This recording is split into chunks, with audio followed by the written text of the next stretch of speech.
Hello everyone and welcome to the complete 5-minute German A1 course. In this course, I will explain all the A1 topics in a simple, clear and engaging way. Along with the explanation of each topic, I will give you rules and tips and tricks which will help you not only understand the grammar concepts but also remember them. I will also give you different vocabulary and phrases which you can use in your daily life. And I will also give you resources such as websites, notes and word lists which will help you in your German learning journey. So this course is for everyone who wants to learn German. Even if you are a complete beginner or just want to revise the concepts which you learned earlier, this course is for you. And my goal by the end of this course is that you will be well prepared to give the A1 exam and will also have a strong foundation to learn the next levels such as A2 and B1. So if you have always thought that German is very difficult and complex, then don't worry. Just follow this course step by step and I am sure that you will find it easier and more enjoyable than expected. I have also designed this course in a way that each chapter builds up upon what you have learned in the previous chapter so that you don't get confused and it is easier for you to understand the concepts which are introduced. So now let's take a look at the course outline and what will we learn in this course. So I have divided this A1 course into 14 chapters and each chapter has two parts.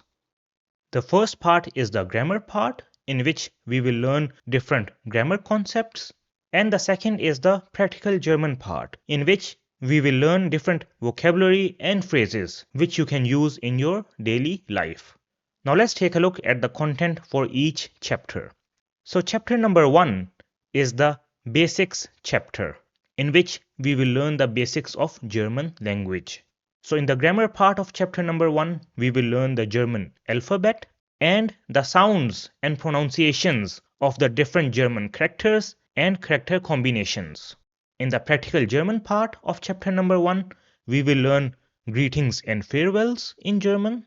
We will learn different basic phrases such as thanks, please, and so on. And we will also learn how you can introduce yourself in German. Then in chapter number 2, we will start by learning German articles, which are definite and indefinite articles.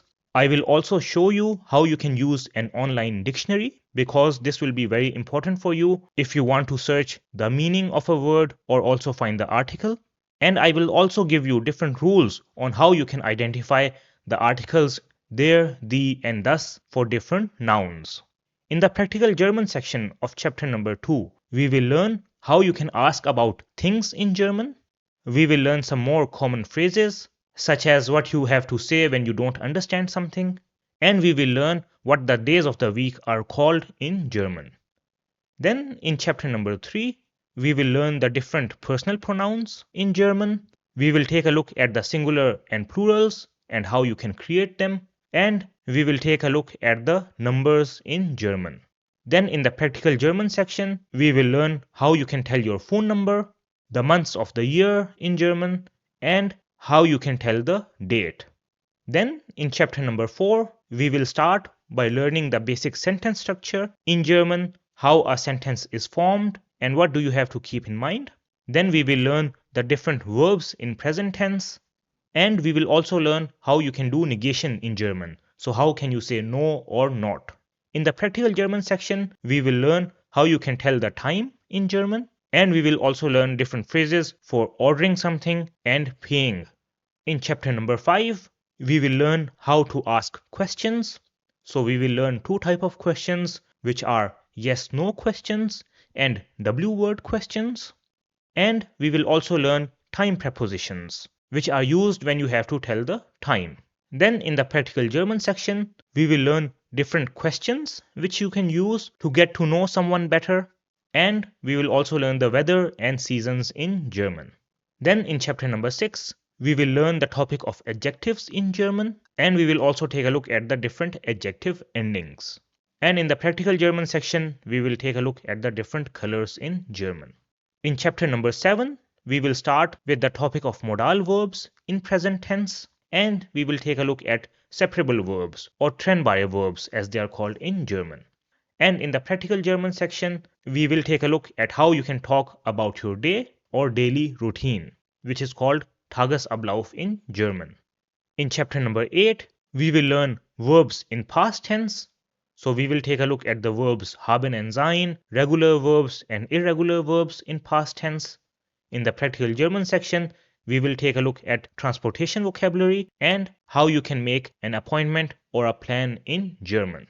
In chapter number 9, we will take a look at the perfect form and participe zwei forms, what they are and how do we use them. And in the practical German section, we will take a look at apartment vocabulary. So what are different things which you see in an apartment called in German? And we will also see how you can talk about the weekend in German. In chapter number 10, we will take a look at another important topic, which is the accusative case in German. And we will see how we can use the accusative case for articles, personal pronouns, adjectives, and negation. After that, we will take a look at different professions and what they are called in German. And we will also take a look at different phrases of how you can talk about your profession with someone else. In chapter number 11, our focus will be on possessive articles and pronouns. And we will see these possessive articles and pronouns for the nominative and accusative cases. And in the practical German section, we will learn clothing vocabulary and phrases. In chapter number 12, we will have an introduction to the dative case. So we will not go into detail for the dative case in the A1 course, and we will just have a simple introduction because this is needed so that you can understand the topic of location prepositions and direction prepositions better. The rest of the details of the dative case will be discussed in the A2 course. And in the practical German section of chapter number 12, we will take a look at directions in German. Then in chapter number 13, we will learn how you can do a basic comparison in German, and we will also take a look at the topic of demonstrative pronouns. In the practical German section, we will take a look at different words which are related to grocery shopping. We will learn how you can ask about the price of something that you want to buy, and we will also take a look at different words which are used to show frequency. In the last chapter, which is chapter number 14, we will learn the concept of imperative. So you will learn how to make requests and give orders with the imperative form. So this is an important topic because you will need this in the German A1 exam. In the practical German section, we will learn body parts in German. We will also learn how to express pain or illness. And we will learn another very important topic, which is how you can make a doctor's appointment in German. So you see that I have covered each and every topic which is included in the A1 course. There is no topic which I have skipped because my goal is that after you go through this course, you have a solid foundation of German language so that you can learn the next levels and also pass the A1 exam. Now, how should you complete this course? So my suggestion would be that you do one chapter in 2 days. And how you can do this is that on day 1, you do the grammar part of a chapter, and on day 2, you do the practical German part of the chapter. So you learn the different vocabulary and phrases which I have given you for each chapter. And you also revise the grammar that you learned on day 1. And since we have 14 chapters, so if you do one chapter in 2 days, you will be able to complete the whole course in 1 month. So this is just a suggestion from my side. Everyone has different situation.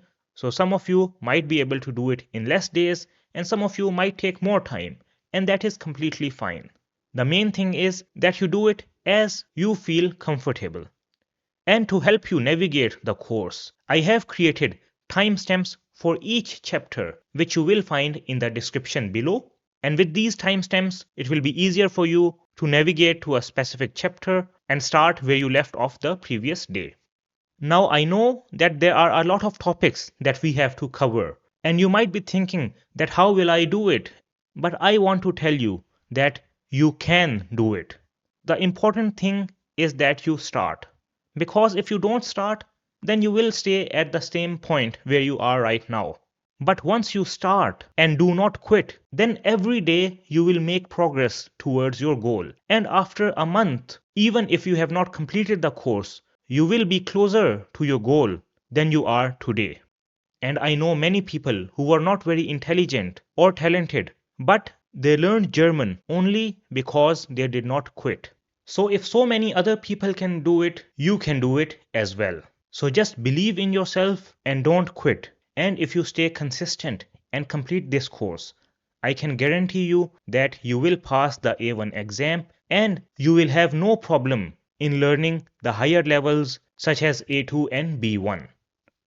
Now I would also suggest that you use a German A1 book along with this course so that you can practice the concepts that you learn. You can use any book that you want. I myself, when I was learning German, used this Studio D A1 book, and I find it very good because it is very well structured and has a lot of practice material. But you can use any book that you want.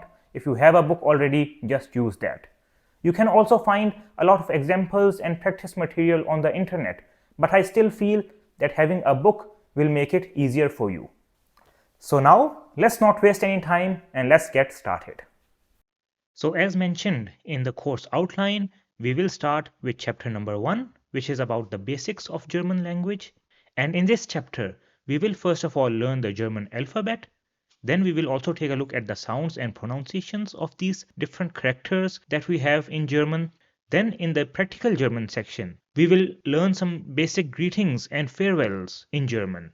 Then we will take a look at some basic phrases, for example, thanks, please, and so on. And at the end of the chapter, I will tell you how you can introduce yourself in German. So let's start with chapter number 1. And let's take a look at the German alphabet. So the German alphabet has 30 characters.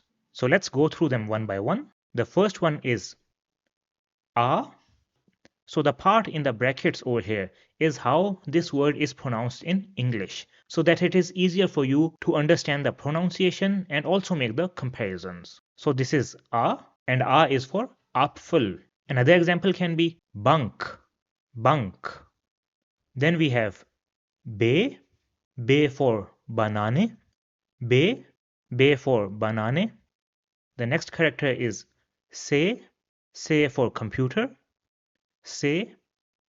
Then we have D, D for Deutschland, D. After that we have A, A for elephant, A.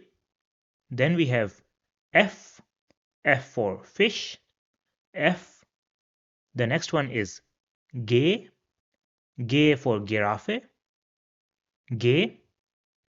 Then we have H, H for house, H. The next one is E, E for insect, E. After that we have yacht, yacht for yogurt, yacht. The next one is K, K for cafe, K.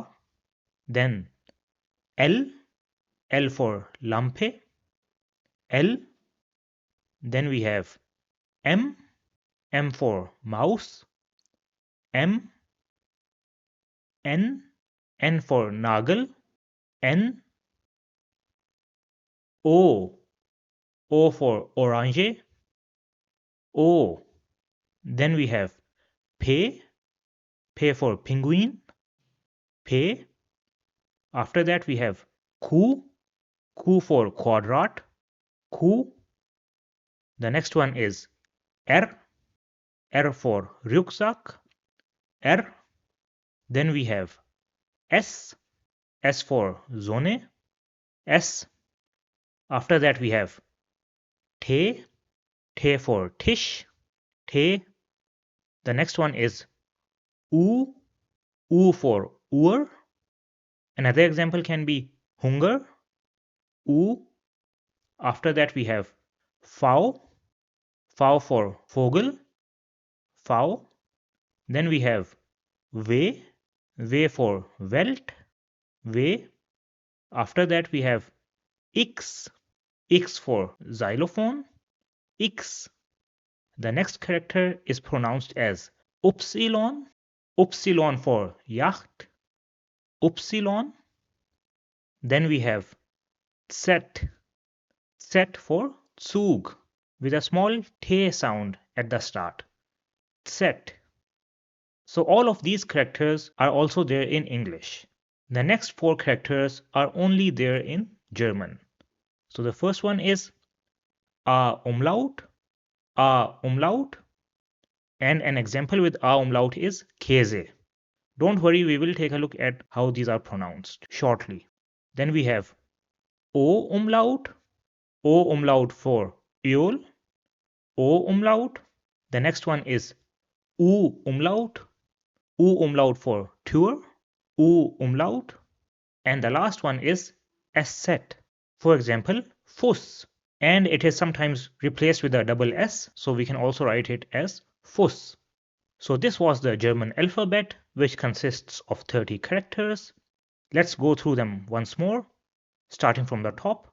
So A, B, C, D, E, F, G, H, I, J, K, L, M, N, O, P, Q, R, S, T, U, V, W, X, Y, Z, A umlaut, O umlaut, U umlaut, and S set. So you can go through this alphabet a couple of times so that you have an idea of how they are pronounced. Otherwise, as we go through the course, we will use these characters again and again. So this was the German alphabet. Now let's take a look at the sounds and pronunciations of these characters. So in this part, what will we learn?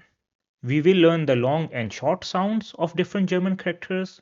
Then we will take a look of how to pronounce the different German characters. And we will also take a look at the pronunciation of different character combinations. So the characters of the German alphabet can be categorized into 2 types. One are the vowels and the others are the consonants. The vowels in German are A, E, I, O, U. So these are similar to the vowels in English. Then we have a few more, which are A umlaut, O umlaut, and U umlaut. So these 8 characters are called vowels in German. All the other characters that we have are called consonants. So this is important for you to know, because on this basis you will know when the character has a long sound and when it has a short sound. So now let's take a look at the pronunciation of vowels, because these are the characters which can have a long sound or a short sound depending on where they are used. So a vowel will have a long sound when it is followed by one consonant or ha. So an example will be Name. So over here you see A is the vowel and it is followed by M, which is a consonant. So it will have a long sound and will be pronounced as Name. Another example can be Zone. You see over here O, which is a vowel, is followed by Ha. So that's why it will also have a long sound. It will be pronounced as Zone. Another example will be Yar, where again the vowel A is followed by Ha. So we will pronounce it as Yar. Now when do vowels have a short sound? So they will have a short sound when they are followed by 2 consonants. For example, in this word over here, we see that the vowel A is followed by 2 consonants, which are De and Te. So it will be pronounced as Stadt, Stadt, and not Start. Now another example where again the vowel A is followed by 2 consonants, which are N and K. So it will again have a short sound. It will be pronounced as Bank and not Bank. Another example where the vowel U is followed by 2 consonants, which are Te and Te. So we will pronounce it as Mutter, again with a short sound, Mutter. So let's do another side-by-side comparison. So here we have 2 words. So in the left one, the vowel A is followed only by 1 consonant, which is M. And in the other word on the right side, the vowel A is followed by 2 consonants, which are both M. So the vowel A on the left side will have a long sound and will be calm, calm. whereas the word on the right side will be pronounced as come, come. So it will have a short sound. So I hope that this difference is clear.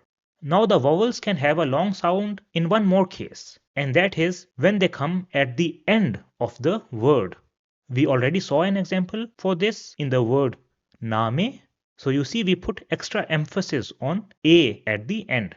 So it will be name and not name as it is pronounced in English. Another example will be zofa. So you see again we have an emphasis on the a at the end. Zofa. Another example will be auto. Auto. So you see over here again we have a long sound at the end. So this is how you can pronounce the vowels in German. Now let's take a look at the pronunciation of different characters in German. So the first character which we will take a look at is S. So the character S, when it comes at the end or it is doubled, then it is pronounced as we pronounce it in English. So for example, we have this word where S comes at the end, so we will pronounce it as Gleis. And this means platform, for example, a railway platform. So you see the S has the same sound as it has in English. Gleis. Now another word where the S is doubled is wissen, which means to know. So the S in wissen is also pronounced as we pronounce it in English. Now if the character S comes in the middle or at the start of the word, then it is pronounced as we pronounce the character Z in English. So for example, we have this word over here and it will not be pronounced as singen. Rather, it will be pronounced as zingen. Zingen. So you see the Z sound at the start. Another word where S comes in the middle is lesen. So you see over here again, we pronounce the S as a Z in English. So lesen, which means to read. So this was how you pronounce S. The next word is V, and this is pronounced as an F in English. So for example, we have this word in German, and this is pronounced the same as if I replace the V at the start with an F. So it will be pronounced as Vater, which means father. Vater. Now here is another word in German, and over here I will do the same thing just for pronunciation purposes, that I will replace the V at the start with an F, and this is how it will be pronounced as voll, which means full. Voll. Another example which we already saw during our alphabets was Vogel, which means bird. So you see over here again the sound of V is the same as the sound of F. So Vogel. So these examples on the right side are just for your understanding, so that you know how you have to pronounce these words. So now let's take a look at the next character, which is upsilon. And when this character comes at the start or the end of a word, then it is pronounced as we pronounce it in English. For example, we have the word hobby. Hobby is the same in English as well. Another word where it comes at the start is yacht. So you see again over here, the sound of upsilon at the start is the same as the sound we have in English. But when it comes in the middle, then it is pronounced as U. So for example, we have this word over here where upsilon comes in the middle. So in order to understand the pronunciation, let's replace the upsilon with a Y and a U. Then I will pronounce it as tube, tube, which means guy. Another example with upsilon is gymnasium. So again, if I replace the upsilon with the Y and U, then it will be easier for you to pronounce as gymnasium, gymnasium, which means secondary school. Now the next character is a umlaut, which has the sound of a, and this is similar to may in English. As you see over here in the sentence, may I do this. So it has the sound of a, as in may. So let's take some examples. So for example, in this word over here, if I replace the a umlaut with a and y, then it will be pronounced as spät, which means late, spät. And it has a long sound because it is followed by one consonant, which is te in this case. And if it is followed by two consonants, then it will have a short sound. So for example, this word over here, which means men in English, and I replace the a umlaut with an a and a y, and then I will pronounce it as manner, manner. Let's take another example. Again, for understanding purposes, I will replace the a umlaut with an a and y. So this will be Mädchen, which means young girl. And it will also have a short sound because it is followed by two consonants. Mädchen. So this was A umlaut. The next one is O umlaut, which has a sound of AO. So for example, in this word over here, I will replace the O umlaut with AO. So it will be pronounced as hören, which means hearing. Hören. In the next example, I will do the same thing, and this will be pronounced as schön, which means beautiful. Schön. And the last example, which is oil in English, will be pronounced as Eol. Eol. So I hope that this comparison makes it easier for you to understand the pronunciation. Let's take a look at the next character, which is U umlaut. So it has the pronunciation of U. So we have this word over here, which means books, and it will be pronounced as Bücher. Bücher. Another example, which means over, will be pronounced as Über. Über. So just remember that U umlaut is pronounced as U. Then we have Asset. So it is pronounced as double S in English. So for example, Fuss, which means foot, can also be written as Fuss. Another example will be Straße, which means street. So here it also has the sound of double S. So it is pronounced as Straße. And in some countries, when you are giving the address, then they don't have this Asset character. So you can write double S instead of it as well. So this is how you can pronounce different characters in German. I have focused on the ones where the pronunciation is different from English. And for the others, as we go through this course, I will give you a lot of examples so that you don't have any problem in their pronunciation.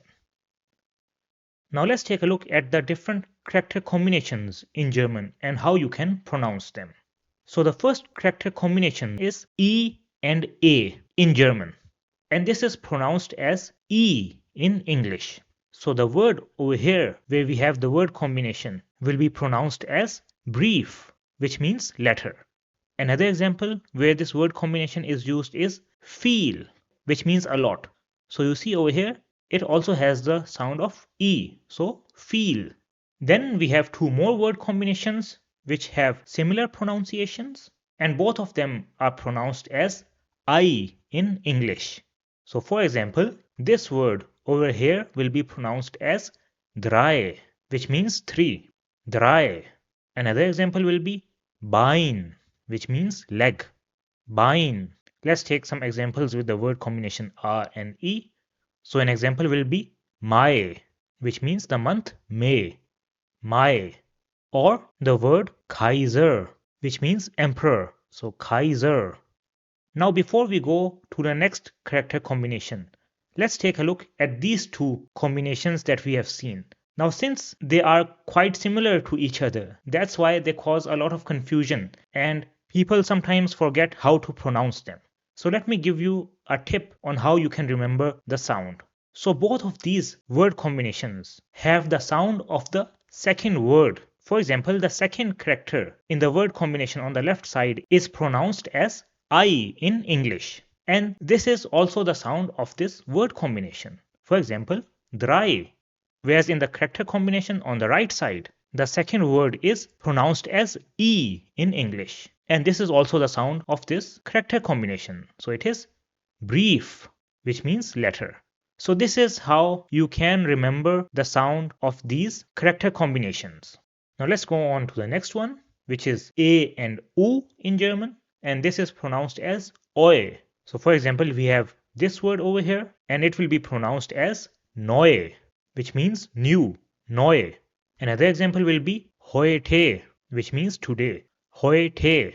After that we have Europa, which means Europe, Europa.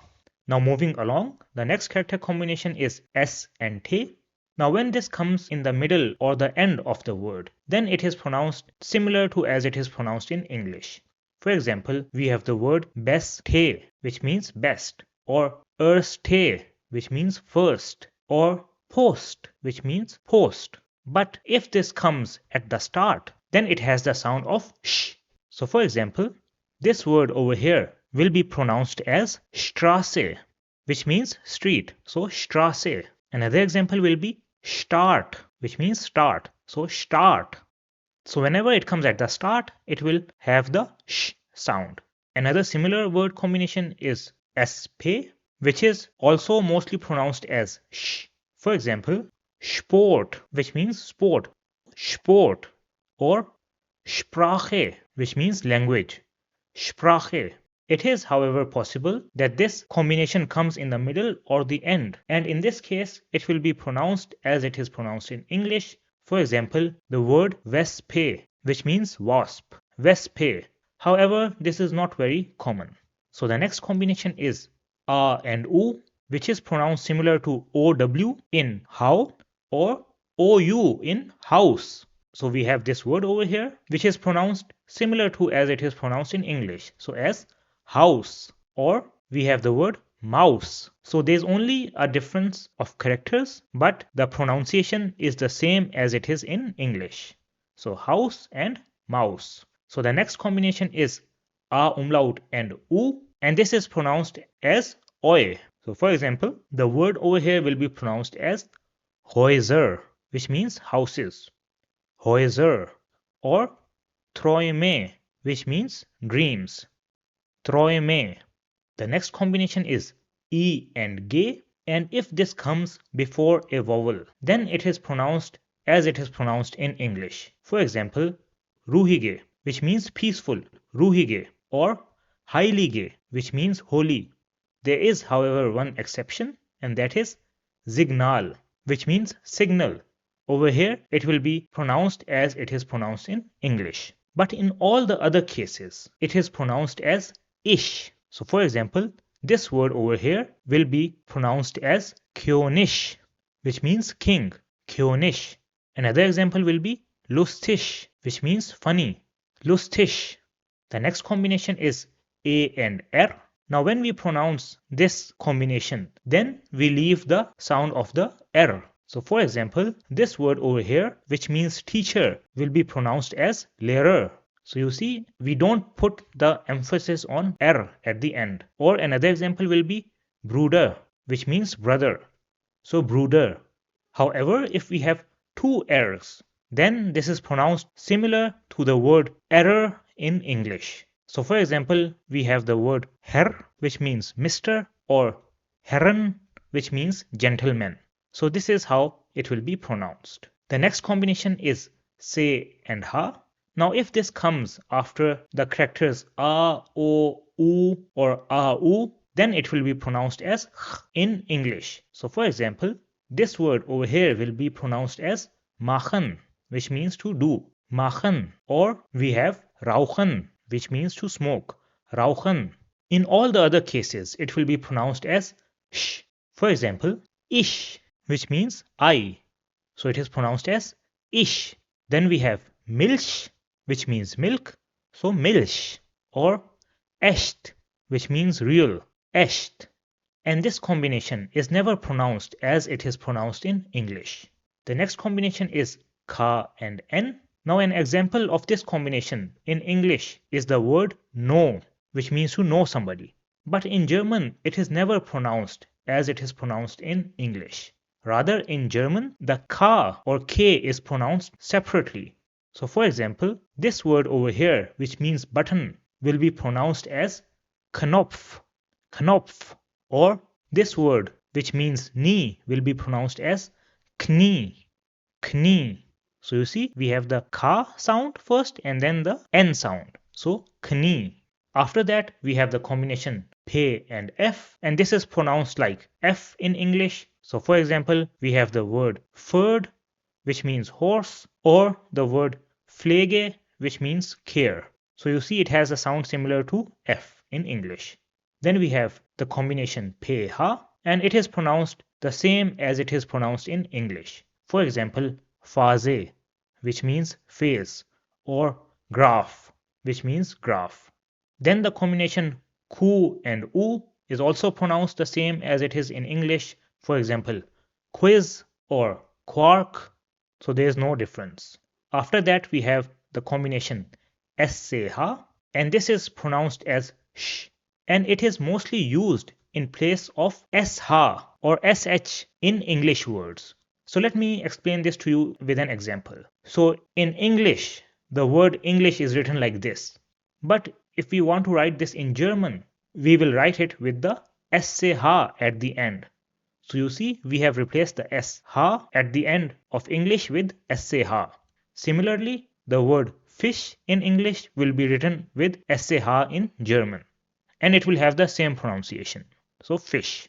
The next combination is T SCH, and this is pronounced similar to the English CH combination. We see this combination in English in the word cheese or chair.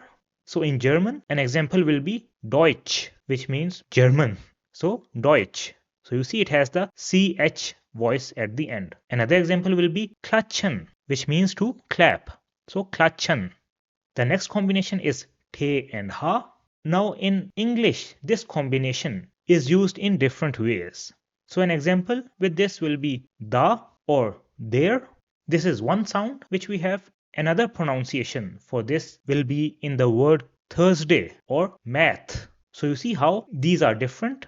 So in German, it will not have the pronunciation of da or there. Rather, it will be pronounced as we pronounce it in the words Thursday or math. So for example, this word over here will be theater, theater. Another example will be theory. So I hope that this is clear. So these were the different character combinations in German. Now in the helpful tips section, I want to show you how you can learn pronunciations of any word that you come across using Google Translate. So that if you come across a new word, you can easily go and find its pronunciation. So now I am going to show you how you can use Google Translate to find meanings of different words as well as learn their pronunciations. So in order to access Google Translate, what you can do is that you come to google.com and then you write over here Google Translate. And when you press enter, then this window opens over here. Now you can also translate the words over here, but I will show you how you can do it on the Google Translate page. So for that, you will click on the first link, which is Google Translate, and then you come to this page over here. Now another way to access Google Translate is that in the address bar, you simply type translate.google.com and then you press enter and it will bring you to this page. Now over here, you can input your word on the left side and it will give you the translation on the right side. So as my input language, I have given English over here and I want whatever I input over here in English to be translated into German. So for that, I can click German over here. Now if you don't see German over here, then you can click on this arrow and over here you will see all the languages that are available and you can click on German and it will then select German. Now let's translate some words over here. So I will write apple and you see it translates it as Apfel. Now if I want to hear how this word is pronounced in German, then I will click on this loudspeaker icon over here which says listen. So I will click on it. Apfel. And it says Apfel. Apfel. Let's do another one. So let's write language. And it gives me the translation of language as Sprache. So we can also listen to this. Sprache. So you see it tells us how it is pronounced. Sprache. Sprache. And it also gives us some other translations of the word language. Let's do another word. For example, exam. And exam is called Prüfung. So if I want to listen how it is pronounced, I will click over here. Prüfung. Prüfung. Prüfung. And you can also translate words from German to English as well. So you can either select German over here and English over here, or you can just swap the languages with this double arrow sign. So I will click on it and it shifts the German word over here and English over here. If I don't know the meaning of a word in English, then I can simply write it over here and it will give me the translation in English. So for example, I have the word heute. So you see it translates into today. So this is how you can use Google Translate to get the meanings of words as well as their pronunciations. Google Translate is one of the most commonly used translate softwares. It also has an app available which you can use on your mobile phone to do the translations. And I find this quite helpful if you want to get the meaning of the word quickly. So I hope that this was helpful for you. So this was how you can pronounce different characters as well as character combinations in German. So now we are done with the grammar part of chapter number 1. Now let's go to the practical German part, where we will learn different vocabulary and phrases which you can use in your daily life. So we will start with different greetings and farewells in German. So the most basic greeting in German is Hallo, which means hello. Hallo. You can also say Hallo, guten Tag, which means hello, good day. You can use this when you go into a shop and you greet the person at the counter, or even on the telephone when you call someone. Hallo, guten Tag. The next one is Guten Morgen, which means good morning. Guten Morgen. The next is Guten Abend, which means good evening. Guten Abend. Then before you go to sleep, you can say Gute Nacht, which means good night. Gute Nacht. Now when you meet someone, then you can say Wie geht es dir? Which means how are you? Wie geht es dir? And this is an informal way to ask about someone. So you use it with friends or people who you know very well. A shorter version of this is Wie geht's, which also has the same meaning. Wie geht's. And if someone asks you Wie geht's, you can answer it by saying Sehr gut, very good. This is when everything is going very good. But if everything is not good, then you can say Nicht gut, not good or not well. Nicht gut. So nicht means not. And if everything is just okay, then you can say Es geht, which means okay. Es geht. Now the formal way to ask how are you is Wie geht es Ihnen? Wie geht es Ihnen? This is used when you talk to someone who you don't know very well or you are in a public office, then you use Wie geht es Ihnen? And as a reply to this, you can say Es geht mir gut. I am doing well. So this is a detailed reply. Es geht mir gut. And when you are not doing well, then you can say Es geht mir nicht gut. I am not doing well. Es geht mir nicht gut. So in a formal situation, it is better to use a more detailed reply as compared to the short ones which we saw earlier. Now as a farewell, you can say Auf Wiedersehen, which means see you again. Auf Wiedersehen. And this is used in the supermarket when you do your grocery shopping. Then the person at the counter will say Auf Wiedersehen. See you again. Another way to say bye is Tschüss, which means bye. Tschüss. And you can also say ciao, which also means bye. Ciao. So these are the different ways you can say bye. First one is tschüss, second is ciao, and third is auf Wiedersehen. Now if you are talking to someone on the telephone, then you will say auf Wiederhören, which translates to hear you again or talk to you again. So auf Wiederhören. So you will not say auf Wiedersehen because on the telephone you cannot see the other person. And you will say Auf Wiederhören. Now let's take a look of how these greetings and farewells are used in daily life. So for this, we have two people over here. One is Frank and one is Julia. And they have a conversation. So Frank says, Hallo Julia. And Julia replies, Hi Frank. Wie geht's? How are you? And Julia replies by saying, Es geht mir gut. I am well. So now Julia asks Frank, Und wie geht es dir? And how are you? And Frank says, Mir geht es auch gut. Danke. I am also well. Thanks. Mir geht es auch gut. Danke. Sehr gut. Very good. Or Julia can also reply by saying, Sehr schön. Very nice. Now it's time to say goodbye. So Julia says, Tschüss. And Frank replies by saying, Ciao. So these were the different greetings and farewells that you can use in German. And we also did a little conversation between two people so that you know how these are used in daily life. Now let's go on to the next part, which are some basic phrases which are used in German. So the first one is Danke, which means thanks. Danke. And if you want to say thanks a lot, then you will say Vielen Dank, which means thanks a lot. Vielen Dank. And if you are very thankful, then you can say Dankeschön, which means thank you very much. Dankeschön. So these are the different ways that you can say thanks in German. So Danke means thanks, vielen Dank means thanks a lot, and Dankeschön means thank you very much. Now as a reply to this, you can say Bitte sehr, which means you are welcome. Bitte sehr. Then we have Bitte schön, which also means you are welcome, but in a more polite way. Bitte schön. After that we have Bitte, which means please. Bitte. And if you want to excuse yourself, then you will say Entschuldigung, which means excuse me. Entschuldigung.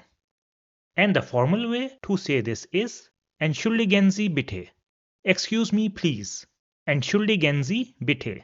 So for example, if you are in a supermarket and someone is blocking your way, then you can say Entschuldigen Sie bitte. The next phrase is Es tut mir leid. I am sorry. Es tut mir leid. And if you are very sorry, then you will say Es tut mir sehr leid. I am very sorry. Es tut mir sehr leid. So sehr means very. And as a reply to this, you can say kein Problem. No problem. Kein Problem. Then in German, the word ja means yes. Ja is yes. And the opposite of ja is nein, which means no. Nein. So these are some basic phrases that you will use in German. And we will learn more phrases as we go along in the course. So you can go through them again and write them down so that you know what the different commonly used phrases in German mean. Now let's go to the last section, which is introducing yourself in German. And in this part, we will do a basic introduction. And in the later chapters, we will do a more detailed introduction in German.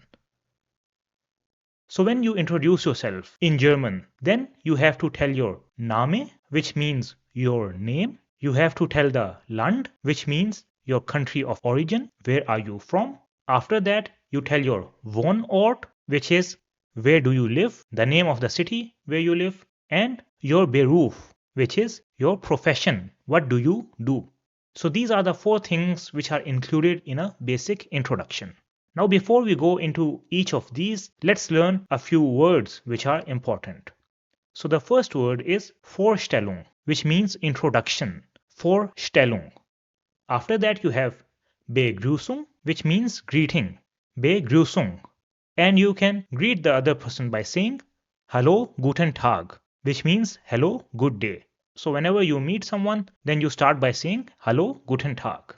Now the first part in the introduction is that you tell your Name, which is your name. So if I am telling my name, then I will say Mein Name ist Usama Ehsan, which means my name is Usama Ehsan.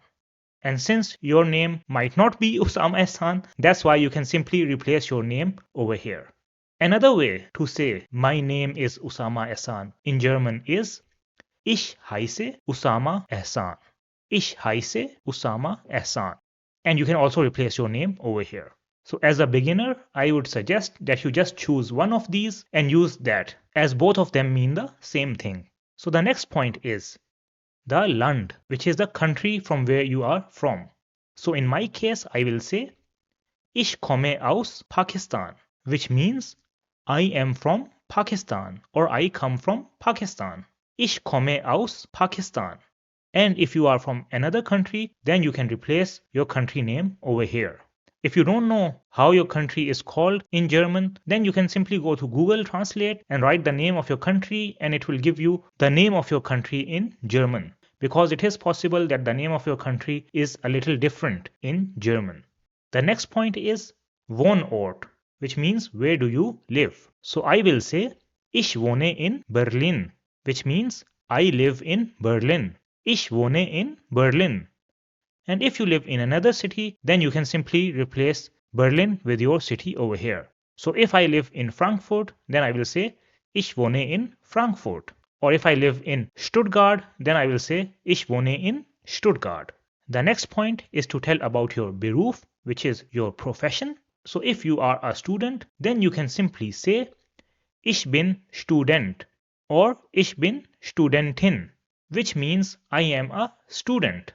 And if you see, I have written student and Studentin over here. So the difference between these two is that in German, student means a male student and Studentin means a female student. So if you are a male student, you will say ich bin Student, and if you are a female student, then you will say ich bin Studentin. And if you have any other profession, then you can simply replace student or Studentin with your own profession over here. We will learn about the different professions in a later chapter, but since all of you are learning German, that's why if you say ich bin Student or ich bin Studentin, this is also fine. So now let's do a recap of the introduction which we have learned. So whenever you meet someone, you will start with a Begrüßung, which is a greeting, and you can say Hallo, guten Tag. Then you will tell your Name, which is your name. So in my case, I will say mein Name ist Usama Ehsan. Then the Land, where are you from? I will say ich komme aus Pakistan. After that, we have the Wohnort, where do you live? So I will say ich wohne in Berlin. And at the end, we have the Beruf, which is the profession. So over here, you can say ich bin Student or ich bin Studentin. So in this way, you can introduce yourself in German.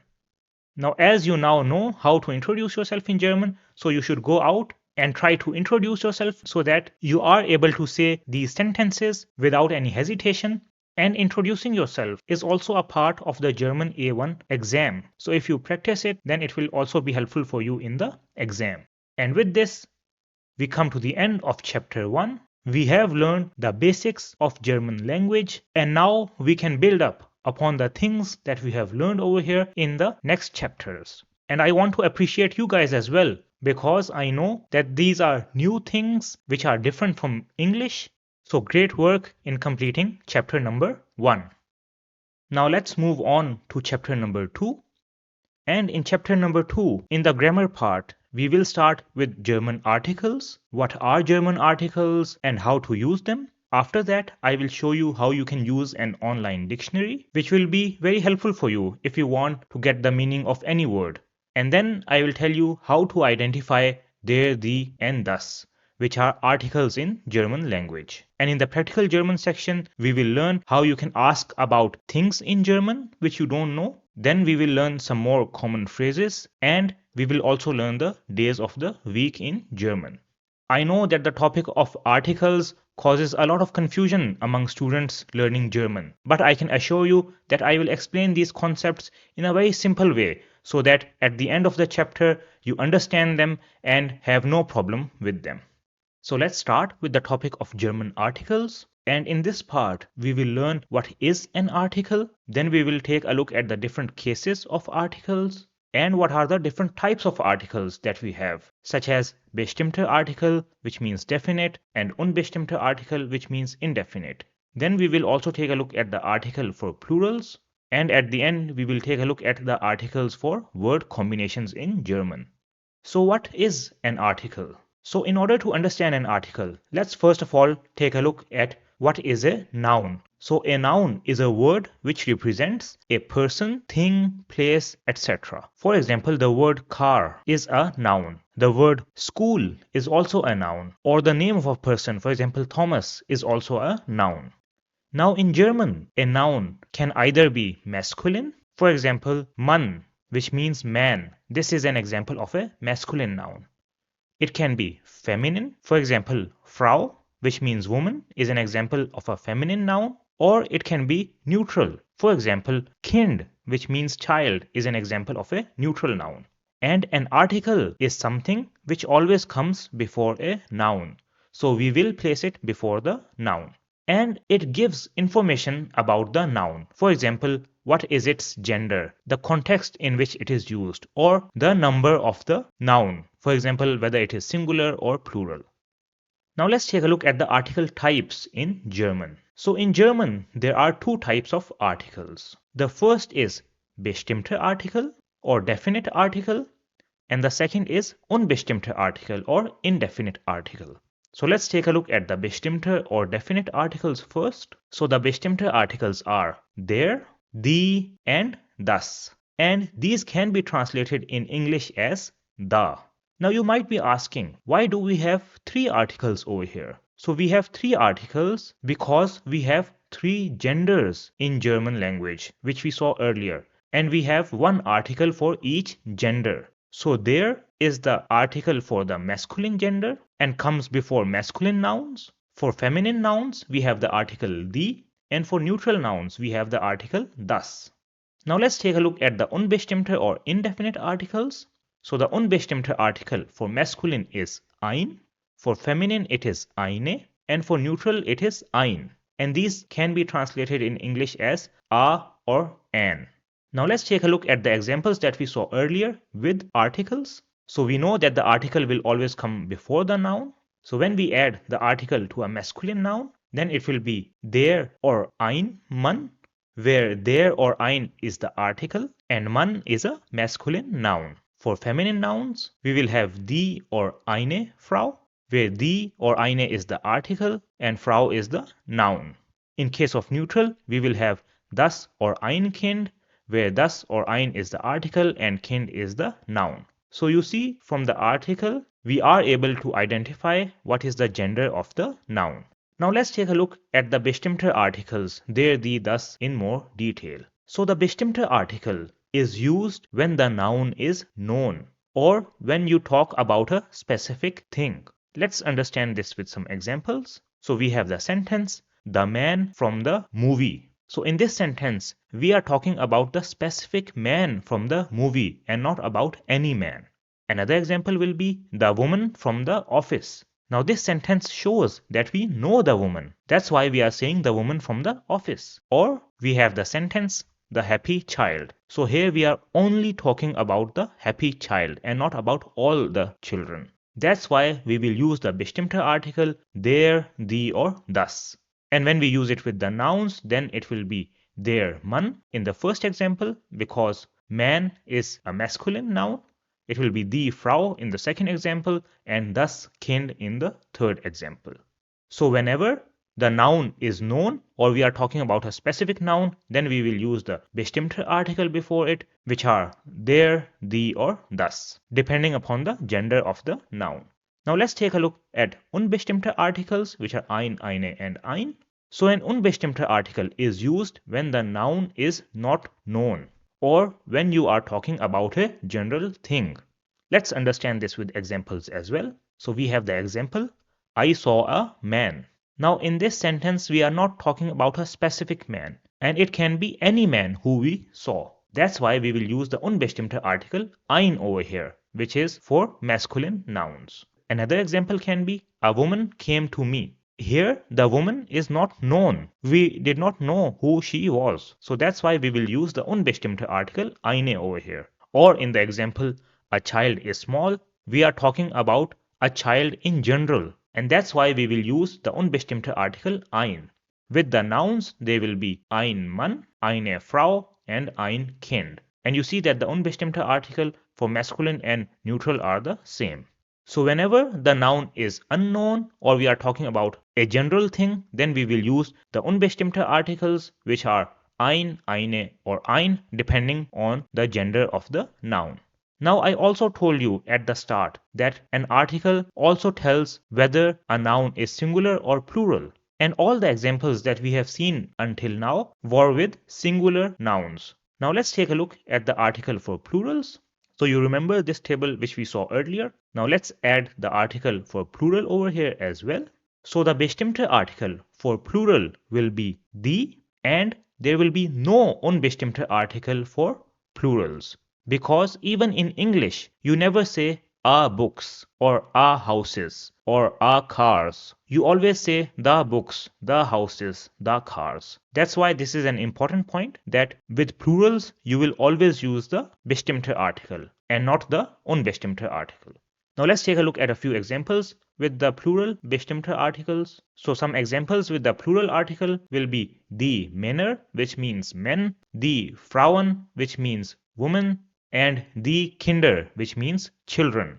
So you see, in all of these cases, we are talking about more than one person, and that's why we use the article die. So whenever there is a plural, you will use the article die. Now let's take a look at some word combinations in German. So in German, you can make new words by combining two or more words. For example, we have the word Wasser, which means water, and it has the article das, so it is neutral. And we have another word that is Flasche, and it means bottle in English. And Flasche has the article die. Now we can combine both of these words to make a new word, which is Wasserflasche. That means water bottle. But what will be the article for this new word? So whenever you make a new word by combining two or more words, then you will always use the article of the last word. And in this example, the last word is Flasche, which means bottle. So that's why the article for Wasserflasche will be die Wasserflasche. Now let's take a look at a few more examples. So we have the word der Kurs, which means course, and it is a masculine noun. And we have the word das Buch, which means book. So when we combine both of them, then we get the new word, which is Kursbuch. That means course book. And the article for this will be das, as that is the article for the last word, which is Buch in this case. So let's take another example. So we have the word das Spiel, which means game or play. And we have another word which is der Platz, which means area. So we can combine both of them to make the word Spielplatz, which means play area. And in this case, the last word is Platz, which has the article there. That's why Spielplatz will also have the article there. So der Spielplatz. Now let's do a recap of what we have learned in this lesson. So we learned that an article always comes before a noun. So we have the article and then the noun. An article gives information about the noun, for example, its gender, its number, or the context in which it is used. In German, a noun can be masculine, feminine, neutral, or plural.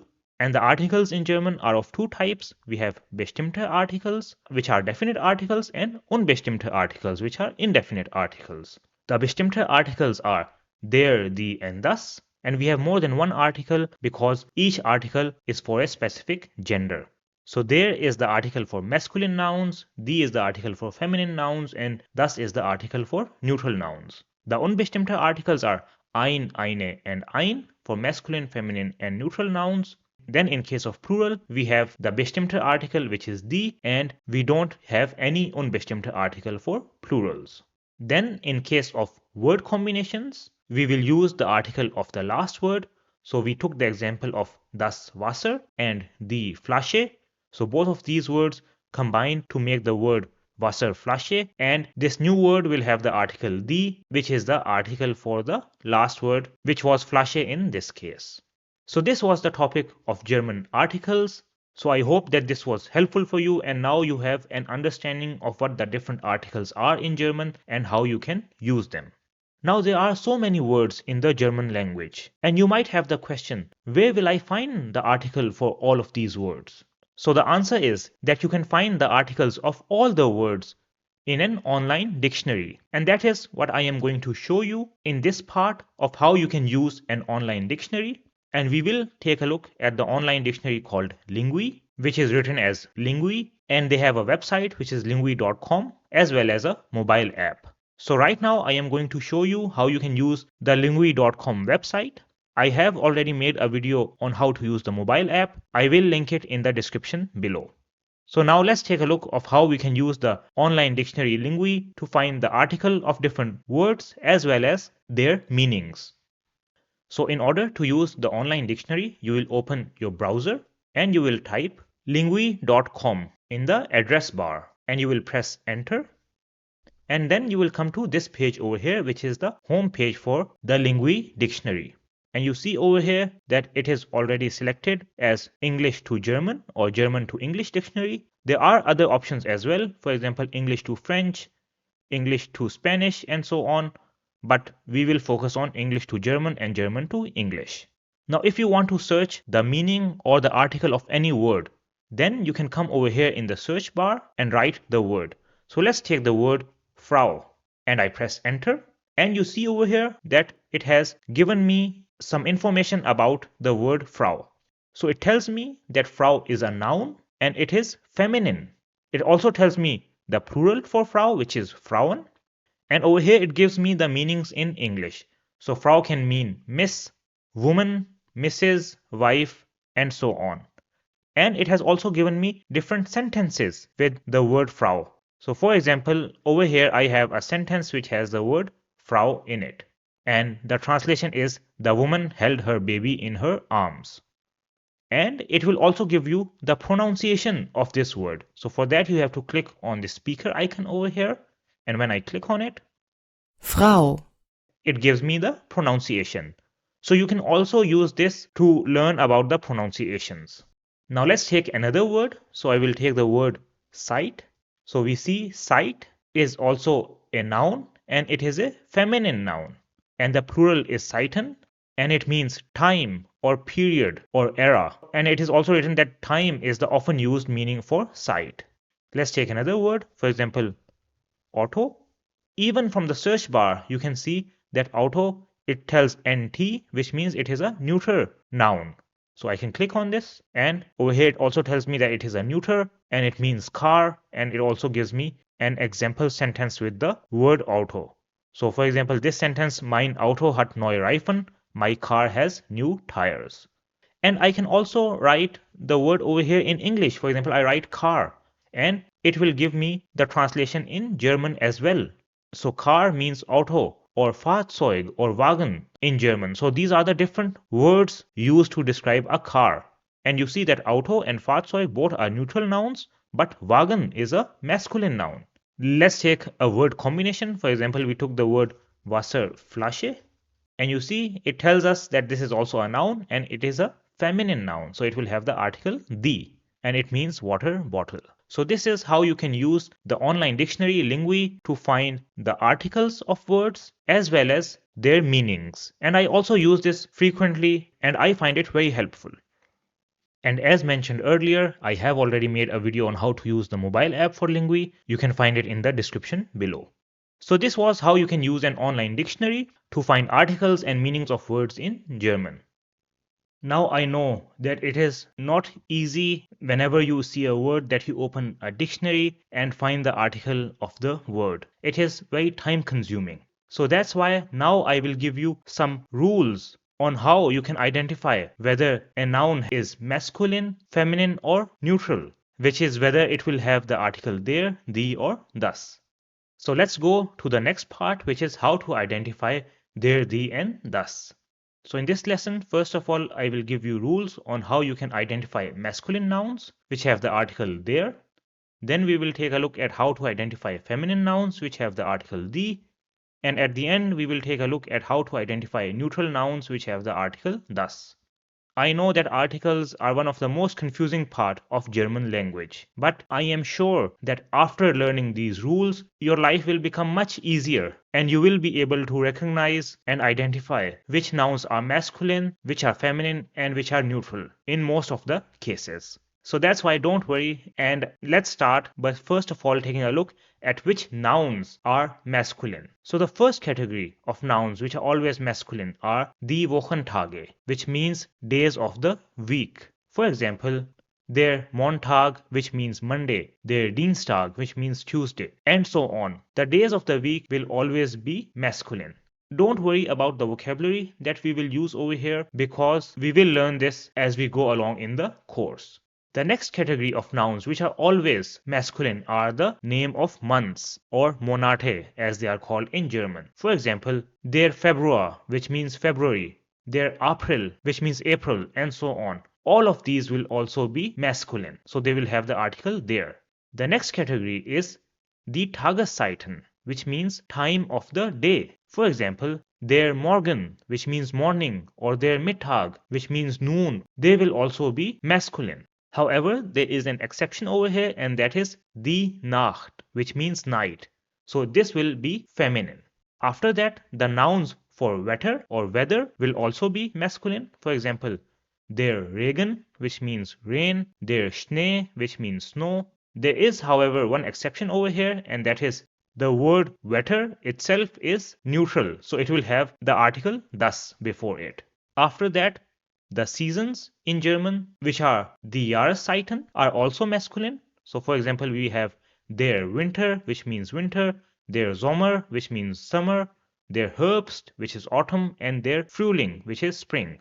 So you see all of them are also masculine. Then the map directions in German, they are also masculine and they are called Himmelsrichtungen. So we have their Norden, which means north, their Süden, which is south, their Osten, which is east, and their Westen, which is west. So all of them have the article there. Then different currencies, which are called Währungen, are also masculine. For example, their euro, their dollar. There are, however, some exceptions over here, and that is das Pfund, which means pound, is neutral, and die Rupie, which is rupee, is feminine. So these are the different categories of nouns in German which are masculine. Now let's take a look at the noun endings which are masculine. So for example, if a noun has the ending or, for example, der Motor, which means engine, or der Direktor, which means director, then it will be masculine. If the noun has the ending ing, which is eng or ing in English, then it will also be masculine. For example, we have the word der Zwilling, which means twins, so it will be masculine. Then the endings ig or ich are also masculine. For example, der Honig, which means honey, der Teppich, which means carpet, these will also be masculine. After that, the ending iker will also be masculine. For example, der Mechaniker, which means mechanic, will be masculine. After that, the words with the ending est or ist in English will also be masculine. For example, the word journalist is masculine, so that's why it has the article there.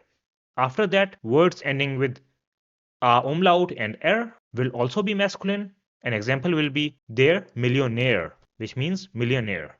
Then the words having the ending er, for example, der Koffer, which means suitcase, der Lehrer, which means male teacher, will also be masculine. Then we have some nouns which have the ending ismus, for example, Kapitalismus, which means capitalism, so they will also have the article there. After that, nouns having the ending and, or ent, for example, der Doktorand, which means PhD student, their Praktikant, which means male intern, or their Präsident, which means male president. All of them are masculine. After that, nouns having the ending eur or o umlaut r, for example, their Friseur, which means male barber, or their Ingenieur, which means male engineer, they will also be masculine. So these are the different noun endings which will be masculine. Now I also want to give you one more important point over here, and that is that all male professions are masculine. So we saw different examples earlier, such as their Präsident, which means male president, or their Journalist, which means male journalist, their Mechaniker, which is male mechanic, their Friseur, which means male barber, or their Ingenieur, which is male engineer. Whenever we talk about the male professions, they will always be masculine. That is, they will have the article there in front of them. Now let's take a look at which nouns are feminine. So the first category of nouns which are feminine are die Zahlen, which are the numbers. For example, die Eins, which means 1, die 13, which means 13. All the numbers in German will be feminine. Flowers in German are also feminine, and they are called Blumen. So we have die Sonnenblume, which means sunflower, die Rose, which means rose. All of them are feminine. After that, fruits, which are called Obst in German, will also be feminine. So we have die Banane, which means banana, die Traube, which means grape. They are feminine. There is, however, one exception, and that is apple will be der Apfel. So it will be masculine. So these are the different categories of nouns in German which will be feminine. Now let's take a look at the noun endings which are feminine. So the first noun ending which is feminine is ung, and this is quite commonly used. So we have the example die Heizung, which means heating, or die Rechnung, which means bill. Both of them have the ending ung, and that's why they have the article die in front of them. The next noun ending, which is usually feminine, is a or e in English. Some examples with this noun ending are die Lampe, which means lamp, and die Straße, which means street. There are, however, some exceptions over here, and those are das Gebäude, which means building, that will be neutral, and der Käse, which means cheese. There are two more commonly used nouns which also have the ending a but are not feminine, and these are der Name, which means name, this is masculine, and das Auge, which means eye, so a single eye, and that is neutral. So I have listed them over here because these are commonly used in daily life. However, most of the times when a noun has an ending a, then it will be feminine. Then we have the ending height or kite. For example, the Freiheit, which means freedom, the Möglichkeit, which means possibility. So these are also feminine. The next noun ending is Schaft. For example, the Freundschaft, which means friendship. So nouns with this ending are also feminine. After that, we have the noun ending ion. So nouns with this ending are also feminine. For example, the Religion, which means religion. Then we have the ending ik. Some examples with this ending are the Musik, which means music, or the Mathematik, which means mathematics. So nouns with this ending are also mostly feminine. The next noun ending which is commonly used is Tät. Some examples with this ending are the Universität, which means university, or the Qualität, which means quality. So nouns with this ending are also feminine. The next ending is ur. Examples for this are the Natur, which means nature, or the Kultur, which means culture. So you see that nouns with this ending are also feminine. The next endings which are mostly feminine are a and set or a and set. Some example nouns are the Distanz, which means distance, or the Differenz, which means difference. After that, we have the endings age or ade. Some examples with these endings are the Garage, which means garage, or the Marmelade, which means jam. The next ending is ae, and an example for a noun with this ending is the Bäckerei, which means bakery. So you see that this is also a feminine noun. The next noun ending is in, and this is usually used with female professions. For example, the Pilotin, which means female pilot, or the Ärztin, which means female doctor. So these were the noun endings which are feminine most of the time. And before we go to the neutral nouns, there is an important point which I would like to mention over here, and that is in German, all female professions are feminine. So for example, we have the Pilotin, which is female pilot, the Ärztin, which is female doctor, or the Ingenieurin, which is a female engineer. Whenever we are talking about a female profession, it will always be feminine, so it will have the article the. Now let's move on and take a look at which nouns are neutral. So the first category of nouns which are neutral are colors, which are called Farben in German. So we have das Blau, which means blue, das Grün, which means green. So all the colors in German will be neutral. Then we have alphabets, which are called Buchstaben in German. So they will also be neutral. For example, das A or das B, das C, and so on. After that, different metals and materials which are called Stoff in German will also be neutral. For example, das Gold, das Silber, which means silver, will have the article das. The next category which will be neutral are fractions, which are called Bruchzahlen. An example will be das Viertel, which means 1/4. So whenever you are talking about fractions, they will be neutral. And the last category which will always be neutral are English verbs. So these are verbs which are taken from English but are also used in German. An example will be das Training. So training is an English word but it is also used in German. So these are the different categories of nouns in German which will be neutral. Now let's take a look at the noun endings in German which are neutral. So the first ending is Lein or Schon. For example, das Mädchen, which means little girl, or das Kindlein, which means little child. So nouns with these endings will be neutral. The next ending is ma. For example, das Klima, which means climate, das Thema, which means topic. So the nouns having the ending ma are also mostly neutral. After that, we have the ending ment or ment. These will also be neutral. For example, das Dokument, which means document, or das Experiment, which means experiment. So these will be neutral. There is, however, an exception over here, and that is der Moment will be masculine. The next ending, which is mostly neutral, will be For example, thus Centrum, which means center, thus Datum, which means date, are also neutral. After that, we have the ending Ist, for example, thus Licht, which means light, thus Gesicht, which means face, so these are also neutral. The next ending is AAU, for example, Niveau, which means level, will be thus Niveau.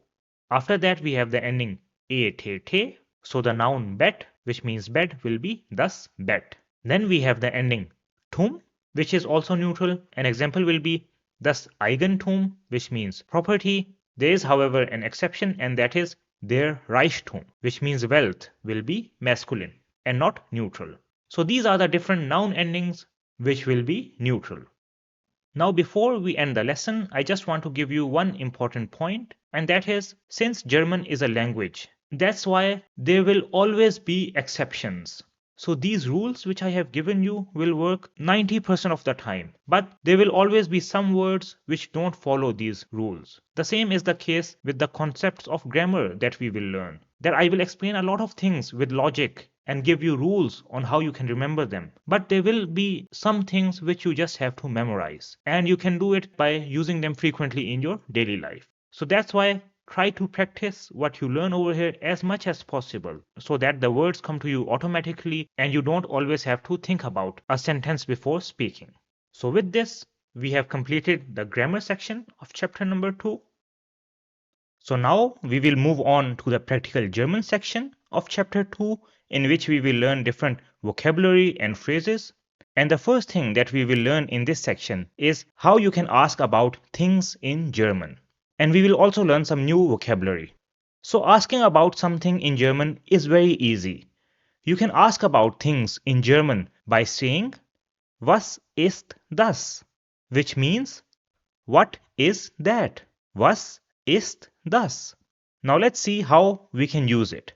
So suppose there is this object and you don't know what this object is. Then you can say, Was ist das?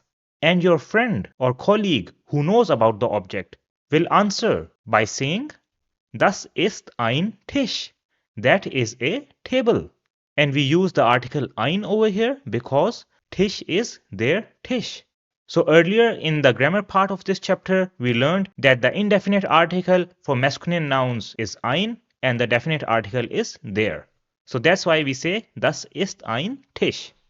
Now let's take some more examples and learn some new words along the way. So now we have this chair over here and you ask, Was ist das? And your friend answers by saying, Das ist ein Stuhl. That is a chair. And Stuhl is der Stuhl in German. Then we have this clock over here. So was ist das? Das ist eine Uhr. That is a clock. So we use eine over here because Uhr is die Uhr in German. Then we have a window. So was ist das? Das ist ein Fenster. That is a window. And Fenster is das Fenster. Now was ist das? Das ist ein Stift. That is a pen. And Stift is der Stift. Was ist das? Das ist ein Sofa. That is a sofa. And sofa is das Sofa. Was ist das? Das ist eine Wand. That is a wall. And you might have already noticed from eine that the article for Wand is die Wand. So it is a feminine noun. Then we have this door. So was ist das? Das ist eine Tür. That is a door. And Tür is die Tür. After that we have was ist das? Das ist eine Tasse. That is a cup. And Tasse is die Tasse. Now moving along. Was ist das? Das ist ein Hemd. That is a collar shirt or formal shirt. And Hemd is das Hemd. Now was ist das? Das ist eine Jacke. That is a jacket. And Jacke is die Jacke. Was ist das? Das ist ein Hund. That is a dog. And Hund is der Hund. Now was ist das? Das ist eine Katze. That is a cat. And Katze is die Katze. Let's take a look at the next image. So was ist das? Das ist ein Teller. That is a plate. And Teller is their teller. Now I think you know the next one. Was ist das? Das ist eine Flasche. That is a bottle. And the article for Flasche is die Flasche. Then we have was ist das? Das ist ein Spiegel. That is a mirror. And Spiegel has the article der Spiegel. So you see how simple it is to ask about things in German. You just need to say was ist das?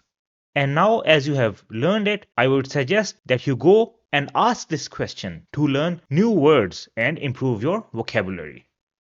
So this was how you can ask about things in German. Now let's move on to the second part of Practical German, where we will learn some common phrases and we will specifically learn what to say when you don't understand something in German. So for example, someone speaks German with you and you don't understand something. Then you can use these phrases to tell the other person that you did not understand and he or she can explain things to you again or in a simpler way. So the first phrase is Das verstehe ich nicht, which means I do not understand that. Das verstehe ich nicht. So if somebody says something to you and you do not understand it, then you can use this phrase. The next phrase is Was bedeutet das? What does that mean? Was bedeutet das?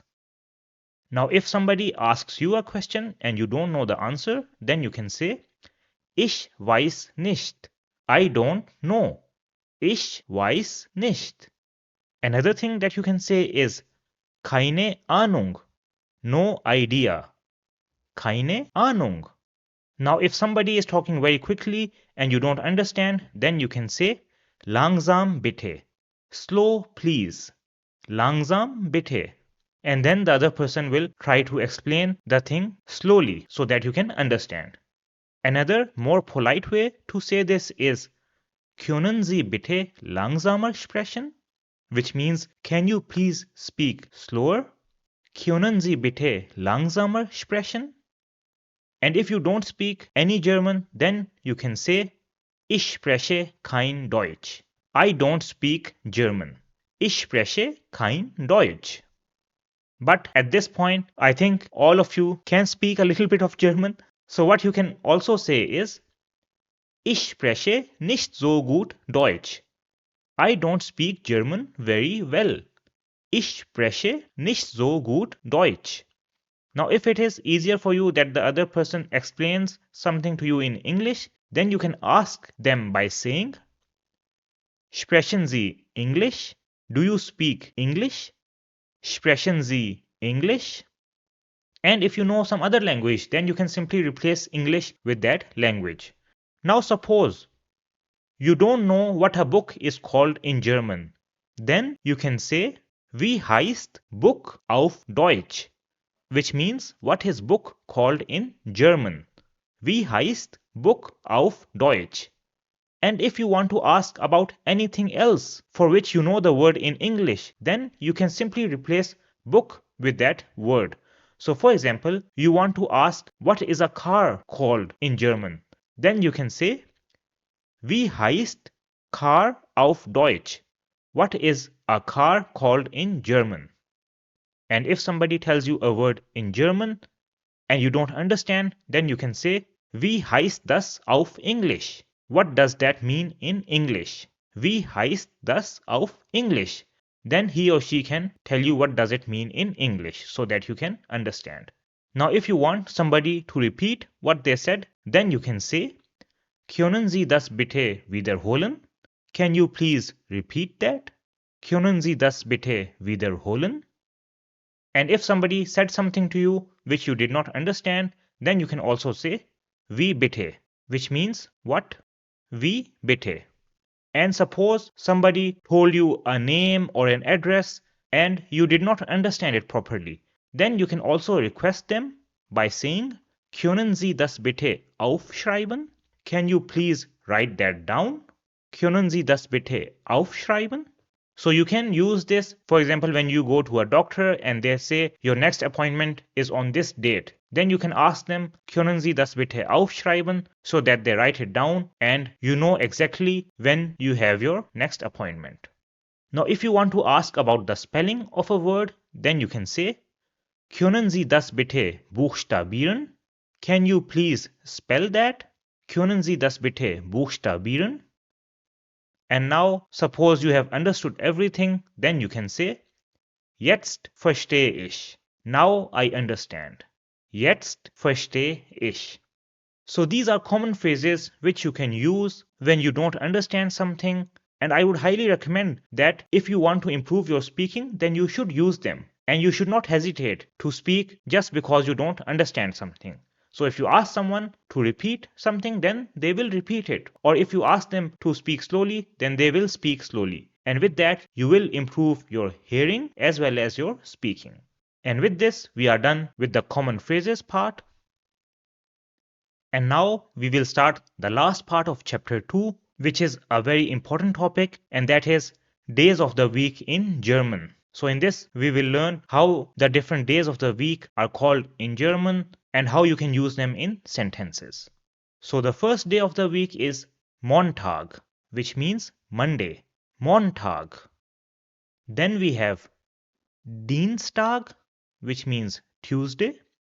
Dienstag. After that we have Mittwoch, which means Wednesday. Mittwoch. The fourth day of the week is Donnerstag, which is Thursday. Donnerstag. Then we have Freitag, which is Friday. Freitag. After that we have Samstag, which is Saturday. Samstag. And the last day of the week is Sonntag, which is Sunday. Sonntag. So these are the days of the week in German. Montag, which is Monday. Dienstag, which is Tuesday. Mittwoch, which is Wednesday. Donnerstag, which is Thursday. Freitag, which is Friday. Samstag is Saturday. And Sonntag is Sunday. And all of these days of the week are masculine, so they have the article there. Now let's learn some other words related to days of the week. So we have the word die Woche, which means the week. Die Woche. Then we have der Wochentag, which means the day of the week. Der Wochentag. And this is singular. And if we talk about plural, then it will be die Wochentage, which means the days of the week. Die Wochentage. Then the most favorite part of the week is das Wochenende, which means the weekend. Das Wochenende. After that we have heute, which means today. Heute. Then gestern, which means yesterday. Gestern. And if we add a for before it, so the word becomes vorgestern, then it means day before yesterday. Vorgestern. After that we have morgen, which means tomorrow. Morgen. And if we want to say day after tomorrow, then it will be übermorgen. Übermorgen. Now let's see how we can ask about the days in daily life or in a conversation. So we again have Frank and Julia over here, and Frank asks Julia, Welcher Tag ist heute? Which day is it today? Welcher Tag ist heute? And Julia answers by saying, Heute ist Samstag. Today is Saturday. Heute ist Samstag. Then Frank asks, Und welcher Tag war gestern? And which day was yesterday? Und welcher Tag war gestern? Julia says, Gestern war Freitag. Yesterday was Friday. Gestern war Freitag. Then Frank asks, Ist morgen Sonntag? Is tomorrow Sunday? Ist morgen Sonntag? And Julia answers by saying, Ja, morgen ist Sonntag. Yes, tomorrow is Sunday. Ja, morgen ist Sonntag. Then Frank asks, Was ist dein Lieblingstag? what is your favorite day? Was ist dein Lieblingstag? Lieblingstag means favorite day. Julia replies, Freitag ist mein Lieblingstag. Friday is my favorite day. Freitag ist mein Lieblingstag. So this is how you can ask about days in your daily life or in a conversation. Now let's take a look at the times of the day, how they are called in German. So the first one is der Morgen. So we already learned Morgen earlier. So Morgen means tomorrow and it also means morning. Der Morgen. Then we have der Vormittag, which means before noon. Der Vormittag, and this is usually the time between 10 and 12 p.m. Der Vormittag. After that we have der Mittag, which means noon or 12 p.m. Der Mittag. The next one is der Nachmittag, which is afternoon. Der Nachmittag. Then we have der Abend, which is evening. This is around 7 o'clock in the evening. So der Abend. And the last time of the day is die Nacht, which means night. Die Nacht. So these are the different times of the day in German. So we have der Morgen, which means morning, der Vormittag, which is before noon, der Mittag, which is noon or 12 p.m., der Nachmittag, which is afternoon, der Abend, which is evening, and die Nacht, which is night. Now let's see how we can talk about times of the day in a conversation. So we again have Frank and Julia over here, and Frank says, Guten Morgen, Julia. Good morning, Julia. Guten Morgen, Julia. Julia says, Guten Morgen, Frank. Good morning, Frank. Frank asks, Wie geht's? Which means, how are you? Wie geht's? Julia says, Gut, danke. Good, thanks. Gut, danke. Then Frank asks, Was machst du am Vormittag? What do you do before noon? Was machst du am Vormittag? Julia says, Am Vormittag arbeite ich. I work before noon. Am Vormittag arbeite ich. Then Frank asks, Und am Mittag, which means and at noon. So und means and. Und am Mittag, Julia says, Am Mittag mache ich Mittagspause. At noon, I take the lunch break. So Mittagspause is lunch break. Am Mittag mache ich Mittagspause. Frank asks, Und danach, and after that. So danach means after that. Und danach. So he is asking about Nachmittag. So Julia says, Am Nachmittag lerne ich Deutsch. In the afternoon I learn German. Am Nachmittag lerne ich Deutsch. Then Frank asks, Was machst du am Abend? What do you do in the evening? Was machst du am Abend? And Julia says, Am Abend sehe ich einen Film. In the evening I see a film. Am Abend sehe ich einen Film. Und in der Nacht, asks Frank, and at night. Und in der Nacht, Julia says, in der Nacht schlafe ich. At night I sleep. In der Nacht schlafe ich. Frank says, Ich auch. Me too. Ich auch.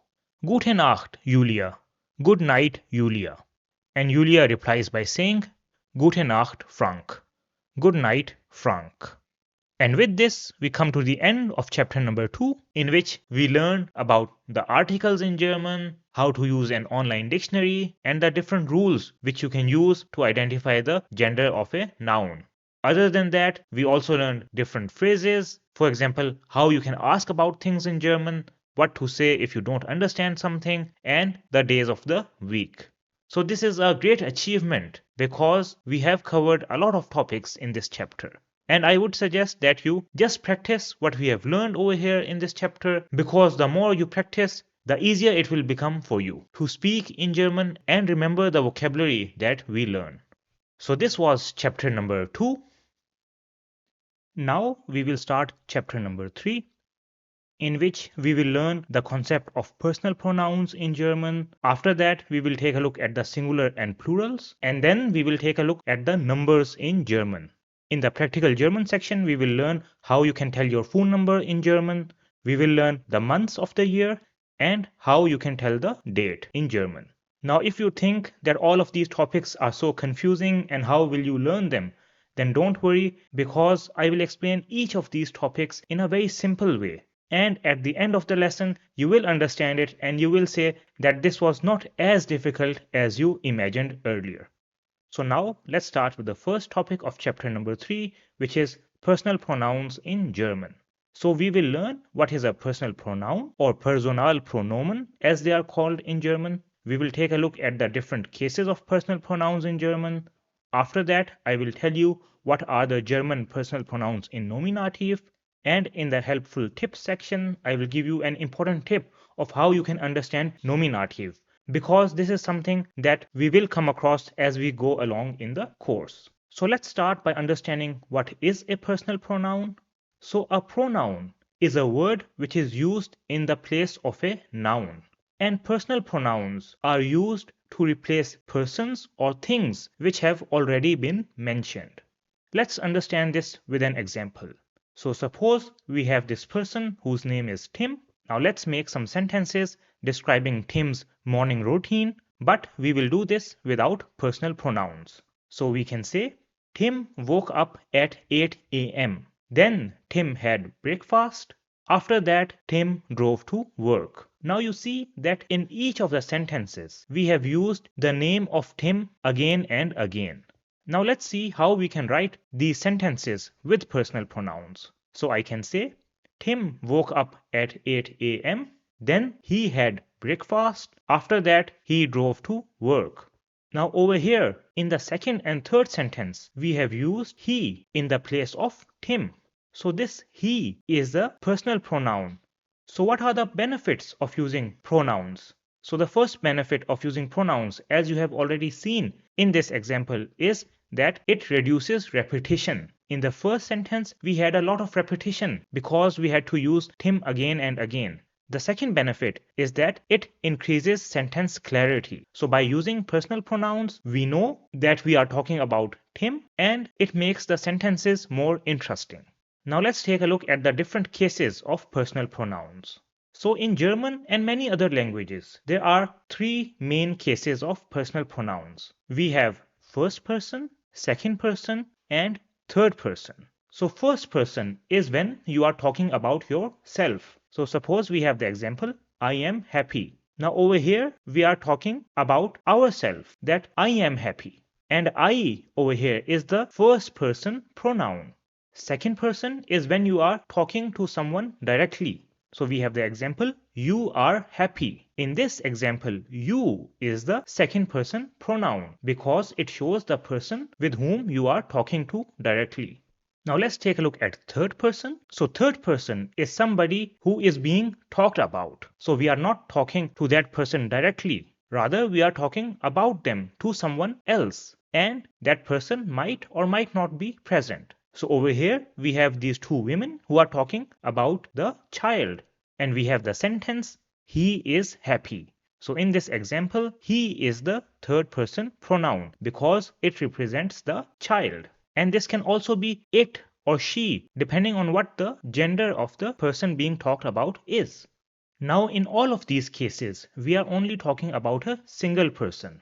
That's why we can also name these cases as first person singular, second person singular, or third person singular. Now let's take a look at the plurals. So over here, we also have the same three cases. So it will be first person plural, second person plural, and third person plural. So first person plural is used when you are talking about yourself as a group. So suppose that you are in this football team and somebody asks you, what do you do? So you say, we play football. So over here, we is the first person plural pronoun, which tells about the group. The second person plural is used when you are talking to more than one person directly. So suppose there is a German course happening in which there are more than one students, then I can say, you all learn German. and over here you all is the second person pronoun in plural. The third person plural case is used when you are talking about more than one person. So for example, in this image over here, these two girls are talking about these students who are studying. So they say they are studying. And over here, they is the third person pronoun. So here is an overview of all the different cases that we have learned in both singular and plural. Now let's take a look at how these personal pronouns are used in German and what are they called. So the personal pronoun for first person singular in German is ich. For second person singular it is du. For third person singular it is er for he, s for it, and sie for she. The first person plural in German is wir. The second person plural in German is ihr, and third person plural in German is sie. Now let's take a look at a few examples with these personal pronouns, and we will use the verb lernen in these examples, which means to learn. So a sentence with the first person singular personal pronoun is ich lerne Deutsch, which means I learn German.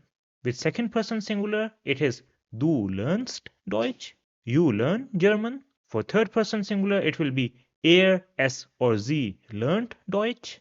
With first person plural, it will be wir lernen Deutsch. For second person plural, it will be ihr lernt Deutsch. And for third person plural, it will be sie lernen Deutsch.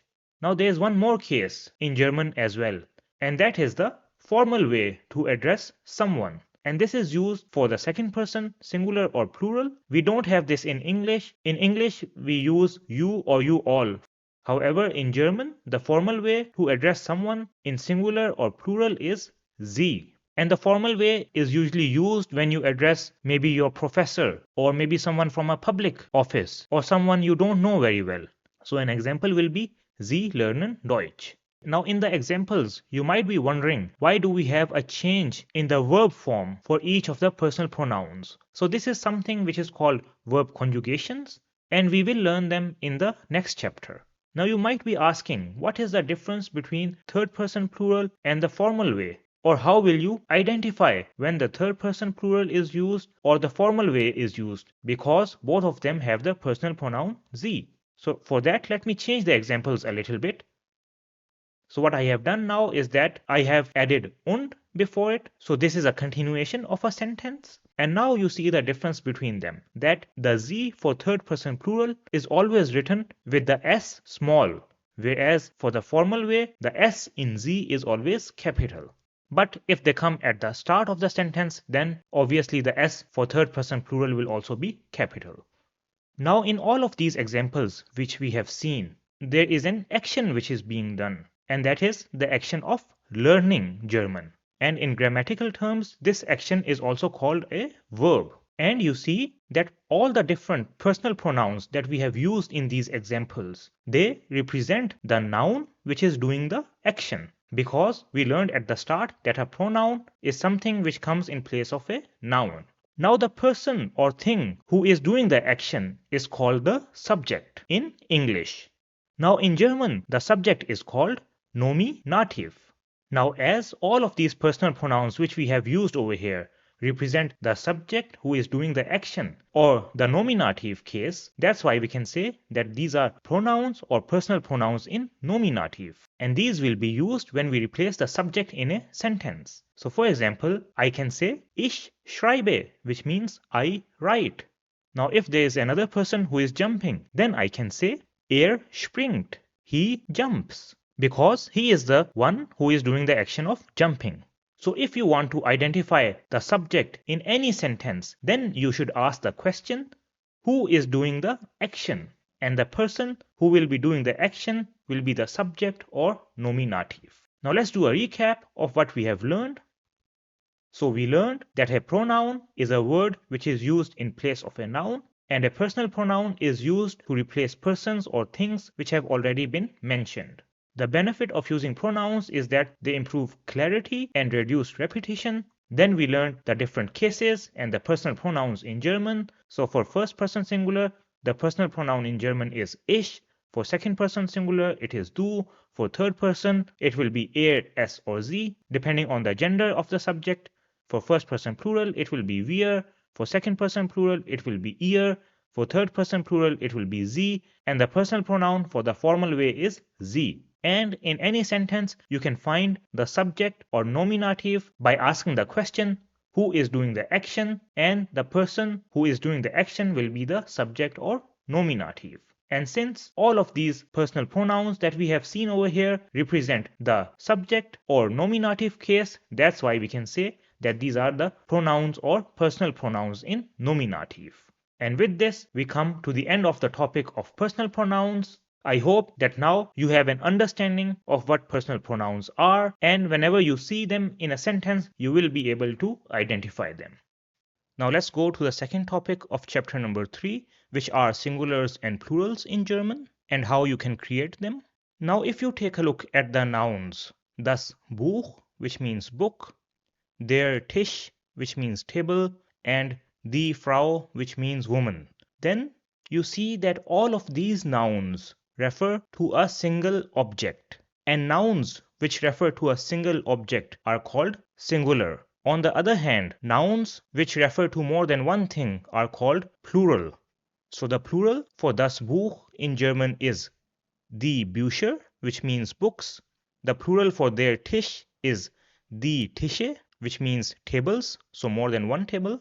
And the plural for die Frau in German is die Frauen, which means more than one women. Now you might be asking, how do we make the plural for nouns in German?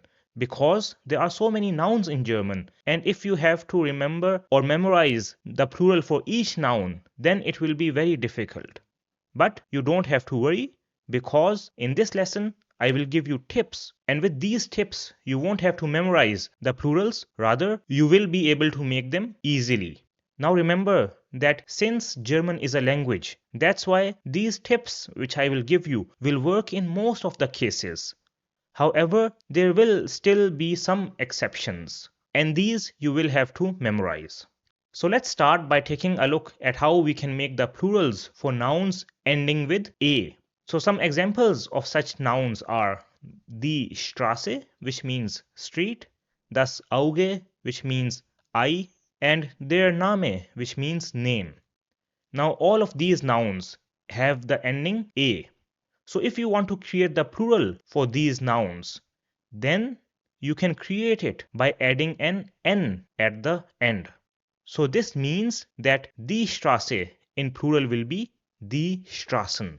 Das Auge in plural will be die Augen. And der Name in plural will be die Namen. So you see that we have added an n at the end of these nouns to make them plural. And also keep in mind that when you create the plural, then you have to use the article die. Now let's take a look at how you can create the plural for masculine nouns. So these are nouns which have the article der. So some examples are der Tisch, which means table, der Hund, which means dog, and der Tag, which means day. So you can create the plural for these nouns simply by adding an a at the end. So this means that the plural for der Tisch will be die Tische. The plural for der Hund will be die Hunde, and the plural for der Tag will be die Tage. So you see that simply by adding an a at the end of masculine nouns, we have created the plural. Now let's take a look at feminine nouns. So these are nouns which have the article die. So some examples are die Frau, which means woman, die Tür, which means door, die Zeitung, which means newspaper. So we can create the plural for feminine nouns by adding an at the end. So the plural for die Frau will be die Frauen. The plural for die Tür will be die Türen. And the plural for die Zeitung will be die Zeitungen. So you see we have added the ending an to create the plurals for feminine nouns. The next category of nouns are neutral nouns. So these are nouns which have the article das. So some examples of such nouns are das Kind, which means child, das Lied, which means song, and das Bild, which means picture. And if you want to create the plural for neutral nouns, then you will add the ending ar to these nouns. So the plural for das Kind will be die Kinder. The plural for das Lied will be die Lieder.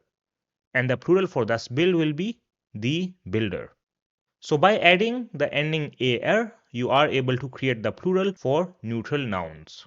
The next category of nouns are nouns which have the ending er, al, an or chan. So an example for a noun having the ending ar is das Zimmer, which means room. A noun with the ending al will be das Möbel, which means furniture. Der Kuchen, which means cake, is a noun which has the ending an. And das Mädchen, which means young girl, is a noun which has the ending chan. Now these are nouns for which only the article changes when we create the plural. So this means that das Zimmer in plural will be die Zimmer. So we have just used the plural article over here. The noun itself remains the same. Similarly, das Möbel will be die Möbel. Der Kuchen will be die Kuchen. And das Mädchen will be die Mädchen in plural. So for the nouns with these endings, there will be no change in the noun and only the article will change. The next category of nouns which we will take a look at are non-German nouns. So these are nouns which are used from English, such as das Team or das Hotel. So these are English words which are used in German. Then we have abbreviations such as das PC or die CD. And we have nouns with the ending O, A, I, U and Upsilon.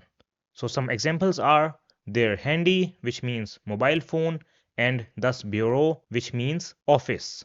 So if you want to create the plural for these nouns, then you can do that by simply adding an S at the end. So this means that the noun das Team in plural will be die Teams. Das Hotel will become the hotels. Das PC will be the PCs. Die CD will be the CDs. Der Handy will become the handies, and das Bureau will be the bureaus. So simply by adding an S, you can create the plural for these type of nouns. And the last category of nouns that we will see are those which have an umlaut in plural, such as a umlaut, o umlaut, and u umlaut. So some examples are the noun das Buch, which means book, in plural is die Bücher. Der Mann, which means man, in plural is die Männer. Die Stadt, which means city, in plural is die Städte. And der Apfel, which means apple, in plural is die Äpfel. So for these type of nouns, there is no specific rule which you can follow to create the plural, and you will have to memorize them. But that is also not so difficult because many of these nouns are very frequently used in daily life. So when you come across them regularly, then you will have an idea what the plurals for these nouns are. Now let's do a recap of all the rules that we have learned. So if we want to create the plural for nouns which have the ending a, then we can do that simply by adding an n at the end. So an example was die Augen, which means eyes. For masculine nouns which have the article der, we can create the plural by adding an a at the end. So an example will be die Tische, which means the tables. For feminine nouns which have the article die, we can create the plural by adding an at the end. So an example was die Frauen, which means the women. In case of neutral nouns which have the article das, we can create the plural by adding ar at the end. An example will be the Kinder, which means the children. Then for nouns with the ending ar, al, an or chan, we saw that in this case only the article changes in plural. The rest of the noun remains the same. So an example was die Zimmer, which means the rooms. Then for non-German nouns, abbreviations or nouns having the endings o, a, I, u or upsilon, we can create the plural simply by adding an s at the end. So an example was the hotels. And for nouns which have an umlaut in plural such as a umlaut, o umlaut and u umlaut, there is no specific rule and we will have to memorize them. Such as the plural for Apfel is die Äpfel. Now I have also created a list of important nouns with plurals. So these are nouns which are frequently used in daily life. You can get this list from the link in the description below. So if you know them, then it will be easier for you to make the plurals and you won't have to think about them each time you see a noun. Now if you come across a noun for which you don't know the plural, how will you find it? So for that, I will show you a website where you can find the plurals of nouns. So the website is verbformen.com and this is the home page for the website. So just make sure that you have German selected over here. So what you can do is that you have this search bar or this search bar at the top and you can add the noun for which you want to find the plural over here. So for example, I write Buch, which means book, and press enter. And then I will come to this page over here where it tells me the noun, which is das Buch. So it gives me the article for the noun.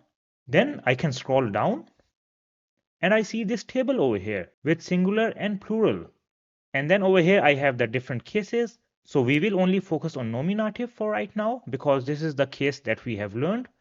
So it tells me that in nominative the singular is das Buch and the plural is die Bücher. You can also find the plural underneath the noun on the right side. So you see over here it is also written Bücher but without the article. And it tells plural with umlaut, that there is an umlaut in the plural. Let's take another noun. So we take Lied, which means song. And when I press enter, I come to this page where again it tells me that the plural is Lieder. I can also scroll down and you see over here singular, das Lied, plural is the leader with the ending AR. Now let's take one more example. So I will take the example Auto, which means car. So it tells me that the plural is Autos. And over here as well, you see das Auto and the Autos. So this is quite a good website. And you also see that you get the translation of the word that you search. So auto means car, auto, automobile, vehicle, etc. And some examples as well. So we will be coming back to this website during the course because there are some other uses for this website as well, which we will see in the upcoming lessons. So I will suggest that you also go to this website and search plurals of some other nouns so that you get a feeling of how you can use this website. And with this, we have now completed the topic of singular and plural. In the last part of the grammar section of chapter number 3, we will learn numbers in German. And let me tell you that numbers in German are very easy. I know you might be surprised by hearing this, but let me tell you why this is the case. So the numbers in German can be divided into two types. So we have numbers which we have to memorize and numbers which follow a pattern. So you don't have to memorize them. And the good news is that you only have to memorize 18 numbers, and these are the ones that you see on the screen right now. All the rest of the number combinations that we have in German, such as 42, 58, 99, and so on, they can be created by using the 18 numbers that you see on the left-hand side. And I will explain how you can make these numbers, what kind of pattern you have to use, and so on, so that you don't have any problems with numbers. So numbers in German are called die Zahlen. Die Zahlen. And this is the plural, whereas the singular is die Zahl, which means number. So the first number is null, which is 0, null. Then we have eins, which is 1, eins. After that we have zwei, zwei, drei, drei,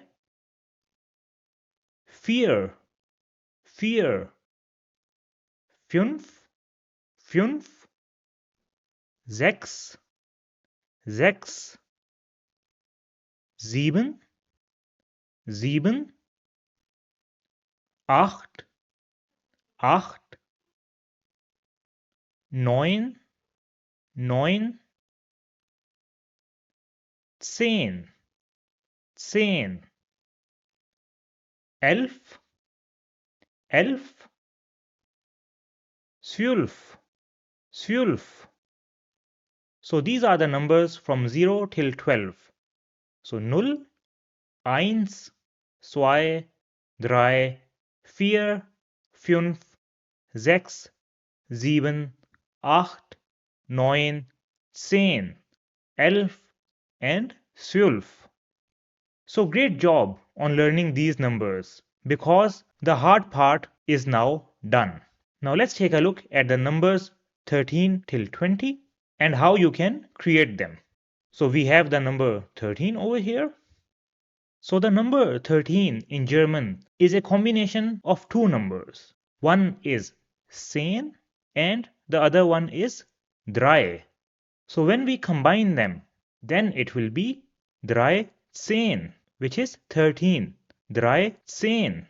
And they are written together without the empty space as you see over here. So 13 will be 13. Then we have 14. So this will also follow the same pattern. So it will be a combination of fear and sane as you see over here. And it will be written without the space as fear sane. Fear sane, which means 14. And we will follow the same pattern for the other numbers such as 15 will be 15. 15 without the space between them. Then we have 16. Now over here there is a small change and that is the S at the end of sechs will be removed. So 16 will be 16 without the S at the end of sechs. And it will also be written together as 16. 16. Then we have 17. Now over here as well we will remove the AN in sieben. So 17 will be 17 written without the space as 17. Then we have 18 and this will be simply a combination of both 8 and 10 and they will also be written together as 18.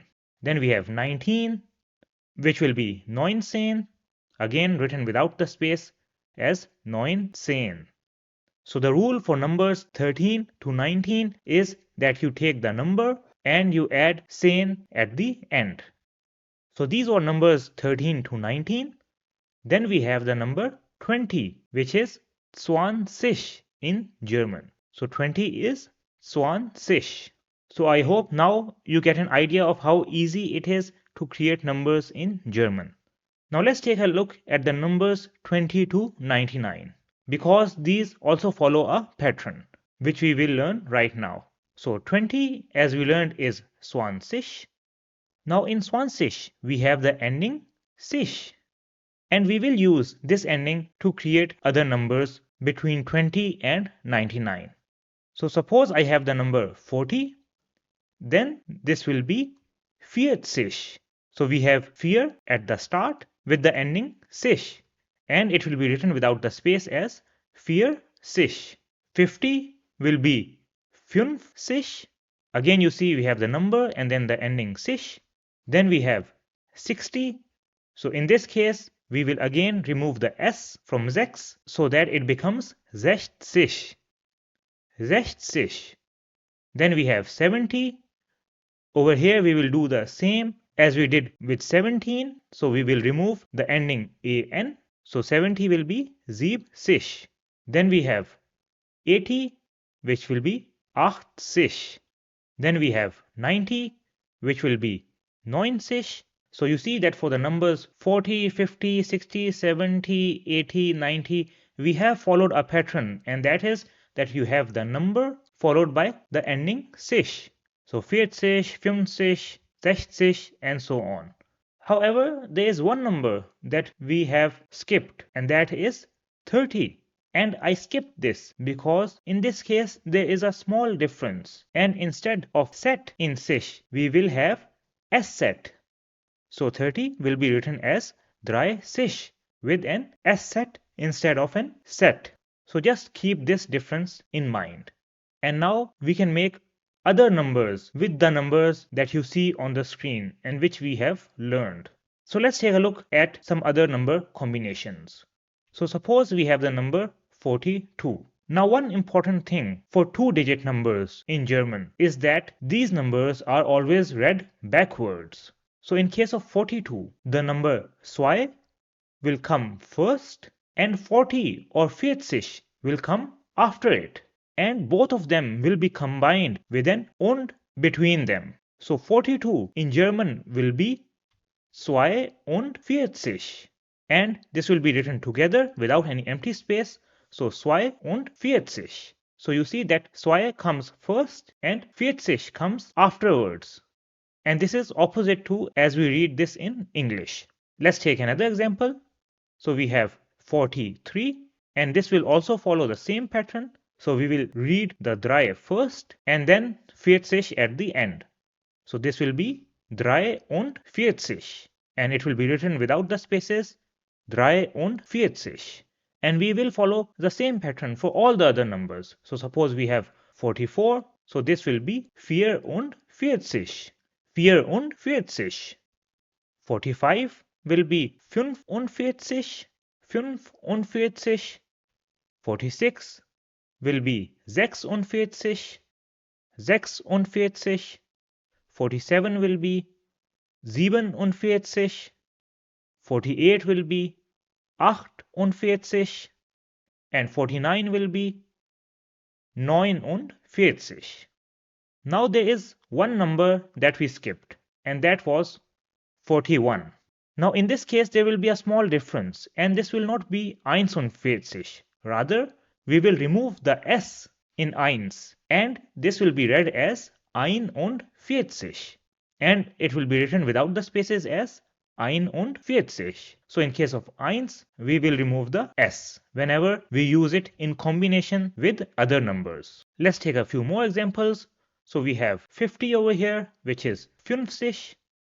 So what will be the number 55 in German? So we will follow the same rule that we followed for the numbers between 40 and 50. So when we read this backwards, then 5 will come first. After that we will add und and then we will add 50. So this will be 55. 55. Now if we have 87, then this will be 87. 87. Then what will be this number over here? Will it be 91? No. As we learned earlier, we will remove the S from eins and then this will be 91. 91. Let's take one last example, which is 99. So this will be 99. And I have written it separately over here so that you can see how we have combined 9 and 90 to make 99. So you see how you can use patterns to make any number between 20 and 99. Now let's take a look at the numbers from 100 till 1000. Now 100 in German is 100. 100. Now let's make some numbers with 100. So we have 100 over here. So this will also follow a similar pattern. So what we will do is that we will add 100 and we will add the number before it. And for eins, we will remove the S at the end. So it will be 100 and it will be written without the space as 100. Then for 200, we will add 2 before 100 so that it is 200. For 300, we will add 3 before 100 and it will be 300. Then we have 400, which is 400. Then we have 500, which is 500. 500. 600 will be 600. 600. 700 will be 700. 700. So in this case, we will not remove the an at the end. Then we have 800, which is 800. So 800 and 900 will be 900. 900. So you see, this also follows a pattern that you have the number followed by 100. Now how will you pronounce a number such as 952? So for this, what we will do is that first of all, we will add the 100 number, which is 900. So this will be the starting. And then for the number 52, we have already learned how to create this in German. So this will be 52.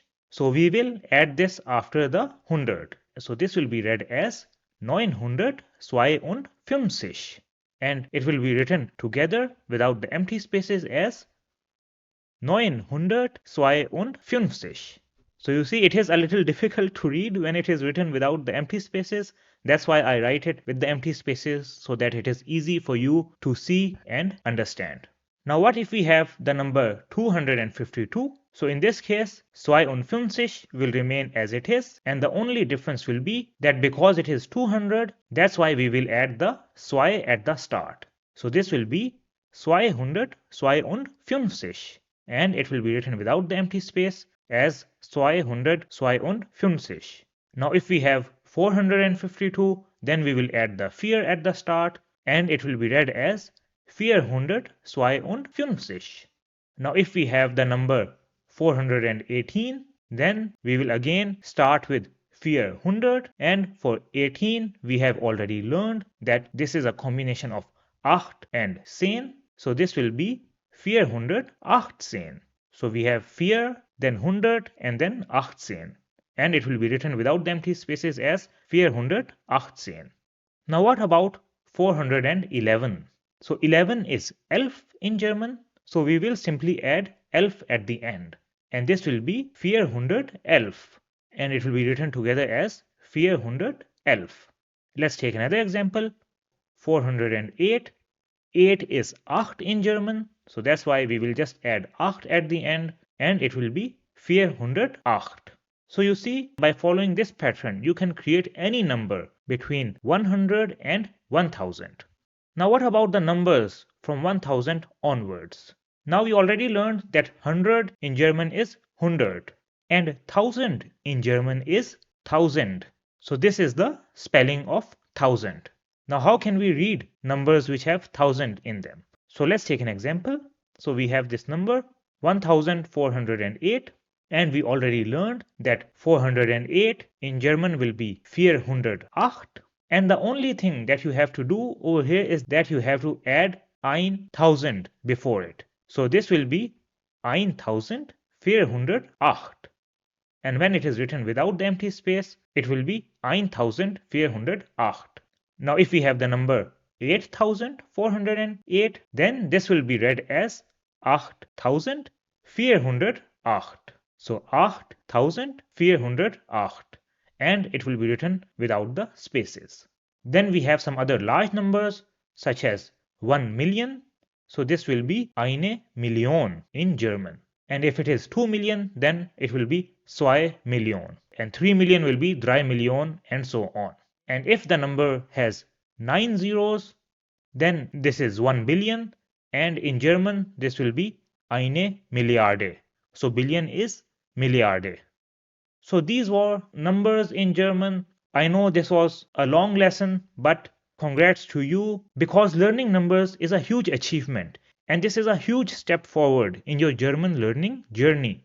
Now there are a lot more things that you will be able to understand. For example, if you go grocery shopping, then you will be able to understand how much the grocery costs and how much you have to pay. This will also help you in introduction, as you will be able to tell your age and also your address, in which you have to tell your house number. And this will also help you understand the time in German. We will see how you can tell the time in the next chapter. So that's why I would suggest that if there is any doubt or any confusion, go through the numbers again, as we will use them in the next sections and chapters. And with this, the grammar part of chapter number 3 comes to an end. Now let's go to the practical German section, where we will take a look at some vocabulary and phrases, and also use some of the concepts that we learned in the grammar section. So the first topic is how to tell your phone number in German, and over here we will use the numbers that we learned in the previous section. So how can you tell your phone number in German? So for this we have Frank and Julia over here, and Frank says, "Wie ist deine Telefonnummer?" which means, what is your telephone number?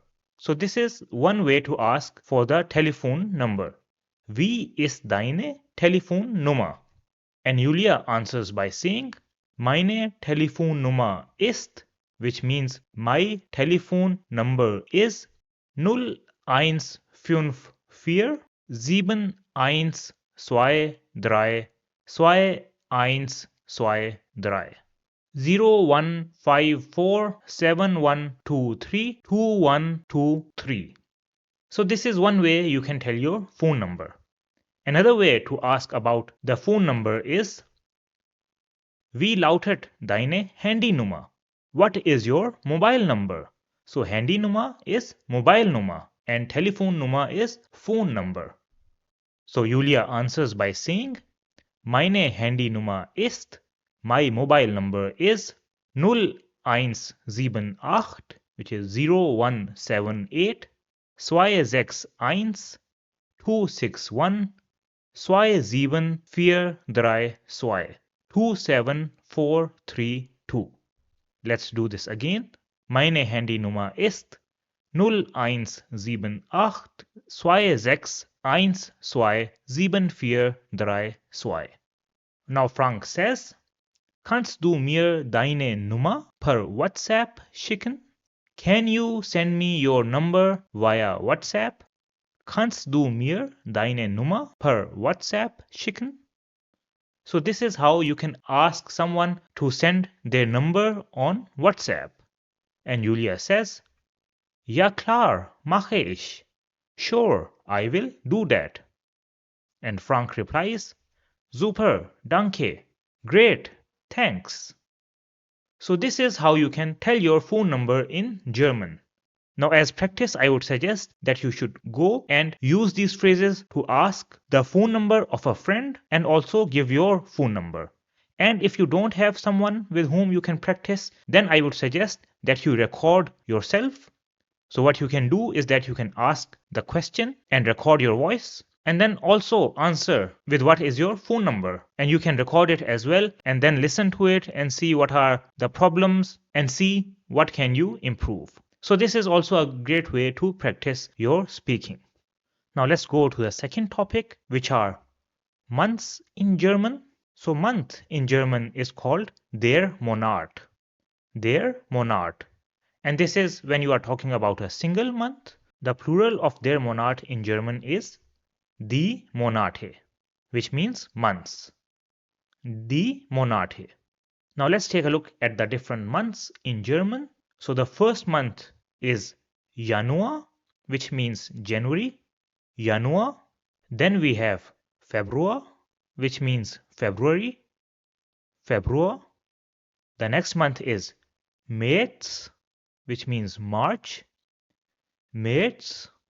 After that we have April, which is April. So the spelling is the same. The pronunciation is a little bit different. So April. After that we have Mai, which is May. Mai. The next month is Juni, which means June. Juni. After that we have Juli, which is July. So Juli. The next month is August, which is August. So August. Then we have September, which is September. So September. After that we have October. This is October. So October. The next one is November. This is the same in English as well. So November. And the last month is December, which is December in English. So December. So these are the months in German. So Januar is January, February is February, März is March, April is April, Mai is May, Juni is June, Juli is July, August is August, September is September, October is October, November is November, and December is December. And these 12 months together make das Jahr, which is year. Das Jahr. And if we are talking about more than 1 year, then it will be die Jahre, which means years. So this is the plural. Die Jahre. So these were the months of the year in German. And now we go to the last topic of chapter number 3, which is how to tell the date. However, before we learn how to tell the date in German, there is another topic that we must know, and that is ordinal numbers in German. So numbers in German are of two types. The first one are normal numbers such as 1, 2, 3, 4, 5, etc. And these are used to count things. We have already done this topic in the grammar section of this chapter. And the other type of numbers are ordinal numbers. And these are first, second, third, fifth, and so on. And these are used to show order or position of something. So ordinal numbers in German are called Ordnungszahlen. And we will see how we can create these Ordnungszahlen since they will be used whenever you want to tell the date. So let's take a look at the Ordnungszahlen from 1 till 19. So suppose we have the number 2. So if we want to say second, then this 2 will be written with a dot after it, and we will read it as 2 plus the ending te. So it will be 2 te, which means second. So on the left side we have 2, which is 2, and on the right side we have the Ordnungszahl, which is 2 te, that means second. Now if we have the number 4, which is 4, then as an Ordnungszahl, it will be written as 4 dot. So this will be the symbol, and we will read it as 4 with the ending te. So it will be 4 te, which means fourth. Then we have the number 5, which is 5, and this will also follow the same pattern. So it will be 5 te with the ending te, which means fifth. Then for the rest of the numbers, we have 6 te, which is sixth. After that, we have 9 te, which is ninth. Then we have 10 te, which means 10th. The next number is 11 te, which is 11th. Then we have 12 te, which is 12th. After that, we have 13 te, which is 13th. 13 is 13, and when we add the ending te, so it becomes 13 te. After that, we have 14 te, which is 14th.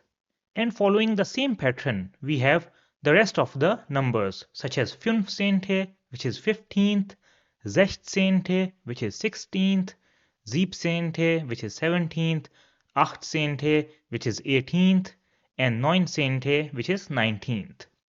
Now there are some numbers which we have skipped. So let's take a look at them as well. So we have the number 1, which is 1. So as an Ordnungszahl, we will write it as 1 with a dot after it, but it will be read as erste, which means first. So it will not be einste, rather it will be erste. Then we have the number 3, which is 3, and this will be written as 3 with a dot or a Punkt. So a Punkt is a dot, and we will read it as dritte, which means third. Dritte. Then we have the number 7, which is 7. So as an Ordnungszahl, we will read it as siebte, which is seventh. So not as siebente, rather siebte. Then we have the number 8, which is 8. So this will be achte, which means eighth. Achte. So these are the Ordnungszahlen from 1 till 19th. So if you want to create the Ordnungszahl from 1 till 19th, then you can take the number and add the ending te to make the Ordnungszahl. Now let's take a look at a few examples of how these are used. So we have the example, die erste Klasse, which means the first class. So Klasse is class and erste is first. Or we can say der dritte Tag, which means the third day. Another example can be die fünfte Reihe, which is the fifth row. So you see that there are certain cases where you have to use the Ordnungszahl and you cannot use a simple number. Now let's take at the Ordnungszahlen from 20 onwards. So the number 20 in German is 20, and the Ordnungszahl for 20 can be created by using the number, which is 20, and adding the ending STA.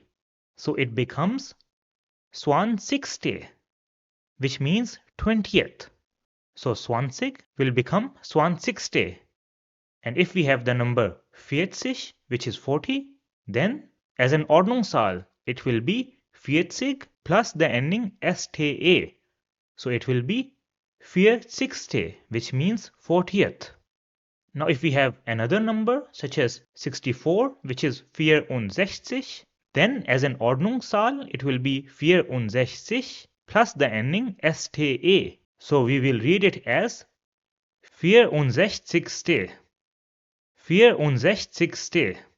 So the rule for creating the Ordnungszahlen from the number 20 onwards is that we have the number and we add the ending STA. So you see that for 20th it will be 20, for 30th it will be 60, for 40th it will be 40, for 50th it will be 50, for 60th it will be 60, for 70th it will be 60, for 80th it will be 80, for 90th it will be 90, and for 100th it will be 100. So in all of these examples we have added the ending STA. So I hope that now you have an idea of how you can create the Ordnungszahlen in German. Now we will go on to the topic of how you can tell the date in German. So the date in German is called das Datum. Das Datum. And suppose that the date today is 10th of April. So we can tell this in German by saying Heute ist der 10. April. Today is the 10th of April. Heute ist der 10. April. And if somebody asks you what is the date tomorrow, then you can say Morgen ist der 11. April. Tomorrow is the 11th of April. Morgen ist der 11. April. And if you want to tell what was the date yesterday, then you can say Gestern war der 9. April. Yesterday was the 9th of April. Gestern war der 9. April. So we have used war over here, which means was, and this is the past tense, and we will learn the verb forms and past tense forms in the upcoming chapters. Now another common question which you will be asked is, wann ist dein Geburtstag? When is your birthday? Wann ist dein Geburtstag? And suppose my birthday is on 5th of May, then I can say, mein Geburtstag ist am 5. Mai. My birthday is on 5th of May. Now over here you might have noticed that I have pronounced 5th of May as 5. Mai. So I have added an extra N at the end.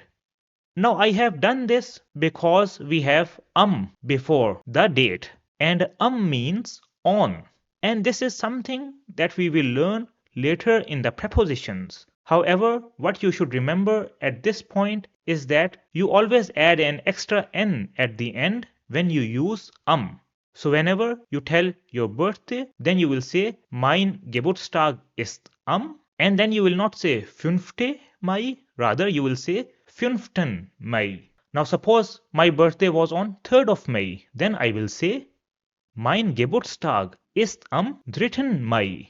So you see over here I have also added the N at the end.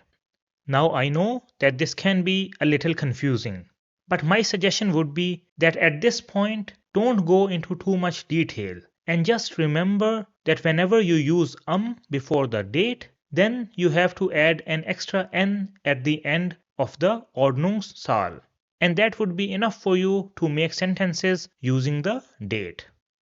So this is how you can tell the date in German, and with this we come to the end of the lesson. So there were a lot of new topics that we learned over here, but these are all topics which are frequently used in daily life, and by knowing these topics you can now start to make basic phrases such as asking about the phone number or telling the date to somebody. You can also understand what the price of things is. So this is a great step forward in your German language learning journey. So now we have done 3 chapters of our German A1 course. So now we will go on to chapter number 4. And chapter number 4 is the chapter where we will start to create complete sentences. So we will start this chapter by first of all taking a look at the basic sentence structure in German, because this is something that will help you in creating correct sentences. After that, we will take a look at the verbs in present tense, and then we will take a look at negation in German. So how can you say no or not? And then in the practical German section of chapter number 4, we will learn a very important topic, that is how to tell the time. And we will also take a look at how you can order something in a restaurant or cafe and pay for something that you get.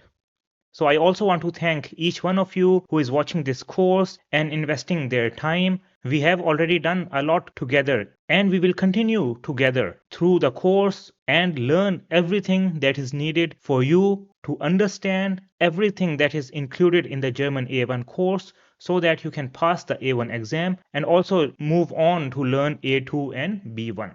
So let's start with the first topic of chapter number 4, which is the basic German sentence structure. So for the German sentence structure, you have to remember two rules. Rule number 1 is that the verb will be at second position. Now what do I mean by this? Let's understand this rule with the verb spielen, which means to play. So I have this sentence. Er spielt heute Fußball. He plays football today. Now in this sentence, the verb spielen comes at the second position. So this is a grammatically correct sentence. Now one side note, we have used spielt over here, which is a conjugation of the verb spielen. So we will take a look at these conjugations in the next part, where we will see the verbs in present tense. Now in German, all the other parts of the sentence can change their position. So if we write the sentence as Heute spielt er Fußball. Now in this sentence, I have moved heute from the third position to the first position. And the personal pronoun, which is er, has been shifted to the third position. But the verb remains at the second position. So this is also a correct sentence. Another way to write this sentence is Fußball spielt er heute. Now you see over here, I have moved Fußball to the first position. So this is also acceptable. And another variation can be Er spielt Fußball heute. Over here again, the verb is at the second position. So you see that the verb position does not change, and it always remains at the second position. Let's take another verb. We take the verb kaufen, which means to buy. So a sentence with kaufen will be Ich kaufe morgen ein neues Auto. I will buy a new car tomorrow. Over here, you also see that the verb kaufen comes at the second position in its conjugated form. Now let's write this sentence in a different way. So I can say, Morgen kaufe ich ein neues Auto. So over here, I have changed the position of morgen and ich, but the position of the verb remains the same. Now I can also say, ein neues Auto kaufe ich morgen. This is also fine, because the verb is still at the second position. And one more way to say this is Ich kaufe ein neues Auto morgen. Now I know you might be thinking that how is sentence number 3 correct? Because I said that the verb should always be at second position. And you might have the question that is this not the fourth position? Because if we take a look at the words, then this is the fourth word in the sentence. So the answer is that this is correct and the verb is still at the second position. The reason for this is that ein neues Auto is one phrase and we cannot separate it. I cannot say ein Auto and shift neues to somewhere else in the sentence because neues is connected with Auto. So I cannot separate any part of this phrase. And this whole phrase is position 1. And that's why the verb kaufen is at position 2. So this is an important thing that you must remember, that the verb should be at the second position and it does not have to be the second word. Now let's take a look at some other similar examples. So I have the sentence, Ich und Thomas kaufen morgen ein neues Auto. Now over here, kaufen, which is the verb, is still at the second position because Ich und Thomas, which means I and Thomas, together make position number 1. Let's take another example. So I say, Heute und morgen lese ich ein Buch. Today and tomorrow I will read a book. Now, similar to the other two sentences, over here, heute and morgen also make the first position because we cannot separate them. And the verb which is lesen, which means to read, is at the second position. So remember this when you create sentences. Now let's take a look at rule number 2. So rule number 2 says that in a Hauptsatz, the subject comes directly before or after the verb. So what is a Hauptsatz? So a Hauptsatz is a sentence which gives complete information. We already saw some examples of Hauptsatz. So the sentence is, spielt heute Fußball and ich kaufe morgen ein neues Auto. Both are Hauptsatz because both give complete information. And Hauptsatz can be translated as main sentence. There is another type of sentence which is Nebensatz. And these are sentences which do not give complete information and need a Hauptsatz to make sense. But this is something that we learn in A2. However, I just wanted to give you an idea of what a Hauptsatz is because it is relevant to understand rule 2. Now let's take a look at some sentences with rule number 2. Now, according to rule number 2, the subject comes directly before or after the verb. Now let's see if this is the case in these sentences. So in the first sentence, the subject is which means he. So it comes directly before the verb. So this sentence is correct. In the second sentence, comes directly after the verb. So this is also correct. In the third one, it also comes after the verb. So this is also correct. And in the last example that we have over here, comes before the verb. So this is also correct. So all of these sentences follow rule number 2. That's why they are grammatically correct. Now let's take another example, which is Heute spielt Fußball er. Now in this sentence, the subject, which is comes at the end of the sentence and does not come directly before or after the verb. Another example can be Fußball spielt heute er. Over here, again, the subject does not come directly before or after the verb. That's why both of these examples are incorrect because they don't follow rule number 2. Now in the other example that we saw earlier, you see that in all of these sentences, the subject, which is ich, comes either directly before or after the verb. But if I wrote the sentence as Morgen kaufe ein neues Auto ich or ein neues Auto kaufe morgen ich, then both of these will be incorrect because in these cases, the subject does not come directly before or after the verb. Now there are some cases where these rules are not followed. So in A1, we will take a look at the concept of modal verbs or Ja-Nein-Fragen where these rules are not followed. And there are some topics in A2 and the above levels such as relative pronouns and Nebensatz where these rules are not followed and the verb might not come at the second position. However, what you must know is that all of these topics that we will learn are extensions of the basic sentence structure. So if you learn the basic sentence structure, then it will help you in learning other more advanced topics.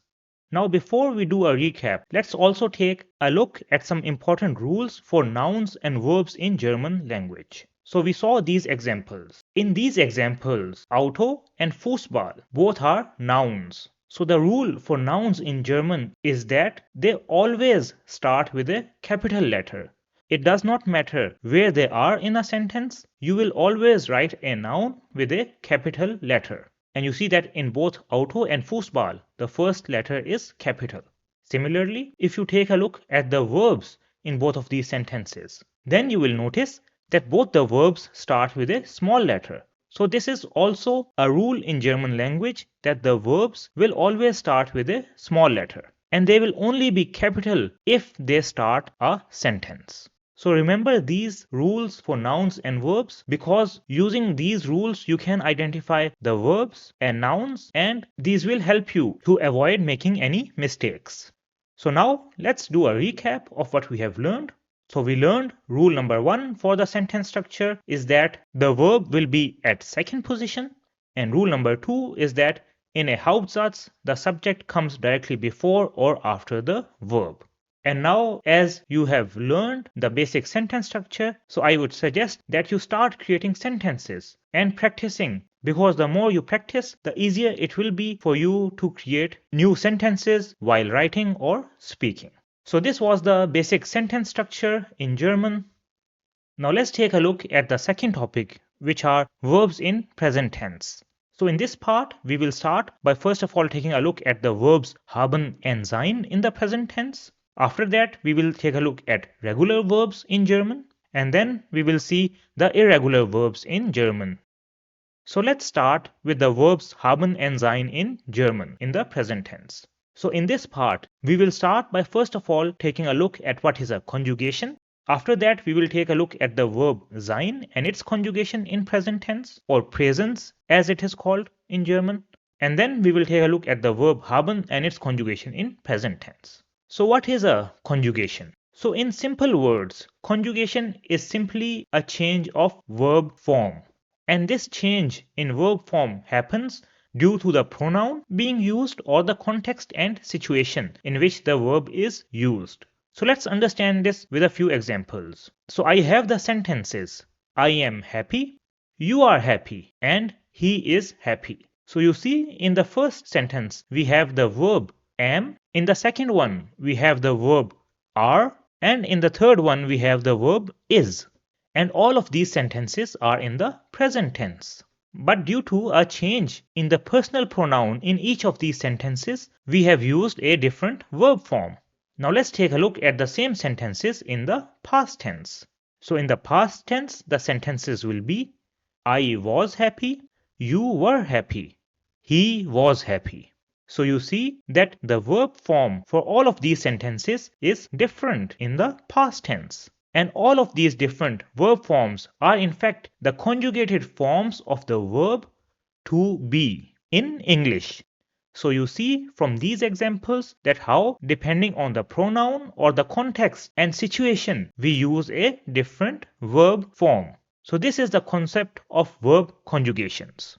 Now in German, we have the verbs sein and haben. And these are the two most commonly used verbs in German language. The verb sein in English means to be, and it is used to describe something or someone. The verb haben in English means to have, and it is used to show possession. Now let's first take a look at the different conjugations of the verb sein in present or present tense. So here are all the different cases of personal pronouns in German, which we saw in the previous chapter. So the conjugation of sein in first person singular will be ich bin, which means I am in English. For second person singular, it will be du bist, which means you are. For third person singular, it will be es, sie ist, which means he, it, or she is. For first person plural, it will be wir sind, which means we are. For second person plural, it will be ihr seid, which means you all are. For third person plural, it will be sie sind, which means they are. And the formal way will be sie sind, which means you or you all are.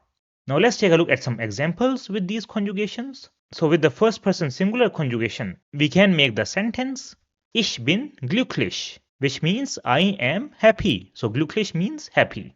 For second person singular, the same sentence will be Du bist glücklich, which means you are happy. For third person singular, it will be es or sie ist glücklich, he, it, or she is happy. For first person plural, it will be wir sind glücklich, we are happy. For second person plural, it will be ihr seid glücklich, you all are happy. For third person plural, it will be sie sind glücklich, they are happy.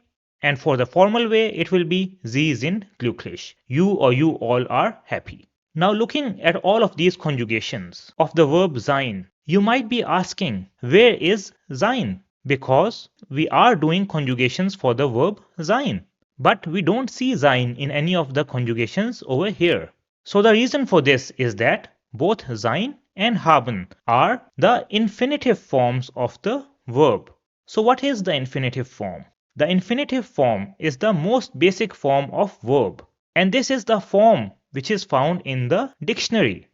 So if you have to search for a verb in a dictionary, then you will search for the infinitive form and not for a conjugated form. And this infinitive form might or might not be a conjugated form. So the concept of infinitive form is important for you to understand because this will be used in the upcoming lessons to form conjugations of verbs. So this was the verb sein. Now let's take a look at the verb haben in presence. So again, we have all the different personal pronouns over here. So the conjugation for haben in first person singular will be ich habe, which means I have. For second person singular, it will be du hast, which means you have. For third person singular, it will be es or sie hat, which means he, it or she has. For first person plural, it will be wir haben, which means we have. For second person plural, it will be ihr habt, which means you all have. For third person plural, it will be sie haben, which means they have. And the formal way will be sie haben, which means you or you all have. Let's take some examples with the verb haben. So a sentence with first person singular can be ich habe ein Haus, which means I have a house. For second person singular, it will be du hast ein Haus, you have a house. For third person singular, it will be es or sie hat ein Haus, he, it or she has a house. For first person plural, it will be wir haben ein Haus. For second person plural, it will be ihr habt ein Haus, you all have a house. For third person plural, it will be sie haben ein Haus, they have a house. And the formal way will be sie haben ein Haus, you or you all have a house. Now in case of haben, you see that the forms for the first person plural, third person plural and the formal way are the same as the infinitive form. So we have wir haben, sie haben and sie haben. So you see that in all three of these cases, the conjugated form is the same as the infinitive form.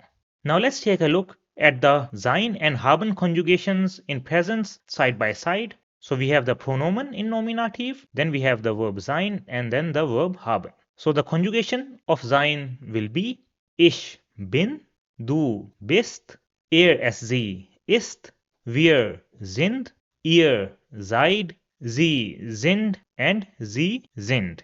For haben, the conjugations will be ich habe, du hast, es sie hat, wir haben, ihr habt, sie haben and sie haben. So these are the conjugations of the verbs sein and haben. I would suggest that you memorize these because these will be frequently used, and that's why it's better that you memorize them so that you don't make any mistake. So these were the verbs haben and sein and their conjugations in present tense. Now the next topic which we will learn are regular verbs and their conjugations in present tense. So let's start with regular verbs. So in this section, we will learn what are regular verbs or regelmäßige Verben as they are called in German. We will take a look at how to find the verb stem because this is an important part for conjugating regular verbs. After that, we will take a look at the conjugations of regular verbs in present tense, and I will give you different rules which you can use to conjugate regular verbs. So what are regular verbs or regelmäßige Verben as they are called in German? Now regular verbs are also called weak verbs or schwache Verben. And these are a type of verb in which the verb stem remains the same when conjugated. We learned that a conjugation is a change in verb form due to pronoun or tense. But what is the verb stem and how can we find it? So for this, I will give you a rule to find the verb stem. So in order to find the verb stem, you need the verb in infinitive form. This is the form that you find in a dictionary. And then you will remove the ending an or n from the infinitive form. And when you do this, then you will be left with the verb stem. Now let's find the verb stem for a few verbs together. So suppose we have the verbs machen, which means to do, hören, which means to hear, klingel, which means to ring. And all of these are in the infinitive form. So the first step to find the verb stem is that we have to remove the ending an or n. So when we remove the ending an from the verb machen, then we are left with mach, which is the verb stem for the verb machen. Now when we remove the ending an from the verb hören, then we get hör, which is the verb stem for the verb hören. In case of klingeln, we will remove the ending n because there is no an. So the verb stem for klingeln will be klingel. So this is how you can find the verb stem. Keep this concept in mind because we will use this as we do conjugations of verbs. Now let's take a look at the regular verb conjugations in present tense. So here we have all the different personal pronouns, and let's take the verb wohnen, which means to live, and this verb is in the infinitive form. Now using the rule which we learned earlier to find the verb stem, we can split the verb wohnen into two parts, that is wohn and an. So over here wohn is the verb stem and an is the ending. Now the conjugation for wohnen for first person singular will be ich wohne. For second person singular, it will be du wohnst. For third person singular, it will be es or sie wohnt. For first person plural, it will be wir wohnen. For second person plural, it will be ihr wohnt. For third person plural, it will be sie wohnen. And the formal way will be sie wohnen. Now we learned at the start that regular verb is a type of verb in which the verb stem remains the same when conjugated. And if we take a look at the conjugations that we have done over here, then we see that in each of the conjugations, the verb stem remains the same. So the verb stem wohn remains wohn in all the conjugations. So wohnen is a regular verb. Now let's take another verb. So we take the verb brauchen, which means to need. Now the verb brauchen can be split into two parts as well. So we have brauch, which is the verb stem, and an, which is the ending. Now let's do the conjugation for brauchen. So the first person conjugation will be ich brauche. The second person conjugation will be du brauchst. Then we have the third person conjugation, which is es sie braucht. The first person plural conjugation will be wir brauchen. The second person plural will be ihr braucht. For third person plural, we will have sie brauchen, and the formal way will be sie brauchen. Now over here, we also see that in all the conjugations, the verb stem, which is brauch, remains the same. Now if you take a look at the conjugations for both wohnen and brauchen, then you will see a pattern over here. And that is, when we take a look at the first person singular conjugation for both of them, then we see that both verbs have the ending a after the verb stem. In case of second person singular, the ending is also the same, which is st. In case of third person singular, the ending is te. For first person plural, both verbs have the ending an. For second person plural, the ending is te. And for the third person plural and the formal way, the endings are an. So this means that whenever we conjugate a regular verb, then the ending for these verbs will remain the same for different pronouns. And if we know these endings, then we don't have to memorize the conjugations for every verb. Rather, we can use these endings to do the conjugations for different cases. Another interesting thing that you might have noticed over here is that the forms for the first person plural, which is for wir, third person plural, and the formal way are the same as the infinitive form. All have the ending an for regular verbs. So this makes it easier for us to remember the conjugations for first person plural, third person plural, and the formal way, since they are the same as the infinitive form. Now in the graphic that we saw earlier, we learned there can be another possibility as well, and that is when the infinitive form has the ending n. Now let's take a verb which has the ending n to understand it better. So we will take the verb wandern, which means to hike or walk. Now we can split the verb wandern into two parts as well. So it will be split into wander and n, where wander is the verb stem and n is the ending. Now let's do the conjugation of the verb wandern. And this time we will do the conjugation by using the endings that we learned earlier. So we learned that the ending for first person singular regular verbs is a. So this means that the conjugation for wandern in first person singular will be wandere. So we have the verb stem and then the ending a. For second person singular, the ending is st. So it will be wanderst. Then we have the ending te for third person singular. So the conjugation for wandern in third person singular will be wandered. Now for first person plural, we learned that the ending will be an. However, if the infinitive has the ending n and not an, then we will use the ending n. So this means that for first person plural, the conjugation for wandern will be wandern. For second person plural, the ending will be te, so it will be wandered. For third person plural and formal way, the ending will also be an or n depending on the infinitive form. So in this case, it will be wandern for third person plural and the formal way. And you see over here as well that the first person plural, third person plural and formal way forms are the same as the infinitive form. Now you can use these rules in majority of the cases to form the conjugations of regular verbs. However, there are some exceptions to these rules where the conjugation changes a little bit. So the first exception is when the verb stem ends with de or te. The second exception is when the verb stem ends with s, set, x or set. And the third exception is when the infinitive verb ends with aln. Now let's take the first case where the verb stem ends with either de or te. And for this we take the verb reden, in which the verb stem ends with de, and we learned that for first person singular we will use the ending a. So this means the conjugation will be ish rede. For second person singular, the ending is ste. However, in this case, it will not be ste. Rather, we will add an a before it. So it will be aste. So the verb will be conjugated as du redest. For third person singular, the ending is te. However, in this case as well, we will not use te. Rather, we will add an a before it. So it will be ate. So the conjugation will be asc redet. For first person plural, the ending will be an or n. So this will remain the same. So it will be wir reden. For second person plural, the ending should be te. However, it will not be te. Rather, we will add an a before it. So it will be ihr redet. And for third person plural and the formal way, the ending will be an or n. So in this case, it will be sie reden and sie reden.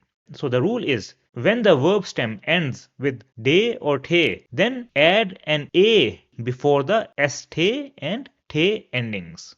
Let's take another example, this time with the verb arbeiten, which means to work. So the first person singular conjugation will be ich arbeite. The second person singular conjugation will be du arbeitest. So we will add an a before ste. For third person singular, it will be sie arbeitet. For first person plural, it will be wir arbeiten. For second person plural, it will be ihr arbeitet. For third person plural, it will be sie arbeiten. And the formal way will also be sie arbeiten. So whenever the verb stem ends with either de or te, then you have to add an a before the ste and te endings, which are the second person singular, third person singular, and second person plural forms. So this was the first exception. Now let's take a look at the second exception, which is when the verb stem ends with s, set, x or set. So we will take the verb grüßen, which means to greet. Now for first person singular, the ending should be a. So the conjugation will be ich grüße. For second person singular, the ending should be ste. However, in this case, it will not be ste. Rather, we will remove the s so that the ending becomes only te. So it will be du grüßt. For third person singular, the ending is te and it will remain like this. So it will be sie grüßt. For first person plural, the ending will be an or n. So it will be wir grüßen. For second person plural, the ending will be te. So it will be ihr grüßt. For third person plural and formal way, the ending will be an or n. So the conjugation will be sie grüßen and sie grüßen. So the rule in this case is that we remove the s from the ste in second person singular. Let's take another example. Now this time with the verb tanzen, which means to dance.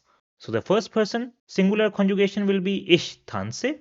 For second person singular, we will remove the s, so it will become du tanzt. For third person singular, it will be sie tanzt. For first person plural, it will be wir tanzen. For second person plural, it will be ihr tanzt. Then for third person plural and the formal way, it will be sie tanzen and sie tanzen. Now why do we remove the s over here? So the reason for removing the s over here is that the s is redundant or it is doubled, because if you take a look at the sounds of all of these endings such as s, set, x or set, all have a sound similar to S. That's why if we add an S over here, then it will be difficult to pronounce. And that's why we remove the S from the ST so that it is easier for us to pronounce. So this was the second exception. Now let's take a look at the exception if the infinitive verb ends with ALN. So in case of first person singular, we have the ending A. So the conjugation for first person singular should be ish radale. But in this case, we will remove the A before the L. So the conjugation will be ish radle and not ish radale. So the rule is that the A before L is removed in first person singular verb whenever the infinitive verb ends with ALN. For all the other cases, we will use the same endings as we used for regular verbs. So for second person singular, it will be du radelst. For third person singular, it will be sie radelt. For first person plural, it will be wir radeln. For second person plural, it will be ihr radelt. For third person plural and the formal way, it will be sie radeln and sie radeln. So this is how you can form conjugations for regular verbs. However, you might be asking, how do we know if a verb is regular or not? So for this, I will give you a website where you can find if a verb is regular or not, but I will not show it to you right now. I will show it after we do the last part of this section, which is irregular verbs. And then we will take a look at the website where you can find whether a verb is regular or irregular. So this was the concept of regular verbs. Now let's take a look at the last part in this section, and that is irregular verbs and their conjugations. So in this part, we will learn what are irregular verbs or unregelmäßige Verben as they are called in German. Then we will take a look at the conjugations of irregular verbs in present tense, and then I will give you some rules for conjugation of irregular verbs in the present tense. So let's learn about irregular verbs. So what are irregular verbs or unregelmäßige Verben in German? So irregular verbs are also called strong verbs or starke Verben, and these are a type of verb in which the verb stem changes when conjugated. So as you know, conjugation is the change in verb form due to pronoun or tense, and in German there are almost 200 irregular verbs. However, for the A1 exam, you only need to learn 20 to 25 irregular verbs as they are the ones that are commonly used. Now let's do a quick recap of what is the verb stem and how you can find it. So in order to find the verb stem, you need the verb in infinitive form, which is the form which is found in the dictionary. Then you will remove the ending an or n, and by doing this, you will get the verb stem. So for example, if we have the verb hören, which means to hear, and we remove the ending an, then we have the verb stem, which is hör. So this is how you can find the verb stem. Now let's take a look at some irregular verbs and their conjugation in present tense. So to understand this, let's take the example verb sprechen, which means to speak, and this is the infinitive form. Now we can find the verb stem of the verb sprechen by splitting it into two parts. So the first part will be sprech, which is the verb stem, and the ending will be an. Now let's do the conjugation of the verb sprechen and see if the verb stem remains the same or if it changes. So the first person singular conjugation for sprechen is ich spreche. For second person singular, it is du sprichst. For third person singular, it is sie spricht. For first person plural, it will be wir sprechen. For second person plural, it will be ihr sprecht. And for third person plural and the formal way, it will be sie sprechen and sie sprechen.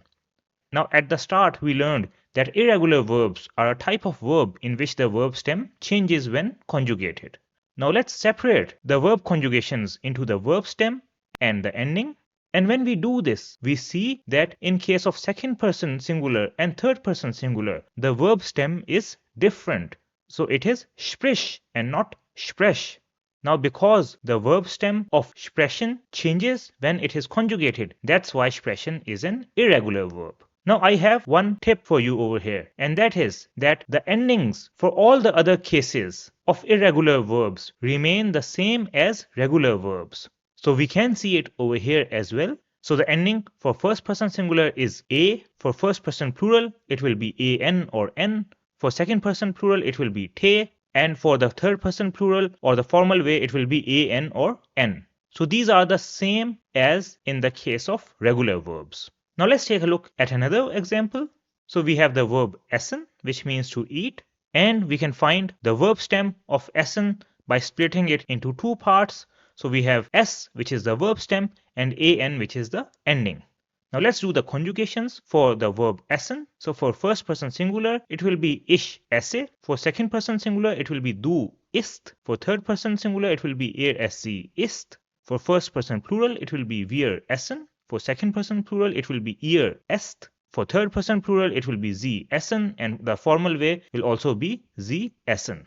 So over here as well, you see that the stem and ending for the second person and third person singular cases is different. For the other cases, the endings are the same as in case of irregular verbs.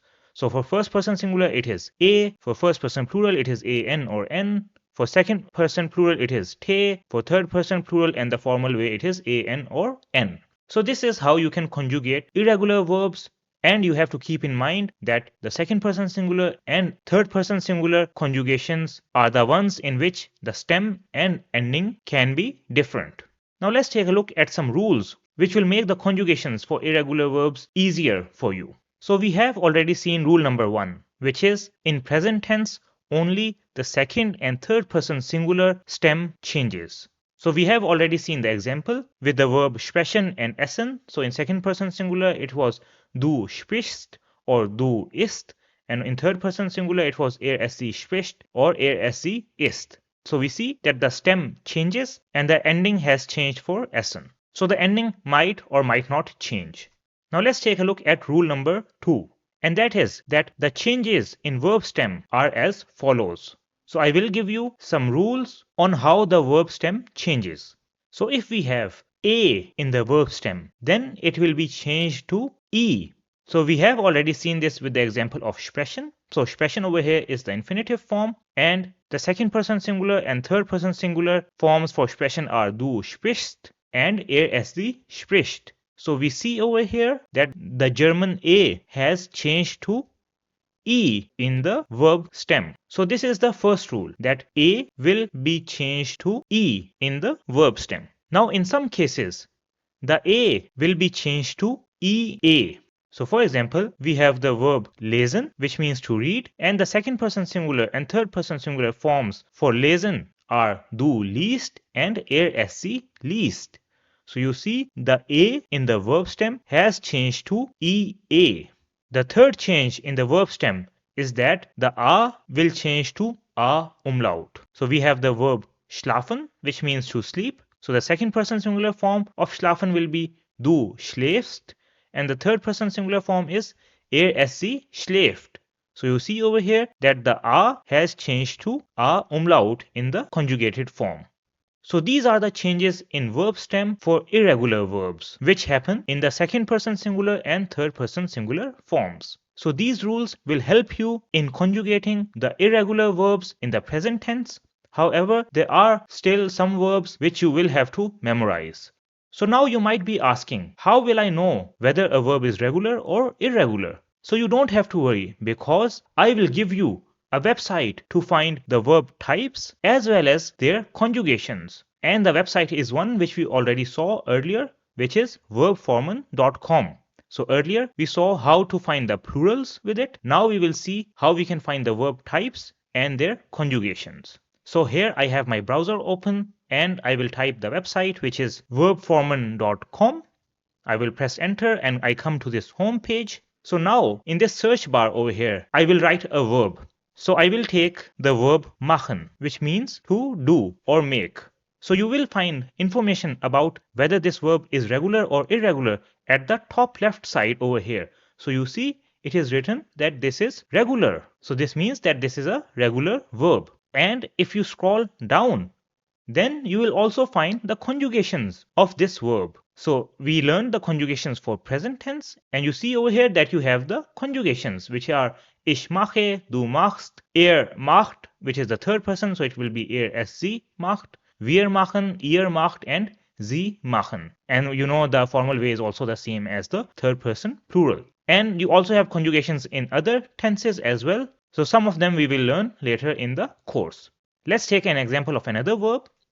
So we take the verb brauchen, which means to need or require. And this is also a regular verb. And we find this here at the top left corner where it says regular. And if you want to find the conjugations, then again you scroll down and you see under present, you have the conjugations for all the different personal pronouns.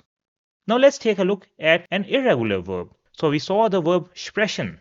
Let's see if we were correct that this is an irregular verb or not. So we have sprechen, and at the top left you see that it says that this is an irregular verb. And if we scroll down, then we also see the conjugations for the verb sprechen in the present tense. So you see, ich spreche, du sprichst, es sie spricht, wir sprechen, ihr sprecht, sie sprechen, and sie sprechen. And you see that they have also marked the change in verb stem over here in a purple color. Let's take one more example. So we have the verb lesen, which means to read. And you see that this is also an irregular verb. And you can find the conjugations over here. So ich lese, du liest, es sie liest, wir lesen, ihr lest, sie lesen, and sie lesen. So in this way, you can use this website verbformen.com to find the conjugations of any verb as well as identify whether the verb is regular or irregular. And with this, we come to the end of the irregular verbs part. So we have completed all the different parts of verbs in present tense.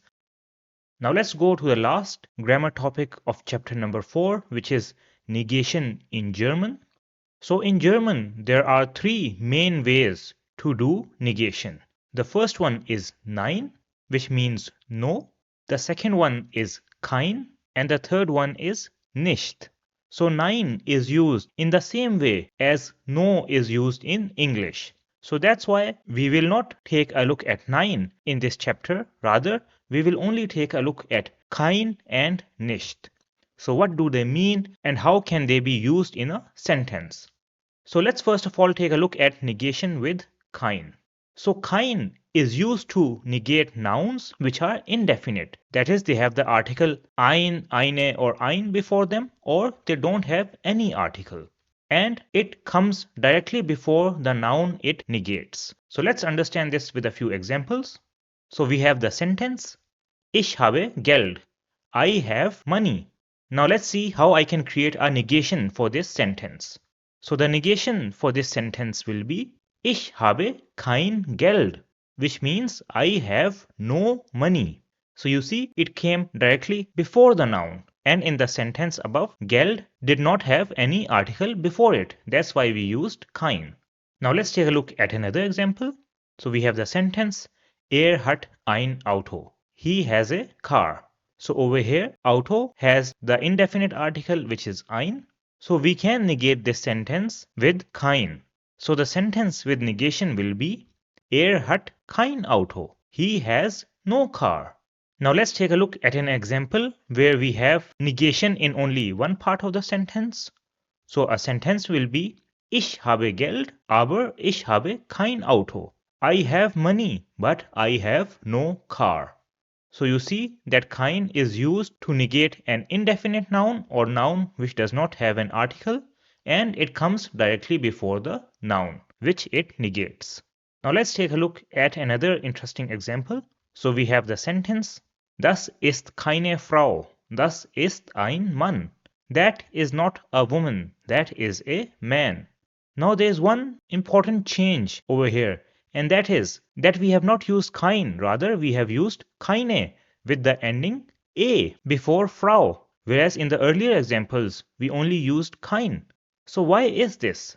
This is because the ending of kein depends on the gender of the noun which it negates. Now let's take a look at the endings of kein. So kein can be kein or keine depending upon the gender of the noun. So if the gender of the noun is masculine, then we will use kein. An example will be, das ist kein Mann. That is no man, or that is not a man. If the noun is feminine, then we will use keine. So an example will be, das ist keine Frau. That is no woman, or that is not a woman. If the noun is neutral, then we will use kein. So an example will be, das ist kein Kind. That is no child. And if the negated noun is plural, then we will use keine. So an example will be hat keine Freunde. He has no friends. So you should keep this in mind whenever you use kein or keine, that you use the correct form depending on the gender of the noun. So this is how you can do negation with kein. Now let's take a look at negation with nicht. So nicht is used to negate everything which kein does not negate, such as verbs, names, adjectives, etc. So let's take a look at a few examples to understand this better. And we will first of all take a look at the use of nicht with verbs. So an example will be Ich schwimme nicht. I do not swim. Another example can be Ich rauche nicht. I do not smoke. So you see, in both of these cases, nicht is used to negate the verb. In the first sentence, the verb was schwimmen, which means to swim, and we used nicht to say I do not swim. In the second example, the verb was rauchen, which means to smoke, and we used nicht to say that I do not smoke. So this is how you use nicht to negate verbs. Now let's take a look at a few examples with adjective. So we will take a look at adjectives in detail later, but just a short point for those of you who don't know what an adjective is. So an adjective is something that describes a noun. So let's take an example. I can say das Wetter ist nicht schön, which means the weather is not good. So in this sentence, schön is the adjective because it is describing the weather, and schön means beautiful or good. But since we have used nicht before it, that's why it negates this adjective, and the sentence means that the weather is not good. Another example will be Ich bin nicht traurig. So traurig means sad, and when we use nicht before it, it means I am not sad. So this is how you use nicht with adjectives. And you see that in this case, it comes before the adjective. Now let's take a look at a few examples with name. So suppose we have this person whose name is Alex. Then I can say, das ist nicht Fabian. That is not Fabian. Das ist Alex. That is Alex. So you see, we have used nicht over here to negate a name and to tell that that is not Fabian, that is Alex. Now another commonly used phrase with nicht is Ich habe nichts, which means I have nothing. So in this case, you have to add an S after nicht. So Ich habe nichts. So now let's do a side-by-side comparison between kein and nicht. So an example of a sentence with kein will be Heute trinke ich keine Cola. I will not drink cola today. So over here we are negating the noun which is cola. So this means that I will not drink cola today. I will drink water or juice but not cola. Now let's take a look at a similar sentence with nicht. So an example sentence will be Heute trinke ich nicht. Today I am not drinking. So over here we are negating the verb which is trinken. That means to drink. And this sentence means that I will not drink anything today. Not even water or juice. So you see the difference between kein and nicht. Now let's take a look at another example. So suppose on one side we have this chef and on the other side we have a baby. So an example with kein will be liest kein Kinderbuch. Liest ein Kochbuch. He does not read a children's book. He reads a cookbook. Now a sentence with nicht will be liest nicht. He does not read. So this means that he does not read anything. He does not read any book, any magazine, any newspaper. Whereas the child on the left side, he does read books. So he reads a cookbook, but he does not read a children's book. So you see, with kein, we only negated the noun Kinderbuch, whereas with nicht, we negated the verb lesen, which means to read. So kein, as we learned, is used to negate indefinite nouns or nouns without articles, and nicht is used to negate verbs, names, adjectives, etc. Now let's take one last example, which uses both kein and nicht. So an example will be, Ich habe kein Buch. I have no book. Ich lese nicht. I do not read. So in this sentence, kein is used to negate the noun which is Buch, and nicht is used to negate the verb which is lesen, that means to read. So this is how you can do negation in German with kein and nicht. So I hope that this concept is clear now, because many students have problems understanding when to use kein and when to use nicht. And with this, the grammar part of chapter number 4 is now complete.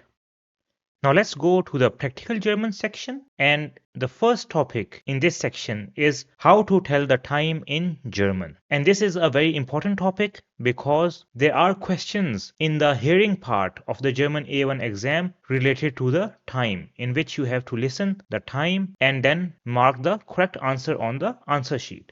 So that's why it is very important to understand this.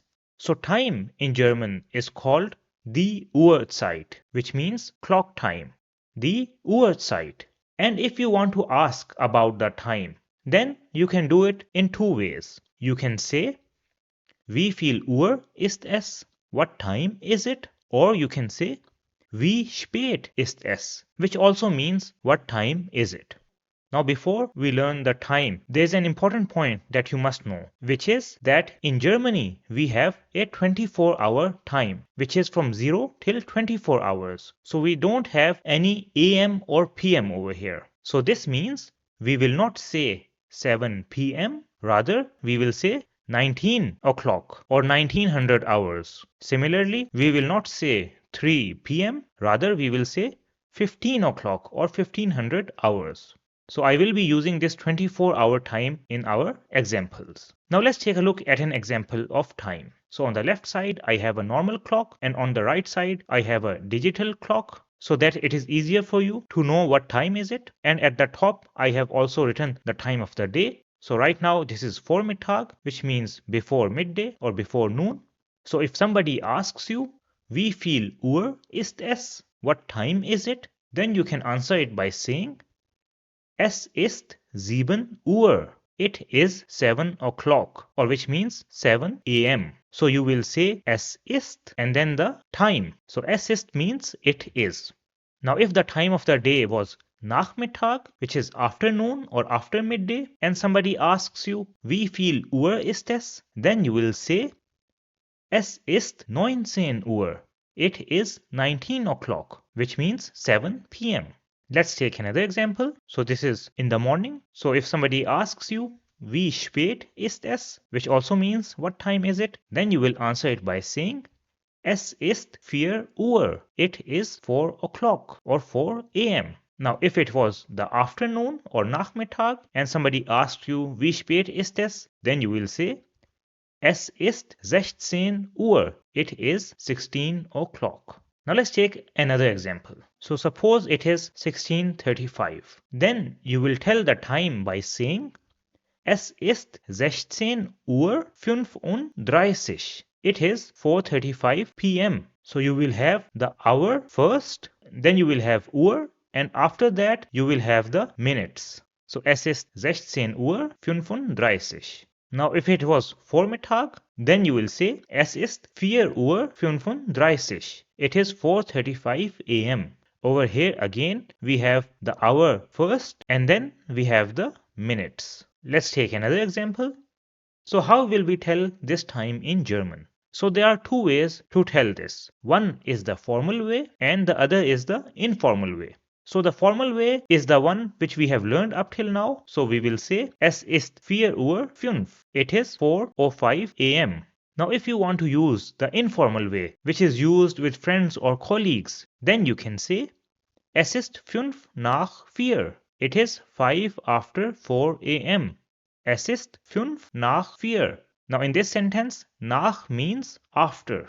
And over here, 5 is the minutes and 4 is the hour. So we have the minutes first and the hour comes afterwards. Another way to say this is, es ist kurz nach 4.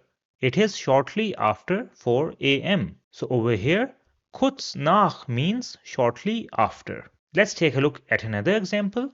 So now it is 3:55. So 5 minutes before 4. So the formal way to say this is, es ist 3 Uhr 55. It is 3:55 AM. And the informal way to say this is, es ist 5 vor 4. It is 5 before 4 AM. So over here, vor means before. Es ist 5 vor 4.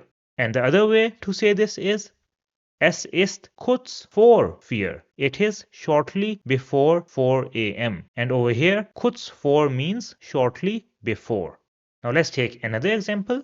So it is 4:15 now. So I can tell this time in the formal way by saying Es ist 4:15. It is 4:15 a.m. And the informal way to say this is Es ist Viertel nach 4. It is 4:15.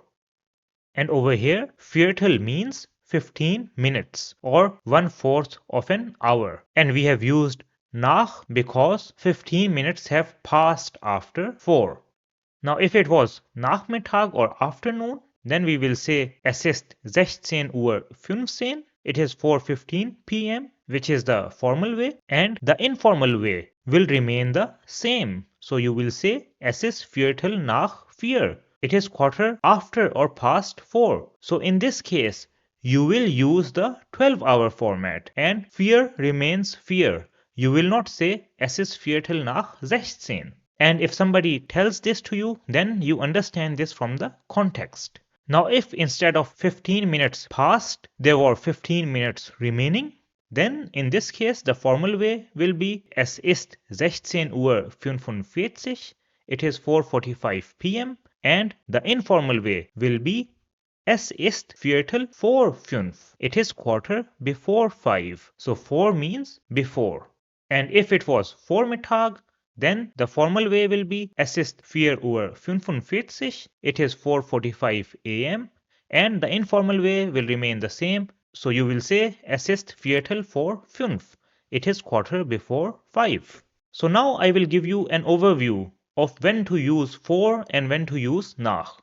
So if you have the time between 12 and 4, which is from 0 till 20 minutes, then in this case you will always say nach, which means after. So we use this up till 20 minutes. So you can say Es ist 20 nach 4, which means it is 4:20. On the other side, if you have up to 20 minutes remaining, then in this case you will use for, which means before. So for is used up to 20 minutes, so you can say Es ist 20 vor 4. So whenever there is time remaining, then you will say for, which means before, and whenever time has passed after the hour, then you will say nach, which means after. Now let's take one last case.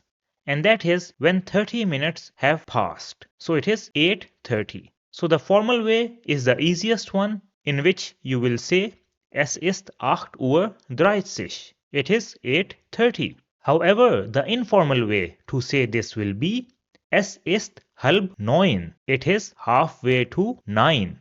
So this is different from English, where we say it is 8:30. So that's why I have translated halb as halfway to. And this is also a tip from my side, that whenever you see or hear halb, then replace it with halfway to. So if it is 8:30 or 8:10 or 8:11, then replace halb with halfway to. And in this way, it will be easier for you to know what time it is, and you will not make a mistake.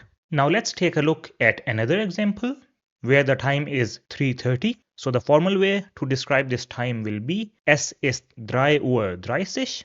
And the informal way to describe this will be Es ist 3:30, which we can translate as it is halfway to 4. So you see what I told you earlier, that by translating halb as halfway to, it is easier to know what the time is, and you will have less chance of making a mistake.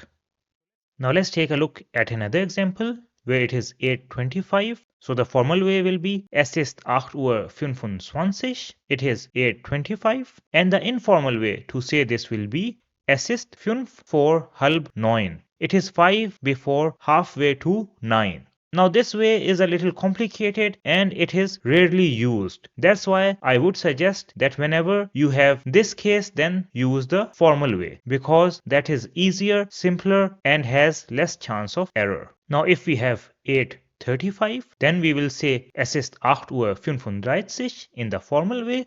and the informal way will be es ist 8:05. It is 5 after halfway to 9. So now let me give you the rule to tell the time in the formal way, and that is you will say es ist, then you will say the hour followed by Uhr and then the minutes. And this is what we have learned in this lesson. And another tip or suggestion from my side will be that if you have the possibility in the exam, then you should always try to use the formal way, because this is much simpler and has less chance of mistake. Once you have a good grip on the time, then you can also use the informal way. But for the start, I would suggest that you start with the formal way and use it in your daily life.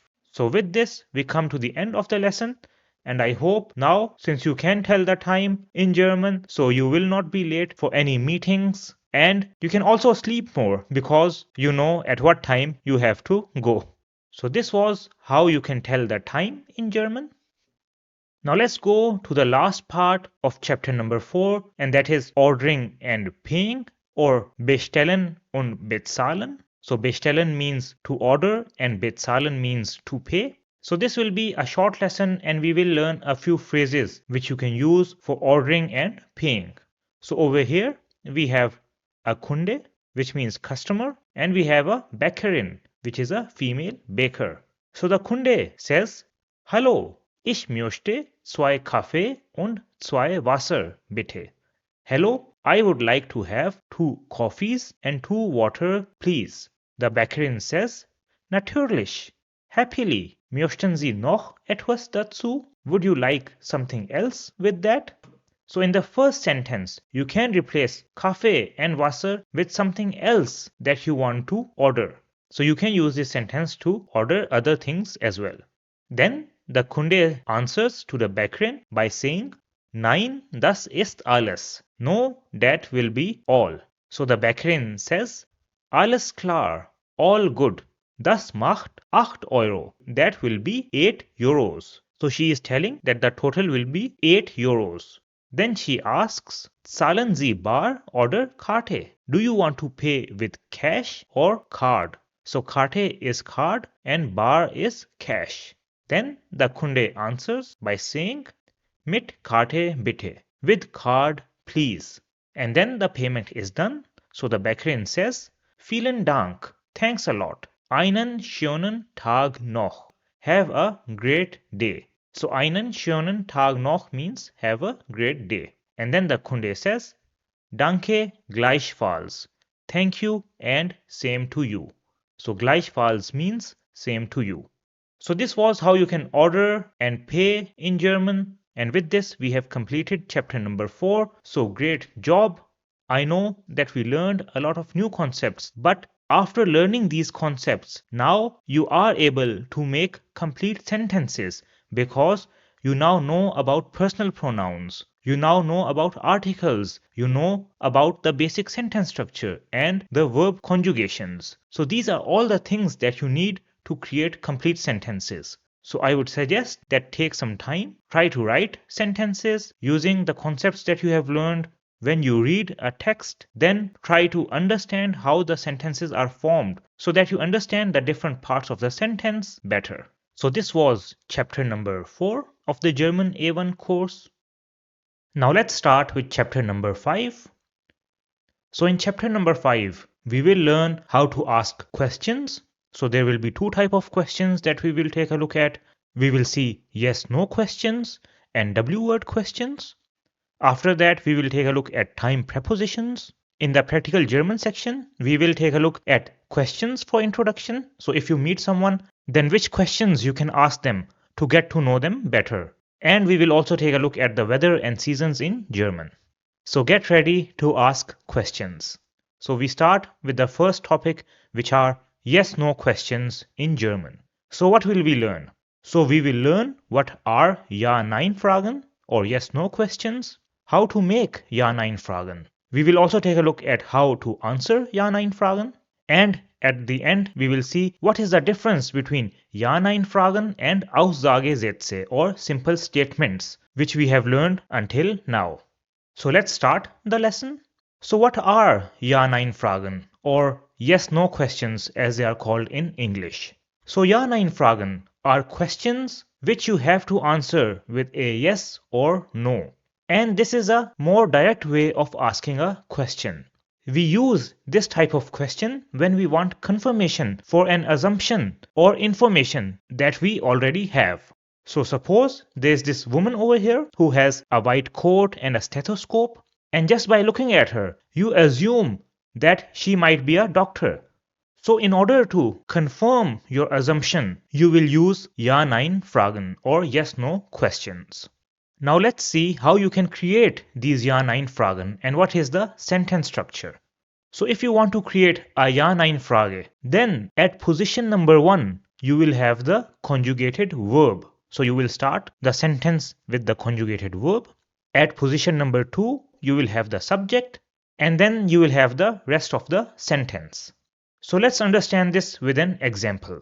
So we have this image over here, and by looking at this image, you can make the assumption that this girl is in this situation because she is learning German. Now if you want to confirm this, then you will ask the question, Lernst du Deutsch? Which means, are you learning German? So this is a Ja-Nein-Frage. And you see over here at position number 1, we have the conjugated verb. So this is the second person conjugation of the verb lernen. Then at position number 2, we have the subject, which is du in this case. And after that, we have the rest of the sentence. So over here, we only have Deutsch, but this can be longer as well. Now what you have to keep in mind over here is that you have to use the appropriate pronoun with the verb.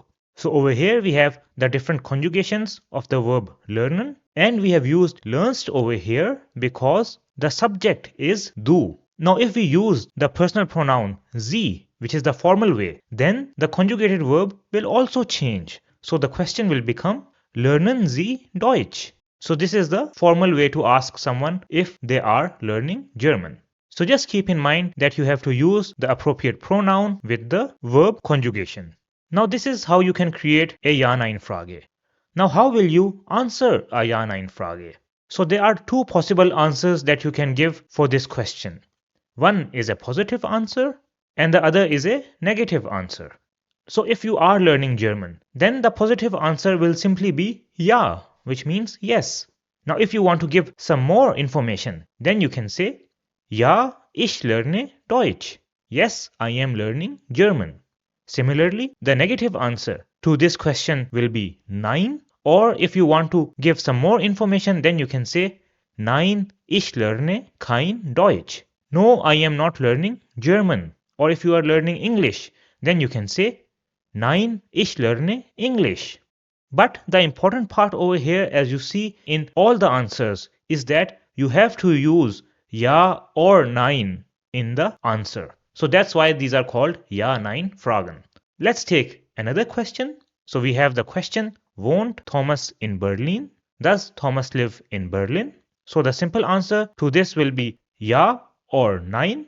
And if you want to give more information, then if Thomas lives in Berlin, you can say Ja, Thomas, or wohnt in Berlin. Yes, Thomas, or you can use the pronoun he lives in Berlin.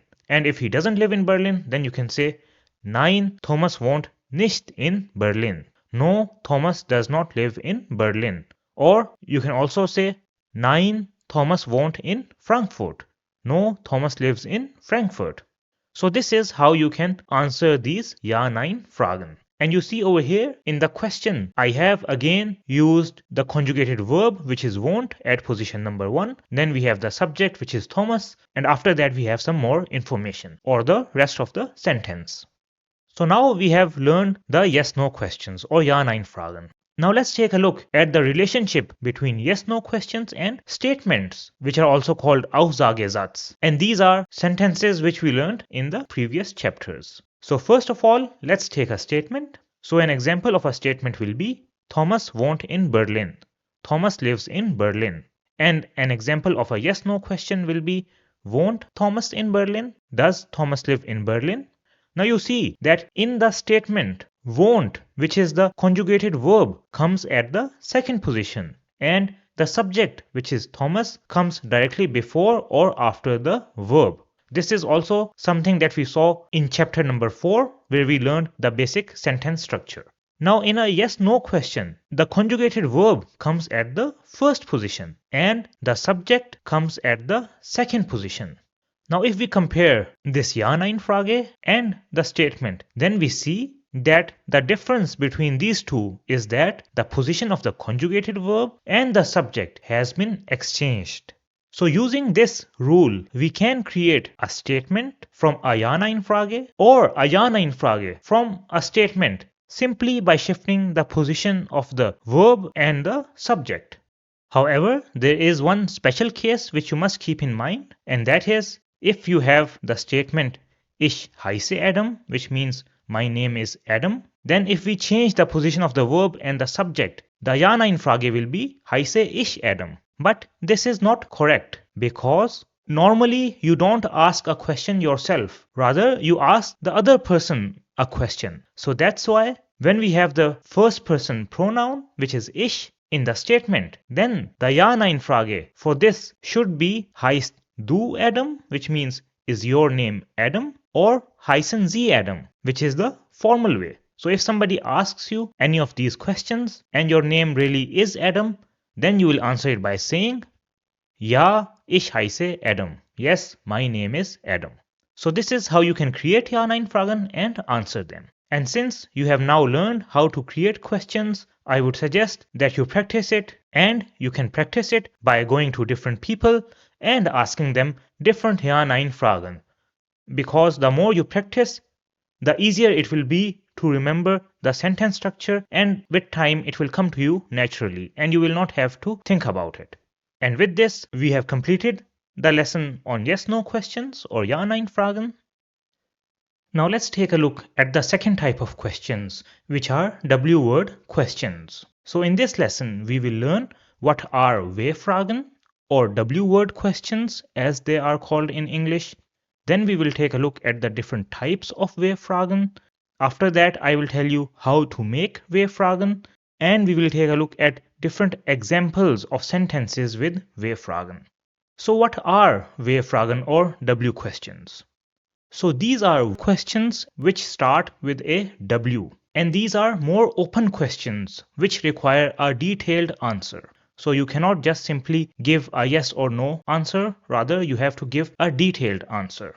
So in A1, we will take a look at 8 different W-Fragen, and these are was, which means what, wo, which means where, woher, which means from where, wohin, which means where to, wie, which means how, and there are different types of wie, such as wie viel, wie oft, wie viele.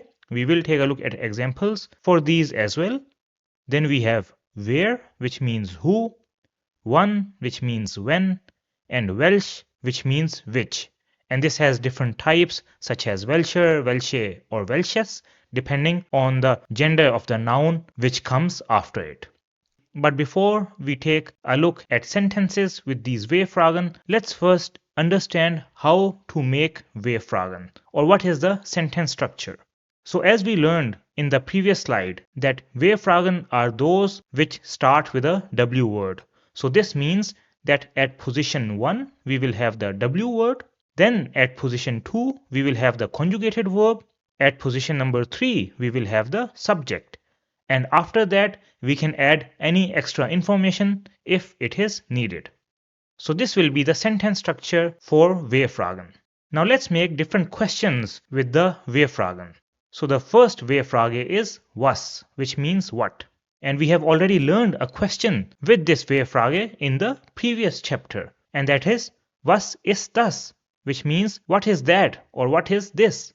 Now if we analyze this question, then we see that at position number 1 we have the W word, that is was. After that we have ist, which is the conjugated verb, and at position number 3 we have the subject, which in this case is das. And as I mentioned earlier, you can add any extra information after this if it is needed. But in this case, we did not need it, so that's why we don't have any extra information. Now let's take an example with this question. So suppose we have this table, which is der Tisch. Then I can use this W-Frage as was ist das? What is that? And the other person can answer it by saying Das ist ein Tisch. That is a table. Another question with was can be Was machst du? Or was machen Sie? What do you do? Or what are you doing? And this is a common question which is asked not only in German but also in the A1 Sprechen exam. So if somebody asks you this question, then you can answer it by saying Ich lerne Deutsch. I am learning German. Or if you are a student, then you can say Ich bin Student. Or if you are a female student, then you can say Ich bin Studentin. So both of these mean I am a student. So this is how you can make questions with was. Now let's take a look at the W-Fragen woher, wo and wohin. And we will take a look at them together so that we understand what is the difference between them. So suppose this is you and you have got an admission in a German university and you have also received your German visa. So you have done all your packing and now you are ready. So you go to the airport so that you can take your flight to Germany. Now you don't have a direct flight to Germany. Rather, you take your flight from your home country and you have a transit in Dubai. And in Dubai, the security asks you, woher kommen Sie? Where are you coming from? So if you are traveling from Pakistan to Germany, then you will say, Ich komme aus Pakistan. I am coming from Pakistan. Then the security asks you, wohin gehen Sie? Where are you going to? Now since you are going to Germany, so you will say, Ich gehe nach Deutschland. I am going to Germany. And then they ask you, Wo sind Sie jetzt? Where are you right now? To this you will say, Ich bin in Dubai. I am in Dubai. So you see how woher, wo and wohin are used. So we use woher when we want to ask somebody where they are coming from. Wo is used for a fixed place or a fixed location. And wohin is used to ask where you are going to. Another important question with wo is wo wohnst du, which means where do you live? And this can also be asked in the A1 Sprechen exam. And to this you can answer where you live. For example, if you live in Berlin, then you can say Ich wohne in Berlin. And sometimes the person will not ask you wohin gehen Sie, rather they will just ask wohin, which means where to. And then you can answer where you are going to. So I hope now the difference between woher, wo and wohin is clear. So these were the W-Fragen wo, woher and wohin. The next W-Frage that we have is wie, that means how. So we have already seen an important example with wie, and that was wie geht's, wie geht es dir, or wie geht es Ihnen, all of which mean how are you. Now you can use wie to make many other questions such as wie alt, which means how old, wie viel, which means how much, wie oft, which means how often, and wie viele, which means how many. So let's take some examples. So a question with wie alt can be wie alt bist du, which means how old are you. A common question with wie viel is wie viel kostet das, how much does this cost. So you can use this whenever you want to ask the price of something. A question with wie oft can be wie oft kochst du zu Hause, how often do you cook at home. And a question with wie viele can be wie viele Geschwister hast du, how many siblings do you have. So Geschwister means siblings. So these are different questions that you can make with wie. So I hope that now it is clear how you can use wie to make W-Fragen. The next W-Frage is where, which means who. And this is used for people. So for example, if I meet someone new who I don't know, then I can ask Wer bist du? Or where sind Sie? And this means who are you? Another example with where can be Wer kommt heute? Who is coming today? Now in this question, you might be asking where is the subject? Because if you remember the sentence structure that we learned for W-Fragen, then in that we said that at position 1 we have the W word, at position 2 we have the conjugated verb, and at position 3 we have the subject. However, over here we have an exception, and that is since where is used for people, that's why where will be both the W word and the subject. And that's why we don't need the subject at position number 3. So this is how you can make questions with where. Now let's take a look at the next W-Frage, that is wann, which means when, and this is used for time. So for example, you can ask the question, wann treffen wir uns? When will we meet each other? Wann treffen wir uns? Now another variation of wann which is commonly used is von wann bis wann, from when till when. And this is used to ask about a time period. So an example will be, von wann bis wann hast du Zeit? From when till when do you have time? So the difference between wann and von wann bis wann is that when we just use wann, then we are asking about a fixed time. Whereas in the question von wann bis wann hast du Zeit, it means that in which time period do you have time. So this is a small difference that you should keep in mind. So this was the W-Frage 1. The next W-Frage that we have is welch, and as I said, there are different variations of welch such as welcher, welche, welches and welche. Which ending do you use with welch depends upon the gender of the noun which comes after it. So for example, we have the question, welcher Bus fährt nach Berlin? Which bus goes to Berlin? So we have used welcher over here because bus is der Bus. Now if we have a feminine noun such as Farbe, then we will use welche. So the question will be, welche Farbe magst du? Which color do you like? Let's take an example with a neutral noun, which is das Buch. So the question will be, welches Buch liest du? Which book are you reading? And if we have a plural noun, then we will use welche. So an example will be, welche Sprachen sprichst du? Which languages do you speak? And this question is very important because this will be asked in the A1 Sprechen exam. And in the introduction, you will have to tell which languages do you speak. So these were different examples with the W-Frage welch. And with this, we have covered all the different W-Fragen which are included in A1. Now, as you have learned all the different W-Fragen, I would suggest that you go out and start asking questions with the different W-Fragen. And in this way, you will be able to practice them and understand them better. So this was the topic of W-word questions. And with this, we have learned the different ways how you can ask questions in German. Now the last topic of the grammar section in chapter number 5 is time prepositions. So this is also a very important lesson. So what will we learn in this lesson? So in this lesson, we will start by first of all learning what are prepositions. After that, we will take a look at the time prepositions in German A1. And we will also see different examples of how to use time prepositions in sentences. So let's start by understanding what are prepositions. So preposition is a word or group of words showing the relationship between things. So suppose you have this image over here. Now I can describe this image by saying, the book is on the table. Now in this sentence, on is the preposition because it shows the relationship between the book and the table. Now if I place a bag over here, then I can say the bag is under the table. And in this sentence, under is the preposition which shows the relationship between the bag and the table. Now since both on and under in these examples show the location of one thing with respect to the other, that's why these are called location prepositions.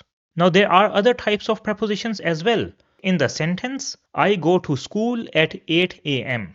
We see that the word to tells us about the direction in which we are going, and the word at tells us the time at which I go to school. So we have different types of prepositions such as location prepositions, time prepositions, direction prepositions, and so on. And in A1 we will learn the location, time and direction prepositions. So in this lesson our focus will be on time prepositions.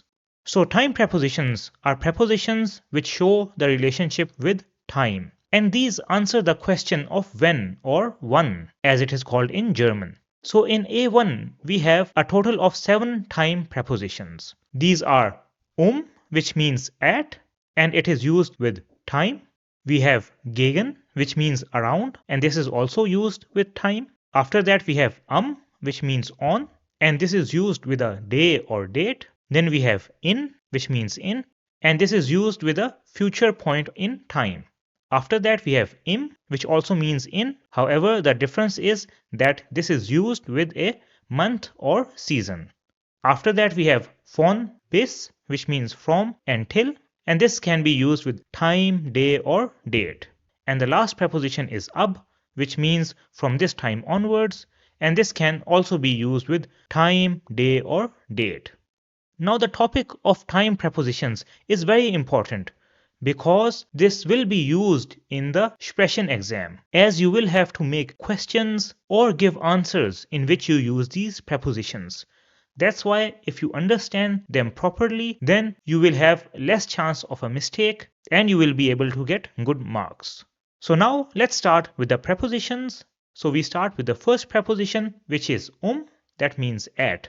So if somebody asks you the question, wann kommt der Zug? When does the train come? Wann kommt der Zug? Then you can answer it by saying, der Zug kommt 9 Uhr. The train comes at 9 a.m. So you see over here we have used the preposition to tell at which time the train will arrive. Let's take another example. So if somebody asks you, wann machst du Mittagspause? When do you take the lunch break? Then you can answer it by saying, ich mache Mittagspause 12 Uhr. I take the lunch break at 12 p.m. So you see we have again used over here to tell at what time we take the lunch break. Now we can also use to ask the same question in another way. So we can say, wie viel Uhr machst du Mittagspause? So in this sentence, wie viel Uhr means at what time. So you see how the preposition can be used to ask a question about time. Now you can also answer this question in an informal way and shorter way. And that is, you can simply say 12 Uhr, which means at 12 p.m. So this is how you can use to tell about the time. Now let's take a look at the next preposition, which is gegen, and it means around. Now I will explain this to you by comparing it with So the similarity between both of them is that both of them are used with time. However, is used to tell a fixed or exact time, whereas gegen is used to tell an approximate time. So we saw an example with earlier, which was ich mache Mittagspause 12 Uhr. I take the lunch break at 12 p.m. Now this sentence means that I take the lunch break at exact 12 p.m. and not earlier or later. Now if I write the same sentence with gegen, it will be ich mache Mittagspause gegen 12 Uhr. I take lunch break around 12 p.m. Then this means that it can be before or after 12 p.m. and does not have to be exact 12 p.m. So it can be 12:05 or 12:10 or maybe 11:50 or 11:55 as well. Let's take another example. So we said der Zug kommt 9 Uhr. So this means that the train comes exactly at 9 a.m. Whereas if we used gegen, then the sentence will be der Zug kommt gegen 9 Uhr. The train comes around 9 a.m. This means that the train can come shortly before or after 9 a.m. So this is the difference between and gegen. And you see that both of them are used with time. So this was gegen. The next preposition is which means on, and this is used with day or date. So if somebody asks you the question, wann treffen wir uns? Which means when do we meet? So treffen means to meet. Then you can answer it by saying, wir treffen uns am Freitag. We will meet on Friday. So you see, we have used the preposition before a day, which is Freitag, to tell that we will meet on Friday. Let's take another example. So we have the question, wann hast du den Arzttermin? When do you have the doctor's appointment? Then you can answer this by saying, ich habe den Arzttermin am Montag 14 Uhr. So you see over here, we have again used to tell the day on which we have the doctor's appointment. And to tell the time, we have used So this was the preposition which we learned earlier, which comes with time. Now you can also use in the question. So you can say, Hast du den Arzttermin am Montag? Do you have the doctor's appointment on Monday? And you can answer this by saying, Ja, ich habe den Arzttermin am Montag 14 Uhr. Yes, I have the doctor's appointment on Monday at 2 p.m. So we have used Ja over here because this was a Ja-Nein-Frage. Now, can also be used if somebody asks you the question, Wann ist dein Geburtstag? When is your birthday? So a birthday is also on a specific date. So you can answer this by saying, Mein Geburtstag ist am 11. Januar. My birthday is on 11th January. So this was the preposition The next preposition is in, which is used with a future point in time. So if somebody asks you the question, Wann gehst du nach Portugal? When do you go to Portugal? Then you can answer this by saying, Ich gehe nach Portugal in 3 Tagen. I will go to Portugal in 3 days. So over here we are talking about a future point in time, that is after 3 days. So that's why we have used in. Now we can also use this with weeks. So if I'm going in 2 weeks, then I can say, Ich gehe nach Portugal in 2 Wochen. I will go to Portugal in 2 weeks. So we can use in with any future point in time. So I hope that this is clear for you. And this was the preposition in. Then we have the next preposition, which is im. And this is used with months or seasons. So if somebody asks you the question, Wann hast du Urlaub? When do you have holidays? Then you can answer this by saying, Ich habe Urlaub im August. I have holidays in August. So we have used im over here because we are using it with a month. Let's take another example. So if somebody asks you, Wann gehst du nach Portugal? When do you go to Portugal? Then you can answer it by saying, Ich gehe nach Portugal im Sommer. I will go to Portugal in summer. Now you see over here we are also talking about the future, but we have used im because it is followed by a season. So just keep this in mind that if we are talking about a month or a season, then we will use im, but if we are talking about any other future point in time, then we will use in. So this was a preposition im. Now let's take a look at the next preposition, which is von and bis. And this is used with time, day or date. So for example, you have a shop and somebody asks you the question, Was sind die Öffnungszeiten? What is the opening time? Then you can answer this by saying, Die Öffnungszeiten sind von 9 bis 17 Uhr. The opening times are from 9 a.m. till 5 p.m. So you see, you have given a time period in which the shop is open. Another example can be, Von wann bis wann arbeitest du? From when till when do you work? So you see over here we have used von and bis in the question. And we can answer this by saying, Ich arbeite von Montag bis Freitag von 9 bis 17 Uhr. I work from Monday to Friday from 9 a.m. till 5 p.m. Now you see over here we have used von and bis with days as well as with time. Now there can be another case where somebody asks you, Wie lange arbeitest du heute? How long will you work today? Then in this case you can answer by saying, Ich arbeite heute bis 17 Uhr. I work today till 5 p.m. So you will not use von over here because you are just telling them that you will only work till this point. So bis can also be used without von. So this was von and bis. Now let's take a look at the last preposition, which is ab, and it means from this time onwards. So if somebody asks you, Ab wann bist du im Urlaub? From when are you in holidays? So this means from which time onward or from which day onwards are you in holidays? Then you can answer this by saying, Ich bin ab Montag im Urlaub. I am on holidays from Monday. So this means that from Monday onwards you will be on holidays. And then they might ask you, Und wann kommst du zurück? And when will you be back? Then you can answer this by saying, Ich bin ab dem 4. August ab 9 Uhr wieder da.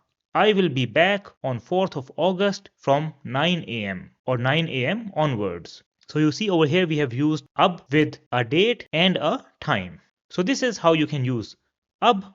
And with this, we have covered all the different time prepositions which are included in A1. So now if you read any text, then try to identify sentences where these prepositions are used and see how they are used in different contexts. So this was the topic of time prepositions. So now let's start with the practical German section, in which we will learn different vocabulary and phrases which can be used in daily life. So the first thing that we will learn in this section is an extended introduction with questions. So if you remember, in chapter number 1 we did a basic introduction in which we said that whenever we do an introduction, then we should start with die Begrüßung, which is a greeting. So we can say hello, guten Tag. Then we have to tell our Name or name. So in my case, I will say my Name ist Usama Ehsan. Then you have to tell the Land or where you are from. So I will say Ich komme aus Pakistan. Then the Wohnort or the place where you live. So I can say Ich wohne in Berlin. And then the Beruf or profession. So I can say Ich bin Student, or if you are a female student, then you can say Ich bin Studentin. So this is how you can introduce yourself. So now what we will do is that we will take a look at questions for each of these points so that you can ask someone for their introduction. So for that, we again have Frank and Julia over here, and Frank will ask the questions and Julia will give the answers. So Frank starts with die Begrüßung or a greeting. Hallo, guten Tag. Hello, good day. Julia replies by saying Guten Tag. Wie heißen Sie? Or wie heißt du? What is your name? Ich heiße Julia. My name is Julia. Woher kommen Sie? Or woher kommst du? Where are you from? Ich komme aus Frankreich. I am from France. Then Frank asks about the Wohnort. Wo wohnen Sie? Or wo wohnst du? Where do you live? Ich wohne in Hamburg. I live in Hamburg. Ich wohne in Hamburg. Then Frank asks, Seit wann wohnst du in Deutschland? Since when have you been living in Germany? So how long have you been living in Germany? Julia says, Ich wohne seit 2 Jahren in Deutschland. I have been living in Germany for 2 years. Ich wohne seit 2 Jahren in Deutschland. Then Frank asks about her profession. Was machen Sie von Beruf? Or was machst du von Beruf? What is your profession? Ich bin Ärztin. I am a doctor. Ich bin Ärztin. Frank asks, Welche Sprachen sprechen Sie? Or welche Sprachen sprichst du? Which languages do you speak? Julia answers, Ich kann Französisch, Englisch und ein bisschen Deutsch. I can speak French, English and a little bit of German. Ich kann Französisch, Englisch und ein bisschen Deutsch. Then Frank asks, Welche Hobbys haben Sie? Or welche Hobbys hast du? Which hobbies do you have? Julia says, Meine Hobbys sind Bücher lesen und Fahrrad fahren. My hobbies are reading books and riding a bicycle. So Fahrrad is a bicycle. Es freut mich, dich kennenzulernen. Nice to meet you. Or I am glad to meet you. Es freut mich auch. Nice to meet you too. Tschüss. Ciao. So these were the different questions that you can ask someone who you have just met or someone that you want to get to know better. Now let's go to the last topic of chapter number 5, in which we will learn about seasons and weather in German. So we will learn different vocabulary and phrases related to seasons and weather. So the first season is der Frühling, which means spring. Der Frühling. Then we have der Sommer, which means summer. Der Sommer. After that we have der Herbst, which means autumn. Der Herbst. And the fourth season is der Winter, which means winter. Der Winter. And a season is called die Jahreszeit, die Jahreszeit, and the plural is die Jahreszeiten, which means seasons. Die Jahreszeiten. Now let's learn some more vocabulary. So we have die Sonne, which means sun, die Sonne. Der Regen, which means rain, der Regen. Der Schnee, which means snow, der Schnee. Der Nebel, which means fog. Der Nebel. Das Gewitter, which means thunderstorm. Das Gewitter. Heiß, which means hot. Heiß. Warm, which means warm. Warm. So heiß is when it is too hot and warm is when it is hot but still bearable. Then we have kalt, which means cold. Kalt. After that we have bewölkt, which means cloudy. Bewölkt. And we have die Wolken, which means clouds. Die Wolken. Then we have windisch, which means windy. Windisch. So these were different words related to seasons and weather. Now let's see how you can talk about seasons and weather in daily life and in conversations. So we have Frank and Julia over here, and Frank asks Julia, wie viele Jahreszeiten gibt es? How many seasons are there? Wie viele Jahreszeiten gibt es? Julia answers, es gibt 4 Jahreszeiten. There are 4 seasons. Sommer, Winter, Frühling und Herbst. Summer, Winter, Spring and Autumn. Welche Jahreszeit magst du am liebsten? Which season do you like the most? Welche Jahreszeit magst du am liebsten? Der Frühling ist meine Lieblingsjahreszeit. Spring is my favorite season. Der Frühling ist meine Lieblingsjahreszeit. Frank asks, wie ist das Wetter im Sommer? How is the weather in summer? Wie ist das Wetter im Sommer?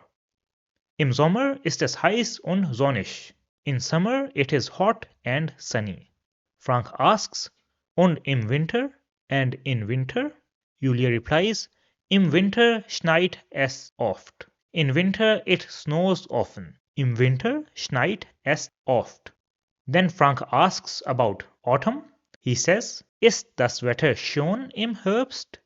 Is the weather good in autumn? Julia says, im Herbst ist es oft windig und kühl. In autumn it is mostly windy and cool. Then Frank says, heute ist das Wetter schön. Today the weather is nice. Heute ist das Wetter schön. Julia says, ja, es sind 22 Grad. Yes, it is 22 degrees. So Grad means degrees. Then Frank says, morgen wird es kälter. Tomorrow it will be colder. Morgen wird es kälter. Julia says, und es regnet auch. And it will also rain. Frank says, okay, vielen Dank für die Infos. Okay, thanks a lot for the information. Sehr gerne, most welcome. So these were different weather and season related words which you can use in your daily life to talk about the weather or the seasons. And with this we have completed chapter number 5. Great work, and you see how much progress you have made since chapter number 1. So when you started the course you didn't know anything about German, or maybe very little, but now you are able to make sentences in German, you are able to tell the time and ask questions as well. So this is great progress and you should be proud of yourself. So this was chapter number 5 of the German A1 course. So now we go to chapter number 6, in which we will learn adjectives in German along with adjective endings, and in the practical German part we will take a look at colors in German. Now you see that this is a short chapter because we only have one topic in the grammar section and one in the practical German section. Now the reason for this is that this topic of adjectives and adjective endings can be a little confusing for students who are learning German, and that's why I just wanted to focus on this topic over here so that you as a student can also take the time to understand this properly, because we will be using adjectives and adjective endings not only in the A1 course but in the higher levels as well. So that's why I say that take your time to understand this and practice this so that you don't have any problems in the later chapters. So are you ready to learn? I know you are. So let's start with the topic of adjectives and adjective endings in German. So what will we learn in this lesson? So first of all, we will take a look at what is an adjective. After that, we will take a look at some basic adjectives in German A1. Then we will see how to use these adjectives in sentences. And at the end, we will take a look at adjective endings. So what is an adjective? So an adjective is something which describes a noun. And a noun, as you know, can be a place, thing, name, and so on. Let's take a few examples. So we have the sentence, Das Haus ist groß. The house is big. Another example can be, Der Himmel ist blau. The sky is blue. Or we can say, Das Auto ist schnell.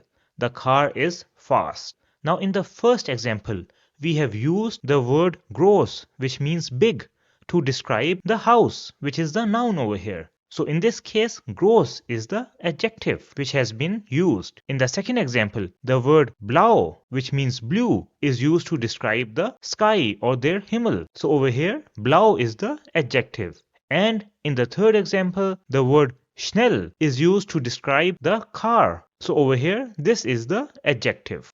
So this is one way to use an adjective to describe a noun. And what you might have also noticed over here is that an adjective always starts with a small first letter. So groß, blau, and schnell all have a small first letter. Now let's take a look at some other common adjectives in A1. So we have the adjective groß, which means big or tall, and the opposite of groß is klein, which means small or short.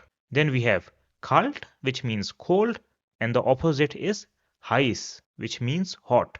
We have the adjective neu, which means new, and the opposite of neu will be alt, which means old. Another commonly used adjective is hell, which means bright, and the opposite of hell is dunkel, which means dark. Then we have the adjective kurz, which means short, and the opposite of kurz is lang, which means long.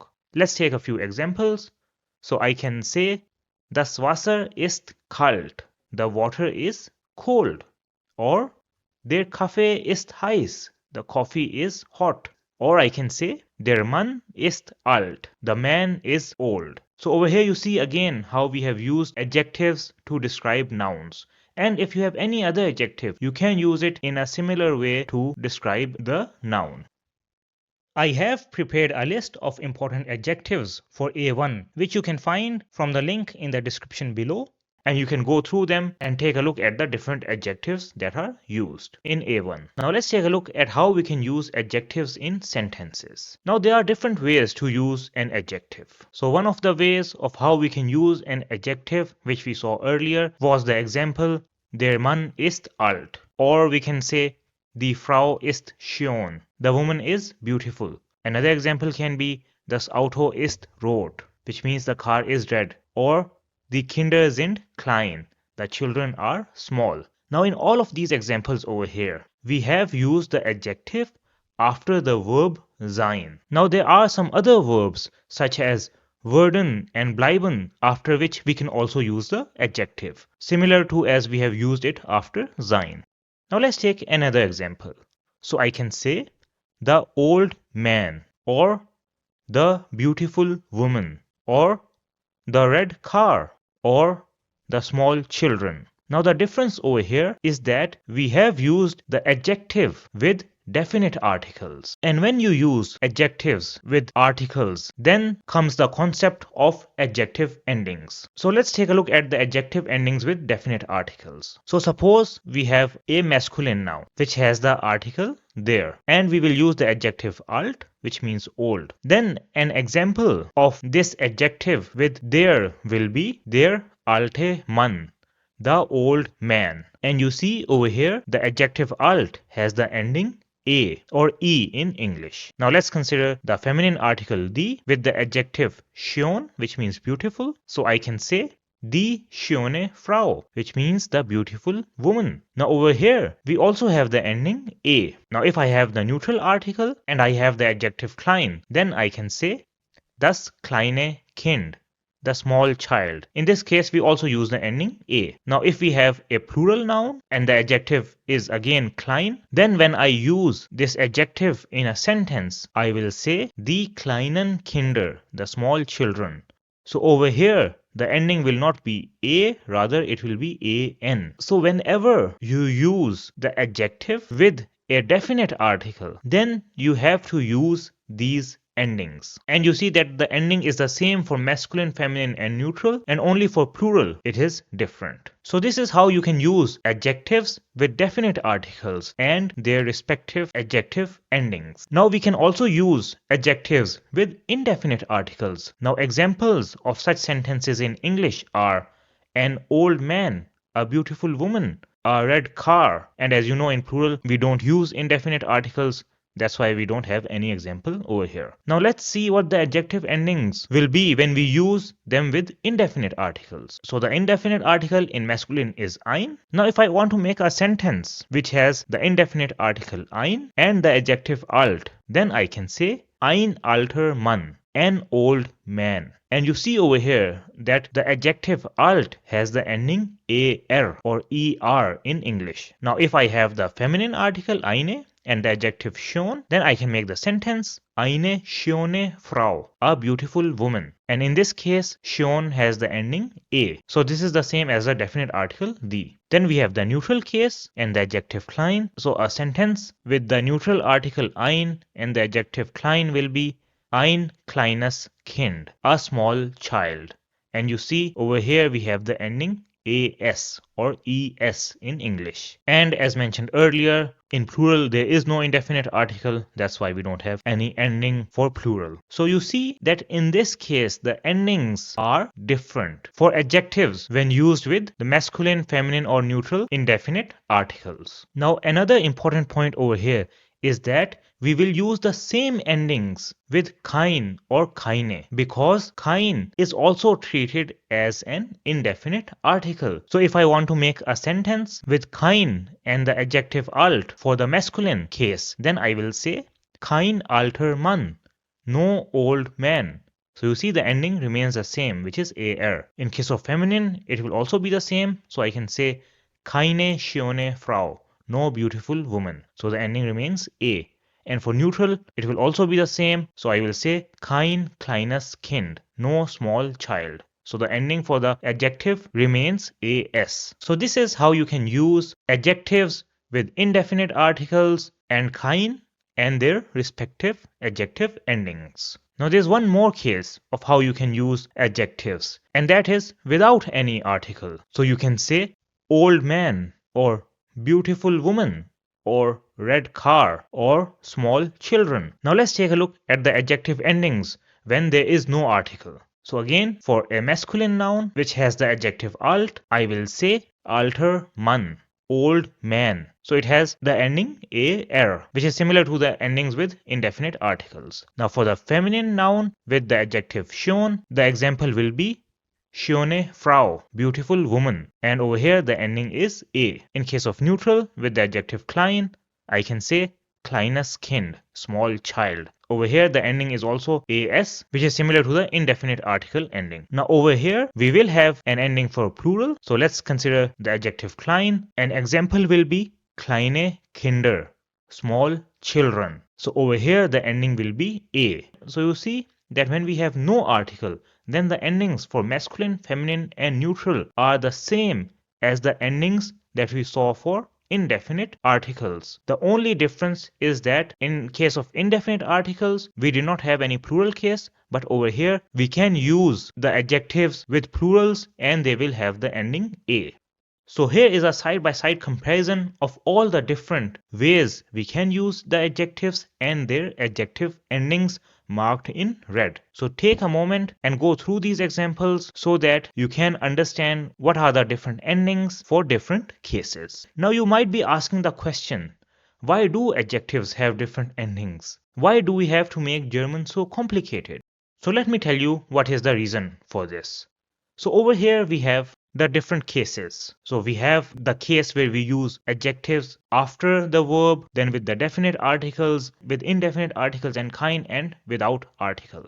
And if you take a look at the first two examples, that is when we use the adjective after verbs or with definite article, then you see that in both of these cases we have used the article there, and this article gives us information about the gender of the noun which is being used. So when we see there, then we know that man is a masculine noun. Whereas in the other two cases, that is with indefinite articles and kind and without an article, we don't get information about the gender. So if I just say ein Mann, then I don't get proper information because ein is also the article for neutral nouns. So just from ein, I cannot know whether man is masculine or neutral. And that's why we use adjective endings, because these adjective endings give us information about the gender of the noun. Now the same is the case for feminine nouns. So in the examples over here, we see that we have the article die, which tells us that Frau is a feminine noun. But in case of indefinite articles or without article, we get this information from the adjective endings. Also in case of neutral nouns, so Auto is neutral and we get this information from das. However,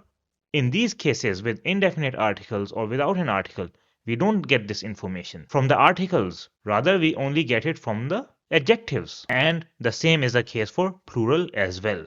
Also, one more small point of information which will help you in the exam, and that is, if you see a text and you don't know what the gender of the noun is, then by looking at the adjective, if it is available, you can get this information. So this is the reason why we have adjective endings.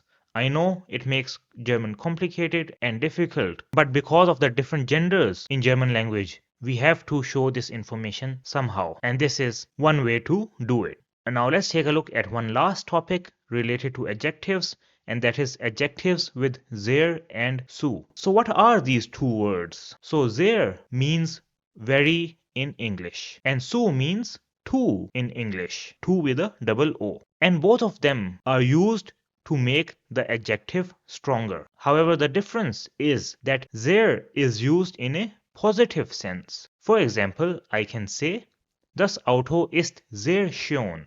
The car is very beautiful. So you see that I am praising the car over here. On the other hand, zu is used in a negative sense. So an example will be, das Auto ist zu teuer. The car is too expensive. This means that maybe I cannot afford this car, or it is more expensive than it should be. So you see how it is used in the negative sense. Let's take a look at another example. Das Essen ist sehr lecker. The food is very tasty. So this is when you want to give a compliment to someone. Whereas on the other hand, if I say, die Tasche ist zu groß. The bag is too big. Then this is meant in the negative sense, that maybe I did not need such a big bag, or this is too big to carry. So you will see these words before adjectives, and that's why I wanted to tell you what is the difference between both of them, so that you don't get confused, and if you want to use them in the exam, then you use them in the correct context. So with this, we come to the end of the lesson, and I know, as I mentioned earlier, that this can be a little complicated to understand, but that's why I say that take your time, go through this part again, try to make other sentences with adjectives so that you can practice it and remember which endings to use in which case. Now in the practical German section, we will learn about colors in German. So color in German is called die Farbe, and the plural will be die Farben, which means colors, die Farben. Now let's take a look at some basic colors. So the first color is rot, which means red, rot. Then we have grün, which means green, grün. Blau, which is blue, blau. And the colors rot, grün and blau are called the Grundfarben, or the primary colors. And in English, you know them as RGB colors. So the Grundfarben. Then we have gelb, which is yellow, gelb, orange, which is orange, orange. After that we have lila, which is purple, lila. Rosa means pink, rosa. Brown, which is brown, so it is just written with different spellings. So brown. Then we have grau, which is gray. Grau. Schwarz, which means black. Schwarz. Weiß, which means white. Weiß. Gold, which is gold. Gold. Then we have silber, which is silver. So we replace the V with a B. So silber. Then we have hellblau, which means light blue. So hell means light, and the opposite will be dunkelblau, which means dark blue. Dunkelblau. So you can use hell and dunkel with any color to tell whether it is a light color or a dark color. Now let's see how these are used in sentences. So I can say, die Blätter sind grün. The leaves are green. So die Blätter means the leaves. Die Blätter sind grün. Das Auto ist schwarz. The car is black. Das Auto ist schwarz. Der Schnee ist weiß. The snow is white. Der Schnee ist weiß. Die Rose ist rot. The rose is red. Die Rose ist rot. Der Himmel ist blau. The sky is blue. Der Himmel ist blau. Now let's see how you can use colors in conversations. So Frank asks Julia, welche Farbe ist das? Which color is that? Welche Farbe ist das? She says, das ist rot. That is red. Then he asks, welche Farbe magst du? Which color do you like? Welche Farbe magst du? She says, ich mag helle Farben. I like bright colors. Then he asks, was ist deine Lieblingsfarbe? What is your favorite color? Was ist deine Lieblingsfarbe? So Lieblingsfarbe means favorite color. She says, meine Lieblingsfarbe ist rosa. My favorite color is pink.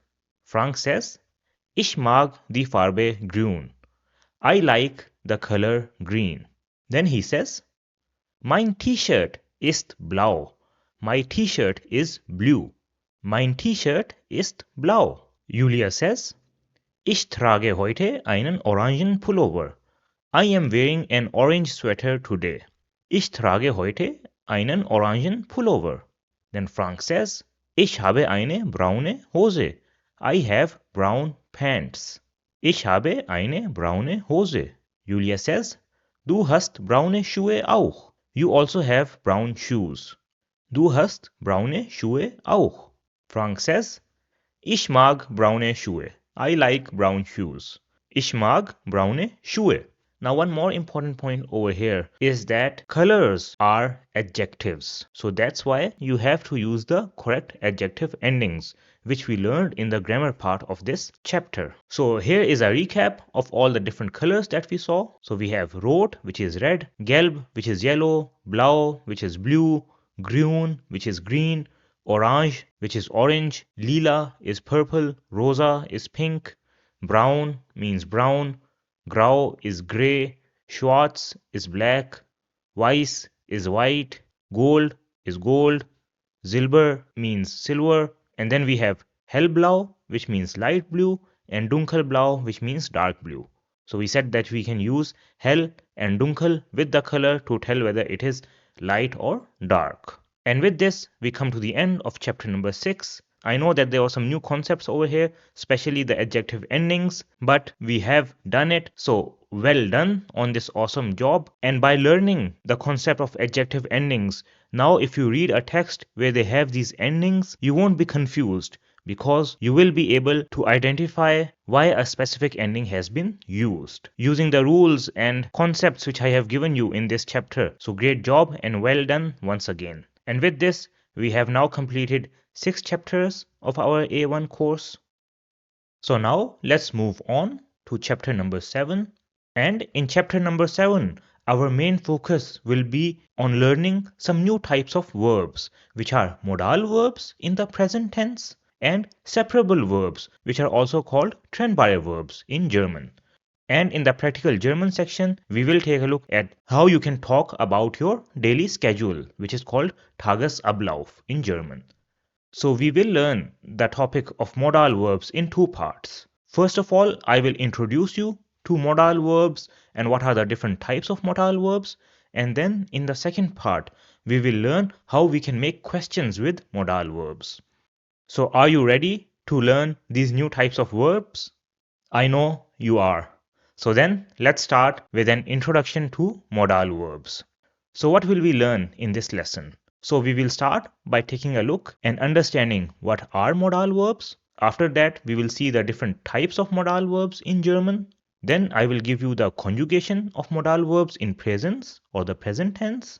And along with this, we will see the sentence structure with modal verbs and different examples.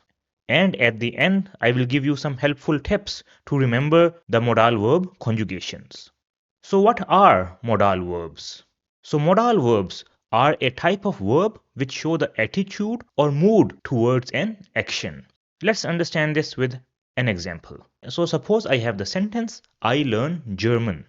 Now this sentence just tells that I am learning German, but it does not give any information about my attitude or mood towards learning German. Now if I write the sentence as I want to learn German, then in this sentence, want is the modal verb which shows my desire to learn German. And you see that it does not replace the main verb. Rather, it complements the main verb by giving us some more information. Now let's take another example. So suppose I have the sentence, I exercise every day. So this sentence just tells that I am doing exercise every day, but it does not give me any other information. But suppose that I was training for a competition, then I can say, I must exercise every day. And in this sentence, must is the modal verb which shows my obligation to exercise every day. And you see that this also comes along with the main verb which is exercise in this case. So you see that we use modal verbs to give information about the attitude or mood towards an action. Now let's take a look at the modal verbs in German. So in German, there are a total of 6 modal verbs. These are wollen, which means want to, können, which means can or able to, sollen, which means should, müssen, which means must, dürfen, which means allowed to, and mögen, which means to like. And all the modal verbs are irregular verbs, which means that the verb stem changes when they are conjugated. Now let's start with the first modal verb, which is wollen. And this is used to express desire or wish for something that you want. Now let's see how this is conjugated. So over here we have all the personal pronouns in nominative and we have the modal verb wollen. So the conjugation for wollen will be ich will, du willst, sie will, wir wollen, ihr wollt, sie wollen and sie wollen. Now in order to understand how we can use this modal verb in a sentence, let's first of all take a look at a normal sentence. So I will take the same example that we saw earlier, but this time in German. So I have the sentence, Ich lerne Deutsch. I learn German. Now if you remember the sentence structure in German, then you see that in this sentence, we have the conjugated main verb at second position. Now let's rewrite this sentence with a modal verb. And since the sentence is with first person singular, that is ich, that's why I will use the conjugation will. So the sentence will be, Ich will Deutsch lernen. I want to learn German. Now over here, there is a difference in the sentence structure. And that is that at position 2, we have the conjugated modal verb. And the main verb, which is lernen, goes to the last position in the infinitive form. So we did not use lerne, rather we used lernen, which is the infinitive form. Let's take another example. So this time we will see it with the first person plural, which is wir. So a normal sentence will be Wir machen eine Pause, which means we are taking a break. Now in this sentence, again, we see that the conjugated main verb comes at the second position. Now if I write this with a modal verb, then it will be Wir wollen eine Pause machen, we want to take a break. And the modal verb comes at the second position in conjugated form, and the main verb goes to the last position in the infinitive form. So this is an important rule that you must understand when you use modal verbs. And that is that the modal verb comes at the second position in conjugated form, and the main verb goes to the last position in infinitive form. And as we see examples of other modal verbs, you will see that this rule will always apply. So this was the modal verb wollen. Now let's take a look at the second modal verb, which is können, which means can or able to. And the conjugation for können will be ich kann, du kannst, sie kann, wir können, ihr könnt, sie können, and sie können. Now let's take a look at few examples with the modal verb können. So I have the sentence, ich kann gut Fußball spielen. I can play football well. Now you see in this sentence, we have the modal verb in the conjugated form at second position, which is kann, and the main verb, which was spielen, goes to the end in infinitive form. Now let's take another example. So I can say, sie können nicht kommen. They cannot come, or they are not able to come. And over here, again, the same rule follows that at second position, we have the conjugated modal verb, and the main verb goes to the end in infinitive form. So this was the modal verb können. The next modal verb is sollen, which means should, and it is used for obligation or giving recommendation or advice, which is not mandatory to do. So let's first take a look at the conjugations of the modal verb sollen. So the conjugations are ich soll, du sollst, sie soll, wir sollen, ihr sollt, sie sollen, and sie sollen. And an example with the modal verb sollen will be, du sollst in Deutschland studieren. You should study in Germany. So this is an advice that you should study in Germany. And over here, you see again that the modal verb comes at the second position in conjugated form, and the main verb goes to the end of the sentence in infinitive form. Another example with sollen can be, wir sollen mehr Wasser trinken. We should drink more water. And you see this is again an advice. And over here, the same rule is followed with the modal verb at second position in conjugated form and the main verb at the end in the infinitive form. So this was the modal verb sollen. The next modal verb is müssen, which means must, and it expresses something that you must do, something which is mandatory or a strong obligation. So the conjugations for the modal verb müssen are ich muss, du musst, sie muss, wir müssen, ihr müsst, sie müssen, and sie müssen. Now an example with the modal verb müssen will be, du musst pünktlich sein. You must be on time. Now you see that this sentence tells that it is mandatory that you must be on time. You cannot be late. And just like all the other modal verbs, over here again, the modal verb is at second position in the conjugated form, and the main verb, which is sein, goes to the end in the infinitive form.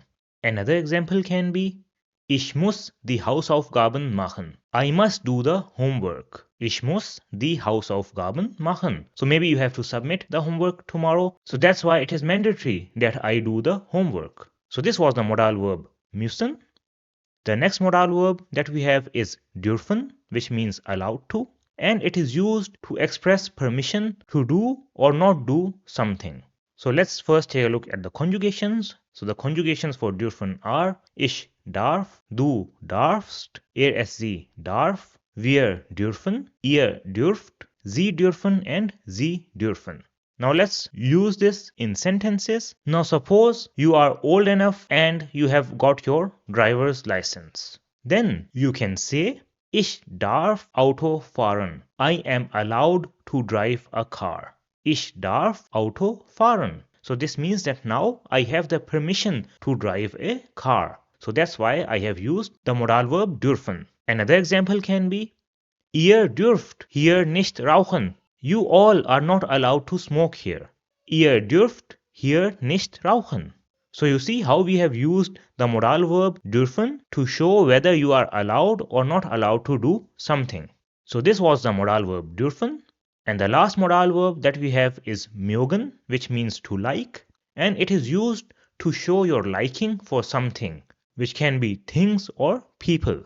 So the conjugations for mögen are ich mag, du magst, sie mag, wir mögen, ihr mögt, sie mögen, and sie mögen. Now an example with the modal verb mögen can be ich mag Pizza. I like pizza. Now in this sentence, we have the modal verb at the second position in its conjugated form, but you might be wondering, where is the infinitive main verb? Because we don't see it in the sentence. Now the reason why we did not use the main verb with the modal verb mögen is because mögen acts as both the modal verb and the main verb.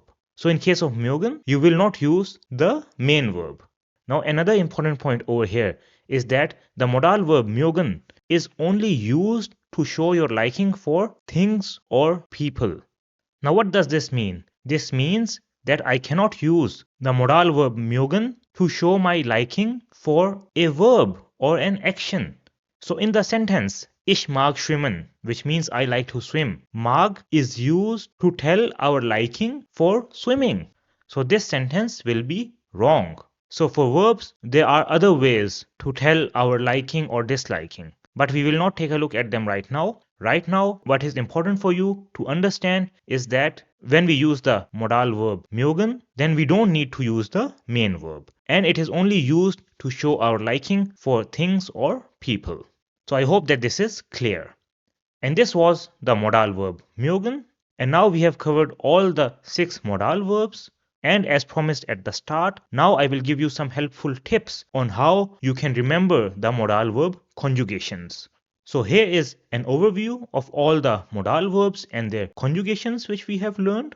Now the first tip which I have for you is that when you take a look at the first person singular and third person singular forms of the modal verbs, then you will see that these forms are the same for a modal verb. So you see that we have ich will and sie will, ich kann and sie kann, ich soll and sie soll, and so on. So the first person singular and third person singular forms for modal verbs are the same in present tense. Now if we take a look at the first person plural forms, third person plural, and formal way, then we see that these forms are the same as the infinitive form. So we have wir wollen, sie wollen, and sie wollen, and the infinitive form is also wollen. The same is the case for the modal verb können. So we have wir können, sie können, and sie können, and so on. Now let's take a look at the second person singular forms, which are with the personal pronoun du.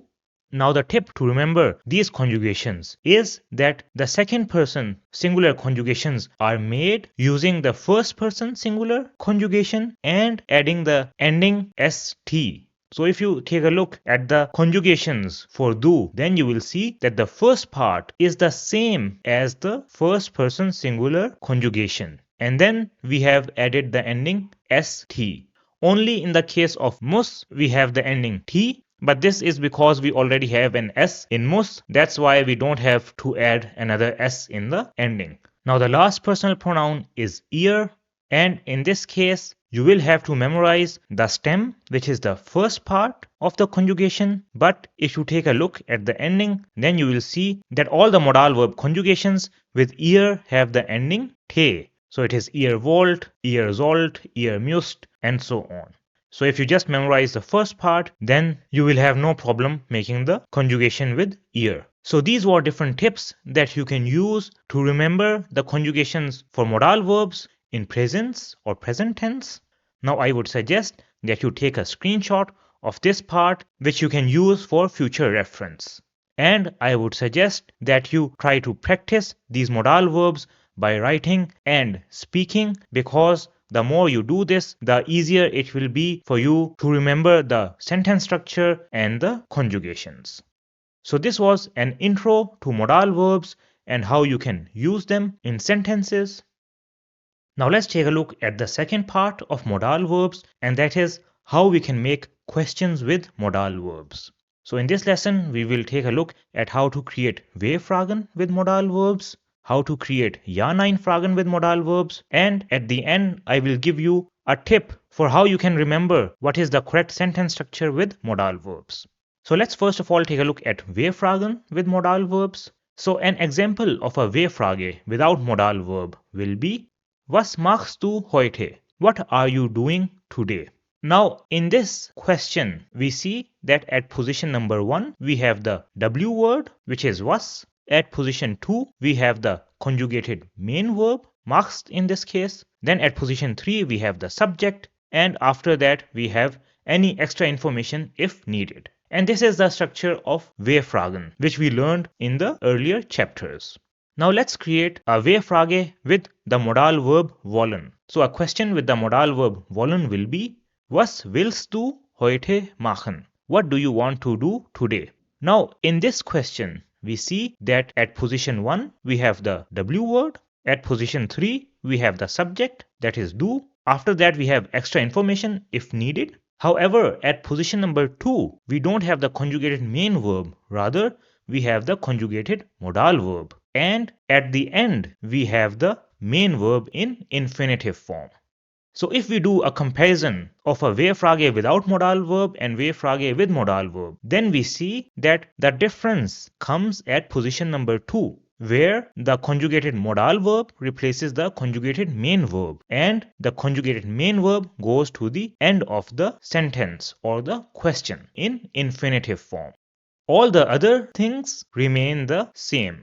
Now let's take another example of a V-Frage with modal verb. So this time we will take the modal verb können, and a sentence can be Wie kann ich Deutsch lernen? How can I learn German? Now you see that this question also follows the same structure. So at position 1 we have the W word, at position 2 we have the conjugated modal verb, then we have the subject at position 3, then we have extra information which in this case is Deutsch, and the main verb goes to the end in infinitive form.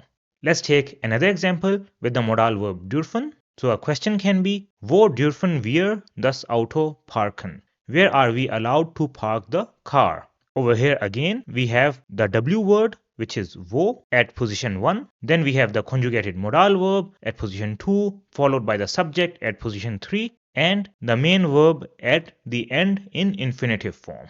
Let's take a few more examples. So now I have the example with the modal verb müssen. So I have the question Wie viele Stunden musst du arbeiten?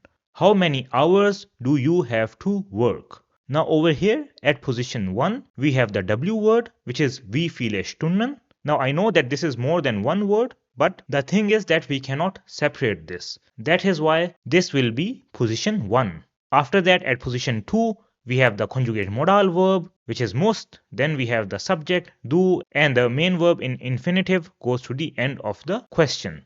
In this case we don't have any extra information. Another question with the modal verb sollen will be Welcher Film soll ich sehen? Which film should I watch?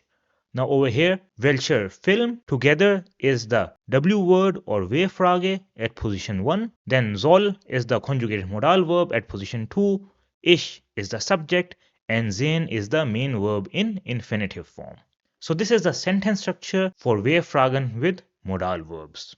Now let's take a look at Ja-Nein-Fragen with modal verbs. So an example of a Ja-Nein-Frage without modal verb can be Kochst du heute Abend? Are you cooking today evening? Now if we take a look at this question, then we see that over here we have the conjugated main verb at position 1, the subject at position 2, and after that we have any extra information if needed. And this is something that we have already seen in the earlier chapters. Now if I make the same Ja-Nein-Frage with the modal verb wollen, then it will be Willst du heute Abend kochen? Do you want to cook today evening? Now in this case, you see that we have the conjugated modal verb at position 1, the subject comes at position 2, after that we have some extra information, and the main verb goes to the end in infinitive form. So when we do a comparison of Ja-Nein-Frage without modal verb and Ja-Nein-Frage with modal verb, then we see that the difference comes at position number 1, where the conjugated modal verb replaces the conjugated main verb, and the conjugated main verb goes to the end of the question in infinitive form. Let's take a few examples. So an example of a Ja-Nein-Frage with the modal verb dürfen will be Dürfen wir hier rauchen? Are we allowed to smoke here? Dürfen wir hier rauchen?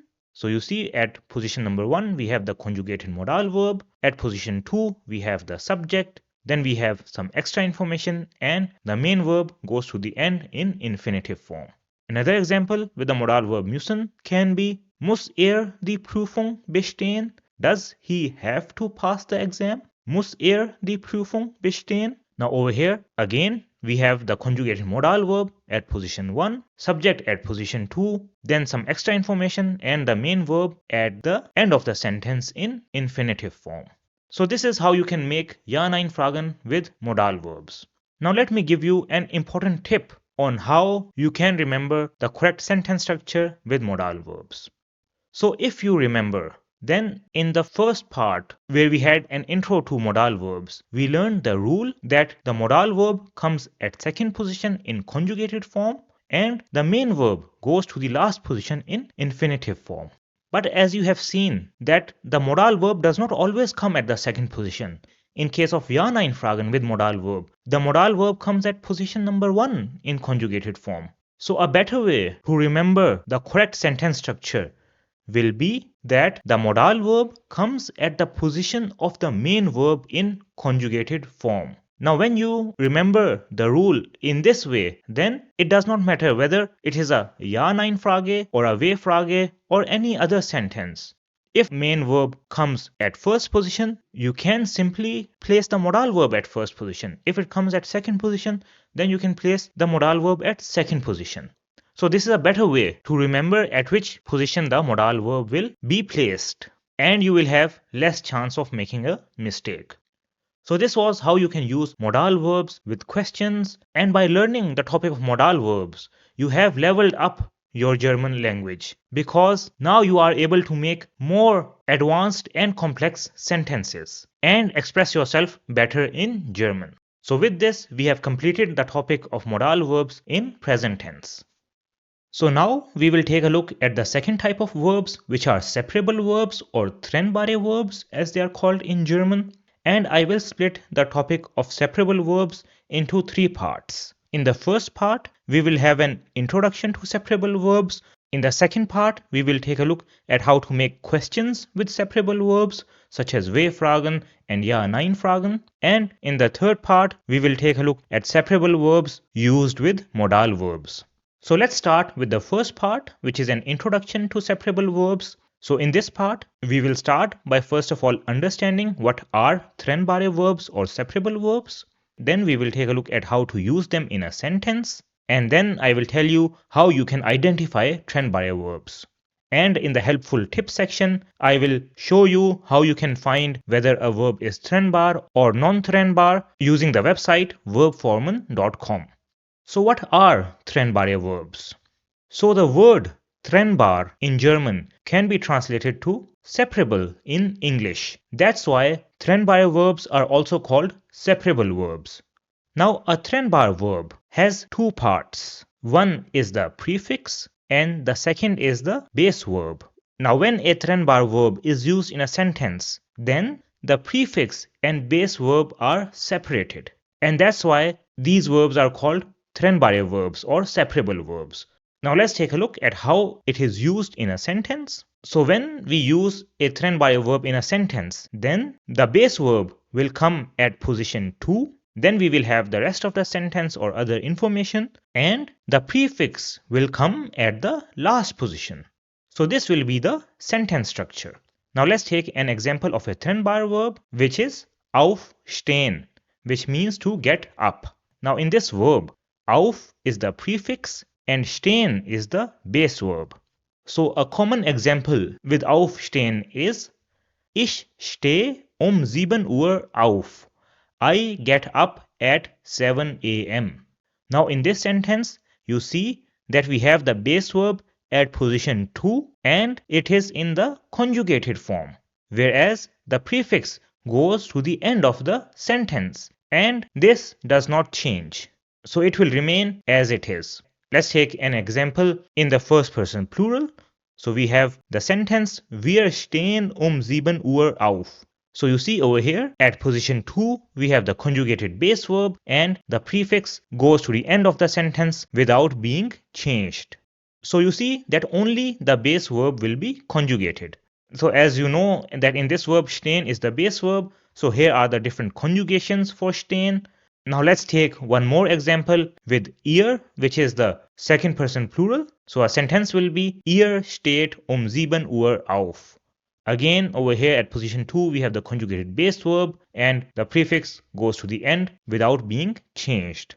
Now one important point over here is that the base verb is stehen, and stehen alone means to stand. And when we add the prefix auf, then the verb changes its meaning to get up. So you see that how with the addition of the prefix, the meaning of the verb changes. So this is something that you must keep in mind. Now let's take a look at another example. So we have the verb zumachen, which means to close. Now in this verb, zu is the prefix and machen is the base verb. So this means that we will do the conjugation for machen. So here is the conjugation for machen with different personal pronouns. And if I want to make a sentence, then I can say ich mache die Tür zu. I close the door. So you see that mache, which is the conjugated base verb, comes at second position, and zu, which is the prefix, goes to the end of the sentence without being changed. An example with the second person singular, which is du, will be du machst die Tür zu. You close the door. Again, the base verb at second position comes in conjugated form and the prefix, which is zu, goes to the end of the sentence. Let's take another trennbar verb, which is abfahren, and it means to depart. So in this verb, ab is the prefix and fahren is the base verb.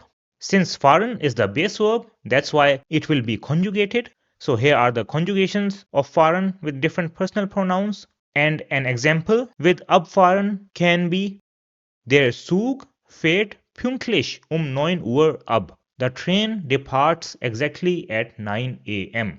So you see, we have used the conjugation of fahren in third person singular over here, and the prefix, which is ab, goes to the end of the sentence. An example with wir, that is the first person plural, will be wir fahren morgen früh ab. We depart early morning. Wir fahren morgen früh ab. So you see, fahren, which is the base verb, comes at second position, and ab, which is a prefix, goes to the end of the sentence.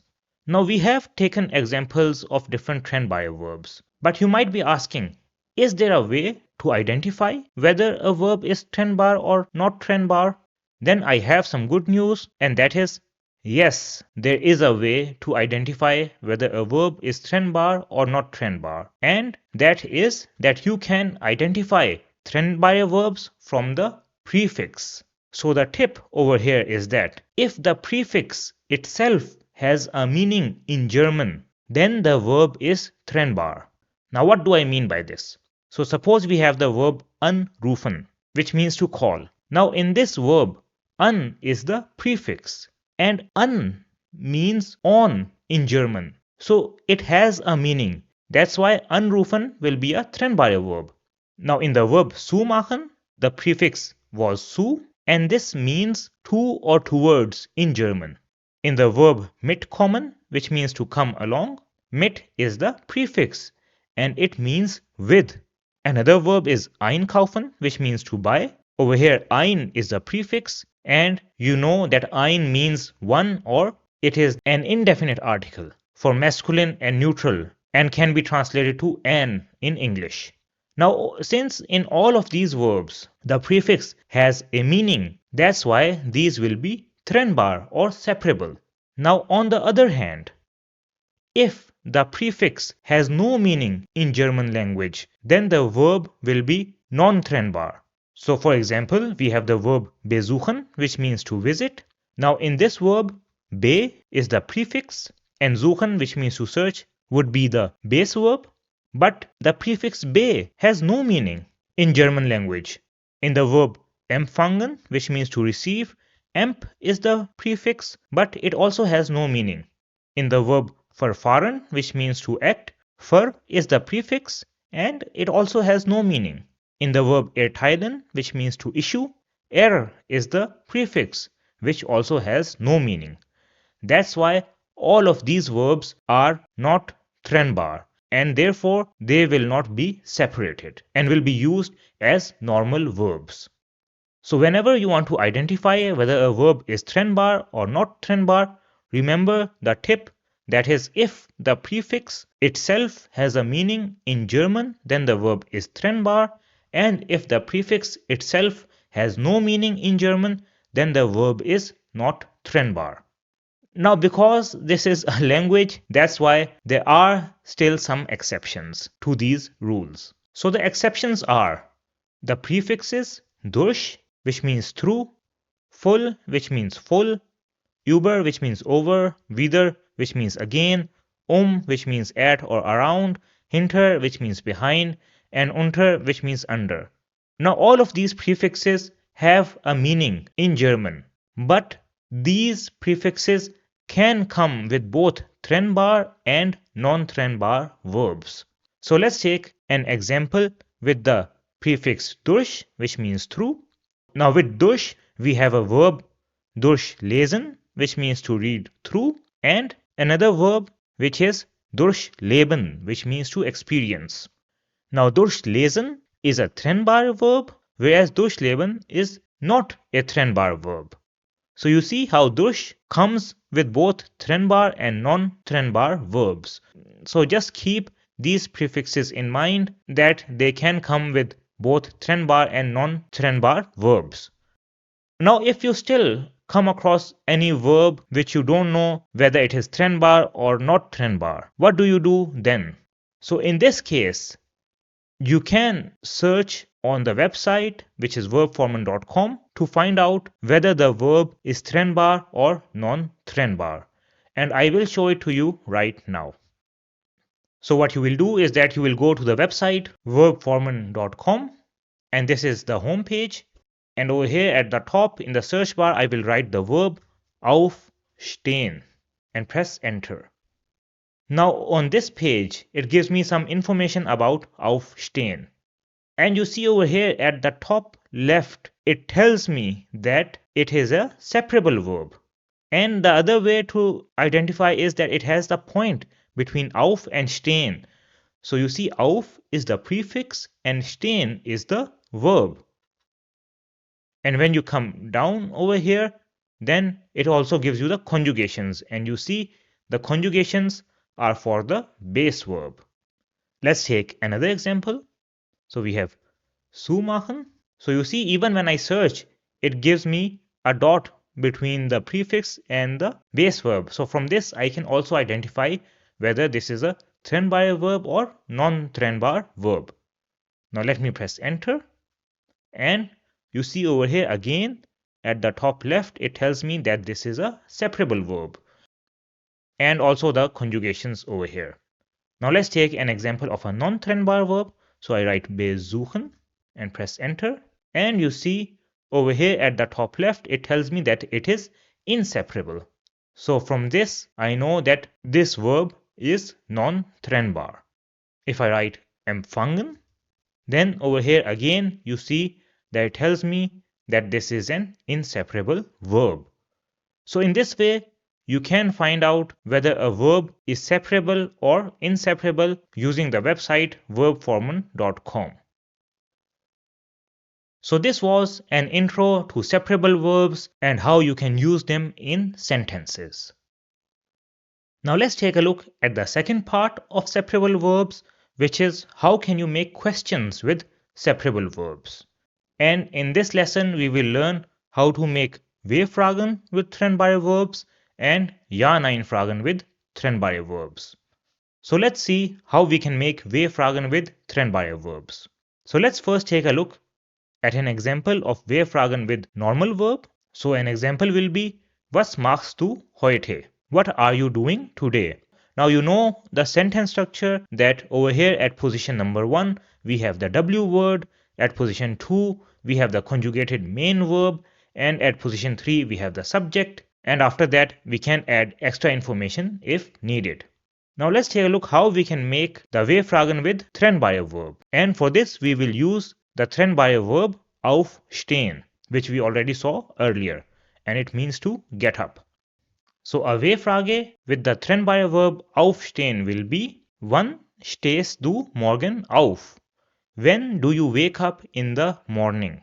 Now in this question, you see that at position 1, we have the W word. At position 2, we have the conjugated main verb or the base verb. At position 3, we have the subject. Then we have the extra information. And at the end, we have the prefix. Now when we do a comparison of the sentence structure of W-Fragen with normal verbs and with Trennbare verbs, then we see that the only difference is that when we make W-Fragen with Trennbare verbs, then the prefix goes to the end of the sentence or the question. The rest of the structure is the same. So it is pretty simple. Now let's take a look at Ja-Nein-Fragen with Trennbare verbs. So let's first of all take a look at a Ja-Nein-Frage with normal verb. So we saw this example earlier as well, which is Kochst du heute Abend? Are you cooking today evening? So we see that at position 1 we have the conjugated main verb, at position 2 we have the subject, and after that we have some extra information. Now let's take an example of a Ja-Nein-Frage with the Trennbare verb mitkommen, which means to come along. So a question with mitkommen will be: Kommst du heute mit? Will you come along today? Now over here you see that at position 1 we have the conjugated main verb. At position 2 we have the subject. After that we have some extra information, and at the end we have the prefix. Now when we do a comparison of Ja-Nein-Fragen with normal verbs and Ja-Nein-Fragen with Trennbare verbs, then we see that the only difference in case of Ja-Nein-Fragen with Trennbare verbs is that we have to add the prefix at the end of the question. The rest of the structure remains the same. So I hope now it is clear how you can make W-Fragen and Ja-Nein-Fragen with Trennbare verbs. So with this, we are now complete with part 2, which was how to create questions with separable verbs. Now let's take a look at the last part, which is how can we use separable verbs or Trennbare verbs with modal verbs. Now if you remember, in the lesson on modal verbs, we said that the modal verb comes at the position of the main verb in conjugated form, and the main verb goes to the last position in infinitive form. So this is what happens when we use a modal verb. Now in case of Trennbare verbs, there is a little difference. And that is, when we use modal verbs with Trennbare verbs, then the base verb which comes at position 2 goes to the last position in combined form. So let's understand this with an example. So let's take a sentence with a Trennbare verb. So we will take the verb umziehen, which means to move or to shift from one place to another. So I have the sentence: Ich ziehe am 1. November um. I move on 1st of November. Now you see over here at position 2 we have the conjugated base verb and the prefix is at the end of the sentence. Now if I add a modal verb to the same sentence, then it will become Ich muss am 1. November umziehen. I must move on 1st of November. Now over here you see that at position 2 we have the conjugated modal verb as it replaces the base verb. And at the last position, we have the Trennbare verb in combined form, which is umziehen. And another thing that you see over here is that the base verb is in the infinitive form. Now let's take another example. So we have the Trennbare verb aufstehen, which means to get up. And we have the example: Wir stehen morgen früh auf. We get up early in the morning. So at position 2, we have the conjugated base verb and the prefix goes to the end. Now if I write the same sentence with a modal verb, then it becomes Wir können morgen früh aufstehen. We can get up early in the morning. Now over here you see that the conjugated modal verb comes at second position and the Trennbare verb, which was aufstehen, goes to the end in the combined form, and the base verb comes in the infinitive form. So when used with modal verbs, the Trennbare verb is not separated and goes to the end of the sentence in combined form. So this is what I meant when I said that in case of Trennbayer verbs, the base verb goes to the last position in combined form. So the base verb and the prefix are combined together and placed at the end of the sentence when used with modal verbs. And with this, we have completed the topic of separable verbs, as we have learned what are separable verbs, how to create questions with separable verbs, and how to use separable verbs with modal verbs. Now, before we go to the practical German section, I wanted to let you know that I have also created a list of commonly used Trennbayer verbs in German, and you can find it from the link in the description below. So if you learn these Trennbayer verbs, then it will be enough for you for the A1 exam and for most of the situations in daily life. If you come across any new Trennbayer verbs, then you can learn them as time goes on. So this was the grammar section of chapter number 7. So now we will go to the practical German section, in which I have a very interesting topic for you, and that is how you can talk about your day or tell what is your daily routine, which is called Tagesablauf in German. However, before we create a Tagesablauf, let's take a look at some adverbs, which are temporal adverbs or time adverbs, which we will use to describe our daily routine. So what is an adverb? So an adverb is something which gives us information about an action or a verb. And time adverbs or temporal adverbs tell when an action happened, for how long it happened, and how often it happens. So in this lesson, we will learn 3 temporal or time adverbs. The first one is erst, which means first. The second is dann, which means then. And the third is danach, which means after that. So erst tells us about the first action which was done. Dann is used to tell about the action which happens next. And danach is used to tell about the action which happens after the previous action.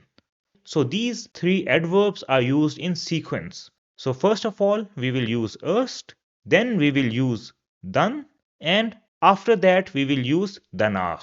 So you see, even as I am talking about these adverbs, I am using them. But this will become even more clear as we will make our Tagesablauf. And that is what we are going to do right now. So we will be describing our day or daily routine. And we can say this in German as Tagesablauf beschreiben, describing your daily routine. So for example, in my case, I can say that my daily routine starts at 7 o'clock in the morning. And what is the first thing that I do?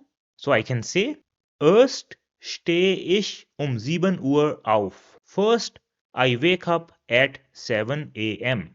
Erst stehe ich 7 Uhr auf. So you see, I have used erst over here because this is the first action that I do. So the next part of my daily routine is dann frühstücke ich und trinke Kaffee. Then I have breakfast and drink coffee. So this is what I do at 7:30. And you see over here I have used dann because this action is what happens after I wake up. Now what do I do after this? Danach gehe ich zur Arbeit. After that I go to work. So you see how I have used danach over here to tell what I do after I have completed my breakfast and drinken coffee. So this is how you can use erst, dann and danach to describe a series of actions. Now we continue with the Tagesablauf. So at 12 I say that 12 Uhr mache ich Mittagspause. At 12 p.m. I take the lunch break. 12 Uhr mache ich Mittagspause. Then from 13 till 1700 o'clock, I say that nach der Pause arbeite ich weiter. After the break, I work further. Nach der Pause arbeite ich weiter. Then what happens at 1700 hours? 17 Uhr mache ich Feierabend. At 5 p.m. I finish work. So Feierabend means when you pack up from work to go home. 17 Uhr mache ich Feierabend. Then at 18:30, which is Abend or evening, what do I do then? Abends koche ich und esse mit meiner Familie. In the evenings, I cook and eat with my family. Abends koche ich und esse mit meiner Familie. So what do I do after dinner? So at 19:30, nach dem Abendessen lese ich ein Buch. After dinner, I read a book. Nach dem Abendessen lese ich ein Buch. And at 2100 hours, ich gehe 21 Uhr schlafen. I go to sleep at 9 p.m. Ich gehe 21 Uhr schlafen. So this is how you can describe your daily routine. Now I have an exercise for you, and that is that you should create your own Tagesablauf. And if you don't know any word, then you can always use Google Translate. If you don't know the conjugation of any verb, you can use verbformen.com. But I would suggest that you create one yourself so that you can practice. And if you also write Tagesablauf examples on Google, you will find many different daily routines, and you can also take help from them as well. So this is how you can create your Tagesablauf or describe your daily routine. And with this, we have now completed chapter number 7. So great work. We have completed 50% of the A1 course. I really appreciate the time that you guys are investing to watch this course, and I am really grateful to you. And if you continue like this, I can guarantee you that you will have a very good base in German language, which will help you in the next levels, and you will have no problem in passing the A1 exam. So this was chapter number 7. So now we will start with chapter number 8. And in chapter number 8, our focus will be on verbs in past tense.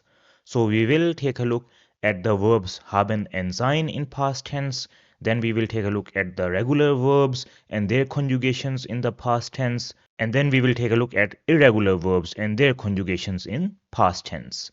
In the practical German section, we will learn some vocabulary related to transportation, and we will also learn how to make an appointment or a plan in German. So I hope that all of you are motivated to learn about the verbs in past tense. So let's start chapter number 8 together with the first topic, which is haben and sein in past tense. So in this lesson, we will first of all take a look at Präteritum or past tense in German. After that, we will take a look at the verb sein and its conjugation in past tense. And danach, or after that, we will take a look at the verb haben and its conjugation in past tense. So what is Präteritum or past tense? So Präteritum or past tense is used to talk about things which have already happened. So let's take a look at some examples of past tense. So we have the sentences I was happy, you were at work, and he was sick. Now in all of these examples, the verb which is used is in the past tense, and it explains something which has already happened. And the different forms of the verb that you see over here are all the conjugated forms of the verb to be in English. So now let's do a quick recap of the verbs sein and haben. As you know that these are two of the most commonly used verbs in German language, that's why we are going to start with them. The verb sein means to be, and it is used to describe something or someone. And haben means to have, and it is used to show possession. And both sein and haben are irregular verbs or unregelmäßige Verben, which means that the verb stem of these verbs changes when they are conjugated. So let's first take a look at sein in Präteritum. So here we have the different personal pronoun cases, and the conjugation of sein in first person singular is ich war, which means I was. In second person singular, it is du warst, which means you were. For third person singular, it is sie war, which means he, it, or she was. For first person plural, it is wir waren, which means we were. For second person plural, it is ihr wart, meaning you all were. For third person plural, it is sie waren, which means they were. And the formal way is sie waren, meaning you or you all were. Let's take some examples of how we can use the past tense. So an example can be ich war jung, which means I was young. With the second person singular, we can write this as du warst jung. you were young. For third person, it will be es or sie war jung. For first person plural, it will be wir waren jung. For second person plural, it will be ihr wart jung. For third person plural, it will be sie waren jung. And the formal way will also be sie waren jung. So this is how the different conjugations for sein can be used in sentences. And as you see that it is quite similar to English. Now let me give you a few commonly used phrases with sein in Präteritum. So we will have a few questions using sein in Präteritum, and then we will also write the answer with sein in Präteritum as well. So a commonly used phrase or question is Waren Sie schon mal in Berlin? Were you in Berlin or have you been to Berlin? And if you have been to Berlin, then you can say Ja, da war ich schon. Yes, I was there already. Ja, da war ich schon. So you can replace Berlin with something else as well. Now just a small point over here, and that is that the word schon, which we have used in these examples, means already. And this is different from the word schon, which we saw earlier with the O umlaut, which means beautiful. So this is a small difference between the two words. Now let's move on. So another similar question can be, Warst du schon mal in Rome? Which means, have you been to Rome? And if I have not been to Rome, then I will say, Nein, da war ich nicht. No, I was not there. Another question that we can make with the Präteritum form of sein is, Wo warst du gestern? Or am Wochenende? Where were you yesterday? Or on the weekend? And an answer for this can be, Ich war in Hamburg. I was in Hamburg. So these are some commonly used questions and possible answers that you can use in your daily life using the Präteritum form of the verb sein. Now let's take a look at the verb haben in Präteritum. So the conjugation of the verb haben in Präteritum for first person singular will be ich hatte, meaning I had. For second person singular it will be du hattest, meaning you had. For third person singular it will be sie hatte, meaning he, it or she had. For first person plural it is wir hatten, which means we had. For second person plural it is ihr hattet, which means you all had. For third person plural it will be sie hatten, meaning they had, and the formal way will be sie hatten, meaning you or you all had. Now let's take a look at a few examples with haben in Präteritum. So an example with the first person singular will be Ich hatte kein Geld, which means I had no money. Geld means money. For second person singular, it will be Du hattest kein Geld. You had no money. For third person singular, I can write the same sentence as sie hatte kein Geld. He, it or she had no money. For first person plural, it will be Wir hatten kein Geld. We had no money. For second person plural, it will be Ihr hattet kein Geld. You all had no money. For third person plural, it will be Sie hatten kein Geld. They had no money. And the formal way will be Sie hatten kein Geld. You or you all had no money. So this is how you can create sentences with haben in Präteritum. Now let's take a look at the conjugations of sein and haben side by side. So the conjugation for sein will be Ich war, du warst, sie war, wir waren, ihr wart, sie waren and sie waren. And for haben in Präteritum, the conjugations will be Ich hatte, du hattest, sie hatte, wir hatten, ihr hattet, sie hatten and sie hatten. So you can go through them a few times and try to use them in sentences so that you don't forget them. So this was haben and sein in past tense or Präteritum. Now let's take a look at regular verbs in past tense. So in this lesson, we will learn how to conjugate regular verbs in Präteritum. We will also take a look at different examples of using these verbs in the past tense or Präteritum. And at the end, I will also give you some exceptions that you should keep in mind while conjugating regular verbs in Präteritum. So let's start with regular verb conjugation in past tense or Präteritum. So we have all the different personal pronouns over here. Let's take the verb lernen, which means to learn. And as you know that this verb is in the infinitive form, and the verb lernen can be split into two parts. The first part is the verb stem, that is learn, and the second part is an, which is the ending. So the conjugation for the verb lernen in Präteritum will be ich lernte, du lerntest, sie lernte, wir lernten, ihr lerntet, sie lernten, and sie lernten. Now we know that a regular verb is one in which the verb stem remains the same. So when we take a look at the conjugations of the verb lernen in Präteritum, then we see that in all the conjugations the verb stem does not change. So this is why lernen is a regular verb. Now let's take a look at a few examples with lernen in Präteritum.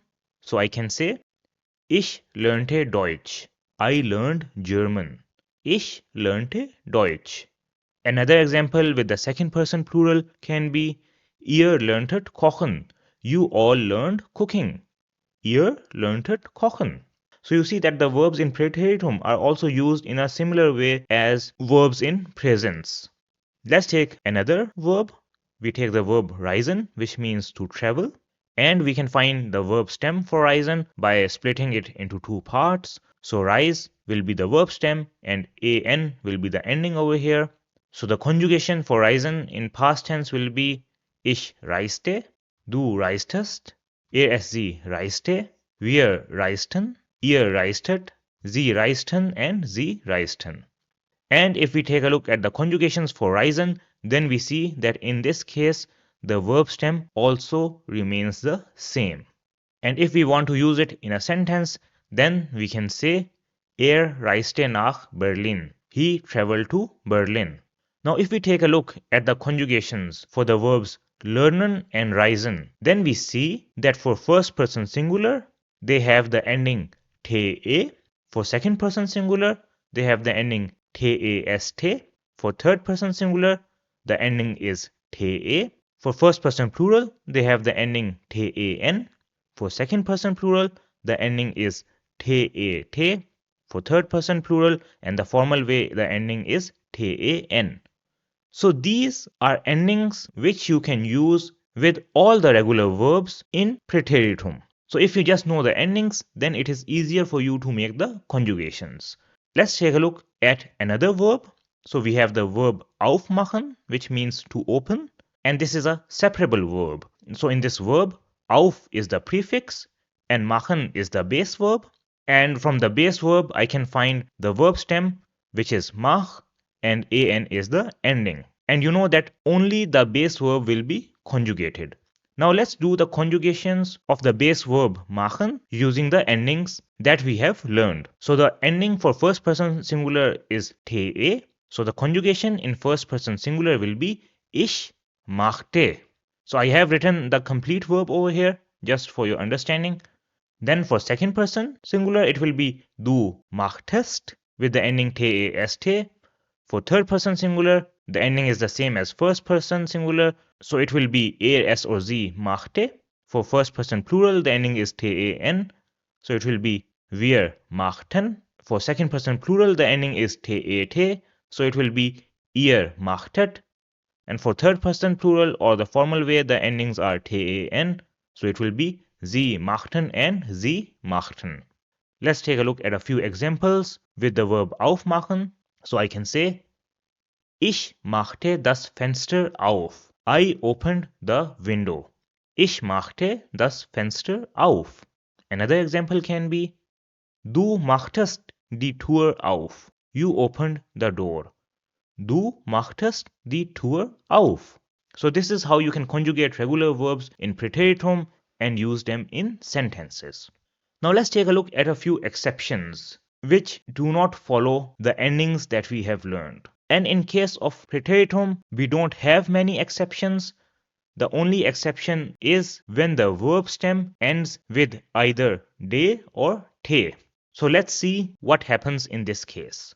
So we have the verb reden over here, which means to talk. And in this case, the verb stem ends with de. So what you will do when you have a verb stem which ends with de or te is that you will add an a or e in English before all the endings. So this means that in case of first person singular we had the ending te a. So instead of te a it will become a te a. So we added the a before it. So the verb reden in first person singular in preteritum will be ich redete. The ending for second person singular in preteritum was te est, and when I add an a before it, then it will be te est. So it will be du redetest. For third person singular, it will be the same as first person singular. So the ending will be te. So it will be as the redete. For first person plural, which is wir, again we add the a before the ending. So it will be an. So wir redeten. For second person plural, the same rule and it will be ihr redetet. And for third person plural and the formal way, the conjugations will be sie redeten and sie redeten. Let's take another verb which is warten. In this case, the verb stem ends with a te. So following the endings that we have over here, the conjugations for warten will be ich wartete, du wartetest, sie wartete, wir warteten, ihr wartetet, sie warteten and sie warteten. So this is something that you should just keep in mind, that you have to add an a or e as it is called in English before all the endings for regular verbs in preteritum when the verb stem ends with a de or te. So by keeping these endings in mind, you will not have any problem in creating the conjugations for regular verbs in past tense or preteritum. So this was the topic of regular verbs in past tense. Now let's take a look at the last topic for the grammar section in chapter number 8, which are irregular verbs. And in this lesson, we will take a look at the 10 most commonly used irregular verbs in preteritum or past.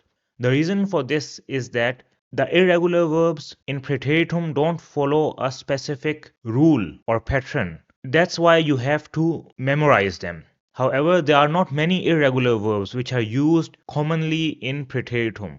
There is another form that you use, which is the perfect form, which we will learn in the next chapter, which is more commonly used. That's why we will take a look at the 10 most common irregular verbs. And if you come across an irregular verb for which you need the conjugation, then I will show you how you can find it. So the first irregular verb which is commonly used is kommen, which means to come. So let's take a look at the conjugations for kommen. So the conjugations for kommen in preteritum are ich kam, du kamst, sie kam, wir kamen, ihr kamt, sie kamen and sie kamen.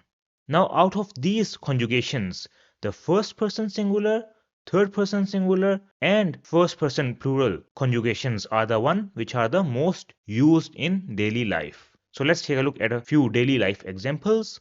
So a sentence with first person singular in preteritum can be Ich kam zu spät ins Büro. I came to the office late. Ich kam zu spät ins Büro. Another example can be Wir kamen mit dem Zug. We came with the train.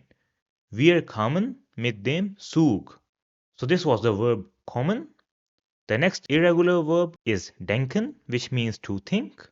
So the conjugations for denken in preteritum are Ich dachte, du dachtest, sie dachte, wir dachten, ihr dachtet, sie dachten and sie dachten. Now in this case, the first person singular, third person singular and first person plural forms are the ones which are the most commonly used. So an example can be Ich dachte, du kommst später. I thought you will come later. And ich dachte is the most commonly used expression that you will hear in your daily life. Another example can be dachte an seine Kindheit. He thought about his childhood. Dachte an seine Kindheit. So this is how you can also use denken in preteritum. The next irregular verb is gehen, which means to go. And the conjugations for gehen in preteritum are Ich ging, du gingst, sie ging, wir gingen, ihr gingt, Sie gingen and sie gingen.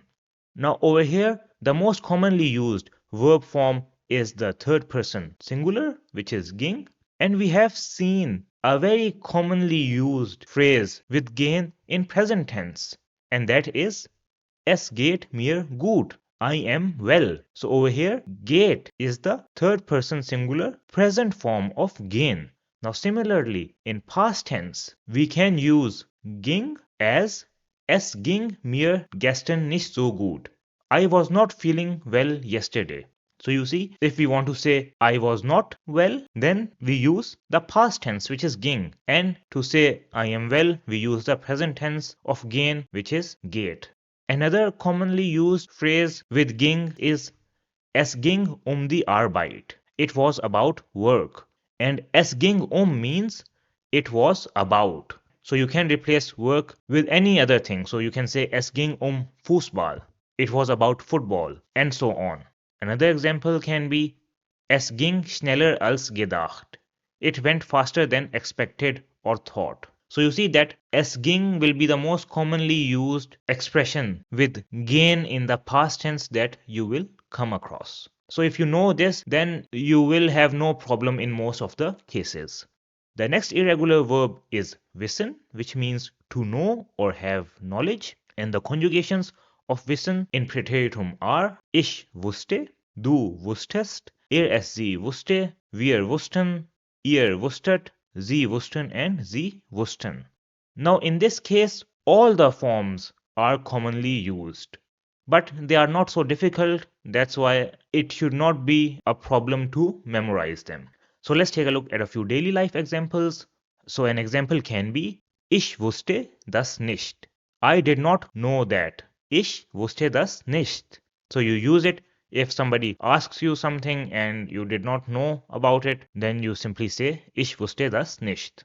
You can also make a question with wissen in Präteritum. So you can say wusstest du das schon? Did you already know that? Wusstest du das schon? So you ask somebody else, like if he or she already knew about something. So this was the verb wissen in past tense. The next verb is geben, which means to give. And the conjugations for geben in the past tense are ich gab, du gabst, es sie gab, wir gaben, ihr gabt, sie gaben, and sie gaben. Now in case of geben, the third person singular form is the one which is most commonly used. Now before we take a look at some examples, I want to tell you an important point, and that is the phrase es gab, which is in the past tense, means there was or there were. So this is the most commonly used meaning of es gab. And if we use the present form of geben, which is gibt, then this means there is or there are. So it can also mean it gives or it gave, but this is not very common. So whenever you have es gibt or es gab, then they will be translated to there is or there are in present tense, and there was or there were in the past tense. So let's take a look at a few examples. So I can say es gab ein Thema. There was a topic. Es gab ein Thema. So you see, it was not translated to it gave a topic, rather there was a topic. Another example can be es gab einen Stau. There was a traffic jam. Es gab einen Stau. So this is something that you should keep in mind, and as you have seen that es gab or es gibt are the most commonly used forms that you will come across in your daily life. The next verb is liegen, which means to lie in a horizontal position or to be located somewhere. And the conjugations for liegen in Präteritum are ich lag, du lagst, es sie lag, wir lagen, ihr lagt, sie lagen, and sie lagen. And the most commonly used conjugations for liegen in the past tense are ich lag and es sie lag, which are the first person singular and third person singular forms. So a very common expression that is used is es lag an mir. It was my fault. Es lag an mir. So if you make a mistake, then you can use this expression. Another example can be ich lag gestern den ganzen Tag im Bett. I lay in bed the whole day yesterday. Ich lag gestern den ganzen Tag im Bett. So this is how you can use lag in Präteritum. So the next verb that we have is kennen, which means to know, and the conjugations for kennen in Präteritum are ich kannte, du kanntest, sie kannte, wir kannten, ihr kanntet, sie kannten, and sie kannten. And kennen is most commonly used in Präteritum with the first person singular form, which is ich kannte. So an example can be ich kannte Thomas nicht. I did not know Thomas. Or if someone else, then you can replace his name or her name with Thomas. So this is the commonly used expression with kennen in the past tense. So the next verb that we have is sehen, which means to see. And the conjugations for sehen in past tense are ich sah, du sahst, sie sah, wir sahen, ihr saht, sie sahen, and sie sahen. And this is also most commonly used in first person singular. So an example with sehen in past tense can be ich sah den Film im Kino. I saw the film in cinema. Ich sah den Film im Kino. The next verb that we have is sprechen, which means to speak. And the conjugations for sprechen in Präteritum are ich sprach, du sprachst, sie sprach, wir sprachen, ihr spracht, sie sprachen, and sie sprachen. And this verb is commonly used in third person singular case. So an example can be or sie sprach Deutsch. He or she spoke German. For the other cases, it is not very commonly used. And the last verb that we will take a look at is sitzen, which means to sit. And the conjugations for sitzen in Präteritum are ich saß, du saßest, sie saß, wir saßen, ihr saßet, sie saßen, and sie saßen. And this is commonly used in first person singular, third person singular, first person plural, and third person plural cases. So an example with sitzen in Präteritum can be wir saßen draußen im Garten. We sat outside in the garden. Wir saßen draußen im Garten. Another example can be ich saß gestern den ganzen Tag am Schreibtisch. I sat at my desk all day yesterday. So this is how you can use sitzen im Präteritum. So these were the 10 most commonly used irregular verbs in Präteritum, and it is good that you know these verbs and their conjugations. So even if you don't use it, if somebody else use it, you would be able to understand what they are saying.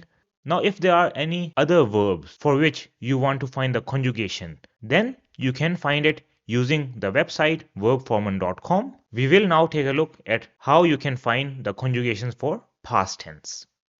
So you will go to the website verbformen.com, and in the search bar you can write a verb.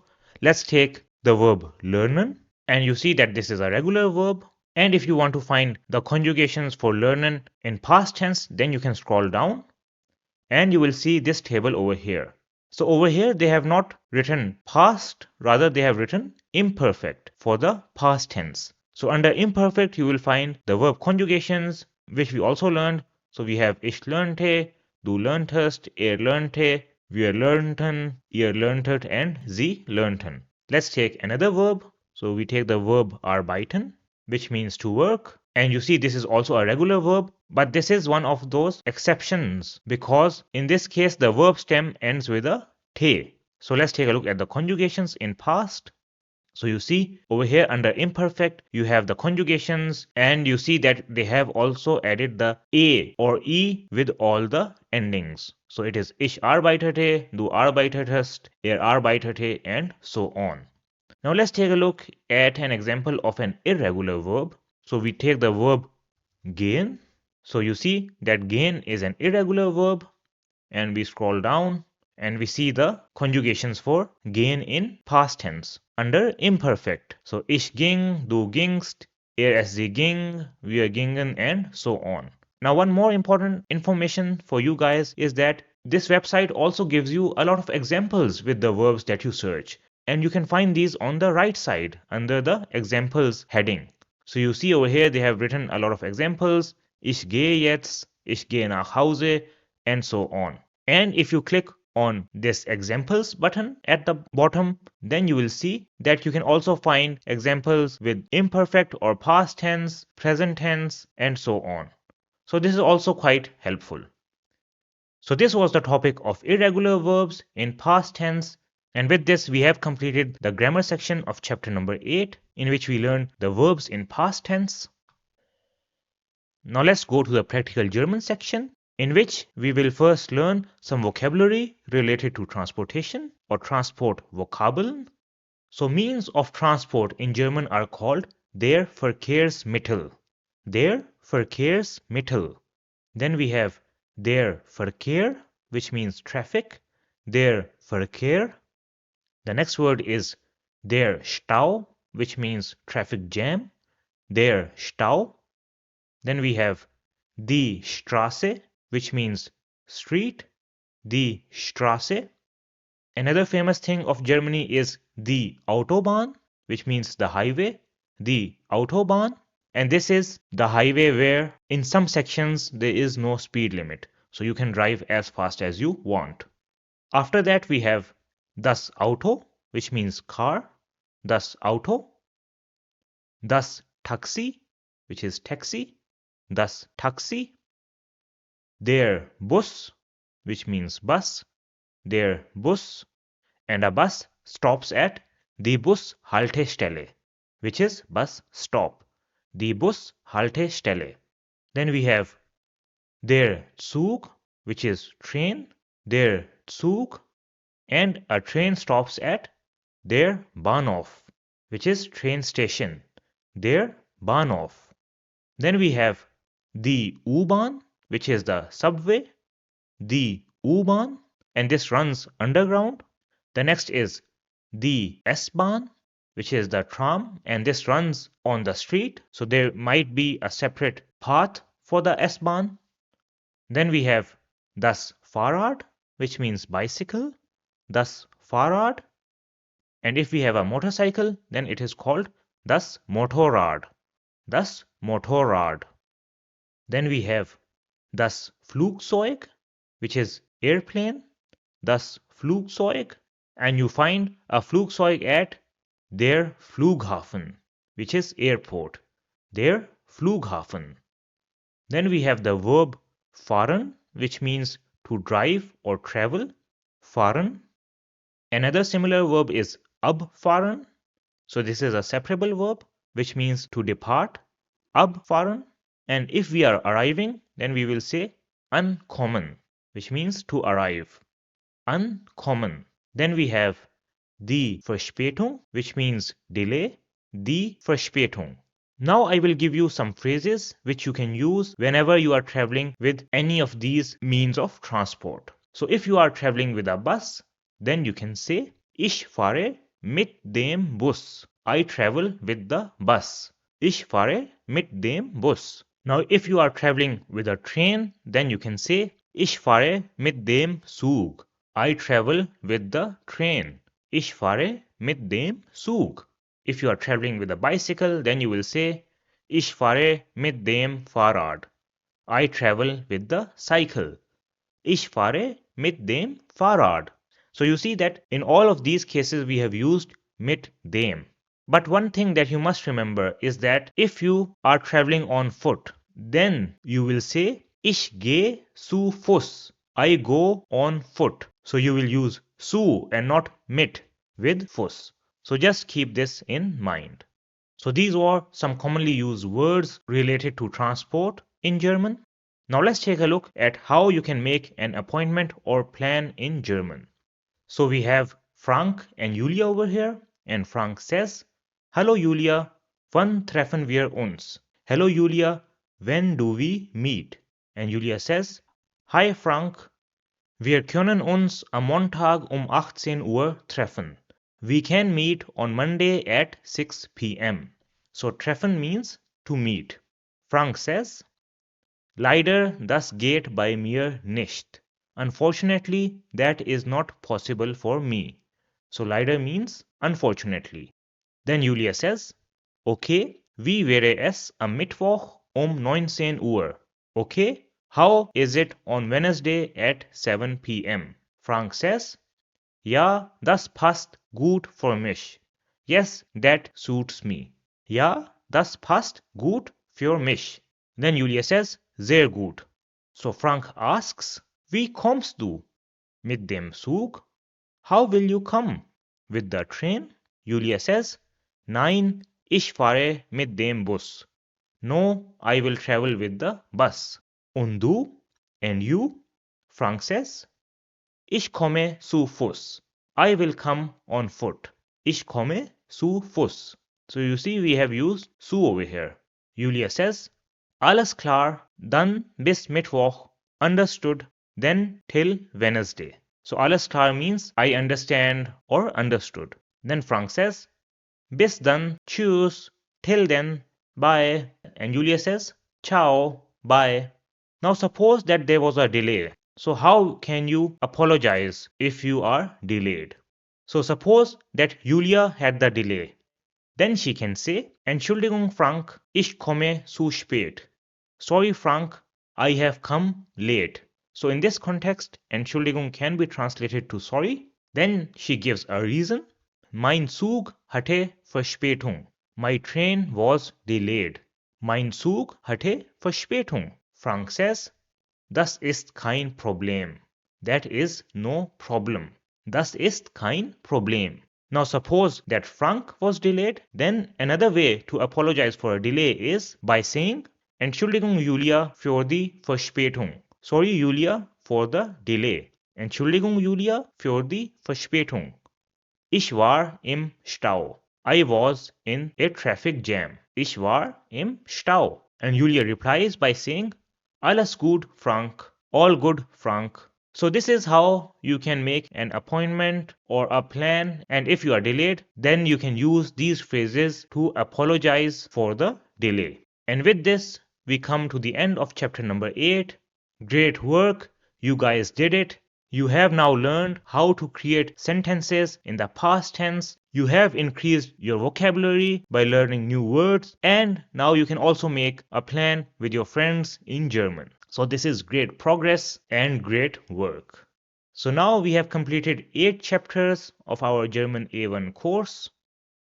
So now we move on to chapter number 9, in which we only have one topic in the grammar section, which is the perfect form and participe zwei. And in the practical German section, we will learn some vocabulary related to the apartment, and we will also see how you can talk about what you did on the weekend. Now I know that all of you are very excited to learn about the perfect form and participe zwei. So let's not waste any time and let's get started. So this lesson will be a little long, because we are going to cover 2 topics together, which is the perfect form and participe zwei. So in order to understand the perfect form, you also need to understand what is participe zwei. That's why I have combined this into one lesson so that you don't have any problem in understanding it. So what will we learn in this lesson? So we will start with understanding what is the perfect form. Then we will take a look at when to use the perfect form. After that, we will take a look at the sentence structure of perfect. Then we will take a look at how to create the participe zwei form of a verb. After that, we will see when to use sein or haben as helping verb. And at the end, I will give you a comparison between Präteritum and perfect. So before we start, I want to tell you that perfect form sometimes causes some confusion among the students. But what I can assure you is that I am going to explain the concepts related to perfect and participe zwei step by step and in a very simple way, so that at the end of the lesson, all your doubts will be cleared and you will know what the perfect form is, when to use it, and how you can use it in your daily life as well. So we start by first of all understanding what is the perfect form. So to understand the perfect form, let's go back to chapter number 8, where we learned the Präteritum or the past tense. So we saw different examples with Präteritum such as Ich lernte Deutsch, which means I learned German. Reiste nach Berlin, he traveled to Berlin. Ich sah den Film im Kino, I saw the film in cinema. Now all of these sentences can be expressed in a different way. So the sentence Ich lernte Deutsch can also be written as Ich habe Deutsch gelernt. And this also has the same meaning, which is I learned German. It is only a different way of expressing the same thing. The sentence reiste nach Berlin can also be expressed as ist nach Berlin gereist, which has the same meaning, that is, he traveled to Berlin. And the sentence Ich sah den Film im Kino can be written as Ich habe den Film im Kino gesehen, which, as you see from the translation, has the exactly same meaning. The only difference is that the sentences on the left side are in preteritum, whereas the sentences on the right side are written in the perfect form. So this is the first point that you must know, that the perfect form is just a different way to express things which have happened in the past. Now, when do we use the perfect form? So over here we have the preteritum and the perfect form side by side, so that you have a better understanding of when to use which form. So the preteritum forms, which we learned in chapter number 8, are mostly used in writing. So when you are writing a letter or an email, it is better to use the preteritum form. And this is a more formal way of expression. On the other hand, the perfect form is commonly used in speaking, and it is a more informal way of expression. So this is the main difference of when do we use which form.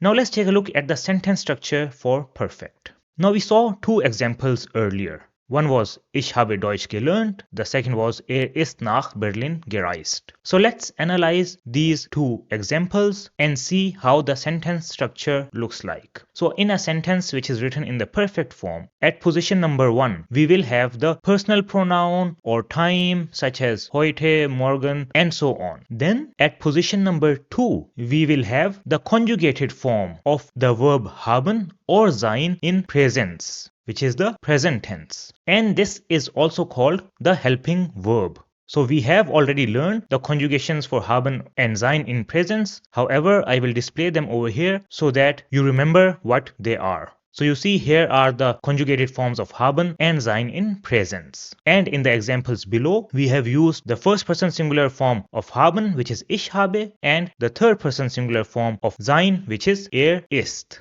Now let's move forward. So the next part in both of these examples is some extra information which you can add if needed. Now the last position is interesting because in the last position we have the verb, but the verb is in the participe zwei form, and I will show you how to create these forms later in this lesson. But the important thing to know at this point is that the participe zwei form of the verb remains the same. So let's understand what do I mean by this. Now let's conjugate these sentences with different personal pronouns. So you see over here on the left side, I have written the sentence Ich habe Deutsch gelernt with the different personal pronouns. But you see that the participe zwei form, which was gelernt, remains the same in all the cases. The same will be the case for the other sentence that we have over here. So you see that no matter which personal pronoun we use, the participe zwei form of the verb remains the same, and only the verb haben or sein is conjugated. So this is an important point to understand. And this is how the sentence structure for a sentence in the perfect form looks like. At position 1, we can have the personal pronoun or time or something else. At position 2, we will have the conjugated form of haben or sein in presence, which is also called the helping verb. After that, we will have some other information if needed. And at the end of the sentence, we will have the participe zwei form of the verb, which remains the same.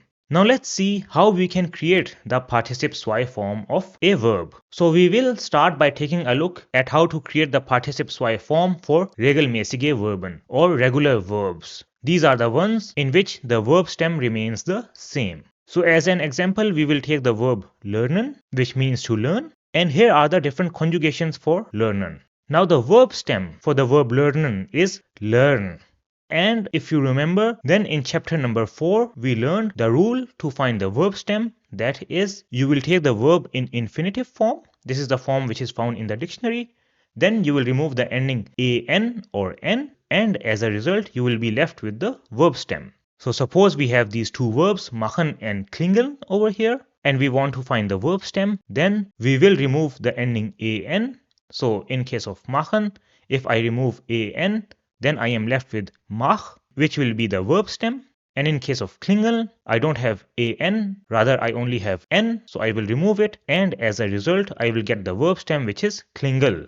Now, why am I giving you a recap of how to find the verb stem? This is because we need the verb stem when we want to create the participle zwei form of the verb. So it is important for you to know how you can find it. Now let's create the participle zwei form of the verb lernen. So in order to create the participle zwei form of lernen, we will need the verb stem, and before the verb stem, we will add ge, which is ge, and after the verb stem, we will add the ending te. So for lernen, the verb stem is learn, and if I add ge before it and te after it, then the participle zwei form of lernen will be gelernt.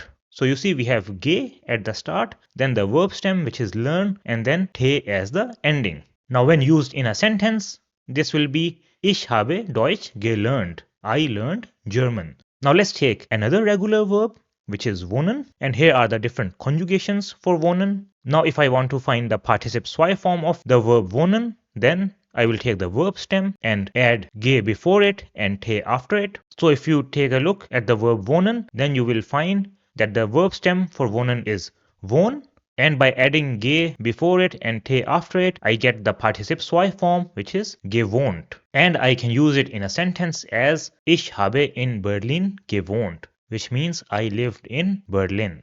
Now if the verb stem of the regular verb ends with a te or de, then in this case there will be a change in how you create the participle zwei form of verb, and that is that we will add an a in the ending. The ge at the start and the verb stem will remain the same. So if we have the verb arbeiten, which means to work, then we see that the verb stem for arbeiten ends with a te. So let's create the participle zwei form of arbeiten using the rule that we see over here. So the verb stem will be arbeit, and when we add a ge at the start and a te at the end, then the participle zwei form of arbeiten will be gearbeitet. So you see we have the ge at the start, the verb stem arbeit, and then the ending a te, and we can create a sentence with this as Ich habe heute 8 Stunden gearbeitet. I worked 8 hours today. Ich habe heute 8 Stunden gearbeitet.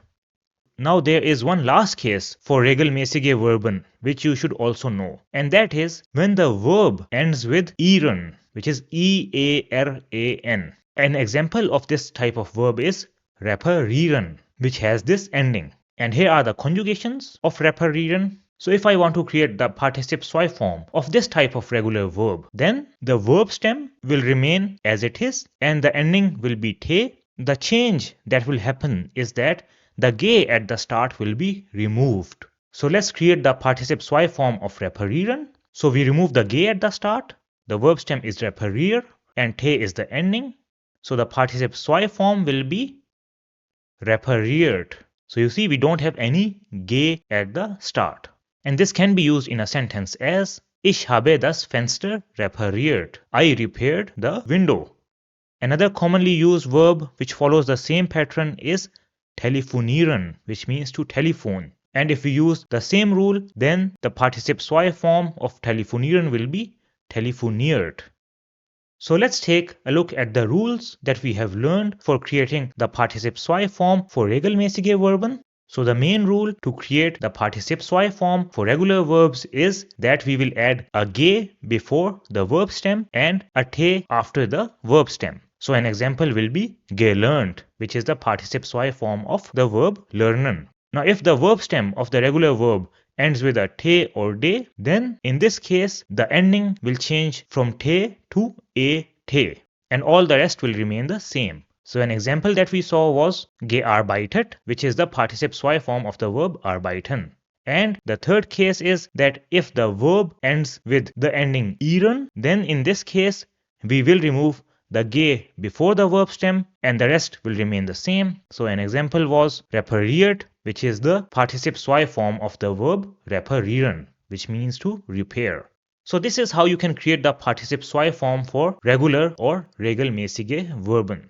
Now let's take a look at how you can create the participe zwei form for unregelmäßige Verben or irregular verbs. And these are verbs in which the verb stem changes. So an example is the verb lesen, which means to read. Here are the conjugations for the verb lesen, and you see that in the second person singular and third person singular forms, the verb stem has changed.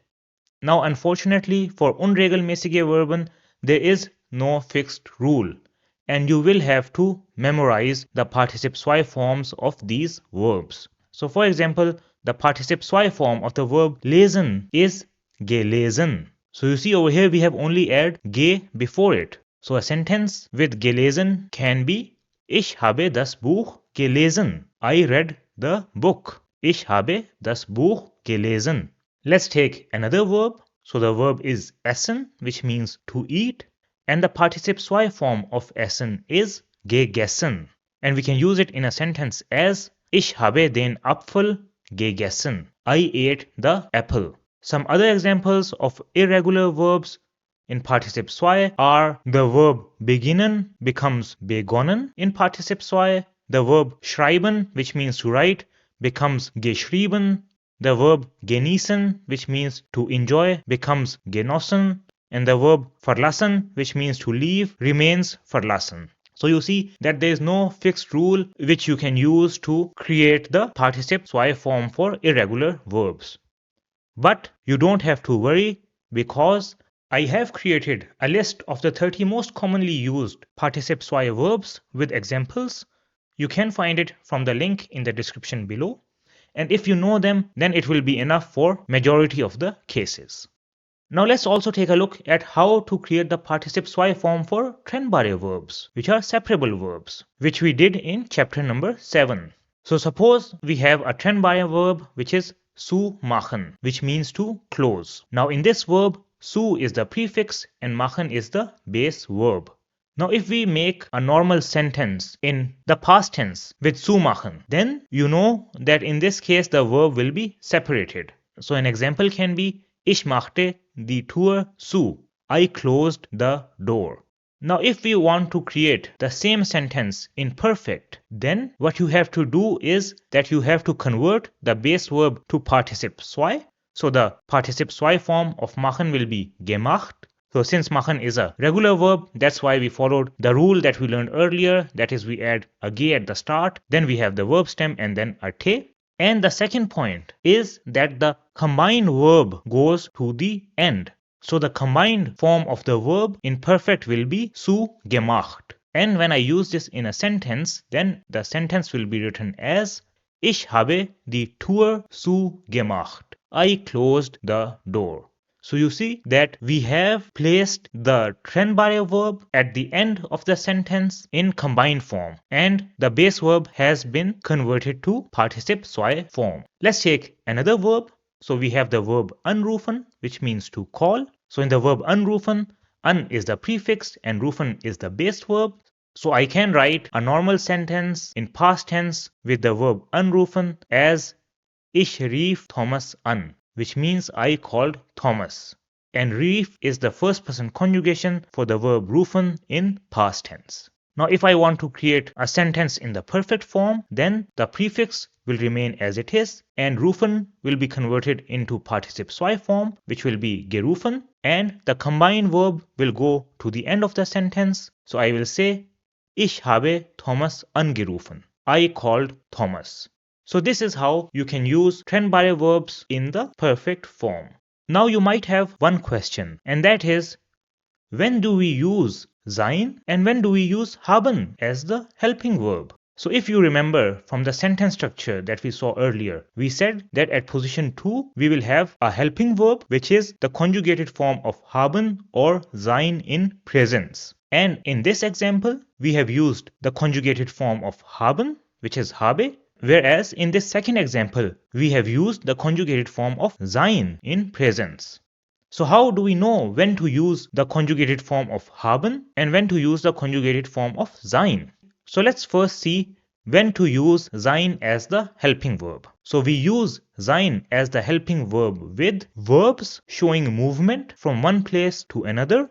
We also use sein with verbs showing a change of state and with the verbs sein, bleiben and werden. So let's first take a look at examples of verbs showing movement from one place to another. So we have the verb fahren, and this verb shows movement from one place to another, and the participe zwei form of fahren is gefahren. Another verb which shows movement is laufen, which means to walk from one place to another, and the participe zwei form for laufen is gelaufen. Another example of a verb which shows movement is gehen, which means to go, and the participe zwei form of gehen is gegangen. Now let's see how we can use them in sentences. So we have the example over here. Ich bin nach Berlin gefahren, which means I drove to Berlin. So you see we have used the conjugated form of sein over here in first person singular. Now if I wrote this sentence as Ich habe nach Berlin gefahren, that is, I used the conjugated form of the verb haben, then this would be incorrect. Because this is one of the verbs which shows movement, that's why we will use the conjugated form of sein as the helping verb. Now let's take another example. So I have the sentence, Wir sind zum Supermarkt gelaufen. We walked to the supermarket. Now you see over here, we have used the participe zwei form of the verb laufen, which is gelaufen. And since this verb also shows movement from one place to another, that's why we have used the conjugated form of sein. So these were some examples of verbs showing movement. Now let's take a look at some examples of verbs showing a change of state. So we have the verb aufstehen, which means to get up. And this shows that you were sleeping before and then you got up. So there was a change of state. So the participe zwei form of aufstehen is aufgestanden. So this is a trennbare verb. Another example of a verb showing a change of state is sterben, which means to die. So there was this person who was alive and then he passed away. So there was a change of state. And the participe zwei form of sterben is gestorben. Another example can be the verb wachsen, which means to grow. And this also shows a change of state, such as this baby has grown up. So there was a change of state. And the participe zwei form of wachsen is gewachsen. Let's take a look at a few examples.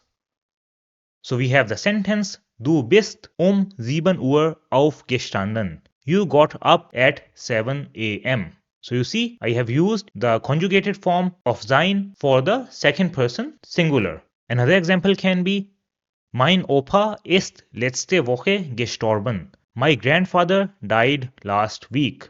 So you see over here, we have also used the helping verb sein in its conjugated form. So this is how you can use the helping verb sein with verbs showing a change of state. Now let's take a look at how you can use sein with the verbs sein, bleiben and werden.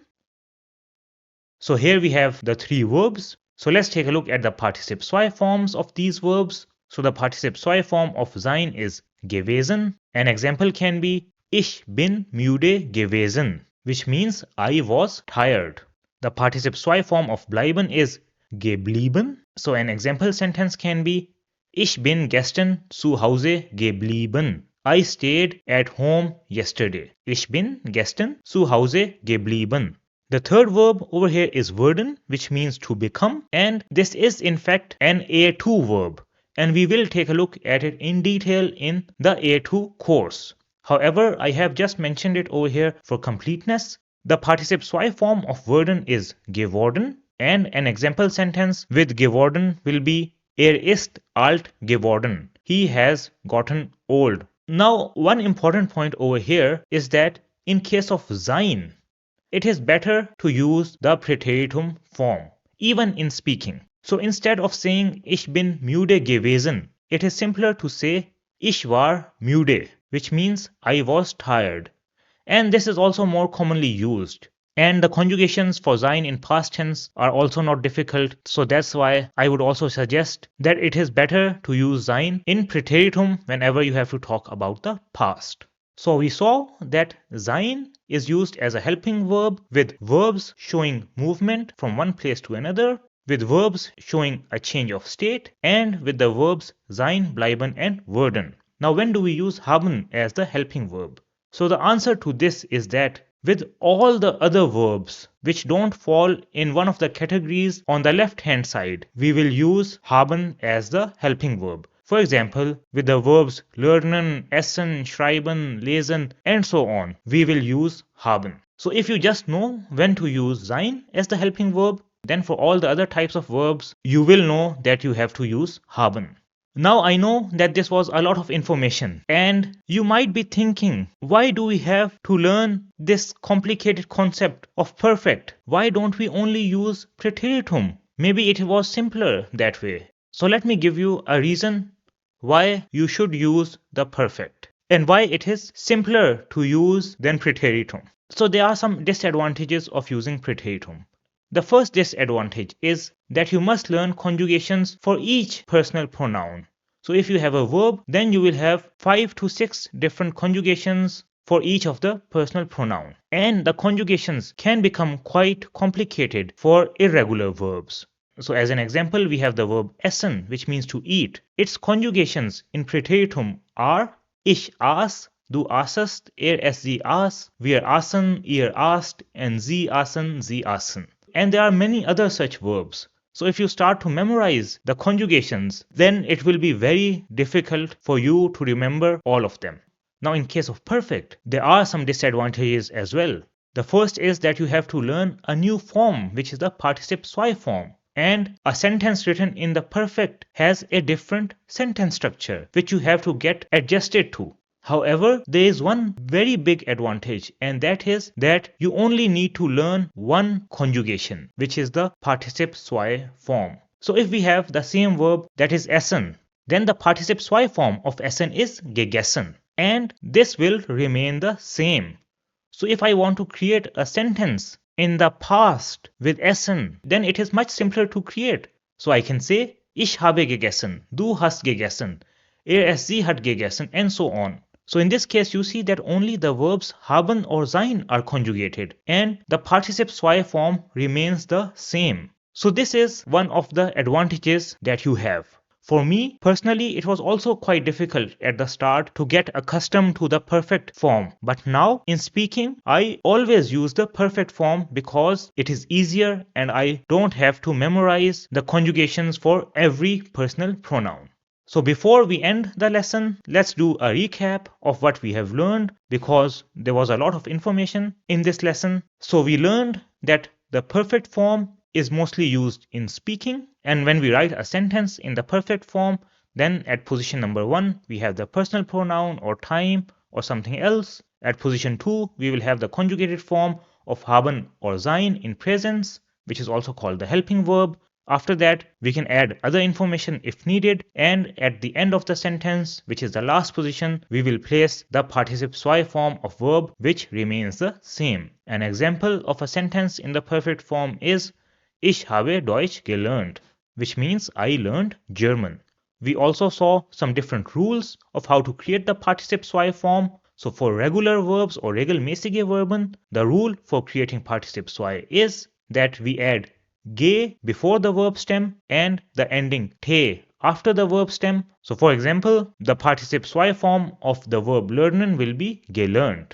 If the verb stem of the regular verb ends with te or de, then we will add a before the ending te, and the rest will remain the same.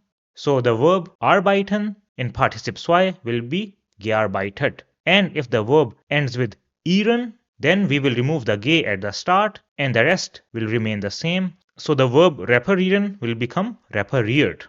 For unregelmäßige Verben or irregular verbs, there is unfortunately no fixed rule, and you will have to memorize them. Some examples that we saw were the verb lesen in participe zwei will be gelesen, essen will be gegessen, beginnen will be begonnen, schreiben will become geschrieben, genießen will be genossen, and verlassen will remain verlassen. In case of trennbare verbs or separable verbs, in perfect form, we will convert the base verb to participe zwei and the combined verb will go to the end of the sentence. So if we have the verb anrufen, which has the prefix an and the base verb rufen, then an will remain an and rufen will be converted to participe zwei form, which is gerufen, and we can use it in a sentence as ich habe Thomas angerufen. I called Thomas. Then we saw when to use sein and when to use haben as the helping verb. So we use sein as the helping verb with verbs showing movement from one place to another, with verbs showing a change of state, and with the verbs sein, bleiben, and werden. With all the other verbs which don't fall into one of the categories that we see on the left side, we will use the helping verb haben, such as the verbs lernen, essen, schreiben, lesen, and so on. Now, if you come across a verb for which you want to find the participe zwei form, then you can use the website verbformen.com to find the participe zwei form of the verb, and I am going to show it to you right now. So as always, you will go to the website verbformen.com and I will write a verb over here. Let's write the verb lesen, and I pressed enter. So I come on this screen over here, and you see over here we have the verb, and right below it we have the participe zwei form of the verb, which is hat gelesen. So you see it has hat before it, which means that we will use the conjugated form of haben, and gelesen is the participe zwei form. Also at the top left you will see it is written haben, so this means that we use the helping verb haben with lesen. Let's take another example.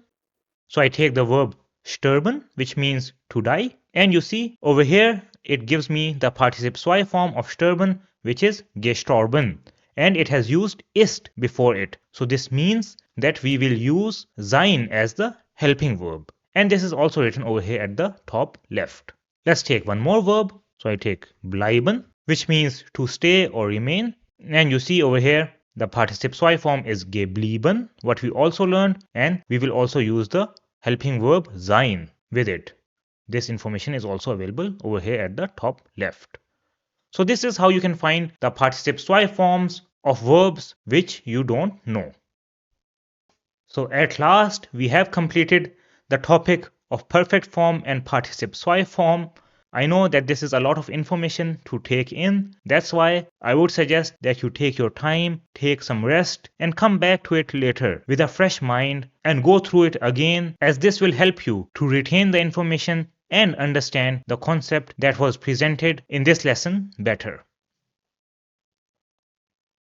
Now let's go to the practical German section, in which we will start by learning some vocabulary related to the apartment or Wohnung Vokabeln. So the first word is die Wohnung, which means the apartment. Die Wohnung. Then in an apartment we have das Zimmer, which is the room. Das Zimmer. And one of the rooms is das Wohnzimmer, which is the living room. Das Wohnzimmer. Then we have das Schlafzimmer, which is the bedroom. Das Schlafzimmer. Das Badezimmer, which is the bathroom.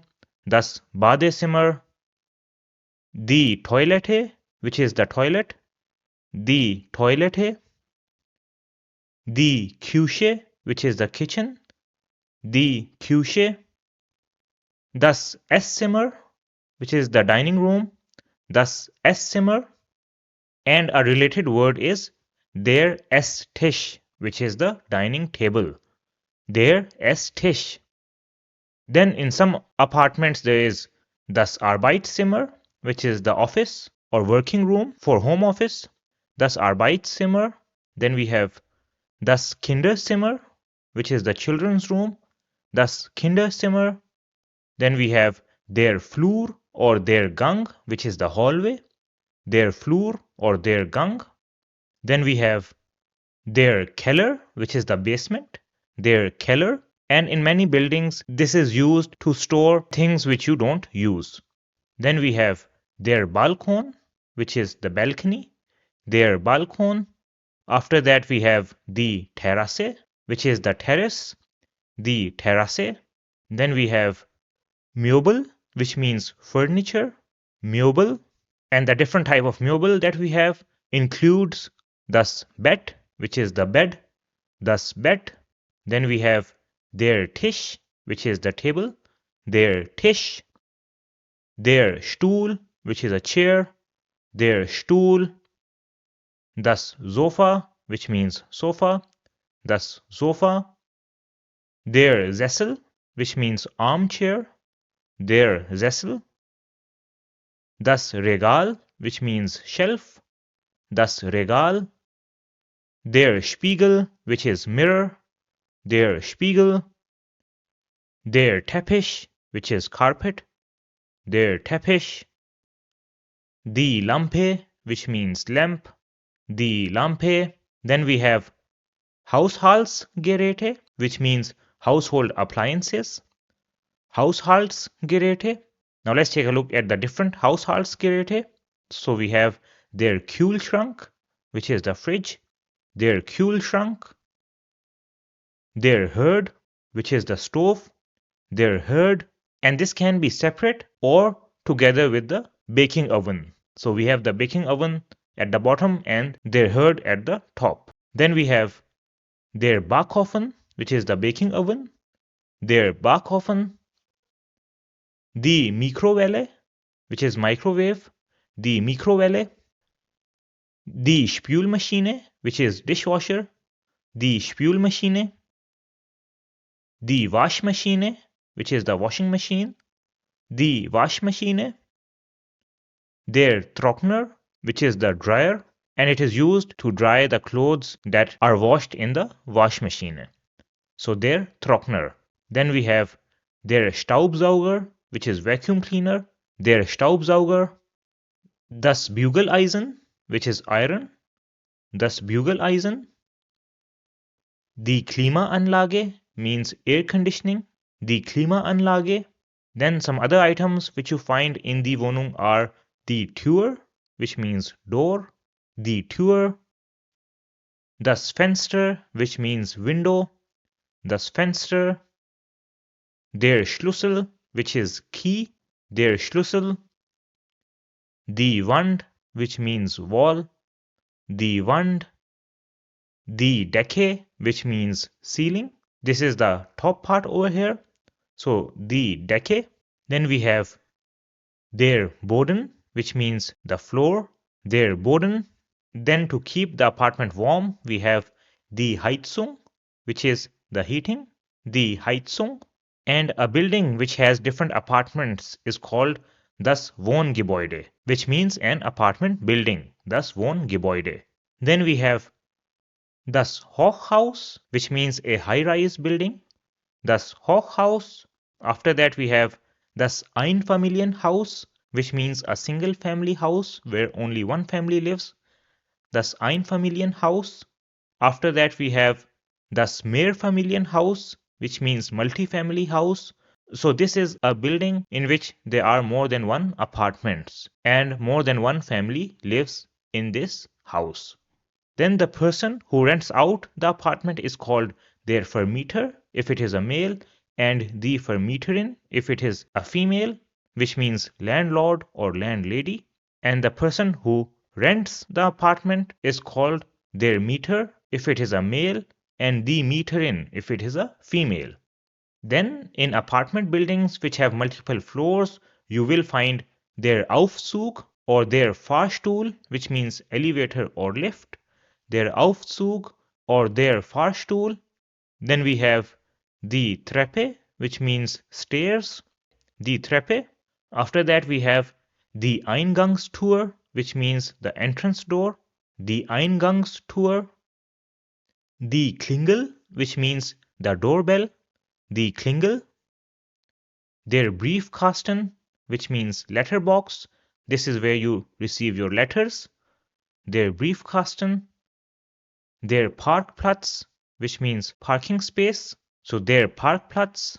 And in many apartment buildings, there is an underground garage, which is called die Tiefgarage. Die Tiefgarage. Then we have der Hausmeister, which is the caretaker of the building and who you can contact if you have any problems, der Hausmeister. The ground floor is called das Erdgeschoss, or you will also find EG written at many places. So it means Erdgeschoss. So this is this floor over here, the floor at ground level. And a floor is called der Stock or die Etage, der Stock or die Etage. Then the floor above the ground floor is called der erste Stock or die erste Etage, which is first floor. So in many countries, the ground floor is also considered as the first floor, but in Germany, the first floor is the one above the ground floor. So ground floor and first floor are separate. So this is called der erste Stock or die erste Etage. Then we have der zweite Stock or die zweite Etage, which means second floor. Der zweite Stock or die zweite Etage. Then the topmost floor is called das Dachgeschoss, which means top floor or attic. Das Dachgeschoss. And the underground floor or basement floor is called das Untergeschoss. Das Untergeschoss. And the Keller, which we learned earlier, is found in das Untergeschoss. Now let's see how you can talk about die Wohnung. So we have Frank and Julia over here, and Frank asks Julia, "Hello Julia, hast du eine neue Wohnung?" "Hello Julia, do you have a new apartment?" Julia says, "Hi Frank, ja, ich bin eingezogen." Yes, I have moved in. Ja, ich bin eingezogen. So einziehen means to move in. And over here we have used the participle zwei form, which is eingezogen. Frank asks, "In welchem Stock ist deine Wohnung?" On which floor is your apartment? Julia says, "Meine Wohnung ist im 5. Stock." My apartment is on the 5th floor. Another way to say this is, ich wohne im 5. Stock. I live on the 5th floor. Then Frank asks, "Gibt es einen Aufzug im Gebäude?" Is there a lift in the building? Gibt es einen Aufzug im Gebäude? Julia says, "Ja, es gibt einen Aufzug." Yes, there is a lift.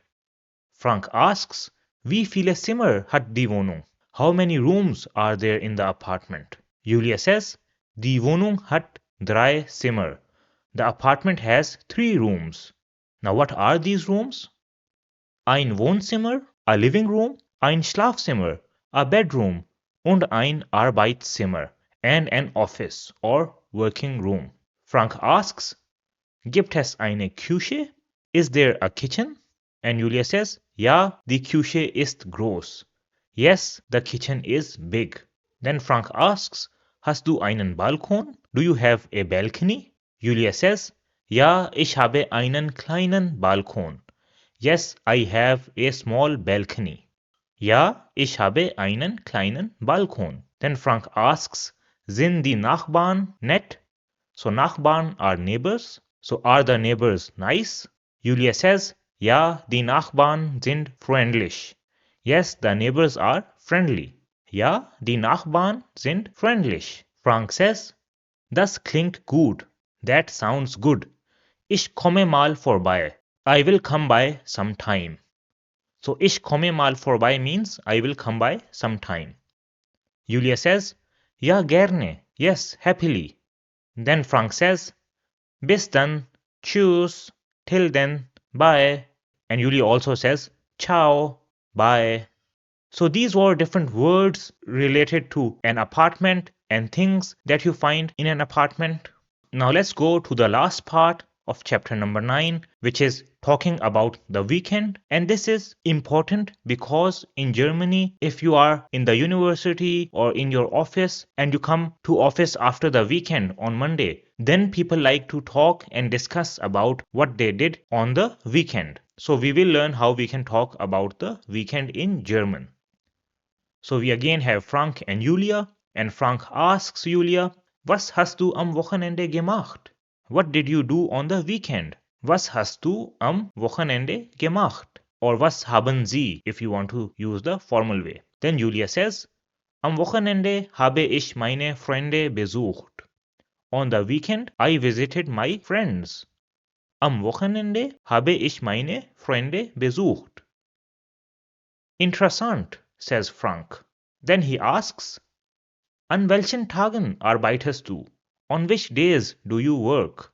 Julia says, "Ich arbeite von Montag bis Freitag." I work from Monday till Friday.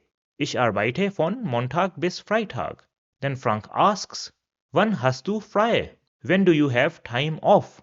Julia says, Ich habe am Samstag und Sonntag frei. I have time off on Saturday and Sunday. Ich habe am Samstag und Sonntag frei. Then Frank asks, Was machst du am Samstag? What do you do on Saturday? Julia says, Samstags gehe ich ins Kino. On Saturdays I go to the cinema. Samstags gehe ich ins Kino. Then Frank asks, Und was machst du am Sonntag? And what do you do on Sunday? Und was machst du am Sonntag? Julia says, Sonntags schlafe ich lange. On Sundays I sleep longer. Sonntags schlafe ich lange. Frank says, Ich freue mich auf das Wochenende. I am looking forward to the weekend.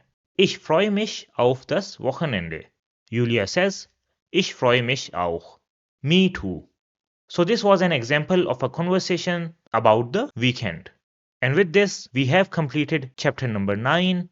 I know that this was a long chapter, but now you have learned the perfect form and participe soit, as well as increase your vocabulary by learning about different things that you see in the apartment. And we also learned how you can talk about the weekend with a colleague or a friend. So a tip from my side, what you can do is that you can put sticky notes on different things that you see in the apartment and write their names in German, so that whenever you see the sticky note, you can see the name of the thing in German, and this will help you to remember the names of these things because you will be seeing them every day. So this was chapter number 9 of the German A1 course. Now let's move on to chapter number 10. And in chapter number 10, we will learn a very important concept, and that is the accusative case.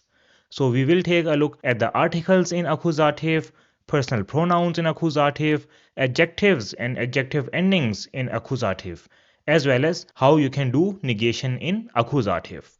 In the practical German section, we will learn about different professions and what they are called in German, and how you can talk about your profession with someone else. So are you ready? Then let's do this. So we start with understanding what is the accusative case. So in this lesson, we will learn how you can find the subject and the object. Then we will take a look at the articles in accusative, and along with that, we will take a look at different examples with accusative and how it is used in sentences. I know that this topic of accusative causes a lot of confusion among people who are learning German. However, I can assure you that in this video, I will explain the concept of accusative in very simple terms and also give you rules with which you can identify the accusative. And till the end of the lesson, you will understand the concept of accusative and have no problem in identifying it when you see it in a sentence. So let's start the lesson. Now, if you remember, then in the earlier chapters, we learned that the subject is called nominative in German. So this is the term that we use for the subject in German. Now similarly, if you have the object, then it will be called accusative in German. So whenever I say accusative or you see the word accusative, then with that it is meant that we are talking about the object. So this is important for you to understand.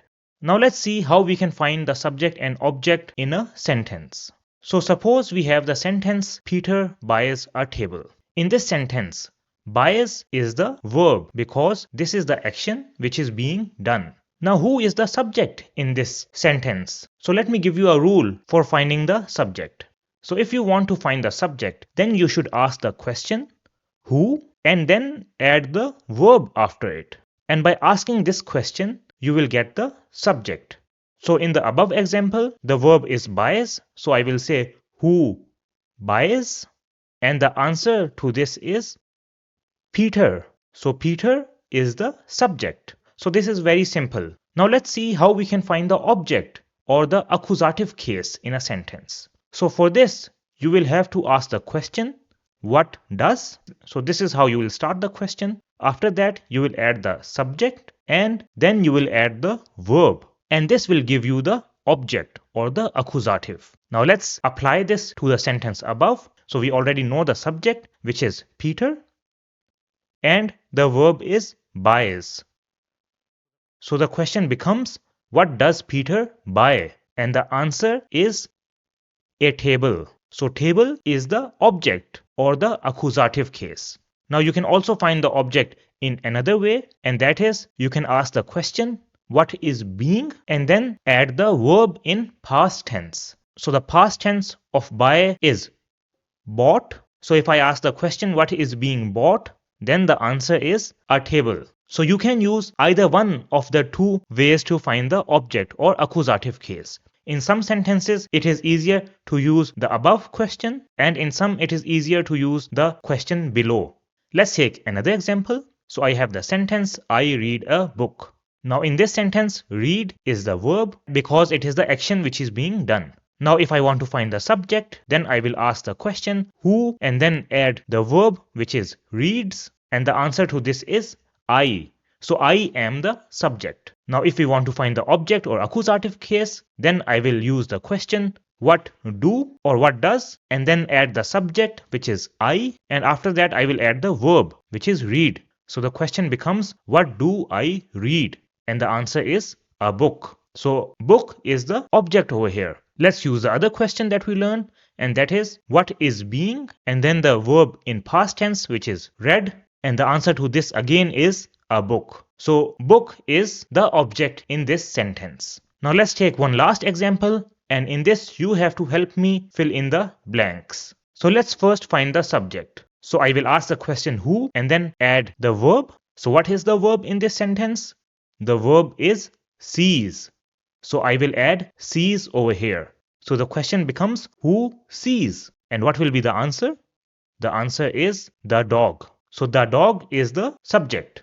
Now let's find the object in this sentence. So for this, I have the question what does. After that, I will add the subject which is the dog and then the verb which is see. So what does the dog see? So from the sentence, we learn that the dog sees the cat. So the cat is the object. And if I use the other question, then I have what is being and then I will add the verb in past tense. So see in past tense is seen. So when I say what is being seen, the answer to this is the cat. So the cat is the object. So whenever you have any issues finding the object or the subject, you can use these questions to identify the subject and the object. Now you might be asking, why is this important? Why do I have to know what is the subject or the object in a sentence? The reason why this is important is that in German we use different articles for subjects and objects. And if you are able to identify what is the subject and what is the object, only then will you be able to use the correct articles. Now let's take a look at the articles in accusative. Now over here I have divided the articles into bestimmte articles and unbestimmte articles. So we already learned the articles in nominative in the start of the course. So let's write them down over here. So the article for nominative in masculine is there, for feminine it is die, for neutral it is das, and for plural it is die. Now let's take a look at what the bestimmte articles are for accusative. Now in case of accusative, the bestimmte article for masculine is den, for feminine it is die, for neutral it is das, and for plural it is die. So you see the only change is in case of masculine, as over here the article changes from there to den in accusative. The articles for the other genders remain the same. Now let's take a look at the unbestimmte articles. So the unbestimmte article for masculine in nominative is ein, for feminine it is eine, and for neutral it is ein. In case of accusative, the unbestimmte article for masculine will be einen, for feminine it is eine, and for neutral it will remain ein. So you see, in case of unbestimmte articles as well, only the masculine articles are different. So ein becomes einen, and the articles for feminine and neutral remain the same. Now let's take a look at a few examples. So we start by taking a look at a few examples with the masculine articles. So we take the sentence from earlier, which was Peter buys the table. Now table is der Tisch. So when I write this sentence in German, then I will say Peter kauft den Tisch. So you see I have used the masculine bestimmte article in accusative over here because Tisch is the object or in the accusative case. Now if the sentence was Peter buys a table, then I will use the unbestimmte article and the sentence will be Peter kauft einen Tisch. where einen is the masculine unbestimmte article in Akkusativ. Now let's take a look at some examples with the feminine case. So I have the sentence, the dog sees the cat. Now cat is die Katze in German, so it is a feminine. Now when I write this sentence in German, it will be written as der Hund sieht die Katze.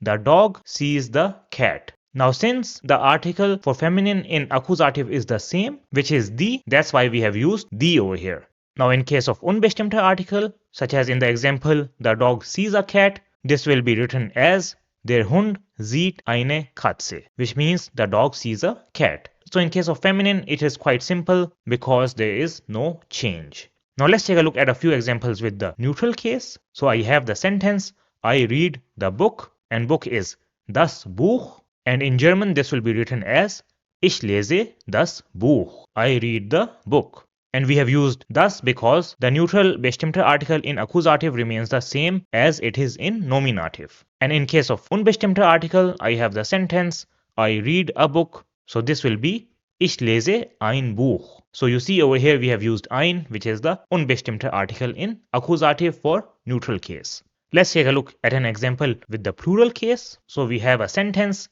the guests ordered the drinks.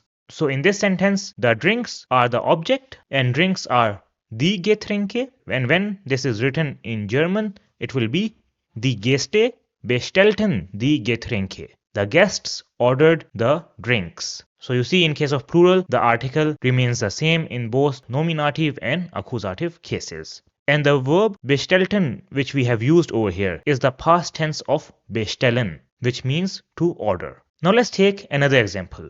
So suppose we have the dog on the left, which sees the dog on the right. So in English, we can describe this situation with the sentence, the dog sees the dog. Now dog is der Hund, so it is masculine. Now how will we write this sentence in German? So in German, this sentence will be written as der Hund sieht den Hund. The dog sees the dog. Now let's first take the unbestimmte case as well, and then I will explain what is happening over here. So an example with the unbestimmte case will be the dog sees a dog. And when this is written in German, it will be written as der Hund sieht einen Hund. Now why have I used den Hund or einen Hund over here?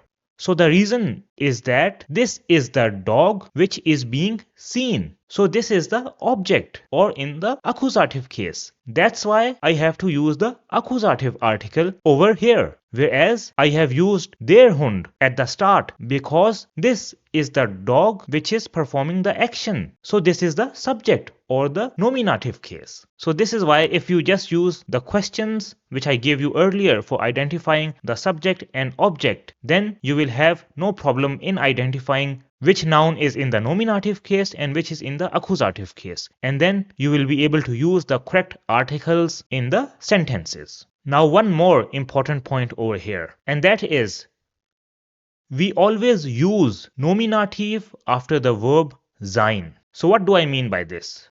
So if I have the sentence, that is a dog, then in German this will be written as das ist ein Hund. So I use the nominative case and not the accusative case. If I had the sentence, that was the table, which is in the past tense, then I will say das war der Tisch. So war is a conjugation of sein in past tense. That's why you see I have used the nominative article in masculine with Tisch, that is there. Now why is this so? This is because both Hund and Tisch are not the object in these sentences. Rather, they only define the subject. So they give information about the subject. That's why we will not use the accusative case over here and with the verb sein. So let's do a recap of what we have learned. So we started by looking at how we can find the subject, and that is by asking the question who and then adding the verb after it, and this will give us the subject. Similarly, if we want to find the object or the accusative case, then we can ask the question what does, then we add the subject, and after that we add the verb, and this will give us the object. Another way to find the object or accusative is by asking the question what is being and then adding the verb in past tense, and this will also give us the object. Then we saw the unbestimmte and bestimmte articles in nominative and accusative, and we found out that in case of accusative, only the masculine articles are different. So the masculine bestimmte article in nominative is there, and in accusative it is den. Whereas the masculine unbestimmte article in nominative is ein, and in accusative it is einen. And an important point is that we always use the nominative after the verb sein, and never the accusative case. So this was an introduction to the accusative case and articles in accusative. Now let's take a look at the personal pronouns in accusative. So what will we learn in this lesson? We will start by first of all taking a look at when to use accusative personal pronouns. Then we will take a look at what are the personal pronouns in accusative along with different examples. And in the helpful tips section, I will give you a list of important accusative verbs which will help you to know after which verbs you have to use the accusative case. So let's start. Now we have already learned that a pronoun is a word which is used in place of a noun. And we have already learned the personal pronouns in nominative in the earlier chapters. So here are all the personal pronouns in nominative. So for first person singular it is ich, second person singular it is du, third person singular it is er, s or z. For first person plural it is wir, second person plural it is ihr, third person plural it is z, and the formal way is z. Now let's take a look at a few examples. So we have the sentence Ich sehe Tim. I see Tim. Now in this sentence, ich is the nominative case or the subject because it is doing the action, and Tim is the object or the accusative. Let's take another example. So we have the sentence Wir kennen Lisa. We know Lisa. In this sentence, wir is the nominative case or the subject, and Lisa is the accusative case or the object. Now in these examples, we have used the names of the persons. Now if we want to use the personal pronouns, then in English, we will write the first example as I see him. And him is the personal pronoun that we have used in accusative. The second example with a personal pronoun in accusative can be written as we know her. And over here, her is the personal pronoun which is used in accusative. So him and her, these are the personal pronouns in accusative which we use in English. Now let's take a look at the personal pronouns in accusative for German. So in German, the first person singular personal pronoun for accusative is mich, which means me in English. For second person singular, it is dich, which means you. For third person male, it is ihn, which means him. So in nominative, this is er, and in accusative, it will be ihn. The third person neutral personal pronoun in accusative remains s, which means it. The accusative personal pronoun for third person female in singular will also remain sie, which means her. Now in case of plural, the first person plural personal pronoun is uns, which means us in English. The second person plural personal pronoun is euch, which means you all. The third person plural personal pronoun in accusative remains sie, which means them, and the formal way also remains sie, meaning you or you all. So now the example, which was I see him, can be written in German as Ich sehe ihn. So we have used the third person singular personal pronoun for male. The other example, which was we know her, will be written in German as Wir kennen sie. So sie is the third person singular female personal pronoun in accusative. Now let's take another example. So if we have the sentence she knows her, so for her we have the personal pronoun sie, so we will write this as sie kennt sie. Now in this case, both the personal pronouns for nominative and accusative are the same. So for such kind of sentences, you have to identify the nominative and accusative from the context. Now let's take a look at some more examples. So a very commonly used sentence is Ich liebe dich, which means I love you. So over here we have used the second person singular personal pronoun in accusative. Ich liebe dich. Another example with the first person plural personal pronoun in accusative can be Sie besuchen uns am Wochenende. They will visit us on the weekend. So in this case, we are the ones that are being visited. That's why we will use the accusative case for first person plural, that is uns. Another example with second person plural will be Ich verstehe euch nicht. I don't understand you all. Ich verstehe euch nicht. Now let's take an example with the third person plural. So we have the sentence Die Kinder suchen sie im Garten. The children are searching for them in the garden. So them over here can be other children or maybe their parents. Die Kinder suchen sie im Garten. Now let's take another example with the formal way. So we can write the sentence Ich kann Sie nicht hören. I cannot hear you. So you can use this if somebody calls you and you don't know who he or she is. Then to show politeness you can say Ich kann Sie nicht hören. I cannot hear you. Now we can also make questions using the personal pronouns in Akkusativ. So an example can be Brauchst du mich? Do you need me? Brauchst du mich? And we can answer it by saying Ja, ich brauche dich. Yes, I need you. Ja, ich brauche dich.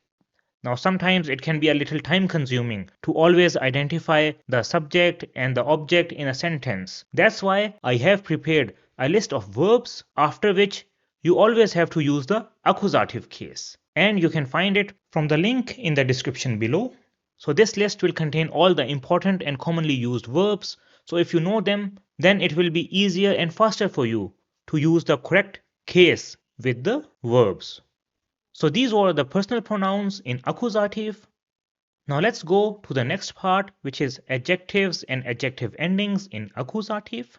So if you remember, then in chapter number 6, we learned some common adjectives such as groß, klein, kalt, heiß, neu, alt, hell, dunkel, kurz, and lang.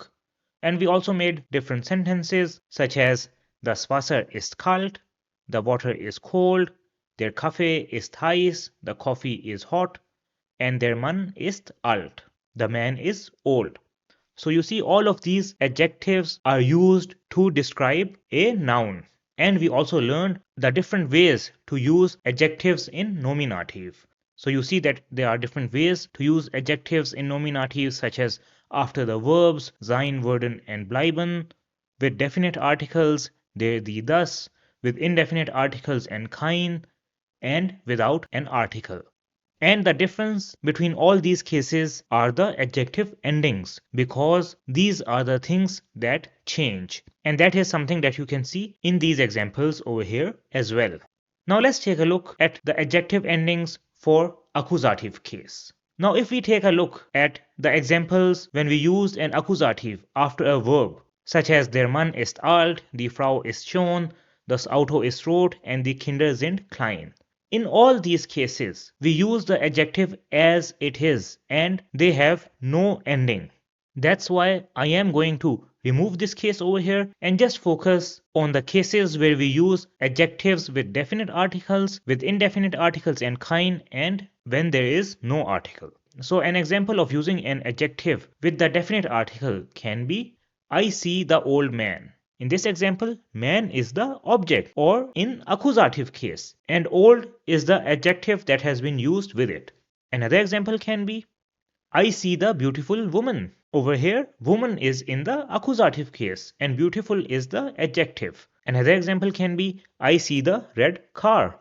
Here car is in the accusative case and red is the adjective. Let's take one last example, which is I see the small children. So children over here are in accusative and small is the adjective. Now let's see what are the adjective endings in accusative when they are used with a definite article. So if we have the masculine definite article which is there, then when we use an adjective in the nominative case, then we had the ending a. So we said der alte Mann, the old man. However, in case of accusative, the adjective ending will not be a, rather it will be an. Now let's see how this is used in a sentence. So I have the sentence Ich sehe den alten Mann. I see the old man. So you see over here we have used the ending an with the adjective alt because this is used in accusative case together with a definite article. Now in case of feminine definite article die, for nominative we learned that the ending will be a. So the sentence die schöne Frau, the beautiful woman. And the good news is that in case of accusative the ending will also be a. So when I write this in a sentence, then the sentence will be Ich sehe die schöne Frau.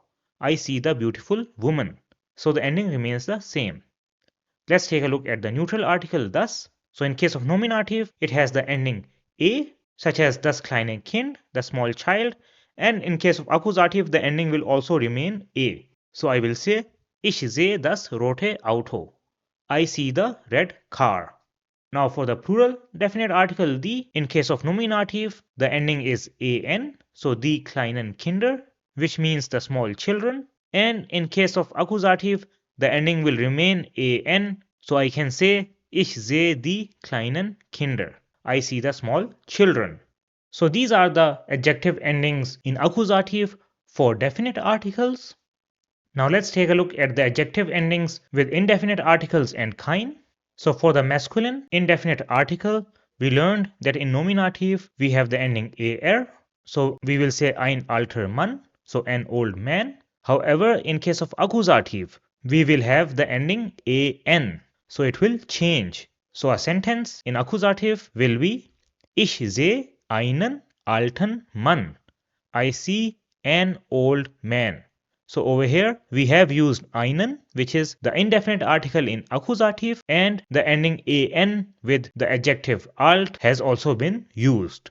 Now in case of feminine indefinite article eine, in case of nominative we have the ending a, so eine schöne Frau, a beautiful woman, and in case of accusative it will remain a, so there will be no change. So a sentence in accusative will be Ich sehe eine schöne Frau. I see a beautiful woman. So you see there has been no change. In case of neutral, we learned that we have the ending as in nominative, so ein rotes Auto, a red car, and this will also remain the same in accusative. So a sentence can be Ich sehe ein rotes Auto. I see a red car. So you see no change. And for plural, you know that we don't have any indefinite article, that's why we will skip this. And if we use kein instead of indefinite article, then we will also use the same endings. So these were adjective endings with indefinite articles and kein. Now let's take a look at adjective endings when we don't have any article. Normally we always have an article, either definite or indefinite article with a noun. However, if we use some accusative prepositions or accusative verbs, then it is possible that we don't need an article. Accusative prepositions are a topic for A2. However, over here we will take a look at some examples with some accusative verbs. So if the noun is masculine, so it has the article there, then in case of nominative, we learned that the adjective will have the ending er, as you see over here. So starker Kaffee, strong coffee. But in case of accusative, this ending will be changed to an. So we have the example, Ich trinke starken Kaffee. I drink strong coffee. Ich trinke starken Kaffee. So you see, we have used the ending an with the adjective, that is stark, meaning strong. Now in case of feminine, the ending is a when we don't have any article, such as frische Pizza, meaning fresh pizza, and this will remain the same for accusative as well. So I can say Ich esse frische Pizza. I eat fresh pizza. Now for the neutral case, we use the ending as in nominative, for example gutes Essen, good food, and this will also remain the same in accusative as well. So I can say Ich liebe gutes Essen. I love good food.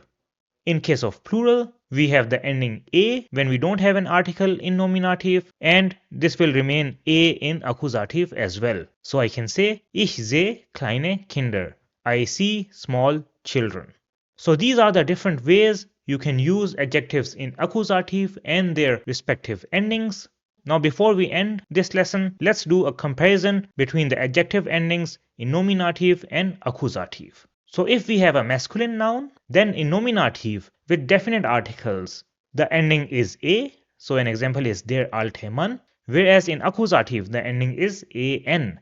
So we say den alten Mann. With indefinite articles and kein, the ending is er, so ein alter Mann in nominative, and in accusative it will be an, so einen alten Mann. When we don't have any article, then in nominative the ending is er, so starker Kaffee, And in accusative, it will be an, so starken Kaffee. Now for feminine, the ending in nominative is a, so die schöne Frau, and it remains a in accusative as well. So here I will also say die schöne Frau.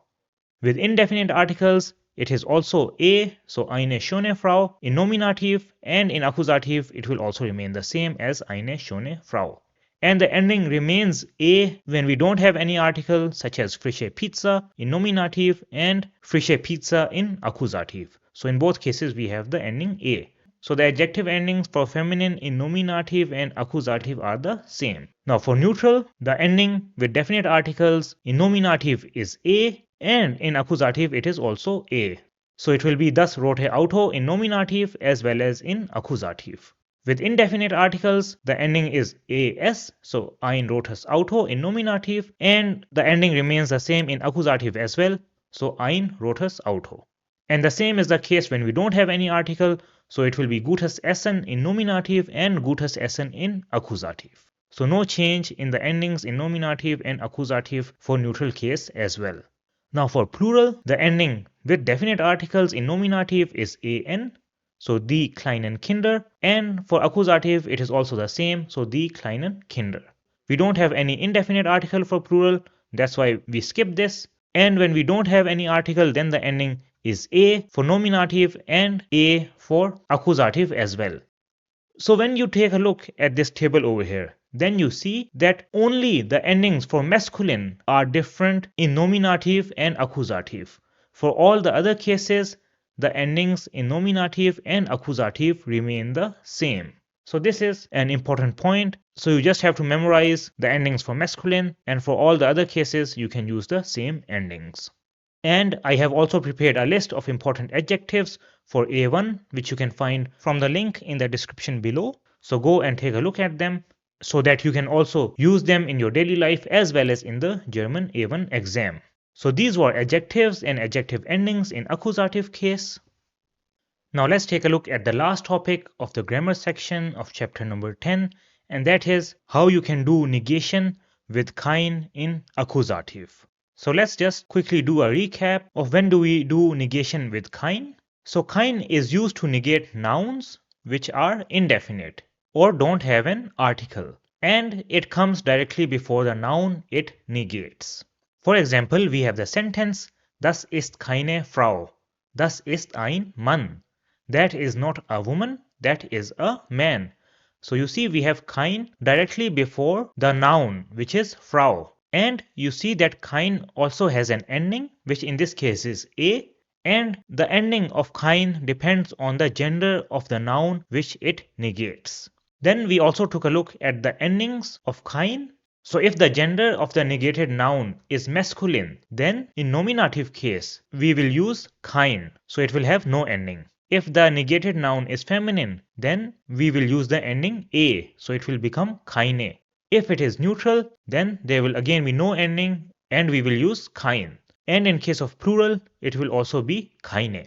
Now let's take a look what the endings of kein will be when we use it in accusative case. So if the negated noun is an object and is a masculine, then we will use keinen. If it is feminine, then we will use keine in the accusative case. If it is neutral, then we will use kein, and if it is plural, then we will use keine.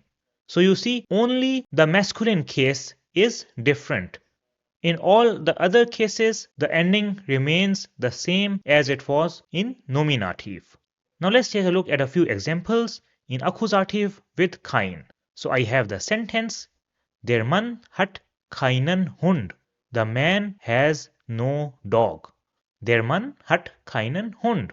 So Hund is der Hund, and since it is an object or in the accusative case over here, that's why we have used keinen. Let's take an example for the feminine case. So I can say, Ich habe keine Lampe. I have no lamp. Ich habe keine Lampe. So Lampe is die Lampe, so it is feminine. That's why we have used keine.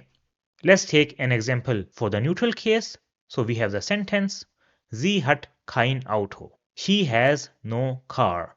So Auto is das Auto. That's why we have used kein. And for the plural case, we have the sentence Er hat keine Kinder. He has no children. Er hat keine Kinder. Now I know that there are so many endings. We have adjective endings, then we have endings for kein, and we have different articles. So just to make your life a little bit easier, I will give you a tip to remember the endings of kein. And that is that the endings of kein are similar to indefinite articles. Now what do I mean by this? Now the indefinite article for masculine in nominative is ein. And the negation for masculine nouns in nominative is kein. So you see, we only added a ka before ein. The feminine indefinite article is eine in nominative, and in this case we have keine. So you see, we have the ending a at the end. In case of neutral, the indefinite article is ein and the negation is kein. So you see, no ending. The only difference is in case of plural, where we don't have any indefinite article, but for negation we use keine. So this is the same as the feminine case. Now in case of accusative, the indefinite article for masculine is einen, and similarly for negation we use keinen. So you see the same ending. For feminine it is eine and negation is done with keine. For neutral it is ein and for negation we use kein. So you see again the same ending. Over here also the difference is only in plural, where we don't have any indefinite article for plural in accusative, but negation is done with keine. So this is how you can kind of remember the endings of kein in nominative and accusative. And with this, we have completed the grammar section of chapter number 10. Now let's go to the practical German section, in which we will learn vocabulary related to professions or Beruf Vokabeln as they are called in German. So the first word is der Beruf, which means profession or job. Der Beruf. Then we have die Arbeit, which means work, die Arbeit, and this is a noun, and the verb will be arbeiten, which means to work, arbeiten. Then we have die Firma, which means company, die Firma, das Büro, which means office, das Büro. Then we have der Chef, which means male boss, or die Chefin, which means female boss, der Chef or die Chefin. Then we have der Kollege, which means male colleague, or die Kollegin, which means female colleague. So der Kollege or die Kollegin. Then we have die Stelle, which means the position or your job post, die Stelle. And in order to get a position, you need die Erfahrung, which means experience. Die Erfahrung. Now let's take a look at different professions and what they are called in German. So professions are also called Berufe. So we have der Lehrer, which is a male teacher, or männlich as it is called in German, der Lehrer. And a female teacher is called die Lehrerin, which is a female teacher, or weiblich, die Lehrerin. Then we have der Taxifahrer, which is a male taxi driver, der Taxifahrer, and a female taxi driver will be die Taxifahrerin, die Taxifahrerin. Now you might have noticed a pattern over here, that if you add en at the end of the profession, then it can be used for a female. So as you see over here, der Taxifahrer is a male taxi driver, and when I add en, it becomes die Taxifahrerin, which means the female taxi driver. Then we have der Polizist, which is policeman, der Polizist, and a policewoman will be die Polizistin, die Polizistin. Then we have der Friseur, which is a male barber, and a female barber will be die Friseurin. So der Friseur and die Friseurin. The next Beruf is der Kellner, which means male waiter, der Kellner, and a female waiter will be die Kellnerin, die Kellnerin. After that we have der Arzt, which means male doctor, der Arzt, and a female doctor will be die Ärztin, die Ärztin. Then we have der Verkäufer, which means a salesman, der Verkäufer, and a saleswoman will be die Verkäuferin. Die Verkäuferin. The next is der Ingenieur, which means engineer or a male engineer. Der Ingenieur. And a female engineer will be die Ingenieurin. Die Ingenieurin. Then we have der Programmierer, which is a male programmer or a person who writes code. Der Programmierer. And a female programmer will be die Programmiererin. After that we have der Automechaniker, which is a male car mechanic, and a female car mechanic will be die Automechanikerin.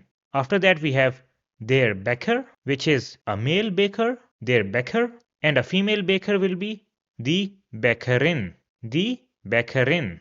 Then we have der Krankenpfleger, which means a male nurse, der Krankenpfleger, and a female nurse will be die Krankenschwester, die Krankenschwester. Now you can ask people about their profession by using the question, Was machst du von Beruf? Which means, what is your profession? Was machst du von Beruf? And if you are, suppose, a software developer, then you can say, Ich bin Softwareentwickler or Entwicklerin von Beruf. I am a software developer. Ich bin Softwareentwickler or Entwicklerin if you are a female software developer von Beruf. Another way to ask about the Beruf is by using the question, Was ist dein Beruf? What is your profession? Was ist dein Beruf? And if you are a teacher, you can say, Ich arbeite als Lehrer or Lehrerin bei der Schule. I work as a teacher at the school. So ich arbeite als Lehrer or Lehrerin bei der Schule. And another way to ask about the Beruf is, Was sind Sie von Beruf? Which means, what is your profession? Was sind Sie von Beruf? So these were different words related to professions in German. Now let's take a look at how you can talk about your profession in German. So this will be a short lesson, and for this we have Frank and Julia. So Frank asks, Hallo Julia, was machst du von Beruf? Hello Julia, what is your profession? And Julia answers it by saying, Ich arbeite als Krankenschwester. I work as a nurse. Ich arbeite als Krankenschwester. Then Frank asks, Und wo arbeitest du? And where do you work? Julia says, Ich arbeite in einem Krankenhaus in Frankfurt. I work in a hospital in Frankfurt. Ich arbeite in einem Krankenhaus in Frankfurt. Frank says, Sehr interessant, very interesting. Then Julia asks, Und was ist dein Beruf? And what is your profession? Frank says, Ich bin Programmierer bei der Firma Siemens in Berlin. I am a programmer at the company Siemens in Berlin. Ich bin Programmierer bei der Firma Siemens in Berlin. And Julia replies, Das freut mich zu hören. I am glad to hear that. So these were just a few sentences on how you can talk about your profession in German. And with this, we come to the end of chapter number 10. I know that you would be very happy and proud of yourself as we have achieved a lot and learned a lot up till now. So this was chapter number 10. Now let's go to chapter number 11, in which we will learn another important topic in German grammar, which is possessive articles and pronouns. So we will take a look at possessive articles and pronouns in nominative as well as accusative. And then in the practical German section, we will take a look at words related to clothing and some phrases that you can use. So without wasting any time, let's start chapter number 11. And the first topic is possessive articles in nominative. So what will we learn in this lesson? So we will start by taking a look at what are possessive articles. After that, we will take a look at different cases of possessive articles in nominative, and then we will take a look at possessive pronouns in nominative. So what is a possessive article? So a possessive article is an article which is used to show possession or belonging, and we use it in place of definite or indefinite articles. So for example, if we take a look at the sentences, this is my car. is this your bag? And that is our home. Then the words my, your, and our are the possessive articles because these show possession or belonging. Now let's take a look at the forms of possessive articles in German. So the possessive articles in nominative depend upon the noun after the article. So if the noun after the article is masculine or neutral, then the possessive article will be different. And if the noun is feminine or plural, then the possessive article will be different. So now let's take a look at the possessive articles in nominative. So the possessive article for first person singular, which is ich, for masculine or neutral will be mein. And for feminine or plural, it will be meine. And this means my in English. Let's take an example. So we have the sentence, das ist mein Ball, which means that is my ball. So we have used mein over here because the noun after it, which is Ball, is masculine. So it is their Ball. Now if I have a feminine noun, for example, die Tasche, then I will say, das ist meine Tasche. That is my bag. So you see I have used the feminine or plural possessive article over here. Now the possessive article for second person singular, which is du, will be dein for masculine or neutral and deine for feminine or plural. And this means your. So let's take an example. So I have the sentence, das ist dein Ball. That is your ball. So you see I have used dein over here because ball is their Ball in German, so it is a masculine. And if we have die Tasche, which is feminine, then we will say das ist deine Tasche. That is your bag. So we use the feminine or plural possessive article over here. Now for the third person male case, which is er, the possessive article for masculine or neutral will be sein, and for feminine or plural it will be seine. And this means his. And for third person neutral, which is s, we will have the same articles, which are sein and seine, but in this case, it will mean its. So let's take an example. So suppose we have these two women who are talking about this person who is a male, and they say, das ist sein Auto. Since we are talking about a third person male and Auto is das Auto, so it is neutral. That's why we have used the possessive article for third person male, which is sein. Now if they were talking about this child who is a third person neutral, because Kind is das Kind, and for example they are talking about the child's toys, so which is a plural, then we will use the third person neutral possessive article for plural, which is seine.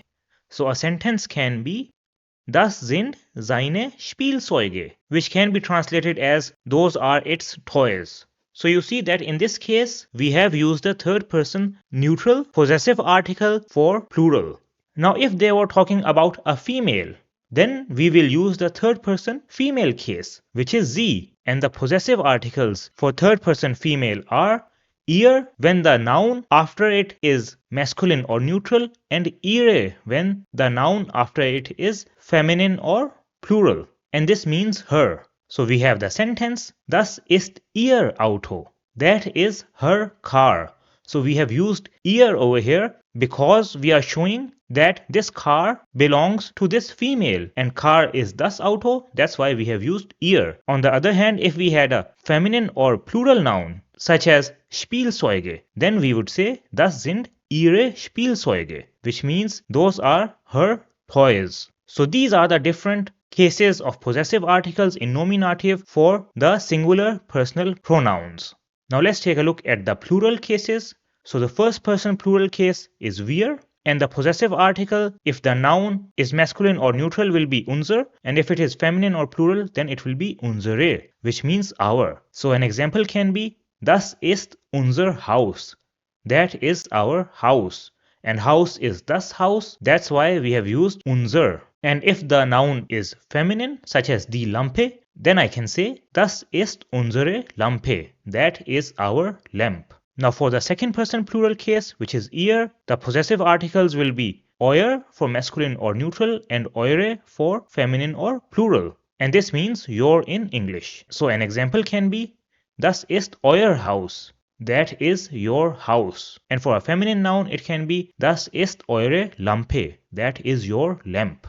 Now for third person plural case, which is Z, the possessive articles are ihr for masculine or neutral and ihre for feminine or plural, which means their. So an example will be das ist ihr Haus, that is their house, or das ist ihre Lampe, that is their lamp. And in case of the formal way, which is Z, the possessive articles will also be ihr for masculine or neutral and ihre for feminine or plural, which means your. The only difference is that the first letter will be capital. So these are the different possessive articles in nominative. You can take a screenshot of this slide over here so that you can use it for your future reference. Now let's take a look at possessive pronouns or possessive pronomen as they are called in German. So if somebody asks you a question, Ist das dein Stift? Is that your pen? Then you can answer it in two ways. The first answer can be Ja, das ist mein Stift. Yes, that is my pen. And in this answer, we have used the noun.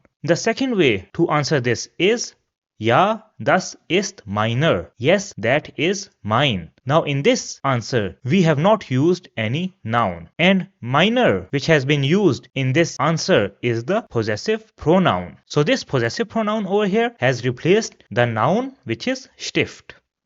Now let's take a look at a few more examples. So we have the question, Ist das dein Auto? Is that your car? Then you can answer it with the possessive pronoun as Ja, das ist meins. Yes, that is mine. In this answer, meins is the possessive pronoun. Let's take another example. So we have the question, Ist das deine Pizza? Is that your pizza? And we can answer it by saying, Ja, das ist meine. Yes, that is mine. And in this answer, meine is the possessive pronoun. Now, why do we have possessive pronouns with different endings over here? So the reason why we have different endings for each of the possessive pronouns is that the ending that we use tells us about the gender of the noun. So in the first answer, we have the ending er because Stift is their Stift. So it is masculine. So this ending tells us that the noun is masculine. In the second answer, the ending is s, which is used for neutral nouns such as das Auto. And in the third answer, the ending is a, which is used for feminine nouns. And since we are talking about pizza over here, which is feminine, that's why we have used the ending a. So let's take a look at the possessive pronouns in nominative. And the possessive pronouns depend on whether the noun is masculine, neutral, or feminine or plural. So here are the examples with different possessive pronouns. So for first person singular case, which is ich, if the noun is masculine, then the possessive pronoun will be meiner. If it is neutral, then it will be meins. And if it is feminine or plural, then it will be meine. And this means mine in English. And this is exactly what we see in the examples below. Now for the second person singular case, which is du, the possessive pronoun for masculine will be deiner, for neutral it will be deins, and for feminine or plural it will be deine, which means yours in English. For third person male, which is er, the possessive pronoun for masculine will be seiner, for neutral it will be seins, and for feminine or plural it will be seine, which means his in English. For third person neutral, which is s, the possessive pronouns will be the same as third person male, which are seiner, seins, or seine, and they mean its. For third person female, which is sie, the possessive pronouns will be ihrer for masculine, ihres for neutral, and ihre for feminine or plural, and these mean hers. For first person plural case, which is wir, the possessive pronouns will be unserer for masculine, unseres for neutral, and unsere for feminine or plural, and these mean ours. For second person plural, which is ihr, the possessive pronoun will be eurer for masculine, eures for neutral, and eure for feminine or plural, and this means yours in English. For third person plural, which is sie, the possessive pronoun for masculine will be ihrer, for neutral it will be ihres, and for feminine or plural it will be ihre, and this means theirs. And for the formal way, the possessive pronouns will be ihrer for masculine, ihres for neutral, and ihre for feminine or plural, and these mean yours. So let's do a side-by-side comparison of possessive articles and possessive pronouns. So possessive articles are used with a noun, whereas possessive pronouns are used without a noun. So they replace the noun. And the forms for possessive articles in nominative are mine for masculine or neutral and meine for feminine or plural case. And for other cases, it will be dein, deine, sein, seine, and so on. Now, on the other hand, the forms for possessive pronouns in nominative can be of three types, which are meiner for masculine nouns, meins for neutral nouns, and meine for feminine or plural nouns. So the main difference between possessive articles and possessive pronouns is that possessive articles are used with a noun, whereas possessive pronouns are used without a noun because they replace the noun. So I hope that this is now clear. So this was the topic of possessive articles and pronouns in nominative. Now let's take a look at possessive articles in accusative. So in this lesson, we will learn when to use possessive articles in accusative, the different cases of possessive articles in accusative, and at the end, we will take a look at the possessive pronouns in accusative. So what are possessive articles in accusative and when do we use them? So as you know that a possessive article is an article which is used to show possession or belonging, and we use the accusative form when we are talking about the object. So let's take a few examples of the accusative case. So if we have a sentence with the definite or indefinite article, such as Du hast einen Regenschirm. You have an umbrella. Now in this sentence, Regenschirm is the object, and since Regenschirm over here is their Regenschirm, that's why we have used einen over here, which is the indefinite article in accusative case. Now if we want to write this sentence with a possessive article, then we can write it as Du hast meinen Regenschirm. You have my umbrella. And in this sentence, meinen is the possessive article for masculine nouns in accusative. Let's take another example. So I have the sentence, Ich finde das Buch interessant. I find the book interesting. So over here, das Buch is the object, and thus is the definite article for neutral nouns in accusative. Now we can write this sentence with a possessive article as Ich finde dein Buch interessant. I find your book interesting. Now over here, dein is the possessive article which comes with neutral nouns in accusative. So if we are talking about the possession of an object in a sentence, then we will use the possessive article in its accusative form. Now what are the forms of possessive articles in accusative? Let's take a look at them right now. So the form of the possessive article in accusative depends whether the object is masculine, neutral, or feminine or plural. So for the first person singular case, which is ich, if the object is masculine, then the possessive article in accusative will be meinen. If it is neutral, then the article will be mein. And if it is feminine or plural, then the article will be meine. And this means my in English. So an example for this, which we saw earlier as well, can be Du hast meinen Regenschirm. You have my umbrella. So because Regenschirm is their Regenschirm, so it is masculine, that's why we have used meinen over here. Another example can be Du hast mein Buch. You have my book. Now Buch over here is the object, that's why I have used the possessive article in neutral over here, which is mein. An example with a feminine object can be Du hast meine Katze. You have my cat. So Katze over here is the object or the accusative case. And since it is feminine, that's why I have used meine over here.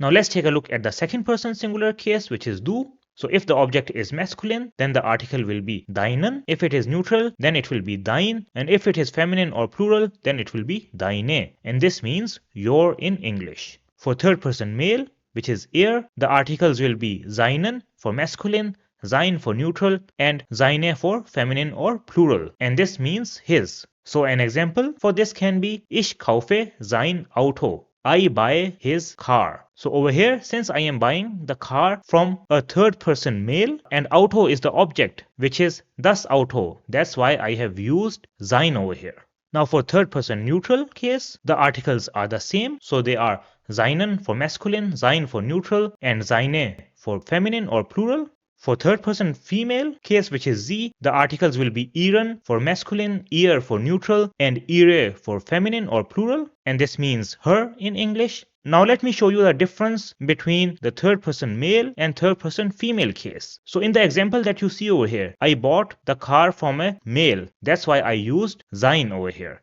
But if I buy a car from a female, then I will use the third person female case. So I will say, Ich kaufe ihr Auto. I buy her car. So because the auto belongs to the female and auto itself is neutral, that's why I have used the third person female case in neutral. Now the possessive articles for the first person plural case, which is wir, are unseren for masculine, unser for neutral, and unsere for feminine or plural. And this means our. For second person plural case, which is ihr, the articles are euren for masculine, euer for neutral, and eure for feminine or plural, and this means your in English.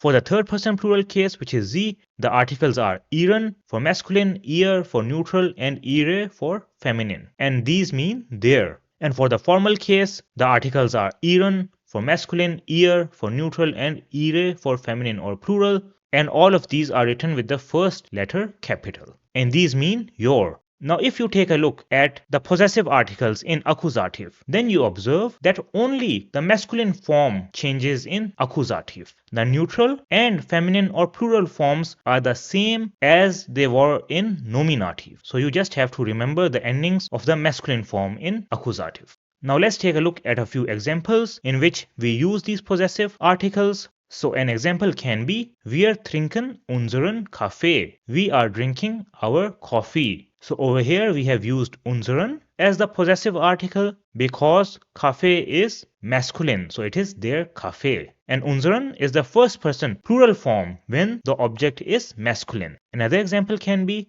ich finde euer Haus schön. I find your house beautiful. Over here we have used the second person plural possessive article in accusative, which is euer. Another example can be sie reparieren ihr Fahrrad. They repair their bicycle. So over here we have used the third person plural possessive article, which is ihr. Now let's take a look at possessive pronouns in accusative, or possessive pronomen as they are called. So we have the question, siehst du meinen Hund? Do you see my dog? So Hund is their Hund, so it is masculine. Then I can answer this by saying, ja, ich sehe deinen. Yes, I see yours. And over here, deinen is the possessive pronoun, and in this sentence, it refers to the Hund. Another example can be, ich mag meine Tasche. Magst du deine auch? I like my bag. Do you like yours as well? Then you can answer this by saying, ja, ich mag meine. Yes, I like mine. And in this answer, meine is the possessive pronoun, which is used for feminine nouns. Another example can be, brauchst du dein Buch? Do you need your book? And I can answer this by saying, ja, ich brauche meins. Yes, I need mine. And in this answer, meins is the possessive pronoun for neutral in accusative. Now there is one more possessive pronoun which we have used over here. Do you know which one it is?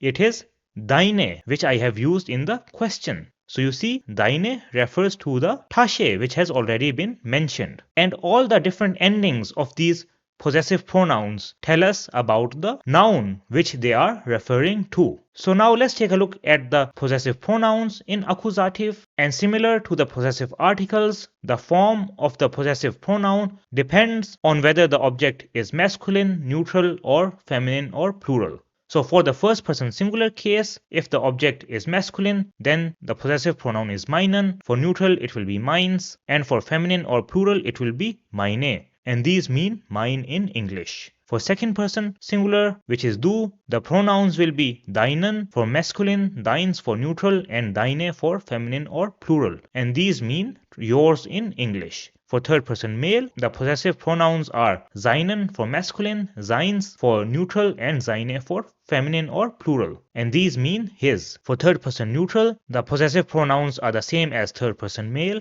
So they are seinen for masculine, seins for neutral, and seine for feminine or plural. And these mean its. For third person female, the possessive pronouns are ihren for masculine, ihres for neutral, and ihre for feminine or plural. And these mean hers. For first person plural, the possessive pronouns are unseren for masculine, unseres for neutral, and unsere for feminine or plural. And these mean ours. For second person plural, the possessive pronouns are euren for masculine, eures for neutral, and eure for feminine or plural. And these mean yours. For third person plural, the possessive pronouns are ihren for masculine, ihres for neutral, and ihre for feminine or plural, and these mean theirs. And for the formal way, the possessive pronouns are ihren for masculine, ihres for neutral, and ihre for feminine or plural, and these mean yours. And if you take a look at these possessive pronouns in accusative, then you will notice that similar to the possessive articles in accusative, only the masculine forms for the possessive pronouns are different in accusative. The neutral and feminine or plural forms are the same as the possessive pronouns in nominative.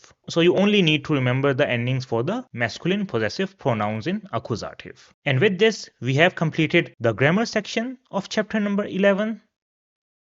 Now let's go to the practical German section, in which we will learn clothing vocabulary or Kleidung Vokabeln and some phrases as well. So we start with the vocabulary, and the first word is das T-shirt, which means t-shirt.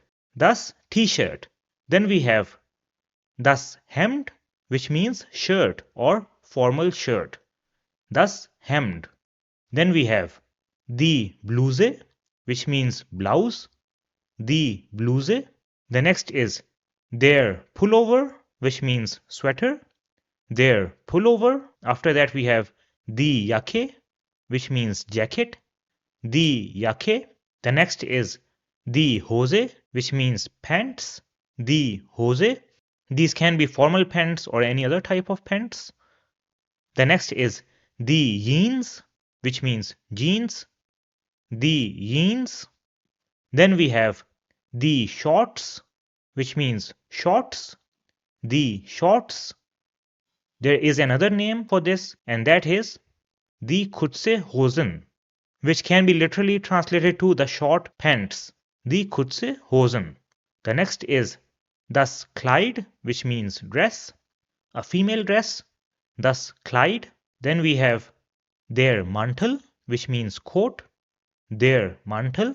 And if you have a complete suit, then it is called der Anzug. Der Anzug. The next is die Krawatte, which means tie. Die Krawatte. The next one is der Gürtel, which means belt. Der Gürtel. Then we have der Schal, which means scarf. Der Schal. The next is der Rock, which means skirt. Der Rock. After that we have der Hut, which means hat. Der Hut. The next word is die Mütze, which means cap. So this can be a sun cap. Die Mütze. Then we have die Socken, which means socks. Die Socken. The next word is die Schuhe, which means shoes. Die Schuhe. This can be any type of shoes.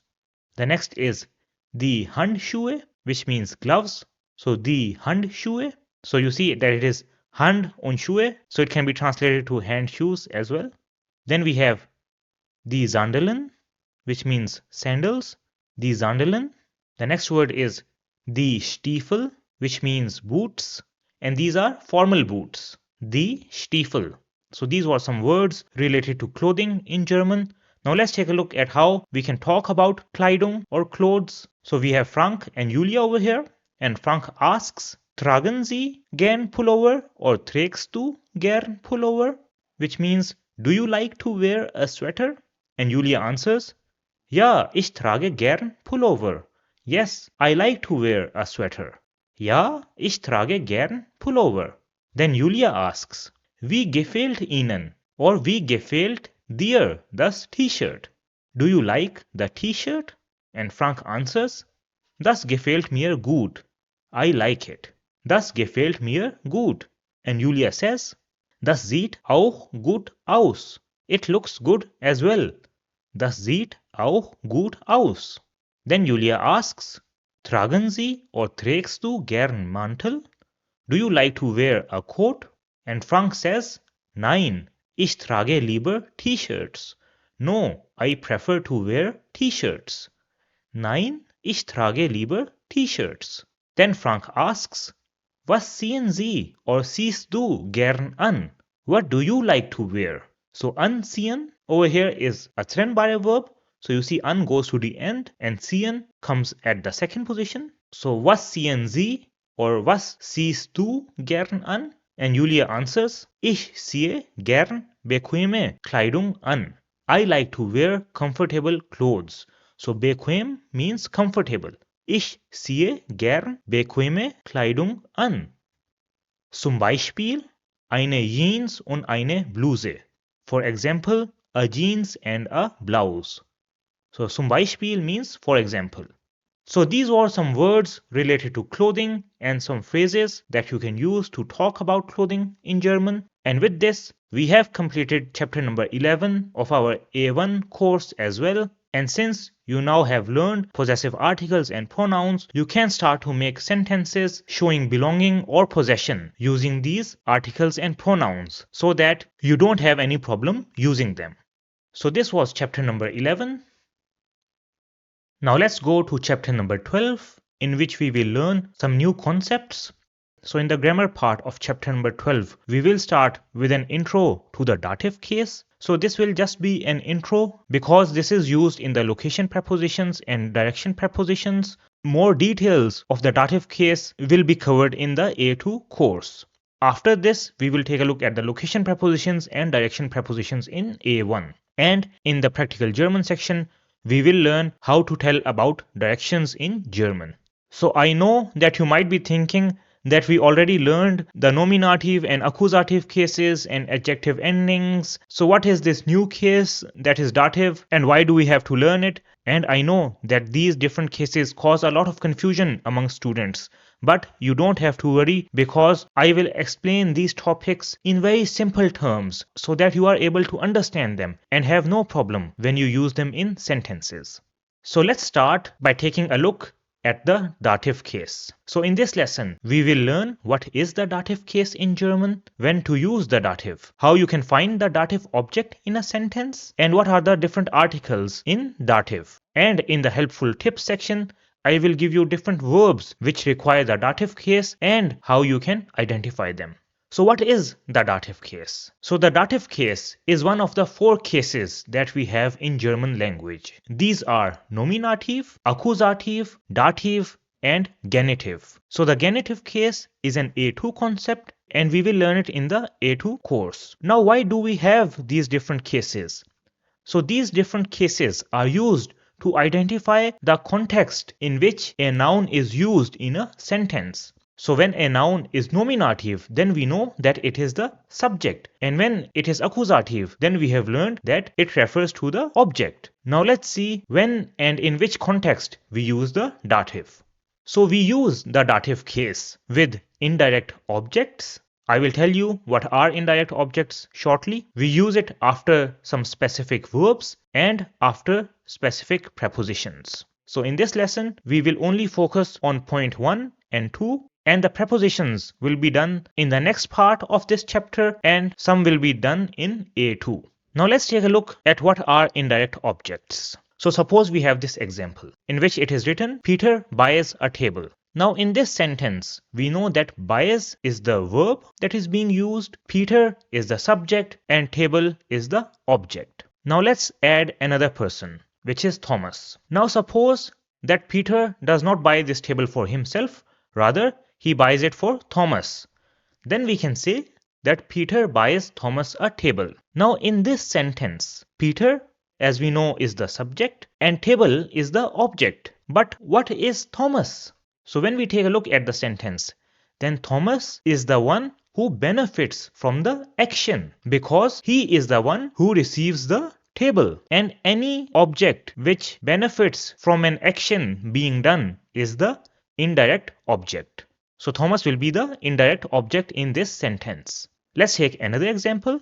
So we have the sentence, I give the child a book. Now in this sentence, I am the subject and the book is the object because it is the thing which is being given. And the child is the one who is receiving the book or who is benefiting from the action. So the child will be the indirect object. Or in other words, we can say that Thomas and the child are the dative case in these sentences. So let me give you some tips on how you can identify the dative. So the first tip is something that we have already seen in the examples, and that is the person who benefits from the action is dative. The second tip is that In most of the cases, living beings are dative. There are some exceptions where non-living things can also be dative, but they are not very common. And the third tip is, if you have two objects in a sentence, then the person will be dative and the thing is usually accusative. So if you take a look at these examples over here, then you see that the table and book, which are non-living things, are accusative, and Thomas and the child, who are living beings and are benefiting from the action, are dative. So these are some tips which can help you identify the dative in a sentence. But you might be asking, why is this important? So this is important because in German, the articles for dative are different from the articles for nominative and accusative. Now let's take a look at the articles in dative. So here we have our table with the bestimmte and unbestimmte articles, and we have learned that in nominative, the bestimmte articles for the different genders are der for masculine, die for feminine, das for neutral, and die for plural. In case of accusative, the masculine article is den, the feminine article is die, the neutral article is das, and the plural article remains die. Now let's take a look at the articles for dative. So the masculine bestimmte article for dative will be dem. The feminine bestimmte article for dative is der. The neutral definite article for dative is dem, and the plural bestimmte article for dative is den. Now in case of unbestimmte articles, the masculine article for nominative is ein, the feminine article is eine, and the neutral article is ein. For accusative, the masculine article is einen, for feminine, the article is eine, and for neutral, the article is ein. Now for dative, the masculine unbestimmte article is einem, for feminine it is einer, and for neutral it is einem. So these are the bestimmte and unbestimmte articles which are used with the dative case. Now let's take a look at different examples. So we will start with some examples for the masculine case. So let's take the sentence, Peter buys the man a table. Now in this sentence, the man is the indirect object or the person who is benefiting from the action. And in German, man is der Mann. So it is masculine. So we can write this sentence in German as Peter kauft dem Mann einen Tisch. Peter kauft dem Mann einen Tisch. Now because Mann is the indirect object or dative over here, that's why we have used the bestimmte article dem. And table is the object or accusative case, that's why we have used the unbestimmte article in accusative with it, that is einen. Now let's take the same sentence with an unbestimmte article. So I can say Peter buys a man a table. Then in German this will be Peter kauft einem Mann einen Tisch.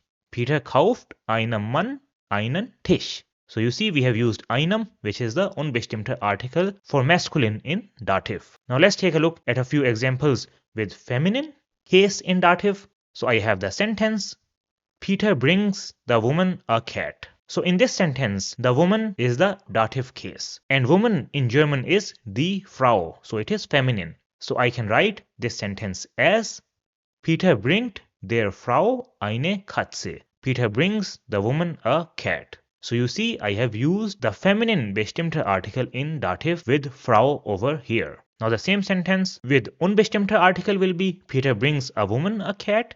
And in German we can write this as Peter bringt einer Frau eine Katze. Peter bringt einer Frau eine Katze. So einer is the unbestimmte article for feminine nouns in dative. Now let's take a look at an example of the neutral case in dative. So we have the sentence, Peter gives the child a book, and child in German is das Kind. So we can write this sentence as Peter gibt dem Kind ein Buch. Peter gibt dem Kind ein Buch. So you see we have used the bestimmte article for neutral case in dative over here, which is dem. Now with an unbestimmte article, the sentence will be Peter gives a child a book. So in German, we will write this as Peter gibt einem Kind ein Buch. So we use the unbestimmte article einem over here because it is the article for neutral nouns in dative. Now let's take a look at an example with the plural case. So for plural, we only have bestimmte articles. So I have the sentence, Peter brings the guests the drinks. Now guests in German are die Gäste, so I can write this sentence in German as Peter bringt den Gästen die Getränke. Peter bringt den Gästen die Getränke. So you see, I have used the bestimmte article for plural in dative case over here. Now one more thing that you might have noticed is that I have added an N at the end of Gäste. So this is something that you have to keep in mind, and that is that whenever you use the bestimmte article for plural in dative case, then you have to add an N at the end of the plural noun. So that's why I wrote den Gästen. Let's take another example. So we have the sentence, Peter gives the children the toys, and children are die Kinder in German. So I will write this sentence as Peter gibt den Kindern die Spielzeuge. Peter gibt den Kindern die Spielzeuge. So you see, over here I have also added the N at the end of the plural noun. So this is how you can use the dative with indirect objects. Now let's take a look what are the specific verbs after which you have to use the dative. These verbs are also called Verben mit Dativ. So what are these Verben mit Dativ? So as I told you that after some specific verbs, we always use the dative form. So if you have this verb, then after it the noun will always come in the dative case. And there are almost 50 verbs in German which require the dative case. And out of these 50, there are 20 to 30 which are commonly used. Now how can you identify these verbs which require the dative? So these verbs can be divided into three major categories. So these are the verbs for giving, the verbs for sharing information or feelings, and the verbs showing belonging or relationship between people and things. So these are the three major categories of verbs which require the dative. Now let's first of all take a look at the verbs for giving.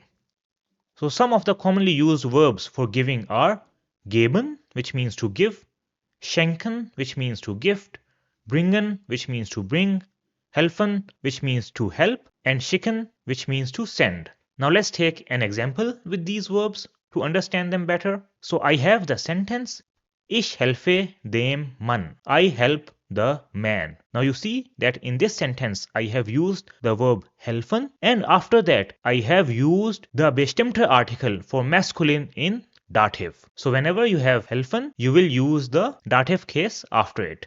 Now you can also translate this sentence in another way, which will make it easier for you to identify the dative or the indirect object. And that is that you can translate this sentence as I give help to the man. The benefit of this translation is that you are able to identify who is benefiting from the action, and that is the man, because he is the one who is receiving the help. So the man is the indirect object, and as you know, with indirect objects we use the dative case. So you can always say I give and then add what is being given, and after that add the person who is receiving this thing such as help, and in this way you will be able to identify the indirect object in an easier way. Now let's take a look at the verbs for sharing information or feelings. So some examples of these kind of verbs are sagen, which means to say, danken, which means to thank, antworten, which means to answer, empfehlen, which means to recommend, erklären, which means to explain, zuhören, which means to listen, gratulieren, which means to congratulate, gefallen, which means to please, vertrauen, which means to trust, and mitteilen, which means to share. Now let's take an example. So I have the sentence, Ich gratuliere dem Kind. I congratulate the child. So you see in this sentence we have the verb gratulieren, which requires the dative case after it. And that's why we have used dem over here, which is the bestimmte article for the neutral case in dative. Now let's do the alternative translation for this sentence, and that can be I give congratulations to the child. And when we do this translation, then we see that the child is the one who is benefiting from the action, and therefore we have to use the dative case with it. Now it is possible that you are not able to do this alternative translation for all types of sentences, but still this is a very useful way to find the indirect object for many of the cases. Now another commonly used sentence in German is das gefällt mir, that pleases me. And you use this when you like something. Now over here, we have used the verb gefallen, and after that we have used mir. And mir is a personal pronoun in dative. So in A1, we have not learned personal pronouns in dative. This topic will come in A2, but I just wanted to give you this example because this is commonly used and you can also use it when you like something. Now let's take a look at the third category of verbs, which are verbs showing belonging or relationship between people and things. So some examples of these kind of verbs are gehören, which means to belong, gleichen, which means to resemble, passen, which means to suit or fit, fehlen, which means to be missing, and ähneln, which means to be similar to. Now an example with these verbs can be das Kind gehört der Frau. The child belongs to the woman. Now you see over here we have used der Frau after gehören because der is the feminine bestimmte article for dative case. So these are just some examples of different verbs that require the dative. I have created a list of common dative verbs with examples which you can download from the link in the description below. So you can go and take a look at them because if you know these verbs, then you don't have to think and just use the dative after them, which will save you time if you use them in the exam. So these are the different verbs or verben mit dative. And as I told you that we will take a look at the prepositions which require dative in the location prepositions and direction prepositions topics which will come next, and the rest we will take a look in the A2 course. So with this, we come to the end of our introduction to the dative case. Now let's go to the second topic of the grammar section of chapter number 12, which are location prepositions. So in this lesson, we will start with a quick recap of what are prepositions. Then we will take a look at the different location prepositions in German A1, and we will also learn how we can use these location prepositions in sentences. So let's start with a quick recap of what are prepositions. So prepositions are a word or group of words which show the relationship between things. So if we have this image over here, then we can describe it by saying the book is on the table. And in this sentence, on is the preposition because it tells us about the relationship between the book and the table. Now if I place a bag over here, then I can say the bag is under the table. So in this sentence, under is the preposition because it tells me the relationship between the bag and the table. Now since both on and under tell us the location of one thing with respect to another, that's why these are called location prepositions. There are other types of prepositions as well, such as time prepositions, direction prepositions, and so on. We already learned the time prepositions in chapter number 5, and we will learn the direction prepositions after this lesson.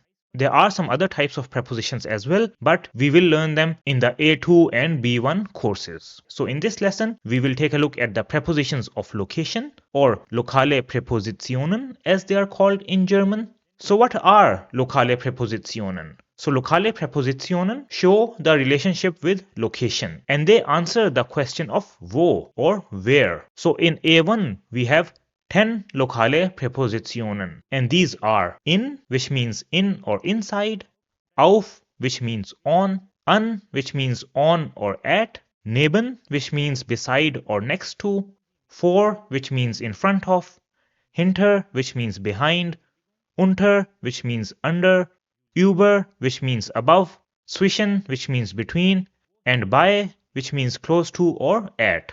Now one important thing to know over here is that all of these lokale Präpositionen that we have will be followed by the dative case when the object is not moving or is stationary, and that is the case when we talk about location. So location is always for a fixed point. So in this case the object is always stationary. So before we start with these prepositions, let's do a quick recap of the dative articles. So as we have learned, the dative bestimmte article for masculine is dem, for feminine it is der, for neutral it is dem, and for plural it is den. And the unbestimmte article for masculine in dative is einem, for feminine it is einer, and for neutral it is einem. So now let's start by taking a look at these prepositions one by one. And we will start with the first preposition, that is in, meaning in or inside. So suppose somebody asks you the question, wo ist die Katze? where is the cat? So they are asking about the location of the cat. Then you can answer this by saying, Die Katze ist in dem Karton. The cat is inside the carton. Now Karton is der Karton in German, so it is masculine. That's why we have used dem over here, which is the masculine bestimmter article in Dativ after the preposition in. Now we can also write this sentence as Die Katze ist im Karton, which also means the cat is inside the carton, and im over here is simply the short form of in plus dem. So you can write im instead of writing in and dem separately. Now let's take another example. So we have the question, Wo ist das Buch? Where is the book? We can answer this by saying, Das Buch ist in der Tasche. The book is in or inside the bag. Das Buch ist in der Tasche. And Tasche is die Tasche in German, so it is feminine. That's why we have used der over here, because there is the feminine bestimmter article in Dativ. Let's take another example. So if somebody asks you, Wo wohnst du? Where do you live? Then you can say, Ich wohne in Deutschland. I live in Germany. Ich wohne in Deutschland. Now you might be asking, why have we not used any article over here before Deutschland? So the reason for this is that Deutschland is a proper noun, and proper noun usually do not have any articles. That's why Deutschland does not have any article. There are, however, countries which are written with articles. Some examples are the Schweiz, which is Switzerland, the Türkei, which is Turkey, the Vereinigten Staaten, which is the United States. Now if I want to say that I live in Switzerland, then in this case I will write Ich wohne in der Schweiz, which means I live in Switzerland. And you see over here I have used the feminine bestimmter article in dative case, which is der. And there are not many countries which have articles in German, but you have to remember that whenever you use a country which has an article in its name, then you will convert it into dative when you use it with in. In other cases, you don't have to use any article. So this was the preposition in. The next preposition is auf, which means on, and it is used when something is placed on a horizontal surface and it is also touching the surface. So an example can be this book, which is placed on a horizontal surface of the table and it is also touching the table. So in this case, I can say, Das Buch liegt auf dem Tisch. The book is on the table, and Tisch is der Tisch. That's why you see that we have used the article dem, which is the masculine bestimmter article in dative. Now let's take another example where this laptop is placed on the sofa and it is also touching the sofa. So I can describe this by saying, Der Laptop liegt auf dem Sofa. The laptop is on the sofa, and sofa is the sofa, so that's why we have used dem over here, which is the bestimmter article for neutral in dative. So this was the preposition auf.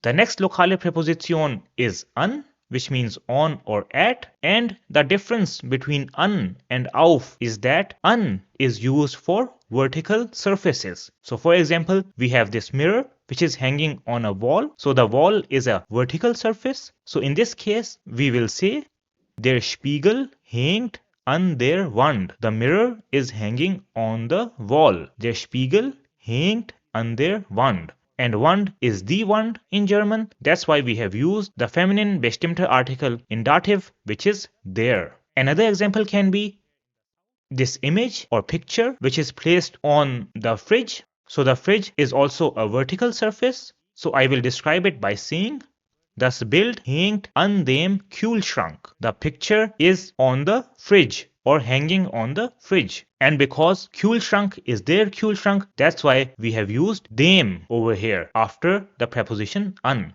And we can also write this sentence as Das Bild hängt am Kühlschrank, where am is simply a combination of an and dem. So an and dem can be written as am. Now there is another use of an, and that is when we are talking about a specific place. So for example, somebody asks you, Wo bist du? Where are you? And you are at the train station. Then you can say, Ich bin an dem Bahnhof. I am at the train station. Ich bin an dem Bahnhof. And in this case, an takes the meaning of at. And you see that Bahnhof is der Bahnhof in German. That's why we have used dem over here, which is the bestimmter masculine article for Dativ. And this can also be written as Ich bin am Bahnhof, where you know that am is the combination of an and dem. So this was a preposition an. The next preposition is neben, which means beside or next to. So suppose we have this table and there is a chair beside it, then we can say Der Stuhl steht neben einem Tisch. The chair is next to a table. Der Stuhl steht neben einem Tisch. And Tisch is der Tisch in German. That's why we have used the unbestimmter masculine article in dative, which is einem. Let's take another example with the neutral case. So we have this bed and there is a lamp standing beside it. Then we can say Die Lampe steht neben einem Bett. The lamp is next to a bed, and bed is neutral. That's why we have used einem after the preposition neben over here. So this was the preposition neben. The next preposition is vor, which means in front of. So an example with vor can be Das Auto steht vor dem Haus. The car is in front of the house. And house is das Haus. That's why we have used dem over here, which is the neutral bestimmter article for dative. Now if I am standing in front of the house, then I can say Ich stehe vor dem Haus. I am standing in front of the house. Ich stehe vor dem Haus. Now another example with vor can be Ich stehe vor dem Spiegel. I am standing in front of the mirror. Ich stehe vor dem Spiegel. And Spiegel is der Spiegel. That's why we have used the masculine bestimmter article in dative, which is dem. So this was vor. Now the next preposition is the opposite of vor, and that is hinter, which means behind. Now suppose that we have this shelf and we place a sofa in front of it, then we can say Das Regal steht hinter dem Sofa. The shelf is behind the sofa. Das Regal steht hinter dem Sofa. And because sofa is das Sofa in German, that's why we have used dem over here. Now another example with hinter can be Mein Haus ist hinter einem Supermarkt. My house is behind a supermarket. So we have used the masculine unbestimmter article in dative over here because Supermarkt is der Supermarkt. So this was the preposition hinter. The next preposition is unter, which means under, and we have this image in which a bag is placed under the table. So we can describe this by saying Die Tasche ist unter dem Tisch. The bag is under the table. And you see that we use dem over here because Tisch is der Tisch in German. Another example can be this bicycle, which is under this roof. So we can describe the location of the bicycle by saying Das Fahrrad steht unter dem Dach. The bicycle is standing under the roof. Das Fahrrad steht unter dem Dach. And Dach is das Dach. That's why we have used dem over here. So this was the preposition unter. The next preposition is über, which means above, and it is used to describe the location of an object which is above something and is not touching its surface. So we saw this picture of a book on the table, then the book is also above the table, but it is touching the table. That's why we used auf with book. However, if we have this fan, then this is above the table and is also not touching the surface. So in this case, we can describe this by saying Der Ventilator hängt über dem Tisch. The fan is above the table. Der Ventilator hängt über dem Tisch. And you see that in this case we have used dem because Tisch is der Tisch in German. Now similarly, if we have this lamp which is hanging above the sofa, then this can also be described as Die Lampe hängt über dem Sofa. The lamp is above the sofa or hanging above the sofa. And you see that we have used dem over here, which is the bestimmter article for neutral nouns in dative. So this was the preposition über. The next preposition is zwischen, which means between. And this is used when you want to describe the location of something which is between two things. So suppose we have this sofa and table and we place a chair between them. Then I can describe this by saying Der Stuhl steht zwischen dem Tisch und dem Sofa. The chair is between the table and the sofa. And you see that we have used dem with Tisch over here because Tisch is der Tisch, and we have also used dem with Sofa as well. So you have to use the correct dative article with both the objects. Let's take another example. So suppose we have this shelf and there is a newspaper between the books. Then in this case, I can describe this by saying, Die Zeitung liegt zwischen den Büchern. The newspaper is between the books. So you see that I have used the plural bestimmter article for dative, which is den. And as you might remember from the previous lesson, whenever you use the bestimmter article in plural for dative, then you have to add an n at the end of the plural noun. So this was the preposition zwischen. Now let's take a look at the last preposition, which is bei, and it means close to or at. And the important thing to know over here is that this preposition will always be dative. So it will always be followed with the dative article or pronoun. So let's take an example.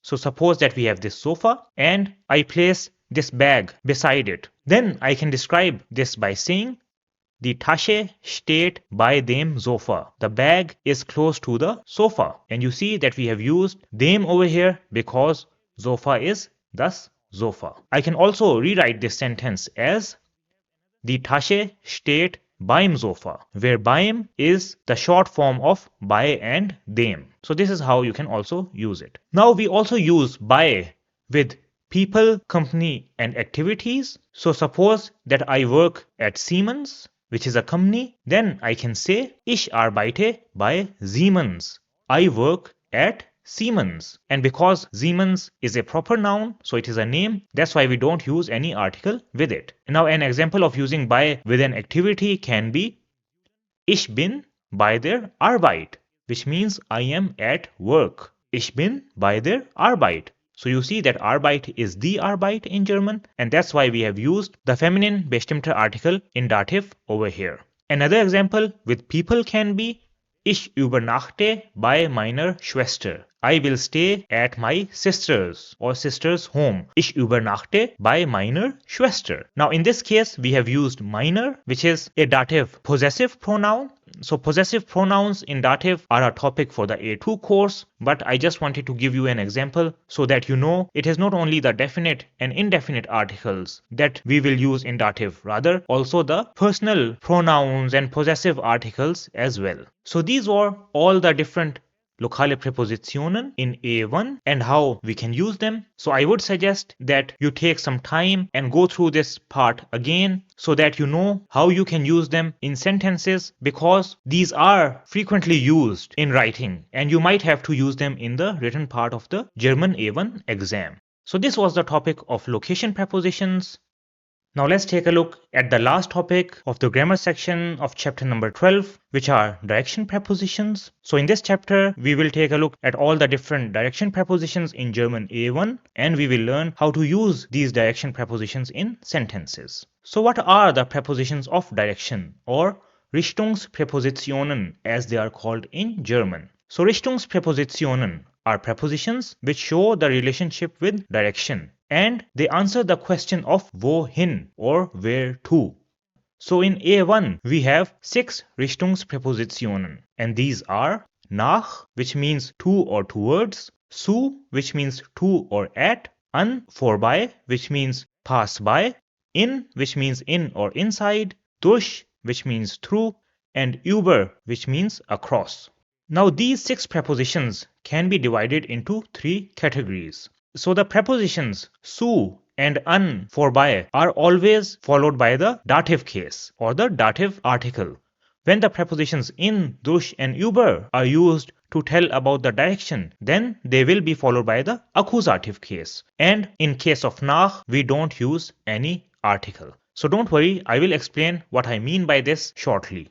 So before we take a look at each of these prepositions, let's do a quick recap of the accusative and dative articles. So the accusative bestimmte articles are den for masculine, die for feminine, das for neutral, and die for plural. The unbestimmte articles in accusative are einen for masculine, eine for feminine, and ein for neutral.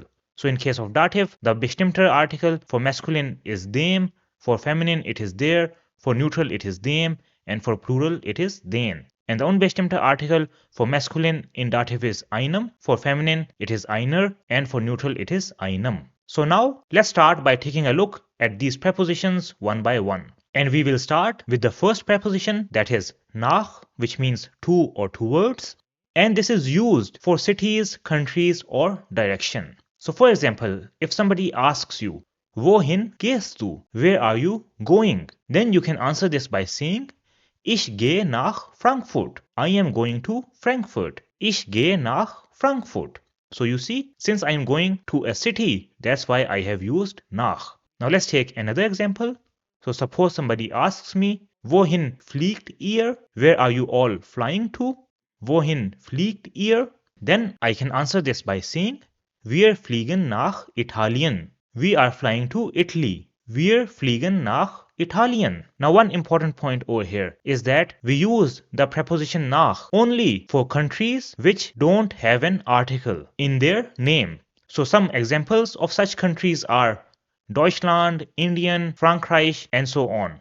So these countries don't have any article in their name. That's why whenever we are going to these countries, we will use nach. So just keep this in mind. Now an example of nach with direction can be ich gehe nach links. I go to the left. Ich gehe nach links. Or if I am going towards the east, then I can say ich fahre nach Osten. I am driving towards east. Ich fahre nach Osten. And with the other compass directions such as Süden, Norden, Westen, which means south, north, and west, we will also use nach. Now there is one more case where we use nach, and that is when we are going towards our house. So for example, this is my house and I am going towards it. Then I will describe this by saying ich gehe nach Hause, which means I am going home. Ich gehe nach Hause. So this is something that you should keep in mind. So this was a preposition nach. Now let's take a look at the second preposition, which is zu, meaning to or at. And with this, we will always use the dative case. So this is used for local places which are inside a city. So for example, there is this bakery shop and I go to this bakery shop. Then in this case, I will use zu. So I can say ich gehe zu der Bäckerei. I am going to the bakery. Ich gehe zu der Bäckerei. And I have used der over here because Bäckerei is die Bäckerei and the bestimmter article for feminine case in dative is der. Now we can also write this sentence as ich gehe zur Bäckerei, where zur is simply a combination of zu and der. Let's take another example. So suppose we have this train station, which is der Bahnhof, and I go to the Bahnhof. Then I can say ich gehe zu dem Bahnhof. I am going to the train station. Ich gehe zu dem Bahnhof. And you see we have used dem over here, which is the masculine bestimmter article in dative.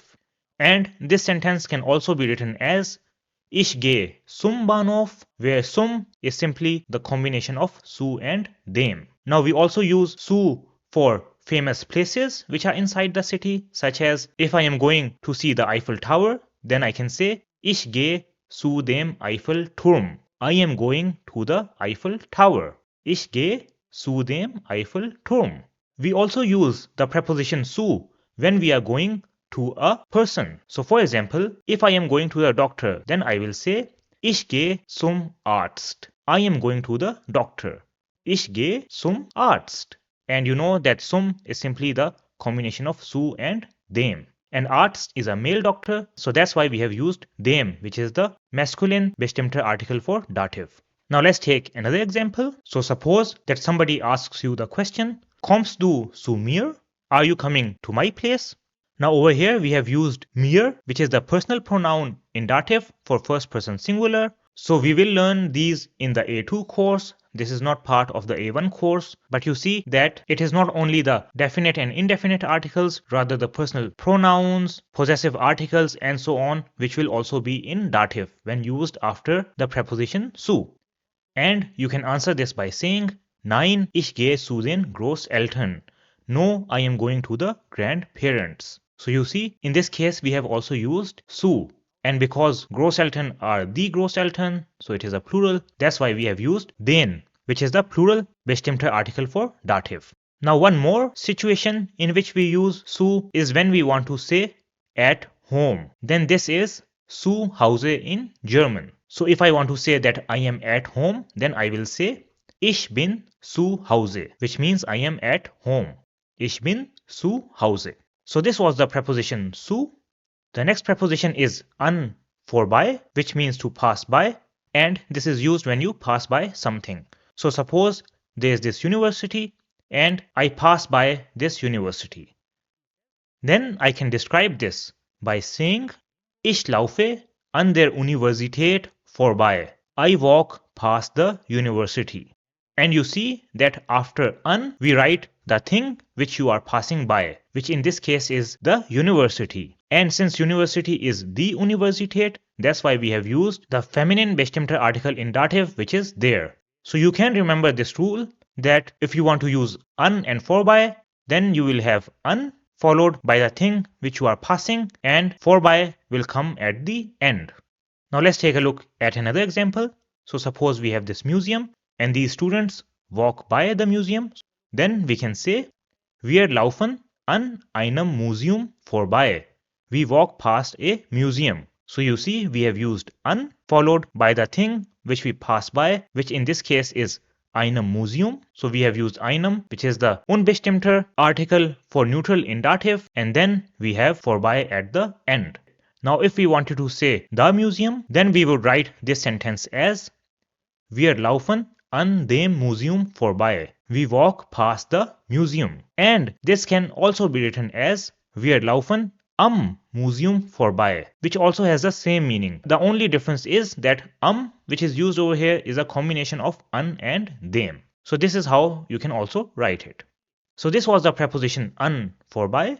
Now let's take a look at the prepositions which are followed by the accusative case. So the first preposition is in, which means in or inside. So suppose that this is a person and he goes inside the park. So in this case, we will use the preposition in, and I can say Ich gehe in den Park. I am going inside the park. Ich gehe in den Park. And because when we use in as a direction preposition, it will be followed by the accusative case. That's why we have used den Park over here, which is the masculine bestimmter article for accusative. Now let's take a look at another example. So suppose we are going inside the cinema, then we can say Wir gehen in das Kino. We are going inside the cinema. So you see over here we have used das Kino, which is the neutral bestimmter article in accusative. Now we can also write this as Wir gehen ins Kino, and this is something which is more commonly used in spoken language, where ins is a combination of in and das. Now before we move on, let me tell you what is the difference between in and zu. So we use in when we are going inside a place, for example inside a cinema.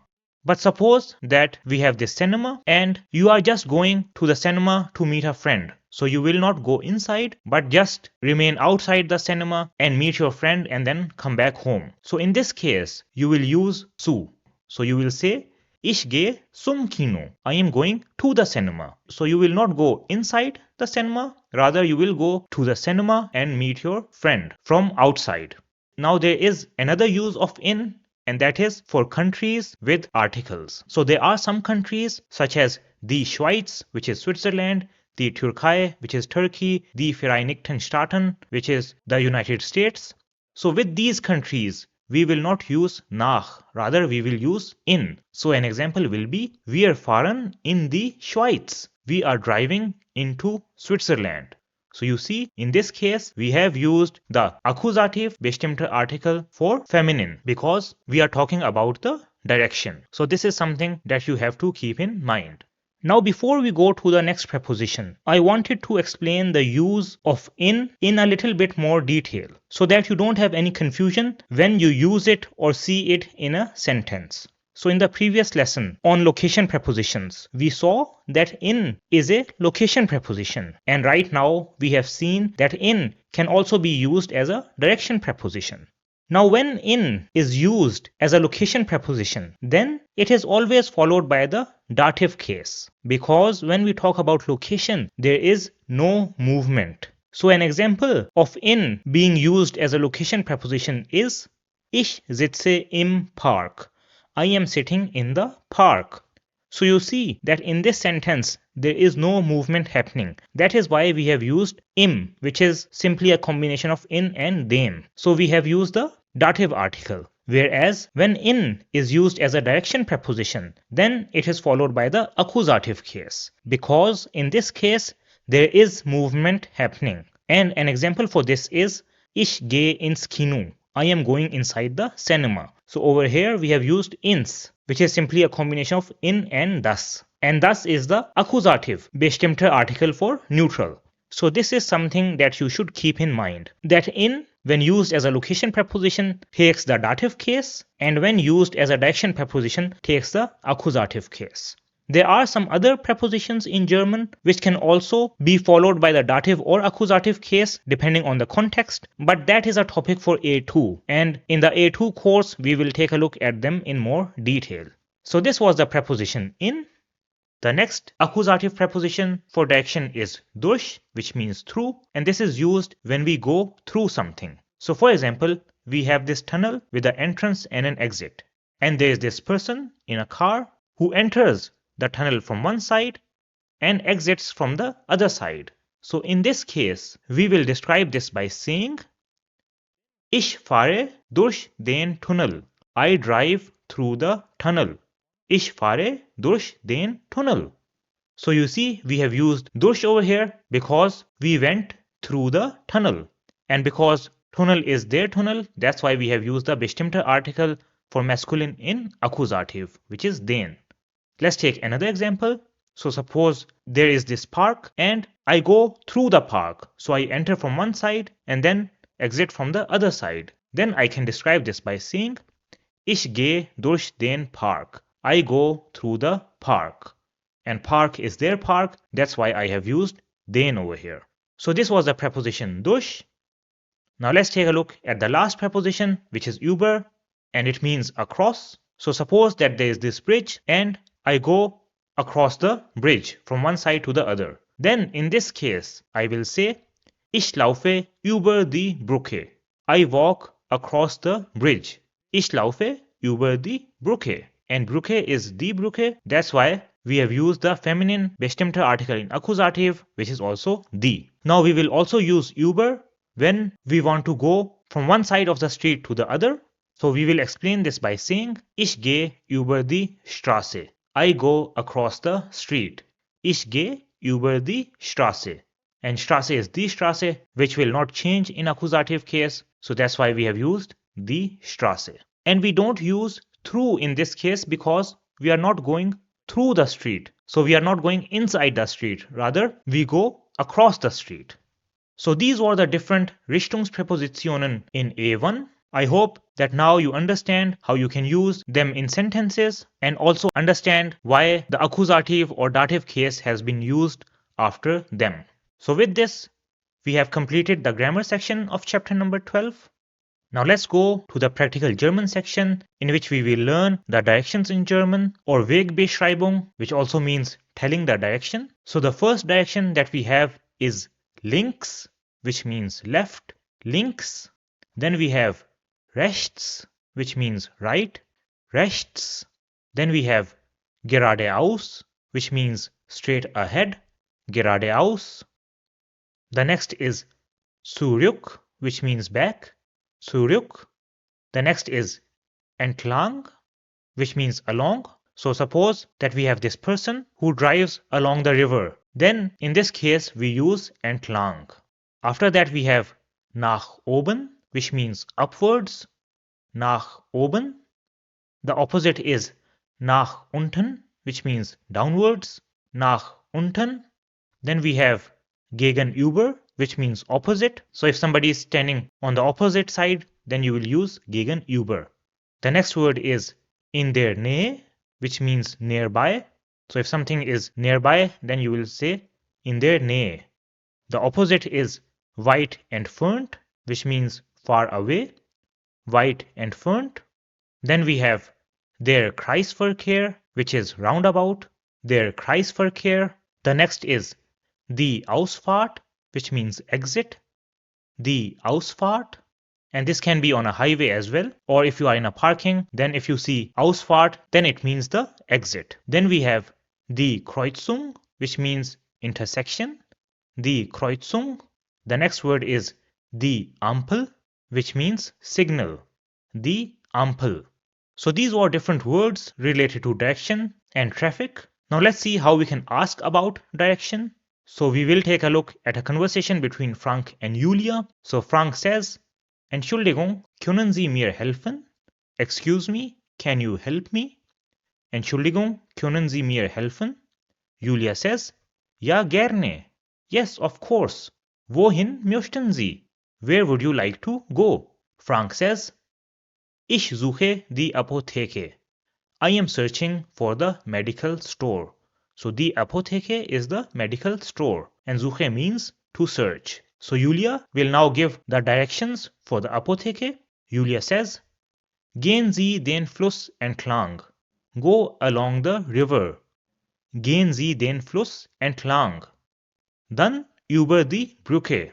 Then over the bridge. Dann über die Brücke. Am Kreisverkehr nehmen Sie die zweite Ausfahrt. At the roundabout, take the second exit. Am Kreisverkehr nehmen Sie die zweite Ausfahrt. Die Apotheke finden Sie dann an der linken Seite.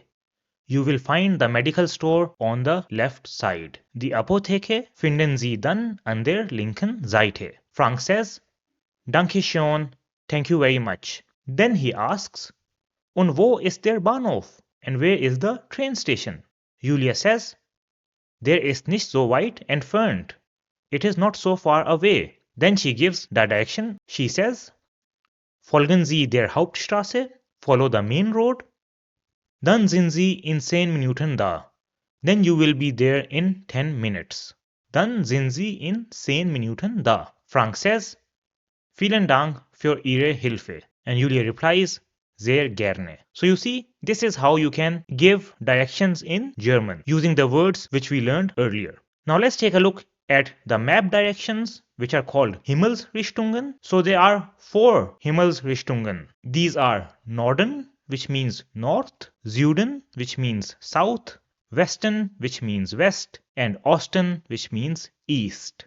Norden is north, Süden is south, Westen is west, and Osten is east. Now when we want to tell the direction, then we can also write these Himmelsrichtungen as nördlich, which means to the north, südlich, which means to the south, westlich, which means to the west, and östlich, which means to the east.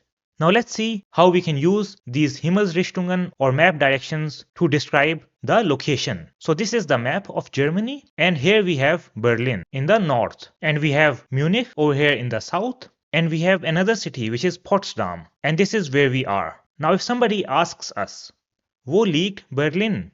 Where is Berlin? Then we can describe the location of Berlin from Potsdam by saying Berlin liegt nordöstlich von Potsdam. Berlin is in the northeast of Potsdam. Berlin liegt nordöstlich von Potsdam. And if somebody asks us, Wo liegt München? Where is Munich? Wo liegt München? Then we can say, München liegt im Süden von Deutschland. Munich is in the south of Germany. München liegt im Süden von Deutschland. So these are the different words and phrases which you can use to describe the direction in German.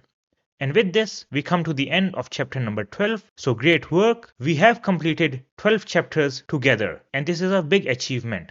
So now we only have 2 chapters left in the German A1 course. Now let's go to chapter number 13, which is the second last chapter of the A1 course.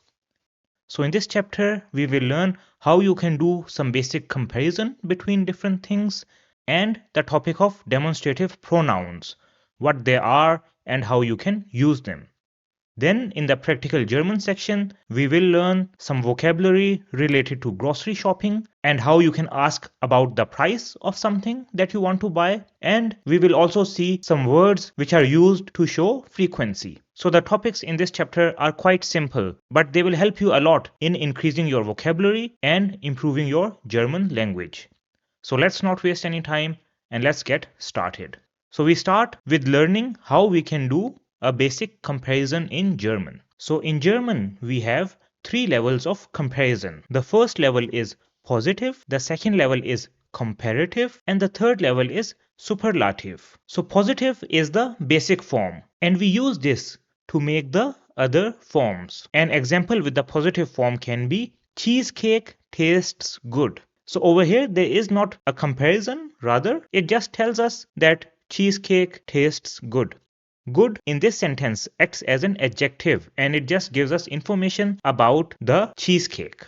Then we have the comparative form, which we use to compare two things. So for example, I have the sentence, strawberry cake tastes better than cheesecake. So you see over here, I have done a comparison between a cheesecake and a strawberry cake. And I say that strawberry cake tastes better than cheesecake. And the third level is superlative. In this case, we do a comparison with all things in a group. So for example, I have the sentence, chocolate cake tastes the best. This means that out of all the cakes that are there, chocolate cake is the best one. Now in this lesson, we will learn 3 words which are gut meaning good, gern meaning gladly, and viel which means a lot, and take a look at their comparative and superlative forms, which you can then use to do basic comparisons. So let's first of all take a look at gut. So a sentence with gut in German can be Käsekuchen schmeckt gut, which means cheesecake tastes good. So gut is the positive form. The comparative form of gut is besser, which means better. So a sentence with the comparative form will be Erdbeerkuchen schmeckt besser als Käsekuchen.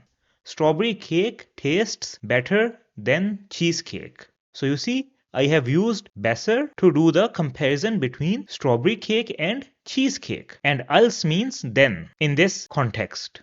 And when we say besser als, this means better than. And the superlative form of gut is am besten, which means the best. So I can say Schokokuchen schmeckt am besten. Chocolate cake tastes the best. So you see how we can use the comparative and superlative forms to do comparisons with different things. So these were the comparative and superlative forms of gut. Now let's take a look at the second word which we have, and that is gern, which means gladly. So I can make a sentence with gern as Ich esse gern Salat. I gladly eat salad, or I like to eat salad. Ich esse gern Salat. The comparative form of gern is lieber, which means to prefer. So an example with lieber can be Ich esse lieber Burger als Salat, which means I prefer to eat burger than salad. So if I have a choice between a burger and a salad, I would eat a burger. Ich esse lieber Burger als Salat. And the superlative form of gern is am liebsten, which is the most preferred. And an example with this can be Ich esse Pizza am liebsten, which can be translated as I love to eat pizza. So pizza is my favorite food. So these were the comparative and superlative forms of gern. Now let's take a look at the third word, which is viel, meaning a lot. An example with viel can be Thomas hat viel Geld. Thomas has a lot of money. Thomas hat viel Geld. The comparative form of viel is mehr, which means more. And an example of a comparison with mehr can be Frank hat mehr Geld als Thomas. Frank has more money than Thomas. So you see over here, I am comparing Frank and Thomas. And the superlative form of viel is am meisten, which means the most. And a sentence with am meisten can be Felix hat am meisten Geld. Felix has the most money. This means that Felix has more money than Frank and Thomas and everyone else with whom we are comparing. So these are the comparative and superlative forms of gut, gern, and viel. And with these, you can do basic comparisons in German. So now we have learned how to do a basic comparison in German. So we will go to the second topic in the grammar section of chapter 13, which is demonstrative pronouns in German. So demonstrative pronouns are used to point to specific things or people or to emphasize them. And they are similar to definite articles, there, thee, and thus. And they can come before the noun or even alone. So what are the demonstrative pronouns? So the demonstrative pronoun for masculine nouns is dieser, which means this. For feminine nouns, it is diese, which also means this. For neutral, it is dieses, meaning this. And for plural nouns, it is diese, which means these. Now you might be asking that we have the definite articles there, thee, thus, and thee. So what is the difference between both of them? And when do we use definite articles and when do we use demonstrative pronouns? And that is a valid question. So for that, I will give you a comparison between there, thee, thus, and dieser, diese, dieses, which are the demonstrative pronouns.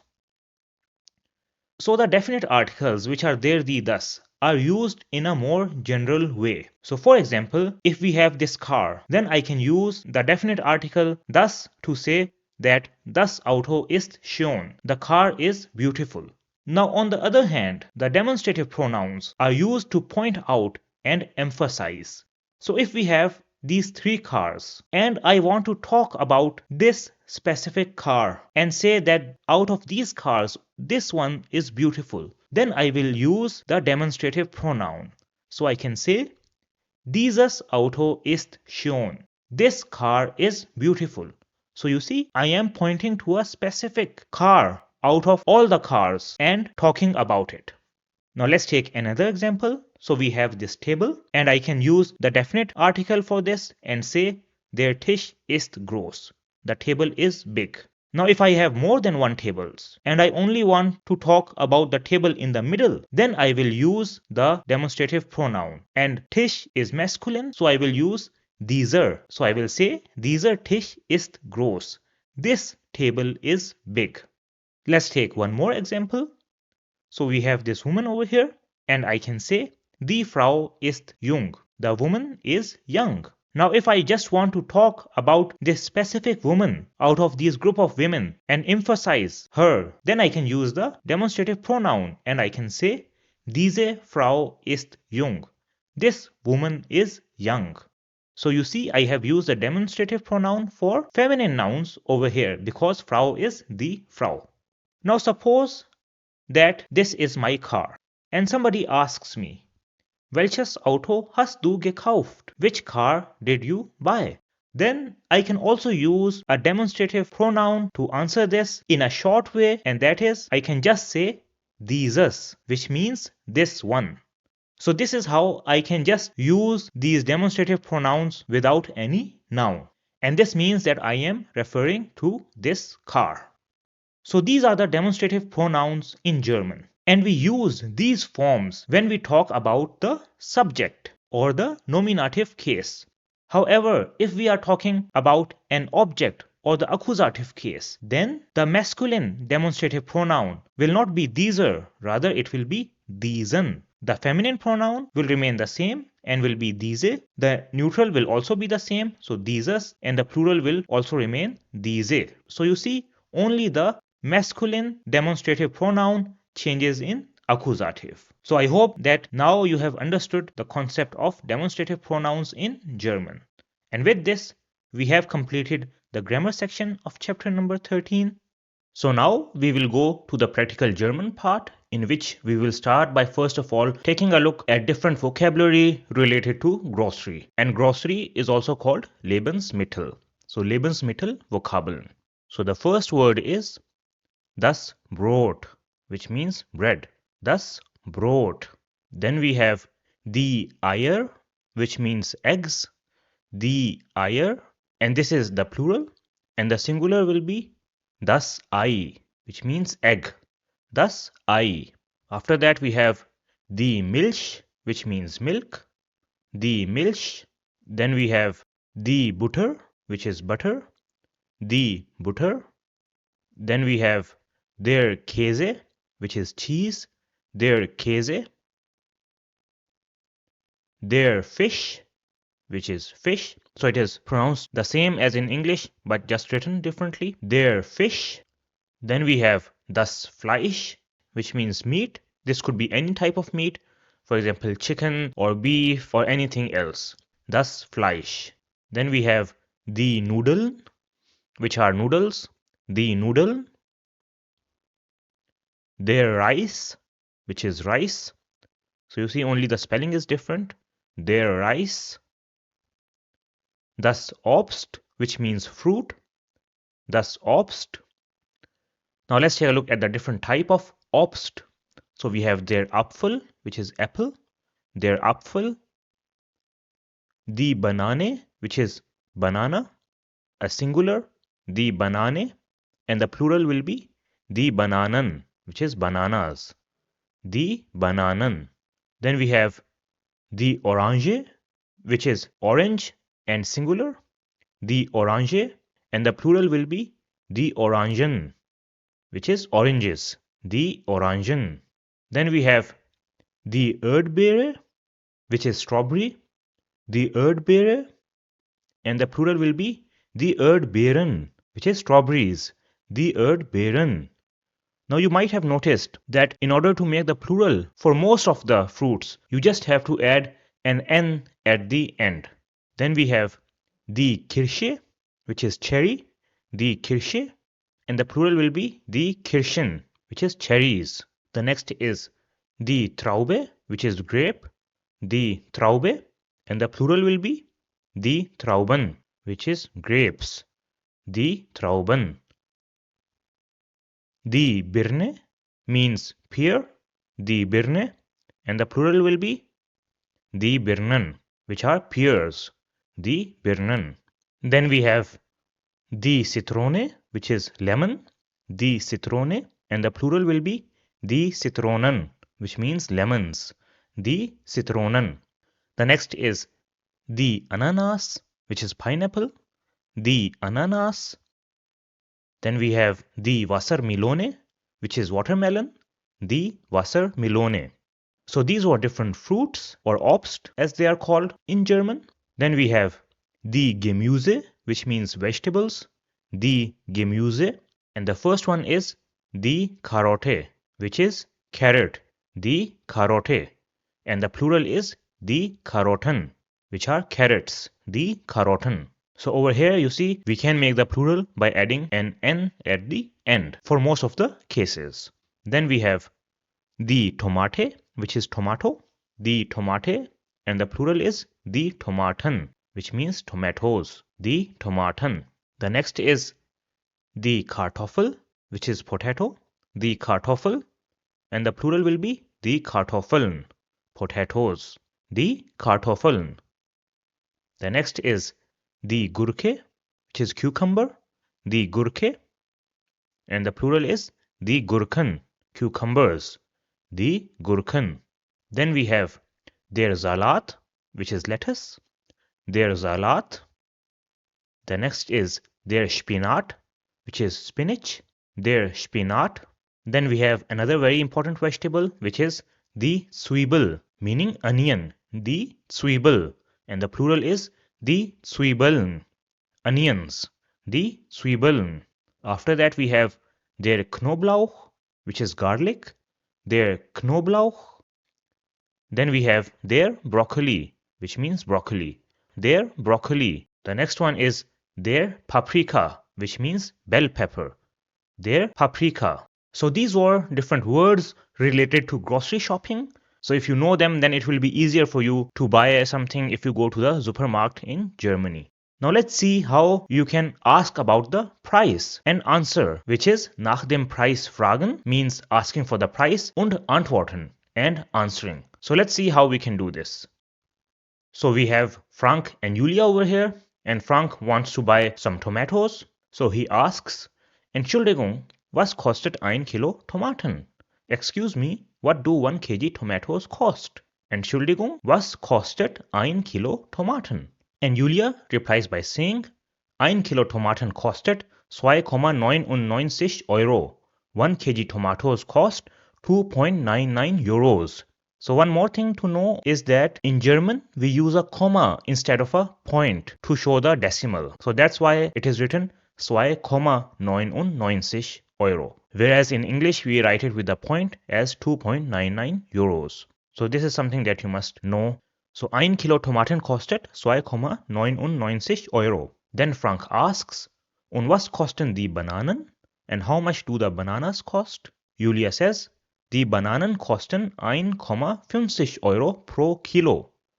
The bananas cost 1.50 Euros per kg. Die Bananen kosten 1,50 Euro pro Kilo. So pro Kilo means per kg.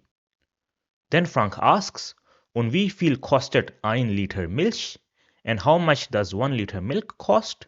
Julia says, 1 Liter Milch kostet 1,20 Euro. 1 Liter milk costs 1.20 Euros. 1 Liter Milch kostet 1,20 Euro. Then Frank says, ich hätte gern 1 Liter Milch und 2 Kilo Bananen. I would like to have 1 Liter milk and 2 kg bananas. Ich hätte gern 1 Liter Milch und 2 Kilo Bananen. So ich hätte gern means I would like. Then Julia says, das macht 4,20 Euro. That totals to 4.20 Euros. Das macht 4,20 Euro. Möchten Sie mit bar oder mit Karte zahlen? Would you like to pay cash or with card? Möchten Sie mit bar oder mit Karte zahlen? So möchten Sie also means would you like. Frank says, mit Karte bitte. With card please. Then Julia asks, brauchen Sie den Beleg? Do you need the receipt? So Beleg is receipt. And Frank says, ja bitte. Yes please. And then Julia gives him the Beleg by saying, here is der Beleg. Here is the receipt. Then Frank says, danke schön. Thank you very much. Julia says, schönen Tag noch. Have a great day. And Frank says, gleichfalls, which means same to you too. Gleichfalls.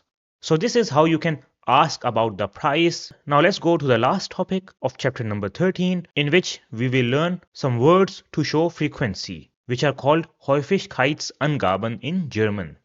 Häufigkeitsangaben. So what are these words? So the first word which is used to show frequency is jeden Tag, which means every day.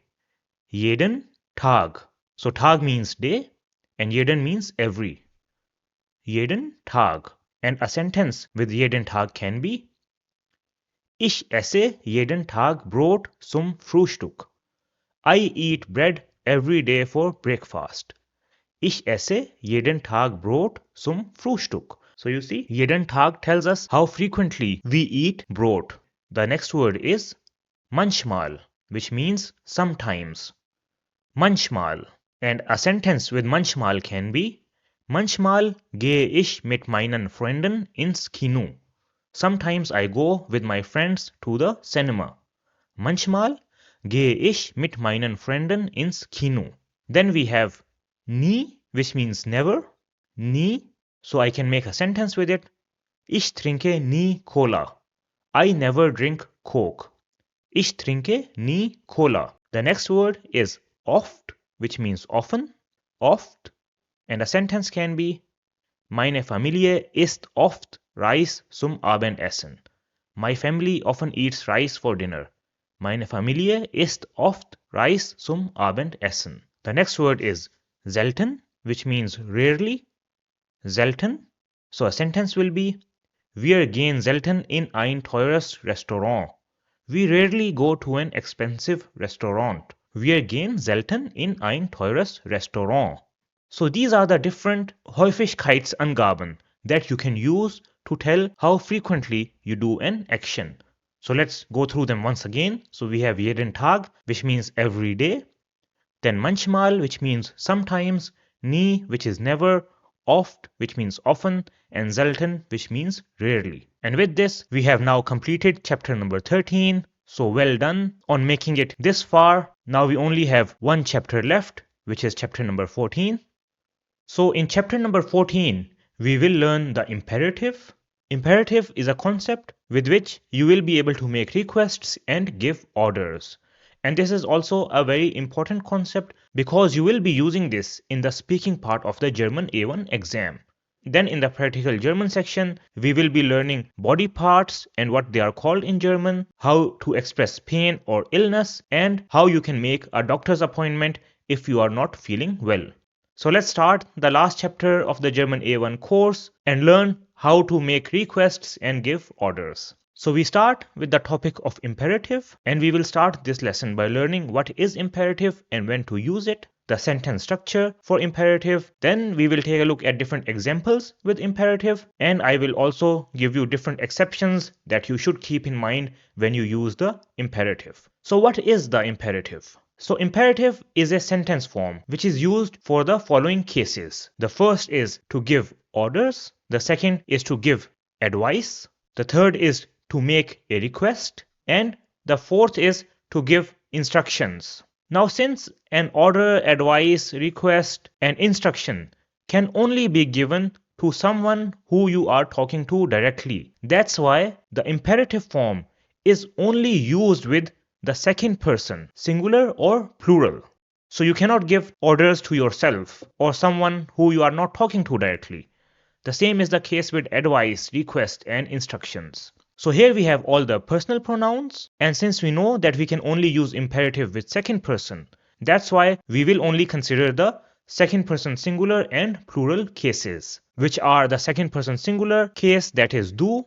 This is when you are talking to someone directly. Then we have the second person plural case, which is ihr, and this is used when you are talking to more than one person directly. And the last is the formal way, which can be for a second person singular or plural. So let's first take a look at how you can create the imperative with the formal way, that is Sie, because this is the most simplest to create. So if you want to make the imperative with Sie, that is the formal way, then the sentence structure will be that at position number 1, you will have the conjugated verb in imperative form. At position number 2, you will have the personal pronoun, which is Sie, and after that you will have the rest of the sentence. Now let's take a look at what the imperative forms of verbs are when they are used with the personal pronoun Sie or the formal way. So in case of Sie, you know that the conjugated form is the same as the infinitive form of the verb. So over here we have the verb nehmen, which is both the infinitive and conjugated form when used with Sie, and this means to take. So the imperative form of this verb will also be nehmen, so there will be no change. Then we have the verb gehen, which means to go, and in imperative this will remain as gehen. The same will be the case with the verb machen, which means to do. So the conjugated form with Sie and the imperative form will be the same. Then we have the verb warten, which means to wait. So this will also be the same. The same will be the case with essen. So the conjugated form and imperative form will be the same. And let's take one more verb, which is fahren. So this will also be the same in imperative form. So you see that when we use the imperative with Sie or the formal way, then the imperative form remains the same as the conjugated form. And this is what makes it very easy. So let's take an example. So we have the sentence, gehen Sie zum Arzt. Go to the doctor. Now you see over here, at position number 1, we have the conjugated verb in imperative. After that, we have the personal pronoun, that is Sie, and then we have the rest of the sentence. So this is how you make the imperative form. Let's take another example. So we say, essen Sie viel Obst. This is also an advice or order, which means eat a lot of fruit. This also follows the same sentence structure. So you see that we have essen, which is the conjugated verb in imperative form. Then we have Sie and then the rest of the sentence. Now let's take one more example, which is nehmen Sie Ihre Medikamente jeden Tag, which means take your medicine every day. So if you see this sentence, then over here we also have the verb in imperative form at first position, followed by the personal pronoun Sie, and then we have the rest of the sentence. Now let's take a look at an example with trennbare verbs. So what will be the sentence structure in this case? So we have the verb anrufen, which means to call. And if you analyze this sentence, which is rufen Sie mich an, that means call me. Then we have the conjugated base verb in imperative at position number 1. Then we have Z at position 2, followed by rest of the sentence, and the prefix of the trennbare verb goes to the last position. Let's take another example. So we have the sentence, Machen Sie bitte die Tür zu. Please close the door. This also follows the same structure, that we have the conjugated verb in imperative at position 1, followed by the personal pronoun Z, and the prefix, which is su, goes to the last position. So you see that it is very simple to create the imperative with Z, or the formal way. Now one more thing that you might have noticed is that the structure for an imperative with Z is the same as a Ja-Nein-Frage. So how will you differentiate between them? So you will differentiate between them from the context. In which context is somebody saying something to you? And this is something that you will know when you are speaking with someone. So you will know whether they are asking a question or making a request or giving you an order.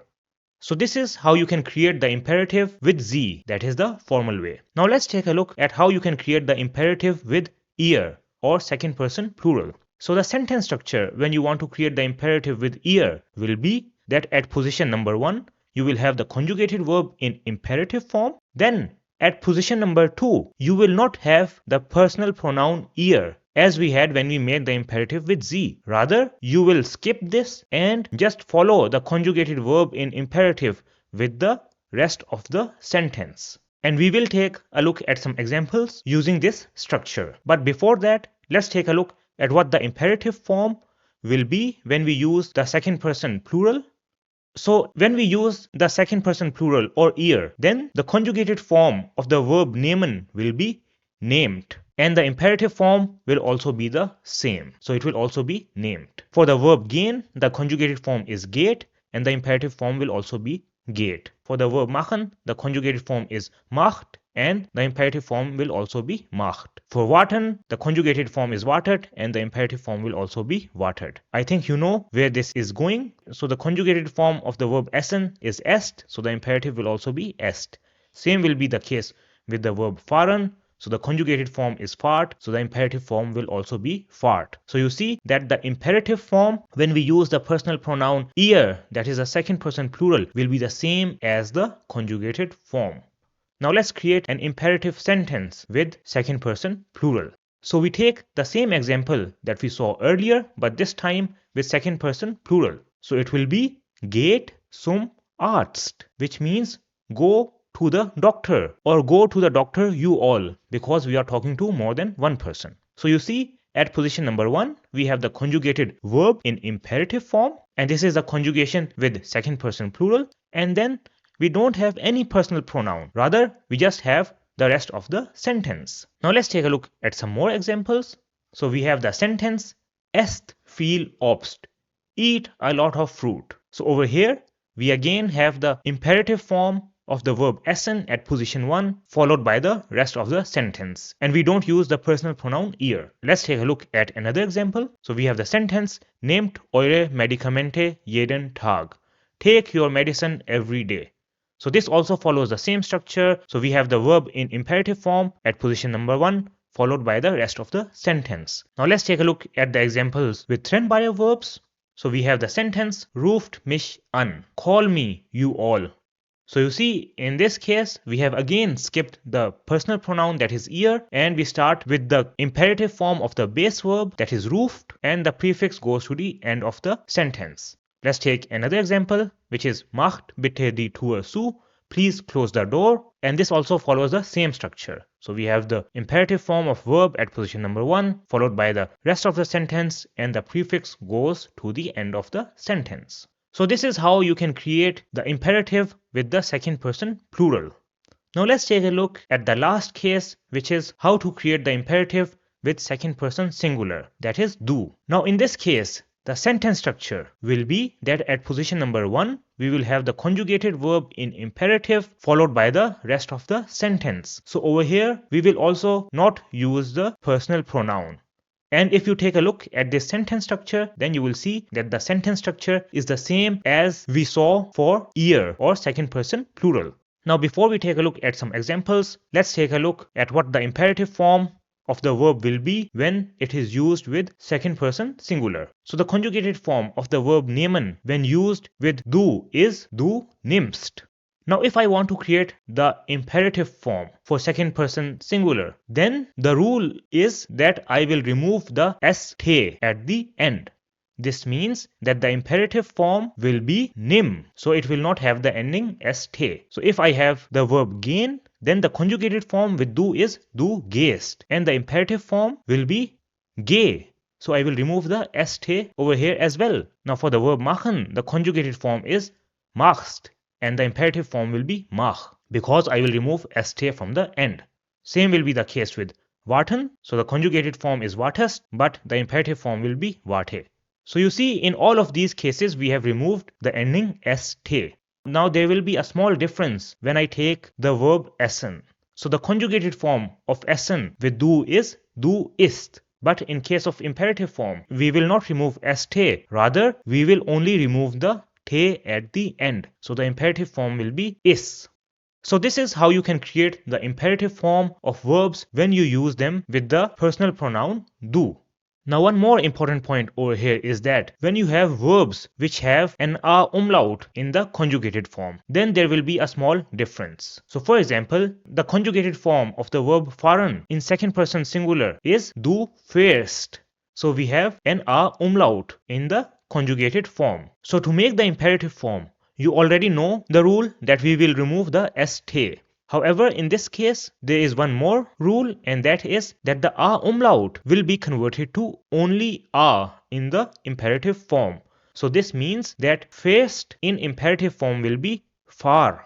So you see, the a umlaut has been converted to a, and the st has been removed. Similar will be the case for the verb laufen. So the conjugated form of laufen in second person singular is du läufst, and the imperative form will be lauf. For the verb schlafen, the conjugated form is du schläfst, and the imperative form will be schlaf. So remember this point whenever you want to make the imperative for verbs which have an a umlaut in the conjugated form.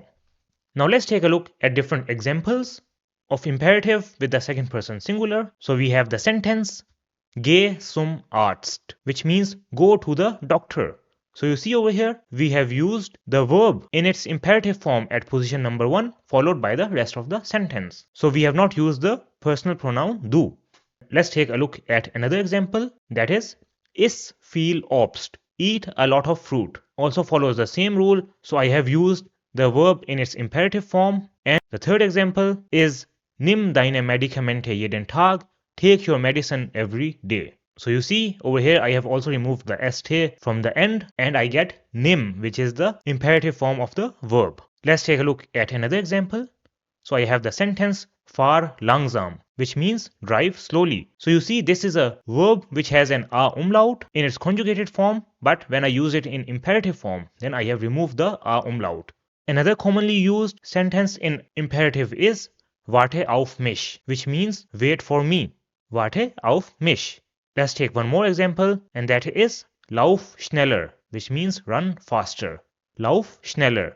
So over here, we have also replaced the a umlaut in the conjugated form with a simple a. Now let's take a look at a few examples with trennbare verbs. So in case of trennbare verbs, the sentences will be similar to as we saw with second person plural. So we have the sentence ruf mich an, call me.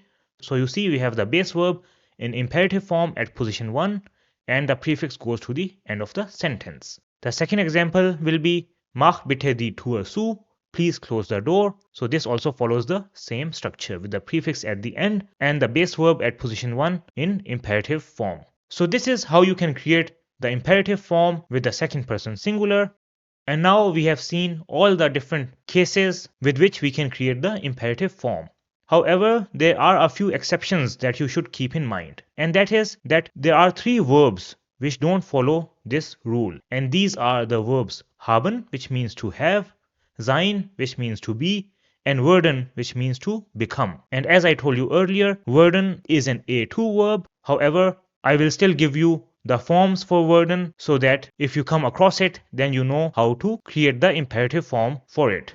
So over here we have all the different cases, which is the second person singular, second person plural, and formal way. Let's take a look at haben first. So the imperative form for second person singular, that is with du, for haben will be hab. For second person plural, that is ear, it will be habt, and the formal way will be haben. Now for the verb sein, the second person singular form in imperative will be sei, the second person plural form will be seid, and the formal way will be seien. So it's not sein, rather you have the extra a or e as it is called in English in this form. Now the second person singular form for werden will be werde, the second person plural form will be werdet, and the formal way will be werden in imperative. Now if you take a look at these forms, then you see that the second person plural forms are the same as the conjugated forms that we have with ear. In case of second person singular, you will have to memorize these forms. So these three forms you will have to memorize, and you will also have to keep in mind that the imperative form for sein in the formal way is seien, so with an extra a before n. Now let's take a look at a few examples with second person singular with these verbs. So we will take a look at a few commonly used sentences. So the first is hab Geduld, which means have patience. Hab Geduld. An example with the verb sein is sei ruhig, be patient, sei ruhig. An example with the verb werden will be werde besser in Mathematik, get better in mathematics, werde besser in Mathematik. So this is how you can use these verbs in the second person singular. We will not take a look at examples with second person plural and formal way because their forms are the same as we saw for the other verbs. Now you might have one question that in writing, when do we use the exclamation mark? Do we always have to use it when we write an imperative, or is it just optional? So the exclamation mark in writing is normally used when you are giving an order, when you are making a request, and when you are giving some instructions. In case of an advice, you don't use an exclamation mark. However, it is not mandatory.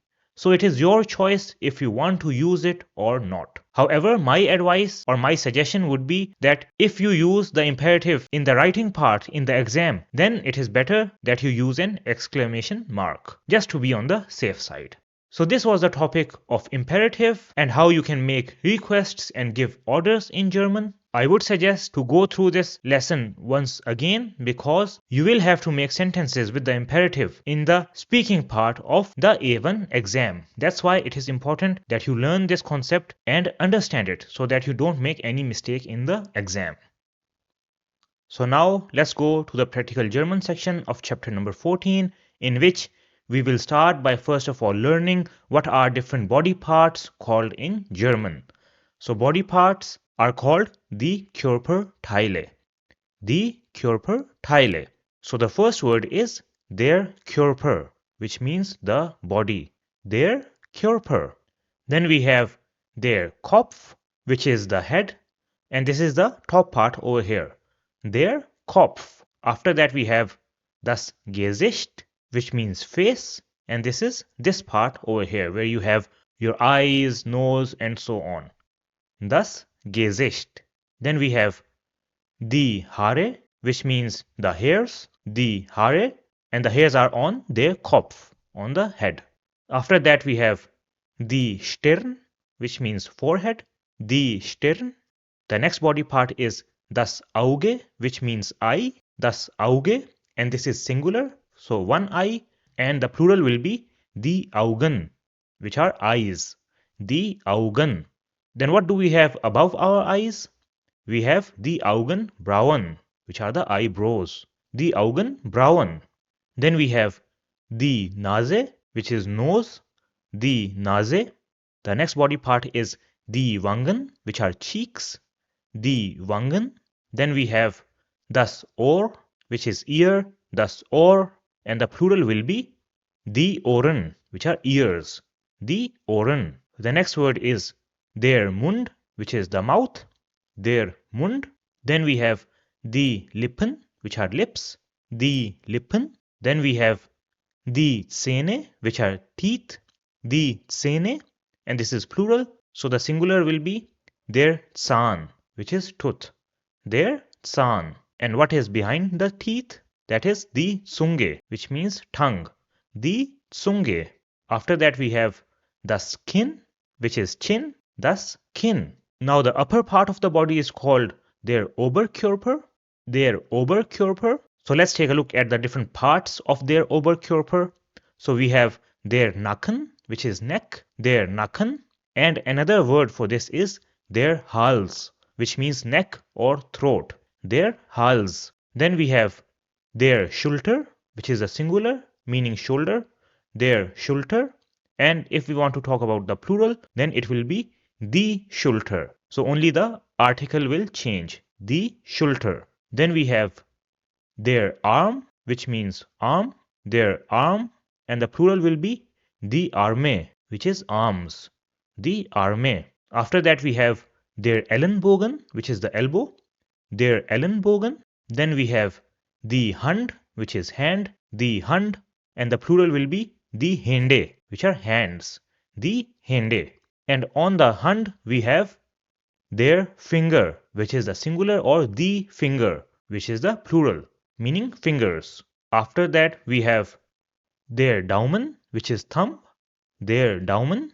The next part is die Brust, which means chest, die Brust, and the back is called der Rücken, der Rücken. So this was der Oberkörper. Now let's take a look at der Unterkörper. So Unterkörper is lower body, Unterkörper, and in der Unterkörper we have der Bauch, which is stomach, der Bauch. The next part is das Bein, which is leg, das Bein, and this is the singular, and the plural is die Beine, which means legs, die Beine. Then we have das Knie, which means knee, das Knie. After that we have der Fuß, which means foot, der Fuß, and the plural will be die Füße, which means feet, die Füße. And on our feet we have die Zehen, which means toes, die Zehen. So these were different parts of the body in German. Now let's see how we can talk about Körperteile or body parts. So we have Frank and Julia, and Frank says, Ich habe kurze Haare. I have short hair. Ich habe kurze Haare. And Julia says, Ich habe lange Haare. I have long hair. Ich habe lange Haare. Then Frank says, Ich habe braune Augen. I have brown eyes. Ich habe braune Augen. Julia says, Ich auch. Me too. Ich auch. Then Frank says, Meine Hände sind kalt. My hands are cold. Meine Hände sind kalt. And Julia says, Meine Nase ist kalt. My nose is cold. Meine Nase ist kalt. Then Frank says, Du hast ein schönes Lächeln. You have a beautiful smile. Du hast ein schönes Lächeln. So Lächeln is smile. Julia says, Danke schön. Thank you very much. So these were the different body parts in German. Now let's take a look at another important topic, which is how to express pain or illness. So expressing pain means Schmerzen ausdrücken in German. Schmerzen ausdrücken. So the first word is Schmerzen, which means pain. Schmerzen. Now if I have stomach pain, then I will say Ich habe Bauchschmerzen. I have stomach pain. Ich habe Bauchschmerzen. And if I have a headache, then I will say Ich habe Kopfschmerzen. Ich habe Kopfschmerzen. So you see, you can add the body part and then Schmerzen after it to tell which body part has pain. Now another way to express this is Mein Kopf tut weh. My head hurts. Mein Kopf tut weh.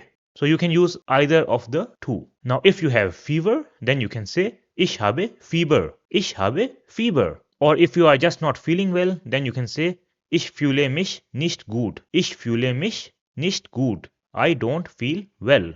So these are the different sentences that you can use to express pain or illness. And if you have pain in any other part of your body, then you can simply replace it in these sentences. So this is how you can express pain or illness in German. Now let's go to the last topic of chapter number 14 and the German A1 course, which is a very important topic, and that is how to make a doctor's appointment or Arzttermin vereinbaren. So over here we have Praxis Dr. Müller, which is the practice of Dr. Müller, and we have Herr Hahn, who has some pain. So he calls the praxis of Dr. Müller, and they pick up the phone and say, Praxis Dr. Müller, Guten Tag, Dr. Müller's clinic, good day. Herr Hahn says, Guten Tag, good day. Then he says, Mein Name ist Hahn, my name is Hahn, und ich möchte einen Termin beim Arzt vereinbaren. And I would like to make an appointment with the doctor. Also, one more important point over here is that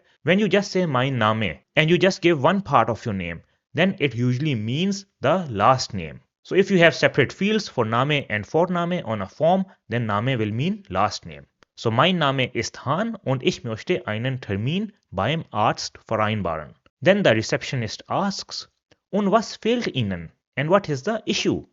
Und was fehlt Ihnen?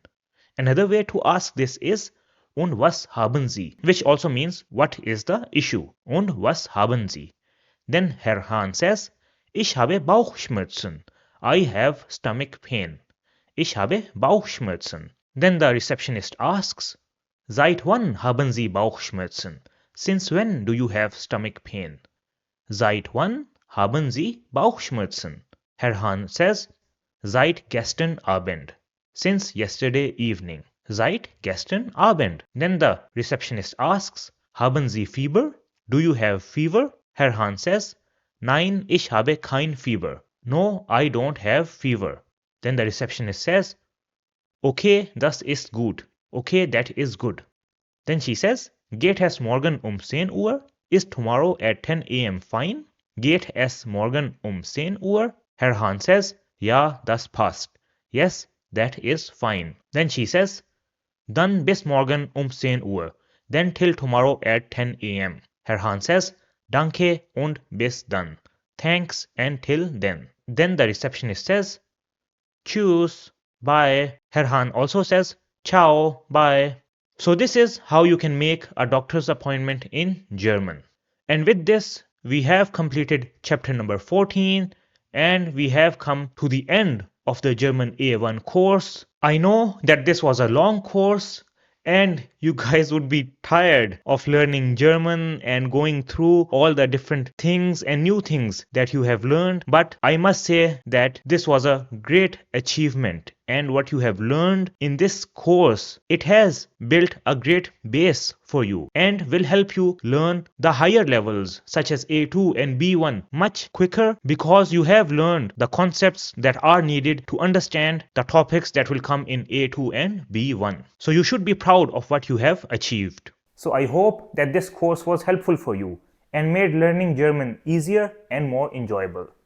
Now, if you plan to give the A1 exam, then I would highly recommend that you take a look at my German A1 exam preparation videos, in which I have explained the German A1 exam pattern, the different type of questions that come in each part, and I have also given a lot of tips and tricks which will help you pass the A1 exam.